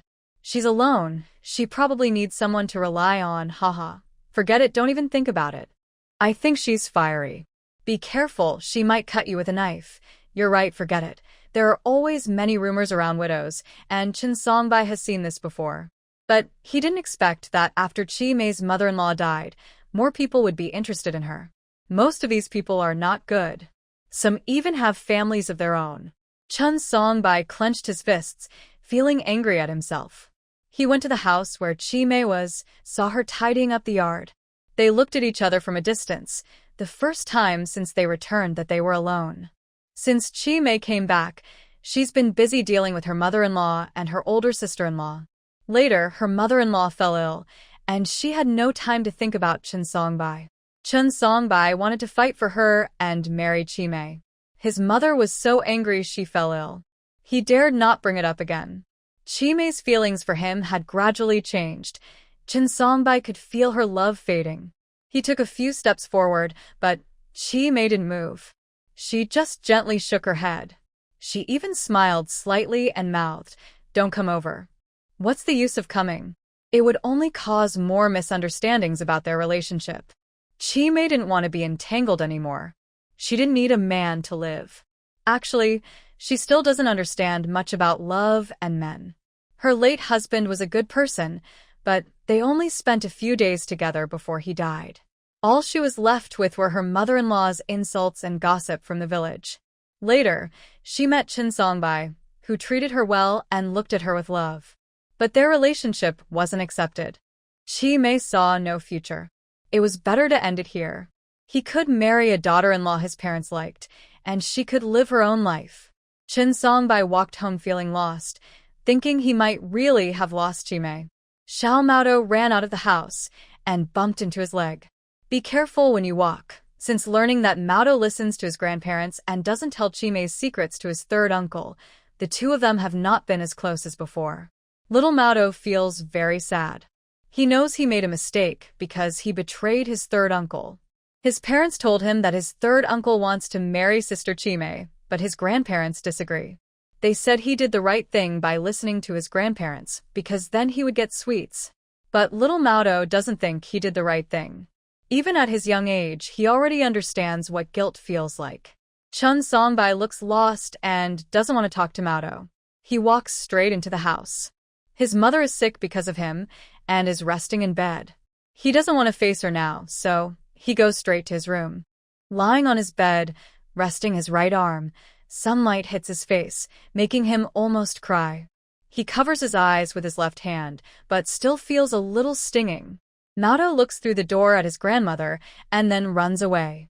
He paces outside Chin Songbai's room for a long time. In the midst of inner conflict, he climbs onto the windowsill and sees his uncle lying in bed, covering his face and sleeping. Maodo sighs and thinks, maybe I should go out and play. Who's there? Chin Songbai, who is not asleep and has sharp hearing, hears a sighing sound at the window. Maodo's eyes light up. He opens the window. Third uncle, it's me. Although Chin Songbai is a little annoyed with the boy, he is still his nephew and cares about him. What's wrong? Chin Songbai lies by the window. Maodo climbs in directly and sits beside him. He closes the window again. Third uncle, I have a secret. Can you forgive me and be friends again? Don't ignore me. Once, he and his third uncle were very close, but now the uncle doesn't pay much attention to him. Maodo only knows that friends fight sometimes, but they should make up. Chun Songbai wants to laugh, but can't move his lips much. He pats Maodo's head. Okay, tell me your secret. He treats it as childish talk. Chun Songbai understands that Maodo is just a little kid who only listens to his mother. He hasn't done anything wrong. He isn't ignoring the boy, he's just been feeling lost himself, with no energy to play with children. The child thought that his third uncle was angry with him. Little Maodo leaned close to his third uncle's ear and said, Grandma isn't sick. She's pretending. Chun Songbai was a bit surprised and asked, How do you know? I overheard it. Last night, Grandma and Grandpa said that if she got sick, third uncle wouldn't marry Sister Chi-mei. Little Maodo's parents wanted to have a second child, so they were now leaving the kids with their grandparents. At night, Maodo slept in his grandparents' bed. They thought the child was asleep and secretly planned a trick. But Maodo heard everything. He's not a 2- or 3-year-old. He understood what his grandparents were saying. But why does Grandma get sick and third uncle won't marry Sister Chi-mei? Chin Songbai clenched his palm and thought to himself, because she knows her younger son is soft-hearted and obedient to his parents. If she threatens him with her health, he will give in. Liang Juiying was lying in bed. When her husband Chen Jianghu came in, she sat up. How is it? He's in the room. He hasn't gone out. That's good. I heard that Chi-mei moved out today. I was worried he might go over there. If he went, everyone in the village would know about their affair, and Songbai wouldn't be able to find a wife. Chen Jianghu nodded happily and said, Yes, I think he's come to his senses. I believe your illness is getting better. Yes, I'll pretend to be sick one more day tomorrow, and I should be fine the day after. Pretending to be sick means she can't go to work, and without work points, it causes trouble. All right, go to sleep. The lights went out, and the house gradually became quiet. What they didn't know was that the person they were talking about had been standing outside the house for a long time. The next morning, Liang Juing still hadn't gotten up for breakfast. Chun Songbai got up early and prepared food, then brought it into her room. After she finished eating, Chun Songbai brought her a bowl of medicine. Mom, your illness hasn't improved. I asked the barefoot doctor to double the dosage. Let's see if it helps. Liang Juing was a bit confused. Why are you the one making the medicine? Where's your sister-in-law? Little Mao Do wet the bed. Sister-in-law is washing the sheets. So today, he personally brewed the medicine and brought it in to watch his mother drink. Liang Juing covered her stomach and said, I just ate too much. I can't drink right now. Maybe you can leave it for later, and I'll drink it then. Chun Songbai firmly replied, No, mother, you can't be so stubborn. The medicine must be taken while it's hot. I specifically asked the barefoot doctor to prepare a new prescription. If you drink it, you'll be cured. He brought the spoon to Liang Juing's mouth, trying to feed her. Medicine can be harmful if taken improperly, especially when it's stronger than usual. Even healthy people might get sick from it. Liang Juing was afraid to drink. But no matter how she tried to hide, Chun Songbai insisted on her drinking it, refusing to leave until she finished. His stubborn look made people angry. Enough. I said I won't drink. Liang Juing finally couldn't hold back. She threw the spoon back into the bowl, splashing the medicine onto Chun Songbai's face. Chun Songbai slammed the bowl down. Why are you afraid to drink? If you're sick, why won't you take the medicine? His usually gentle and obedient son suddenly lost his temper. Everyone outside the house was surprised to hear this. They all rushed inside and saw the mother on the bed and the son standing by her, facing each other. Liang Juing immediately understood. You found out, didn't you? Chun Songbai nodded and looked around at everyone. Good, they were all here. Yes, I found out. I know you've been pretending to be sick, and all of you, working together to deceive me. The eldest and second brother's families looked a bit embarrassed. They had known for a while that Liang Juing wasn't really sick. The eldest sister-in-law secretly poured out the medicine she had been boiling for her. Chun Jianghu pounded the table. You rebellious son. Why are you shouting at your mother? What do you mean by this? Deceiving you. If you hadn't insisted on marrying that young widow, would we be lying to you? Parents are doing this for your own good. Chun Songbai smiled. Dad, Mom, if you really care about me, you shouldn't threaten me with your health. Forget it. Even if I tell you, you wouldn't understand. Dad, let's split up. I don't want anything. Just transfer my household registration. What did you say? Chun Jianghu was shocked. One day, the words, split up, would come from his most sensible and obedient son. I said, split up. Chun Songbai was determined. This time, no matter how much Liang Juing cried and begged, he wouldn't back down. He even said, Mom, do you want me to die? Liang Juing was hurt by these words and refused to speak to him anymore. Chun Jianghu, Brother Chun, and second brother Chun took turns trying to persuade him, but they failed. His only demand was to change his household registration. He wanted to live alone and move out, no longer being controlled. Chun Songbai decided to leave his family and was determined not to be swayed. No one could compete with a child's cleverness, and in the end, Chun Jianghu had to reluctantly agree.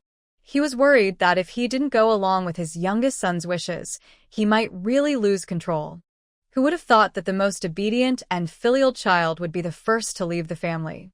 Chun Jianghu was very disappointed in this child and felt his parenting had failed. He told Liang Juing, I won't interfere with him anymore. Let him do as he pleases. Let's just consider that we only have our oldest and second son. Liang Juing felt sad but understood her husband's anger. She was afraid he might get too upset, so she agreed with him. Although Chun Songbai said he wanted to leave everything behind, Chun Jianghu and his wife were not completely heartless. In the end, they gave him 200 yuan and a piece of land to settle on. Chun Songbai packed a small bag and left. He had a good friend named Chun Leongtian in the village who had already married and started his own family. Chun Songbai went to find him, planning to stay for a few days. Chun Leongtian and Chun Songbai had grown up together, and Chun Leongtian knew everything about him. But he was still shocked that Chun Songbai had left home. In his memory, Chun Songbai was always a gentle person who wouldn't get angry even if bullied as a child. He rarely saw him hit or scold anyone. He never expected him to do something so decisive.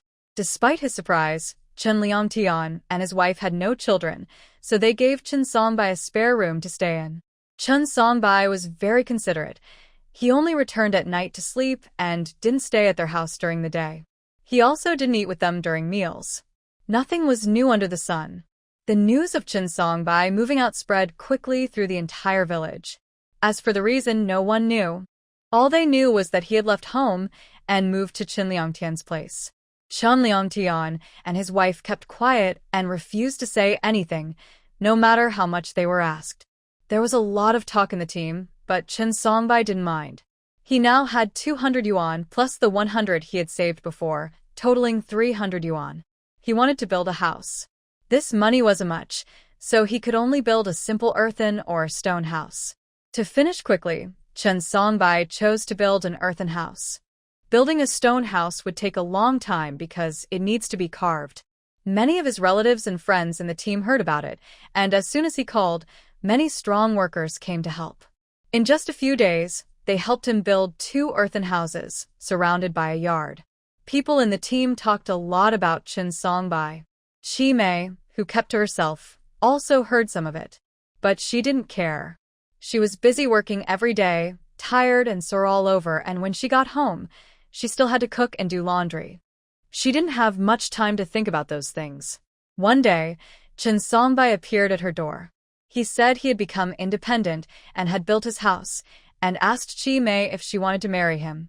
If she didn't want to, he would come back another time. Looking into his sincere eyes, Chi Mei smiled. She realized that he was still so innocent and adorable. Being loved by someone like him, Chi Mei couldn't help but feel moved. Her life had been complicated, and she couldn't resist such pure love. The two quickly went to the County Civil Affairs Bureau to get their marriage certificate, and also gave out wedding candies to the team members. Since Chun Songbai used all his money to build the house, they couldn't afford a big wedding. Chi Mei didn't care about the ceremony. They didn't have their parents' blessings, so the ceremony seemed unnecessary. It was only then that the team members found out that Chun Songbai actually liked the young widow. He was even driven out of his home for her. The women in the team clapped their thighs in surprise, regretting they hadn't noticed sooner. I knew why I kept seeing Chun Songbai around lately. It's because Chi Mei is in the same group as us. And also, do you think Chi Mei's mother-in-law was so angry she caused her to be upset at the Lotus Team workshop? Angua brought this big news from her hometown, and Song Meili told Lin Yu and the others again. Lin Yu was happy that the lovers finally got together, but also worried. Gossip can sometimes be deadly. After a couple of days, the long-awaited commune secretary was finally coming to visit the countryside for an inspection. The workshop leaders and workers were all prepared and ready. The office was also tense, as everyone was worried about not performing well and making the workshop look bad. Lin Yu gave them a quick pep talk. Everyone just focus on your work and do your best. The leaders came down to check how the workshop was running, so there was no need to be nervous. Lu Yunfeng rode in a government car from the county town to Lianhua Brigade. The road was bumpy, passing through several villages, and it was clear that rural life was not very good. When they arrived at Lianhua Brigade, things seemed a bit better. The roads were smoother, and the children's clothes had fewer patches. Everyone's faces looked more relaxed. He followed Lin Igua, who came to pick them up, to the workshop. Although called a workshop, it was just a few ordinary rooms, but they were neat, clean, and bright. Lin Igua explained that there were mainly 2 sections, one for making noodles and another for drying fruits. Each section had about a dozen workers, totaling over 30 jobs. Last year's sales reached several 10,000 yuan. This year, after a few months of work, sales had already surpassed half of last year's total. Lu Yunfeng also met Lin Yu, who was now like a small factory manager. Lin Yu thought the new leader was very young, about her own age.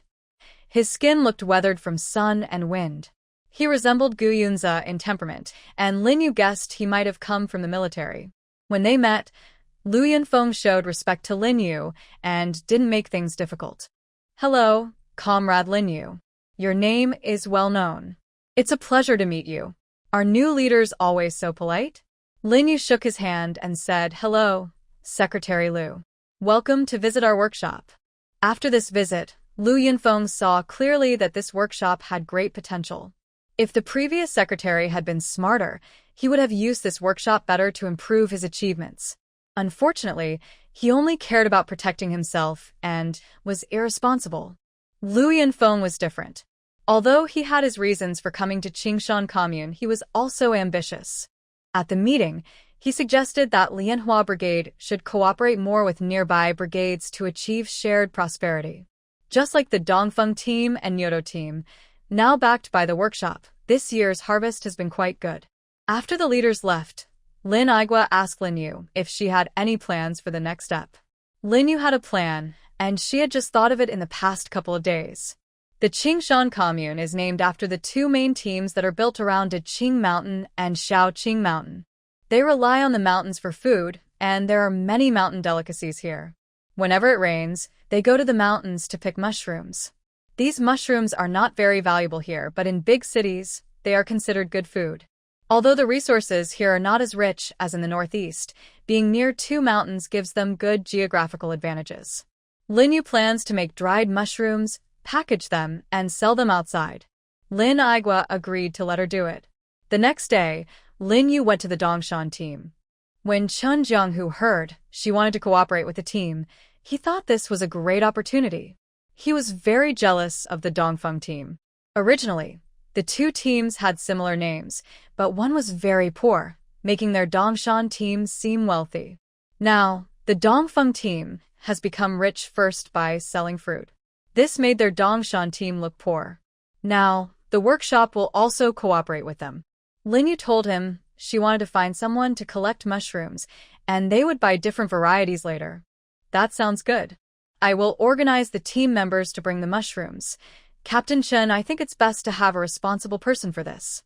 We can work directly with him in the future. Lin Yu's preferred choice was Zimei. First, she was married here, and she had no family or friends nearby. Her relationship with the villagers was not close, which would ensure she wouldn't show favoritism. Chen Jianghu's smile gradually faded. "Comrade Zimei, isn't that unsuitable? She's a woman. Captain Chen, I am also a woman. Most of the workers in our workshop are women. The instructor said women can hold up half the sky. Are you against that? Since this work can be done by anyone, why not choose Zimei?" Besides feeling sorry for her, Lin Yu wanted to help her. She also knew how Zimei dealt with her difficult mother-in-law and sister-in-law. Zimei was not bullied and still kept her kind heart. Honestly, if she weren't a woman or if she lived in a different time, she would never have become who she is now. Chimei is a capable woman. Lin Yu insisted on choosing her as the leader because she is reliable. Chen Jianghu's face kept changing, and he kept biting his lip, refusing to give in. Lin Yu shook her head. "Think about it again. I don't insist on Chimei. If you can find someone like her who is completely alone in the team with no family or friends, I might consider changing. But that's obvious nonsense. Besides Chimei, who else in the team was bought from outside? If the team had her relatives, she wouldn't be bullied like this." Lin Yu didn't argue further and turned to leave. Before leaving, she went to see Chimei. She and Chen Songbai had registered their marriage and now lived together. When Lin Yu arrived, Chimei was sewing a piece of clothing in the yard. "Comrade Lin Yu, come in and sit." She was very happy to see Lin Yu, pulled her inside, and poured her some water. Lin Yu looked around. The house looked simple from the outside, but inside it was clean and tidy, spotless. They probably didn't have much money, and there was little furniture, but because the house was small, it looked warm and cozy. "Your house is nice," Lin Yu sincerely praised. It was clear that Chimei had put a lot of effort into decorating it. There were a few wildflowers on the table. "Thank you. Our home is simple, so I just tidied it up a bit." For Chimei, This was her first time decorating a home herself. A home for her and her husband. Since getting married, her once gloomy mood seemed to turn into enthusiasm for life. Her eyes, which used to look hazy like the misty rain of Jiangnan, now showed happiness. And gradually, she developed a hatred for life. But now, Linyu could only see happiness on her face. A visible happiness. It turned out that her genuine smile was much more beautiful than her tears. Linyu thought she wasn't a fox spirit. She was a true beauty. Where is Comrade Chinsongbai? Is he good to you? Actually, there was no need to ask. She didn't look like she was unhappy. When someone is mentioned, they often arrive unexpectedly. At this moment, they heard him shouting loudly as he came inside. "Wife, I caught a fish. Come and see." Chimei heard him call her wife and felt a little shy, glancing at Linyu. Linyu thought this was normal and simply followed her outside. Chen Songbai saw Linyu and felt awkward. His mother had once wanted him to marry her. Linyu didn't mind much, but thought it was best not to stay and disturb the couple. So she said goodbye and went home. Before leaving, she said, "Next time, just come directly to the workshop. I'll be there." Chimei nodded and said, "Okay." After Linyu left, Chimei turned to go into the kitchen. Chen Songbai squatted outside, cleaned the fish, and then followed her inside, sticking close behind. Chimei softly glared at him. "Why are you following me? What did she say to you? Did she ask you to find her?" Chen Songbai felt that his wife was hiding something, especially involving Linyu. He really wanted to know. He thought Chimei looked at Linyu more affectionately than she looked at him, which made him feel jealous. Chimei squatted down to start the fire. Chen Songbai quickly took over. "Let me do it." She let go and put on an apron to start cooking. While working, she talked about Linyu. Linyu told her that Chen Songbai didn't want Chimei to go back to work, only asking her to gather pig grass to earn a few work points. So, the main income at home came from Chen Songbai earning points, and they could manage. But Chimei and Linyu were worried about the future, especially about having children and not being able to support them. They didn't have help from elders, which made things harder.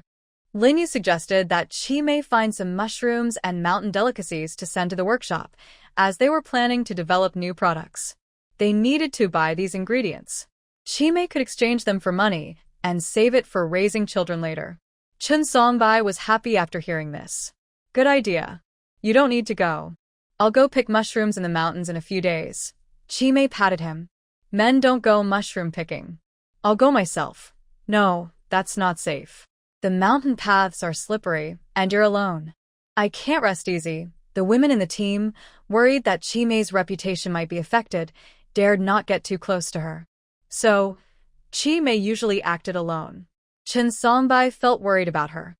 Since they got married, he tried to do everything himself. He just wanted Chimei to have a good life and didn't want her to work too hard. Chimei understood his kindness. She had been very happy these days because her husband was very caring and didn't want her to do too much. Her previous husband was also kind to her, but he was often sick, so Chimei had to do everything herself. After marrying Chen Songbai, she realized how it felt to have a man who truly cares for her. "I also want to do something for our children," she said. Chimei always felt that her and Chen Songbai's child would come soon. Before that, she wanted to save money. In the future, she wanted her children to go to school, read many books, leave this place, and see a bigger world. But she didn't tell Chen Songbai this, afraid he would laugh at her for dreaming too big. No child in their team had ever gone to a big city to study. But she had this dream and believed she could make it happen. Chimei was not a clingy flower. She wanted to save money through her own efforts for their family. Chen Songbai finally agreed, but only if he could go with her. Picking mushrooms usually happens after rain, on muddy, slippery mountains. No one else went with her. What if she fell? So, Chimei had to agree. Later, the women in the team saw the couple going to the mountain to pick mushrooms and joked behind their backs that Chen Songbai was afraid of his wife. Linyu woke up early and heard a lot of noise. She opened the door and saw her younger brother, Linyi. He was holding something and talking to it. Ernyo was nearby, watching and wanting to try too. After Lin Yi finished a few words, he handed her the thing and said, "You try it." Unlike Lin Yi's deep voice, Ernyo's voice was very sweet. Her Mandarin was perfect, and her tone was lively and musical, very nice to hear. Lin Yu couldn't help but clap after listening. "Ernyo, you're so good. One more time." Ernyo was very happy to be praised by her sister. She wasn't shy and said with a smile, "Let me sing a song for you." Then she sang "Let's Swing Our Oars." A pretty little girl, wearing simple clothes, with 2 small braids, standing in the yard singing happily. People passing by stopped to watch. After she finished singing, everyone clapped for her. Lin Yi also said, "My speaker is pretty useful, right? You don't need to shout.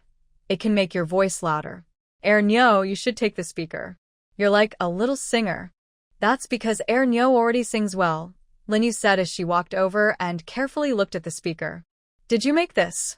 Lin Yi nodded proudly. "Yes, I made it. Pretty impressive, huh? In the future, we can use this to read newspapers to Grandpa and Grandma." The speaker took Lin Yi a lot of time to make, but it worked quite well. Lin Yu isn't very good at crafts, but she really admires her brother's skills. It seems he has good hands-on ability. Good job. Maybe in the future, you can try making a radio. Lin Yi's eyes lit up. A radio? Can I do that? At this time, radios are quite large and not affordable for every family. Their family doesn't have one. Seeing that Grandpa and Grandma also enjoy listening to Lin Yi and Ernyo read newspapers, Lin Yu has been thinking about buying one. So, she casually mentioned it to Lin Yi. Unknowingly, Lin Yi was already eager. If he could make a radio, that would be great.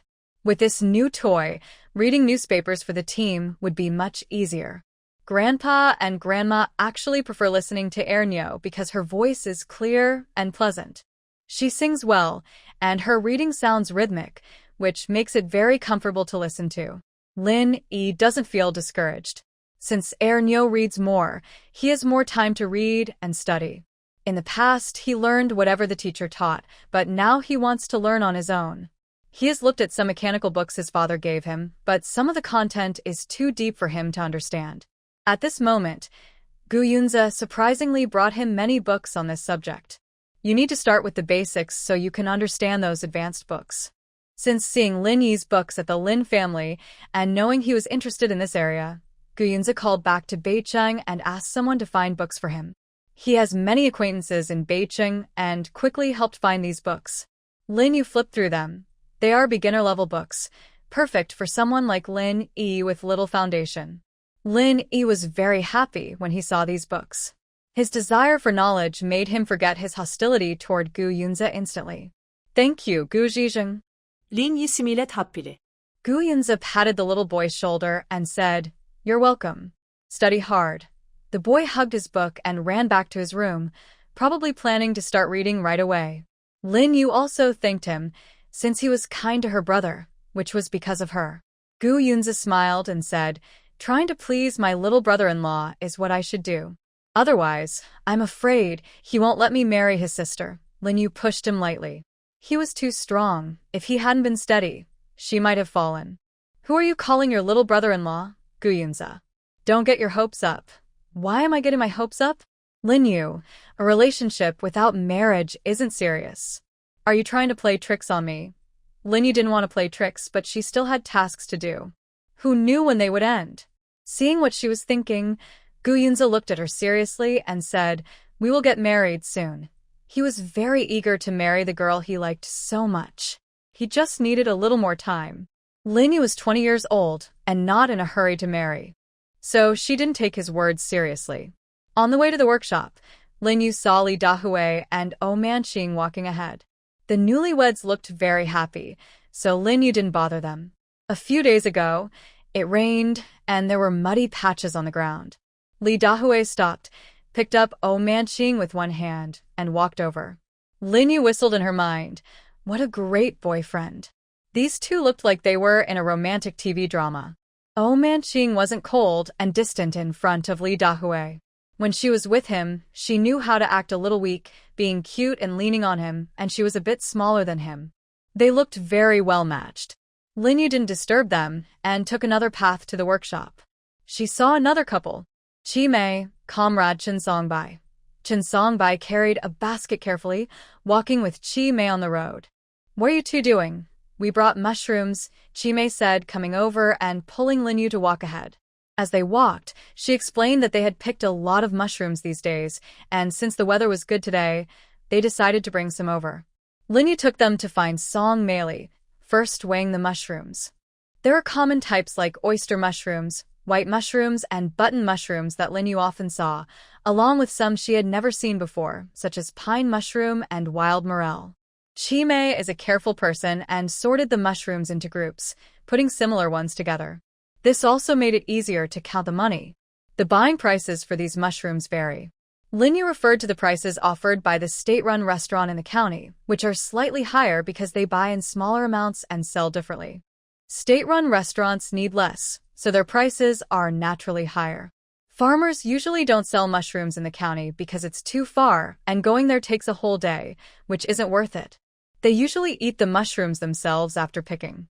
So, the workshop's purchase was a good thing for Chi Mei and Chen Songbai, and they were quite happy with the price. In the end, the workshop paid 3 yuan and 20 cents for Chi Mei's big basket of mushrooms. Since they used the company account and the workshop now has enough funds, they paid it all at once. When they received the money, Chi Mei and Chen Songbai were very happy. This was their first income since getting married. Chi Mei was very grateful to Linyu and invited her to come over for a meal whenever she was free. Then she went back with Chen Songbai. People in Dongshan Brigade saw that they were smiling all the time, and gradually some began to accept them. They hadn't done anything bad or immoral. Now that they were married and happy, what was wrong with that?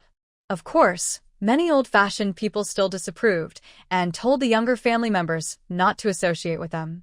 Chen Songbai and Chi Mei knew that the brigade didn't like to talk to them, but they didn't care. Now that they had earned money, after 3 days of mushroom picking, they made 3 yuan and 20 cents. Mushrooms are really valuable. Chi Mei discussed with Chen Songbai that the weather was perfect for mushroom picking, so they planned to go to the mountains more often in the coming days. They agreed, and looking at their total savings of less than 50 yuan, they smiled foolishly. In Lianhua Brigade, Linyu washed the mushrooms and put them into a clay kiln for drying. Mushrooms aren't as thick or watery as fruit, so they dry faster. Linyu experimented all afternoon and found that it takes about an hour and a half to dry them. But it depends on the type. Thicker mushrooms need a bit more time, while small ones shouldn't be dried too long or they'll become too dry. First, dried mushrooms are soaked in water to soften them before cooking in soup. Add a handful of vermicelli noodles. Everyone, come and try this. The workers each receive a small bowl of hot, tasty vermicelli soup. Is there meat in this? I can taste the meat flavor. Grandma Lin, who is good at cooking, immediately notices. Is there mushroom in this? It just tastes a bit different. Fresh mushrooms are crunchy, but dried mushrooms are chewier and have a meaty texture. Lin Yuan had already noticed Linyu working near the drying oven. Is this dried mushroom? It feels different from sun-dried mushrooms. The dried ones are thicker.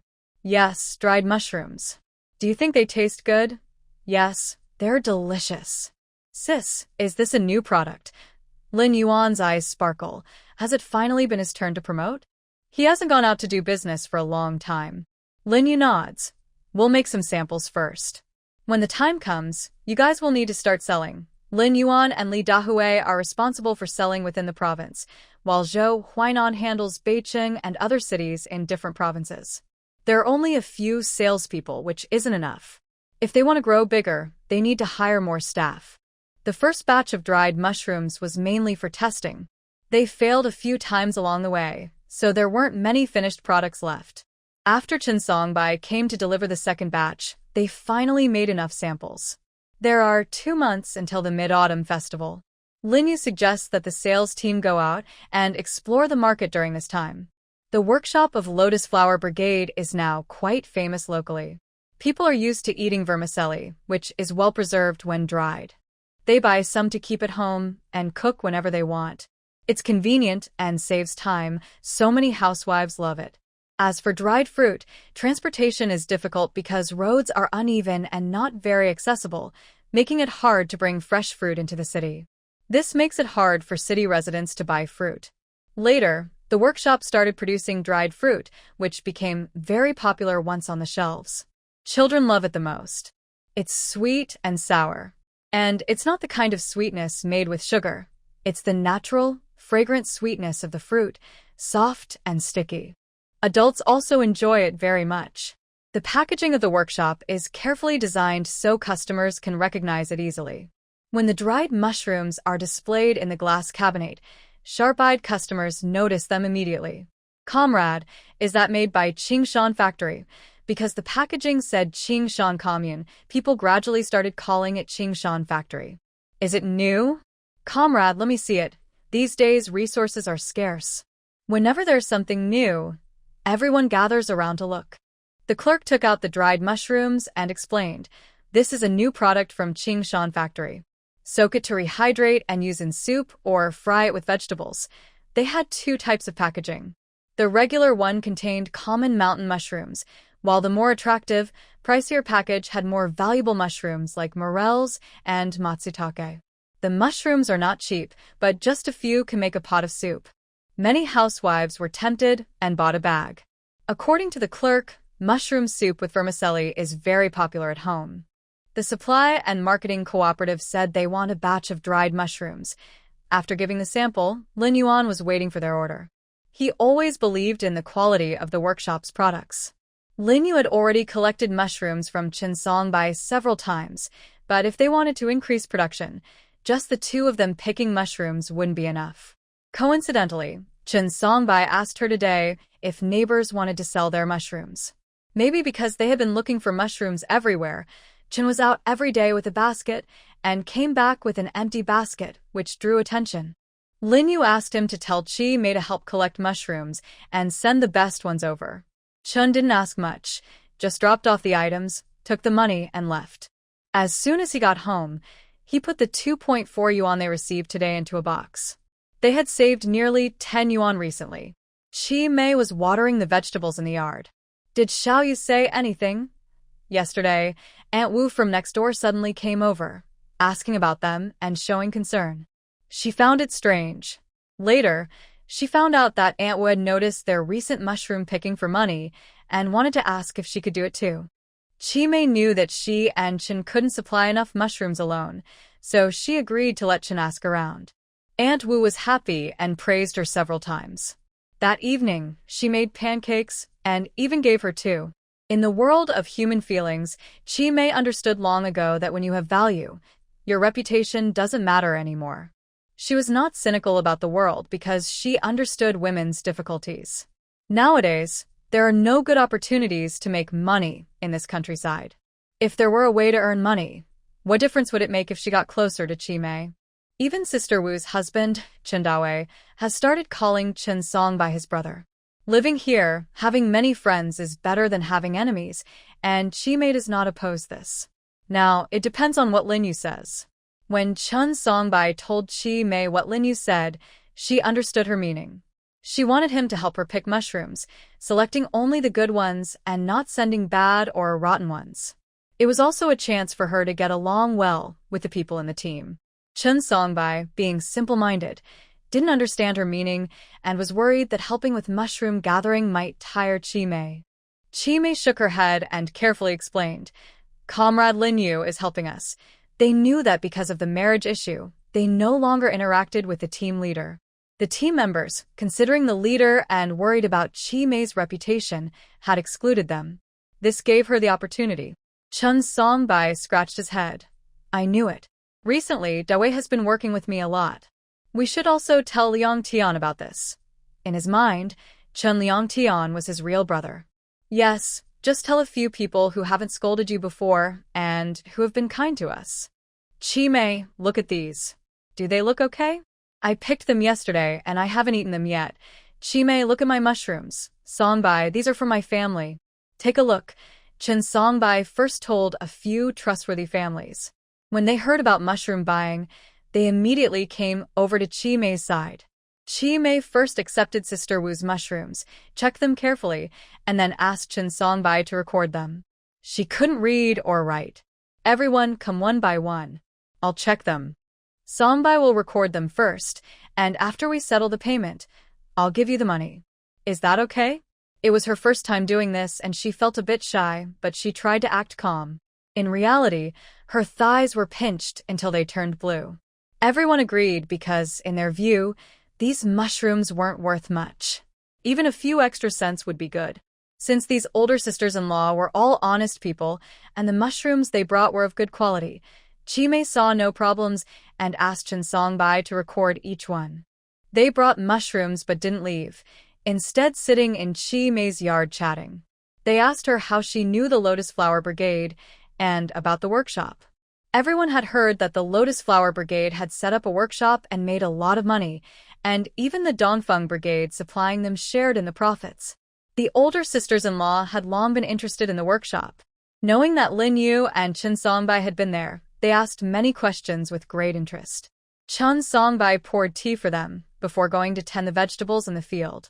From the yard, they could see him working. Chi Mei took a sip of tea and told them about the workshop, mentioning she saw many workers, an office, and some educated youth. The sisters-in-law said they wished their brigade also had a workshop so they could become workers. Chi Mei just smiled and listened to their chatter. As they talked, they started to complain about their husbands. Someone else saw Chen Songbai finish working in the field and then go chop firewood and sweep the yard. They looked at Chi Mei with admiration. How is Songbai so hardworking? Chi Mei, you must have taught him. They all thought Chi Mei was strict with him, but actually she wasn't. Chi Mei was busy with her own work and didn't like to rely on others. Chen Songbai cared a lot about her. Whenever he was at home, he did all the chores he could. He was also learning to cook because he thought Chi Mei's cooking in the summer was too hot. After chopping firewood, Chen Songbai didn't rest. He went to the room to wash clothes. Seeing him squatting by the well, rubbing clothes so skillfully, it was clear he did it often. The older sisters-in-law felt a bit jealous. Chi Mei, you really found a good man. Songbai is really great. Chi Mei listened with a smile but didn't say anything. She knew that her sisters-in-law's husbands did nothing at home. Once, Sister Wu from next door went out to visit relatives and asked Chen Daxian to watch the children. He overslept, and the children cried for a long time without waking him. It was Chi Mei who heard the noise and asked Chen Songbai to go check. When he came back, he said they hadn't washed clothes or cooked, and the children were crying loudly on the bed, almost falling off. He was the one who woke Chen Daxian. Another sister-in-law said that during the New Year, she asked her husband to kill a chicken but he refused, saying he wanted to go out and smoke and drink with his friends. All the cooking at home was done by her alone. Hearing this, Chi Mei felt even more grateful that she had Chen Songbai. The next morning, the couple carried their baskets and went to the Lotus team. Lin Yu saw Chi Mei and noticed her face was glowing with health, so she knew she was doing well. She checked the mushrooms again and found they were of good quality and quite a lot. Comrade Chen Songbai, please go weigh these and settle the bill. The two of us need to talk. Chi Mei sat beside Lin Yu and first thanked her, saying, I know you're doing this for my sake. Thank you. Lin Yu wasn't surprised that Chi Mei could guess her intentions. She was very clever. But she had something else to say. Don't you think that by just picking mushrooms your team isn't very competitive? Competitive? Chi Mei chewed over the word, as if something just occurred to her, but it quickly faded. The Nyo2 team cooperates with us because their land is very good for growing sweet potatoes. You know about the Dongfeng team, they have almost nothing there, just lots of fruit. Chi Mei understood. They all had special advantages, but the Dongshan team did not. Any team can go up the mountain to pick mushrooms, but mushrooms aren't endless. If the weather stays dry, they won't be able to find any. Kui my friend. Yesterday, they were happy, thinking they could save up 100 yuan soon. But today, Lin Yu gave her a heavy. She was right. Sooner or later, there would be no more mushrooms. Then, what would they rely on to make money? Having tasted the joy of saving money, Chi Mei no longer wanted to live without any. Lin Yu then said, if I ask you to do something, it might require you to learn a lot, and success isn't guaranteed. Are you willing? I am willing. Chi-mei knew Lin Yu's words weren't empty talk. Since she brought it up, she was confident about it. Even if she failed, so what? Chi-mei felt she had nothing to worry about. It was just about learning something new and doing a bit of work without spending money. There was no reason to hesitate. Chi-mei believed Lin Yu was her benefactor and would never cheat her. Another day passed, and Lin Yu took some things to the Dongshan team. This is a rough plan, along with the mushroom spores I found. Try growing mushrooms yourself. Mushrooms are mostly cultivated in later generations.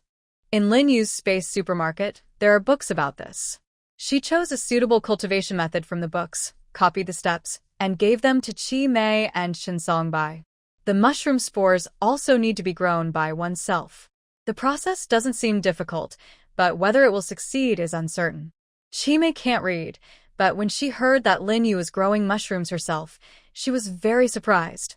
You can grow mushrooms at home. She had only heard of picking wild mushrooms before, so she didn't know that mushrooms could be grown at home. But Lin Yu said she believed it. No matter how hard it is, she wants to try. She also asked Chen Songbai to keep it a secret. No one can know until it succeeds. Their family has 2 rooms, one for living and one for storing miscellaneous items. Chi-mei and Chen Songbai cleared out a room to grow the mushrooms. Chen Songbai finished junior high school, which was quite a lot of schooling for that time.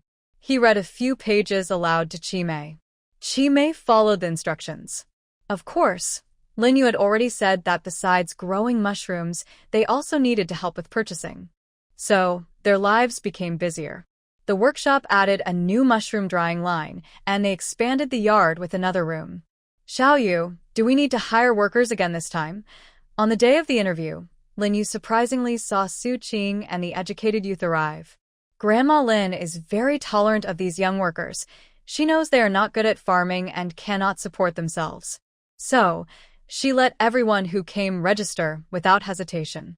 The next day, Su Kunpeng and Su Qing went to work at the workshop.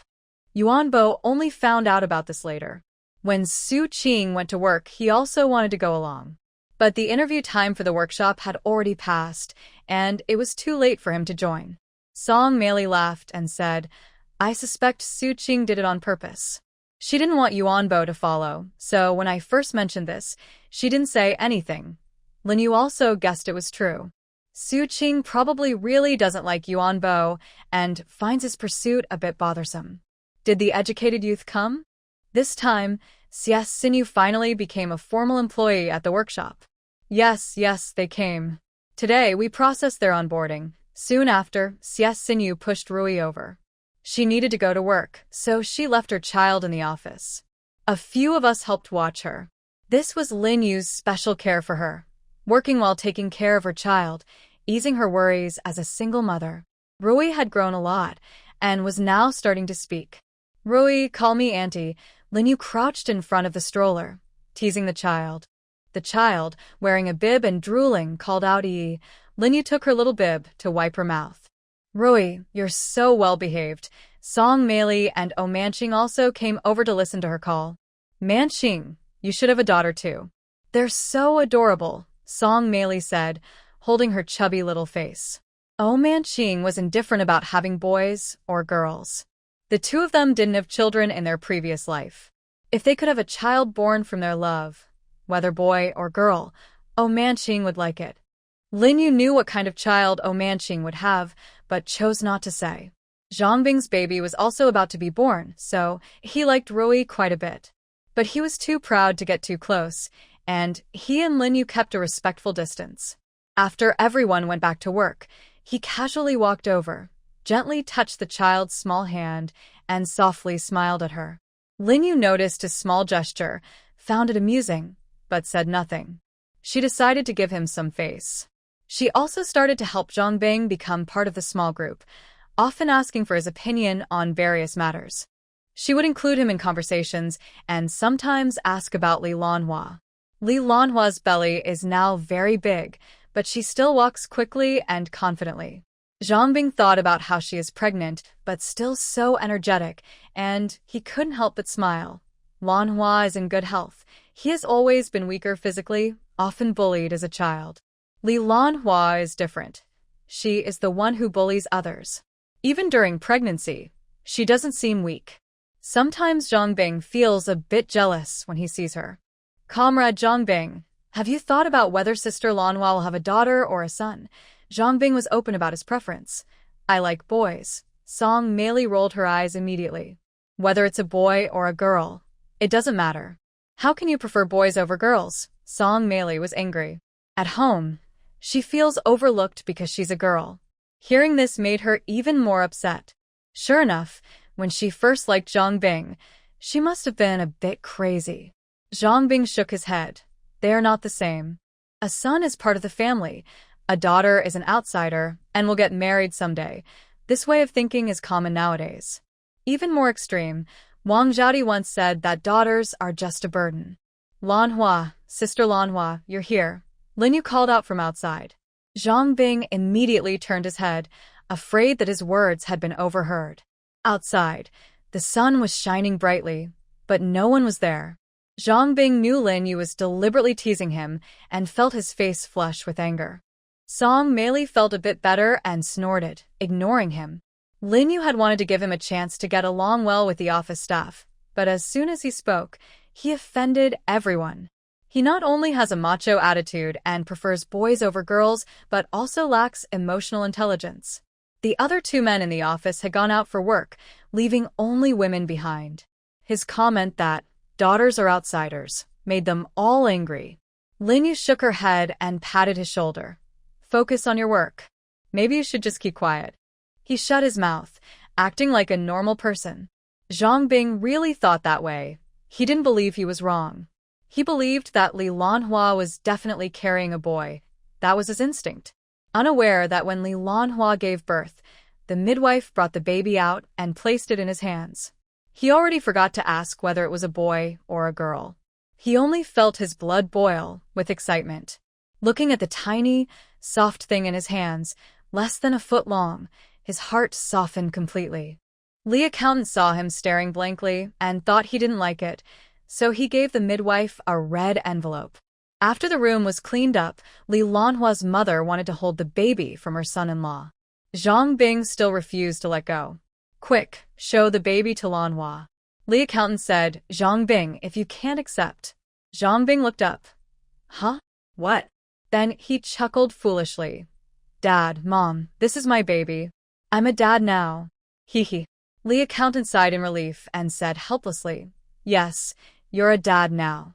Hurry and take the baby inside to see her mom. Zhongbing responded with an O, then turned at the door and called back, Dad, I haven't given the red envelope to the midwife yet. It's in my pocket. Please help me get it. Okay, I'll get it for her. Li Accountant and his wife exchanged a glance, and both smiled. Zhongbing carried the baby into the room, where a lingering smell of blood still remained.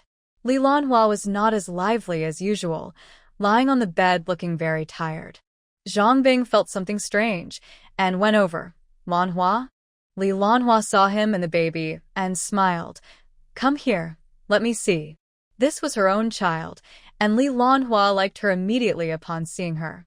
Zhongbing placed the baby on the bed and saw her move her mouth. Is she hungry?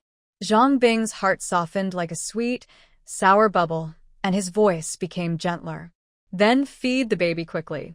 The couple, Li Lanhua and Zhongbing, didn't care much and held the baby to nurse. It was their first time, and neither of them had experience. It was Li Lanhua's mother who said that after feeding, they should pat the baby's back to help her burp. Zhongbing didn't dare to be too forceful. After struggling for a while, he finally managed to settle the baby, and she fell asleep. They looked at her sleeping face and smiled foolishly. Because of the baby, Zhongbing took a week off work. Lin Yu and Song Meili have already visited Li Lanhua. They know she had a daughter who looks very much like Zhongbing. Song Meili said in the office, I never thought Zhongbing would be such a good father. When they arrived, they saw Zhongbing washing diapers. He also held the crying baby to comfort her. Besides feeding her, he does everything related to the child. Li Lanhua's mother occasionally helps out but can't get involved much. By now, Zhongbing has completely forgotten about his previous words about liking a son. Li Lanhua is resting at home after giving birth. Zhang Bing first took a week off to care for her, then went back to work. Every day after work, he hurried home. He is truly a caring and responsible father. It wasn't until a month passed and Li Lanhua was able to go out again that he felt a bit more relaxed. At this time, Chen Songbai and Chi Mei had successfully extracted mushroom spores. This was the first step, and the success boosted Chi Mei's confidence a lot. Lin Yu was very happy when she heard about it. If they succeed, the raw materials for the workshop will be available. During this month, several families in Dongshan Brigade earned money by delivering mushrooms to the workshop. Since they're all in the same brigade, news spread quickly. Many people regretted criticizing Chi Mei and Chen Songbai openly before. Now that they have fallen out, they feel embarrassed to ask for help again. Some also resented their elders at home. If you hadn't kept us from contacting Chen Songbai and his wife, maybe our family would be earning money now. At least we are still related to the brigade leader. Dongshan Brigade is all surnamed Chen, but there are many branches. Chen Jiangyou and Chen Jianghu are from the same branch, sharing the same great-grandfather. He strongly supports Chen Jianghu, so when he heard Chen Songbai was kicked out, he often told his children to stay away from them. When Chen Songbai was looking for people to pick mushrooms, he also excluded their family directly. In the past, he had a good relationship with Chen Songshan's family, but after moving out, when he met Chen Songshan on the road, he acted as if he didn't see him. Chen Jiangyou was also upset when his son criticized him. He went to see Chen Jianghu, hoping he could talk to Chen Songbai. Of course, he wanted to help his relatives. The events in the team became known to Chen Jianghu. Initially, Lin Yu approached him, intending for Chi Mei to handle the task, but he did not agree. He thought Lin Yu would come back to persuade him again. But unexpectedly, she skipped the team leader and went directly to Chen Songbai. Moreover, Chen Songbai and Chi Mei only acted as intermediaries and did not profit from the difference, so there was no violation. Team leader Chen came to see him and said, "Comrade Lin Yu, our team can handle mushroom buying ourselves. We don't need to involve Chen Songbai and his wife." Lin Yu waved her hand and replied, "Team leader Chen, I can't agree to this. Mushrooms are not like fruits or sweet potatoes. If someone with bad intentions mixes in something toxic, it could be dangerous. I understand how your team usually operates. You sometimes want to take care of your relatives, and I get that. But this matter cannot have any mistakes. I must find someone trustworthy to do it." In other words, there was no room for negotiation. Even if the team directly sent the mushrooms, she had the right to refuse. She only accepted mushrooms checked by Chi Mei and Chen Songbai. Team leader Chen understood her meaning and looked a bit discouraged. Could it be that he really had to ask Chen Songbai? But that was his son. Lin Yu comforted him, saying, "Brother Chen, you have to think about it. Chen Songbai is your son. He has this task. Shouldn't you be happy about that? And fathers and sons don't hold grudges overnight. I think Chen Songbai is a filial son. Why not consider giving him a chance?" Chen Jianghu said nothing and left directly. As for what he would do next, Lin Yu couldn't control that, but she believed that with Chi Mei's help, everything would go smoothly.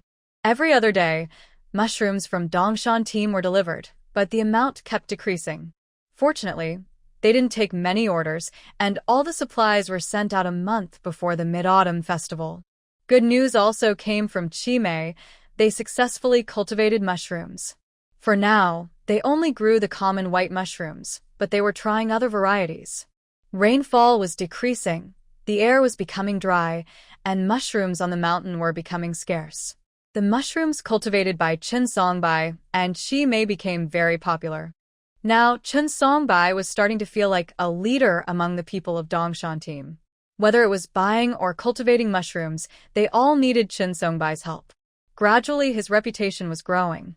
Under Chi Mei's suggestion, he also took the lead in setting up a large mushroom cultivation house in the team. The participants were chosen from the team members. "Looks like we can harvest in about 20 days. Chen Songbai told them after checking. "That's great. We will have a steady income." Yes, these mushrooms are quite valuable, even more than their sweet potatoes and fruits. That's true, but the yield is a bit small. To To solve this problem, Chen Songbai said they needed to find ways to grow more types of mushrooms. The older folks in the team couldn't help with this. Chen Songbai asked a few young sisters-in-law to work with Chimei on this project. Previously, they successfully grew oyster mushrooms, mainly thanks to Chimei. Chen Songbai helped her read instructions, and Linny later brought some books that helped her figure out the cultivation steps. All she had to do was follow her steps, and she was likely to succeed in growing mushrooms. Besides working in the mushroom house, the sisters-in-law could also grow mushrooms at home. They could earn a few yuan each time. Chimei was praised highly by them, and no one called her widow or fox spirit anymore. Actually, she found it funny. People's nature is like that. She had bigger goals and didn't care about their attitudes. To thank Lin Yu, Chimei gave her a homemade layered pancake. Lin Yu knew that Chen Songbai's current reputation was largely due to Chimei. A good wife brings benefits for 3 generations. Lin Yu had long believed that Chimei was a very smart woman. Given a chance, she could rise to success. And that was indeed true. After she left, Lin Yu was eating her layered pancake, crumbs falling, and said, "It tastes good, but it's too crumbly like." Lin Yu suddenly remembered the Su-style mooncakes she had eaten. They were filled with fresh meat, crumbly but delicious. There were also Cantonese mooncakes, which are sweet, filled with lotus seed paste, salted egg yolk, or red bean paste. There's also a less common type with a flaky crust made with pork fat, filled with red bean paste. It's a bit greasy but fragrant, best enjoyed with tea. Looking at the calendar, only a month left until the Mid-Autumn Festival. Should she make some? Actually, there is not enough time. Lin Yu feels very conflicted. Lin Igua knows her worries and smiles, saying, "Making mooncakes is possible. We have enough time. With so many people in our team, we can make quite a few in just a few days. For their generation, more people mean more strength. Nothing is impossible with enough effort." So Lin Igua immediately gathers everyone. Several production lines work together to make mooncakes. Because time is short, Lin Yu only chooses to make fresh meat mooncakes and salted egg yolk lotus seed paste mooncakes. Their traditional kiln needs to be transformed into an oven. This task is handled by Lin Yuan and Li Dahui. The product development is done by Lin Yu, Grandma Lin, and Aunt Liang. Once the steps and responsibilities are clear, the whole workshop starts working. In 2 days after the mooncakes are baked, Lin Yuan, Li Dahui, and Zhou Huanan go out to sell them. They only distribute locally and in the provincial capital. They have been working with these clients for a while and are confident in their products.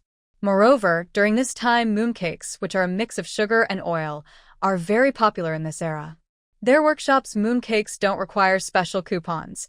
Many factory workers buy a few to try. It's clear that their products are well-liked. Many customers buy again after their first purchase. Lin Yu arranges production, and the office handles delivery.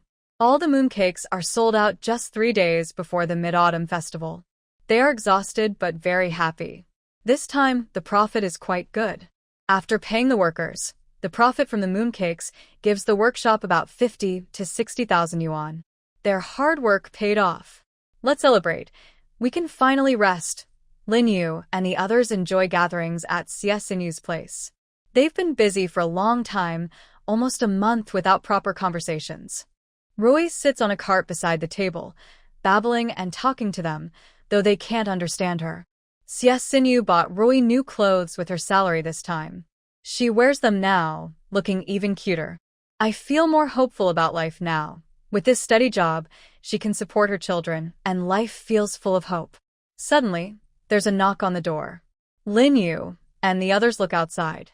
Su Kunping greeted them, asking, "Are you all having a dinner gathering?"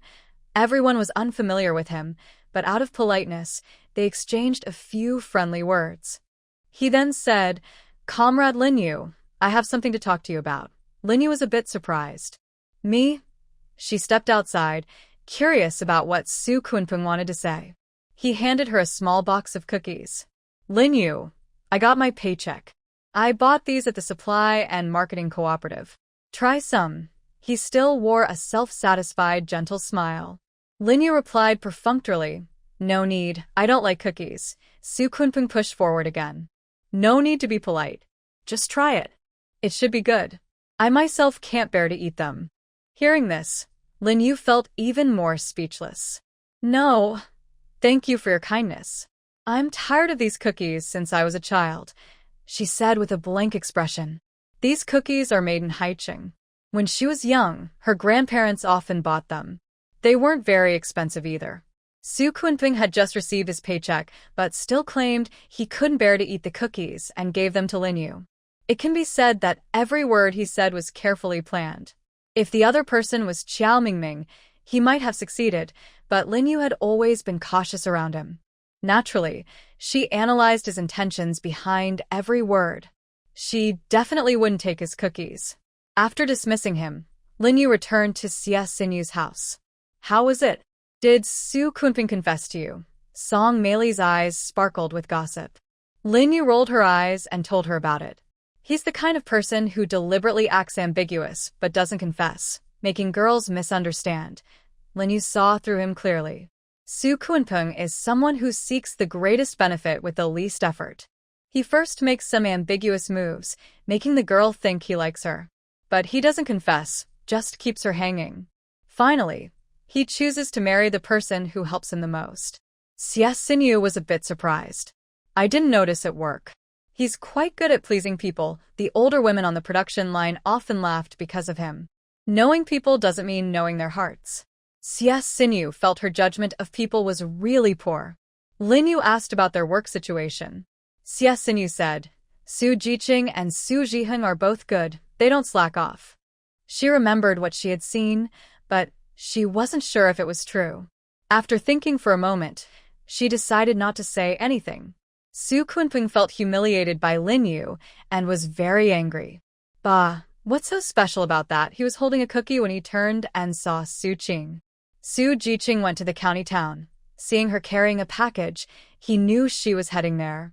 When their families sent them things, they had to go to the county post office to pick them up.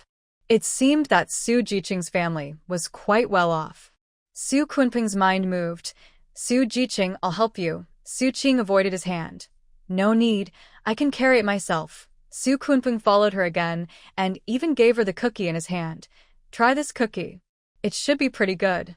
I usually don't buy it. Su Qing smiled and accepted it.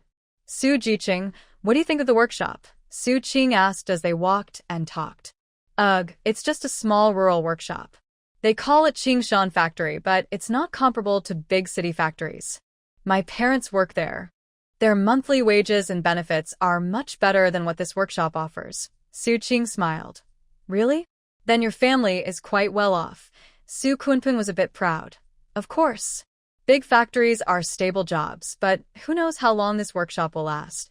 By the way, what do you think of our factory director, Comrade Lin Yu? I noticed you seem to like her. Su Kunpeng certainly wouldn't admit it. That's not true. She's the factory director, proud of herself. She wouldn't look at someone like me. Su Qing spoke kindly. You're also quite good. No one would look down on you. You should be confident. Su Kunpeng thought he was very charming. Su Qing Jiqing even said, he was a good person. Xiaoyu, I've noticed recently that Su Kunpeng has been bothering Su Qing more. They go in and out together. Song Meili often observed the Jiqing around her. She knew almost everything about their actions. Lin Yu was a bit surprised. Su Qing didn't even like the young master Yuanbo, so how could she possibly like Su Kunpeng?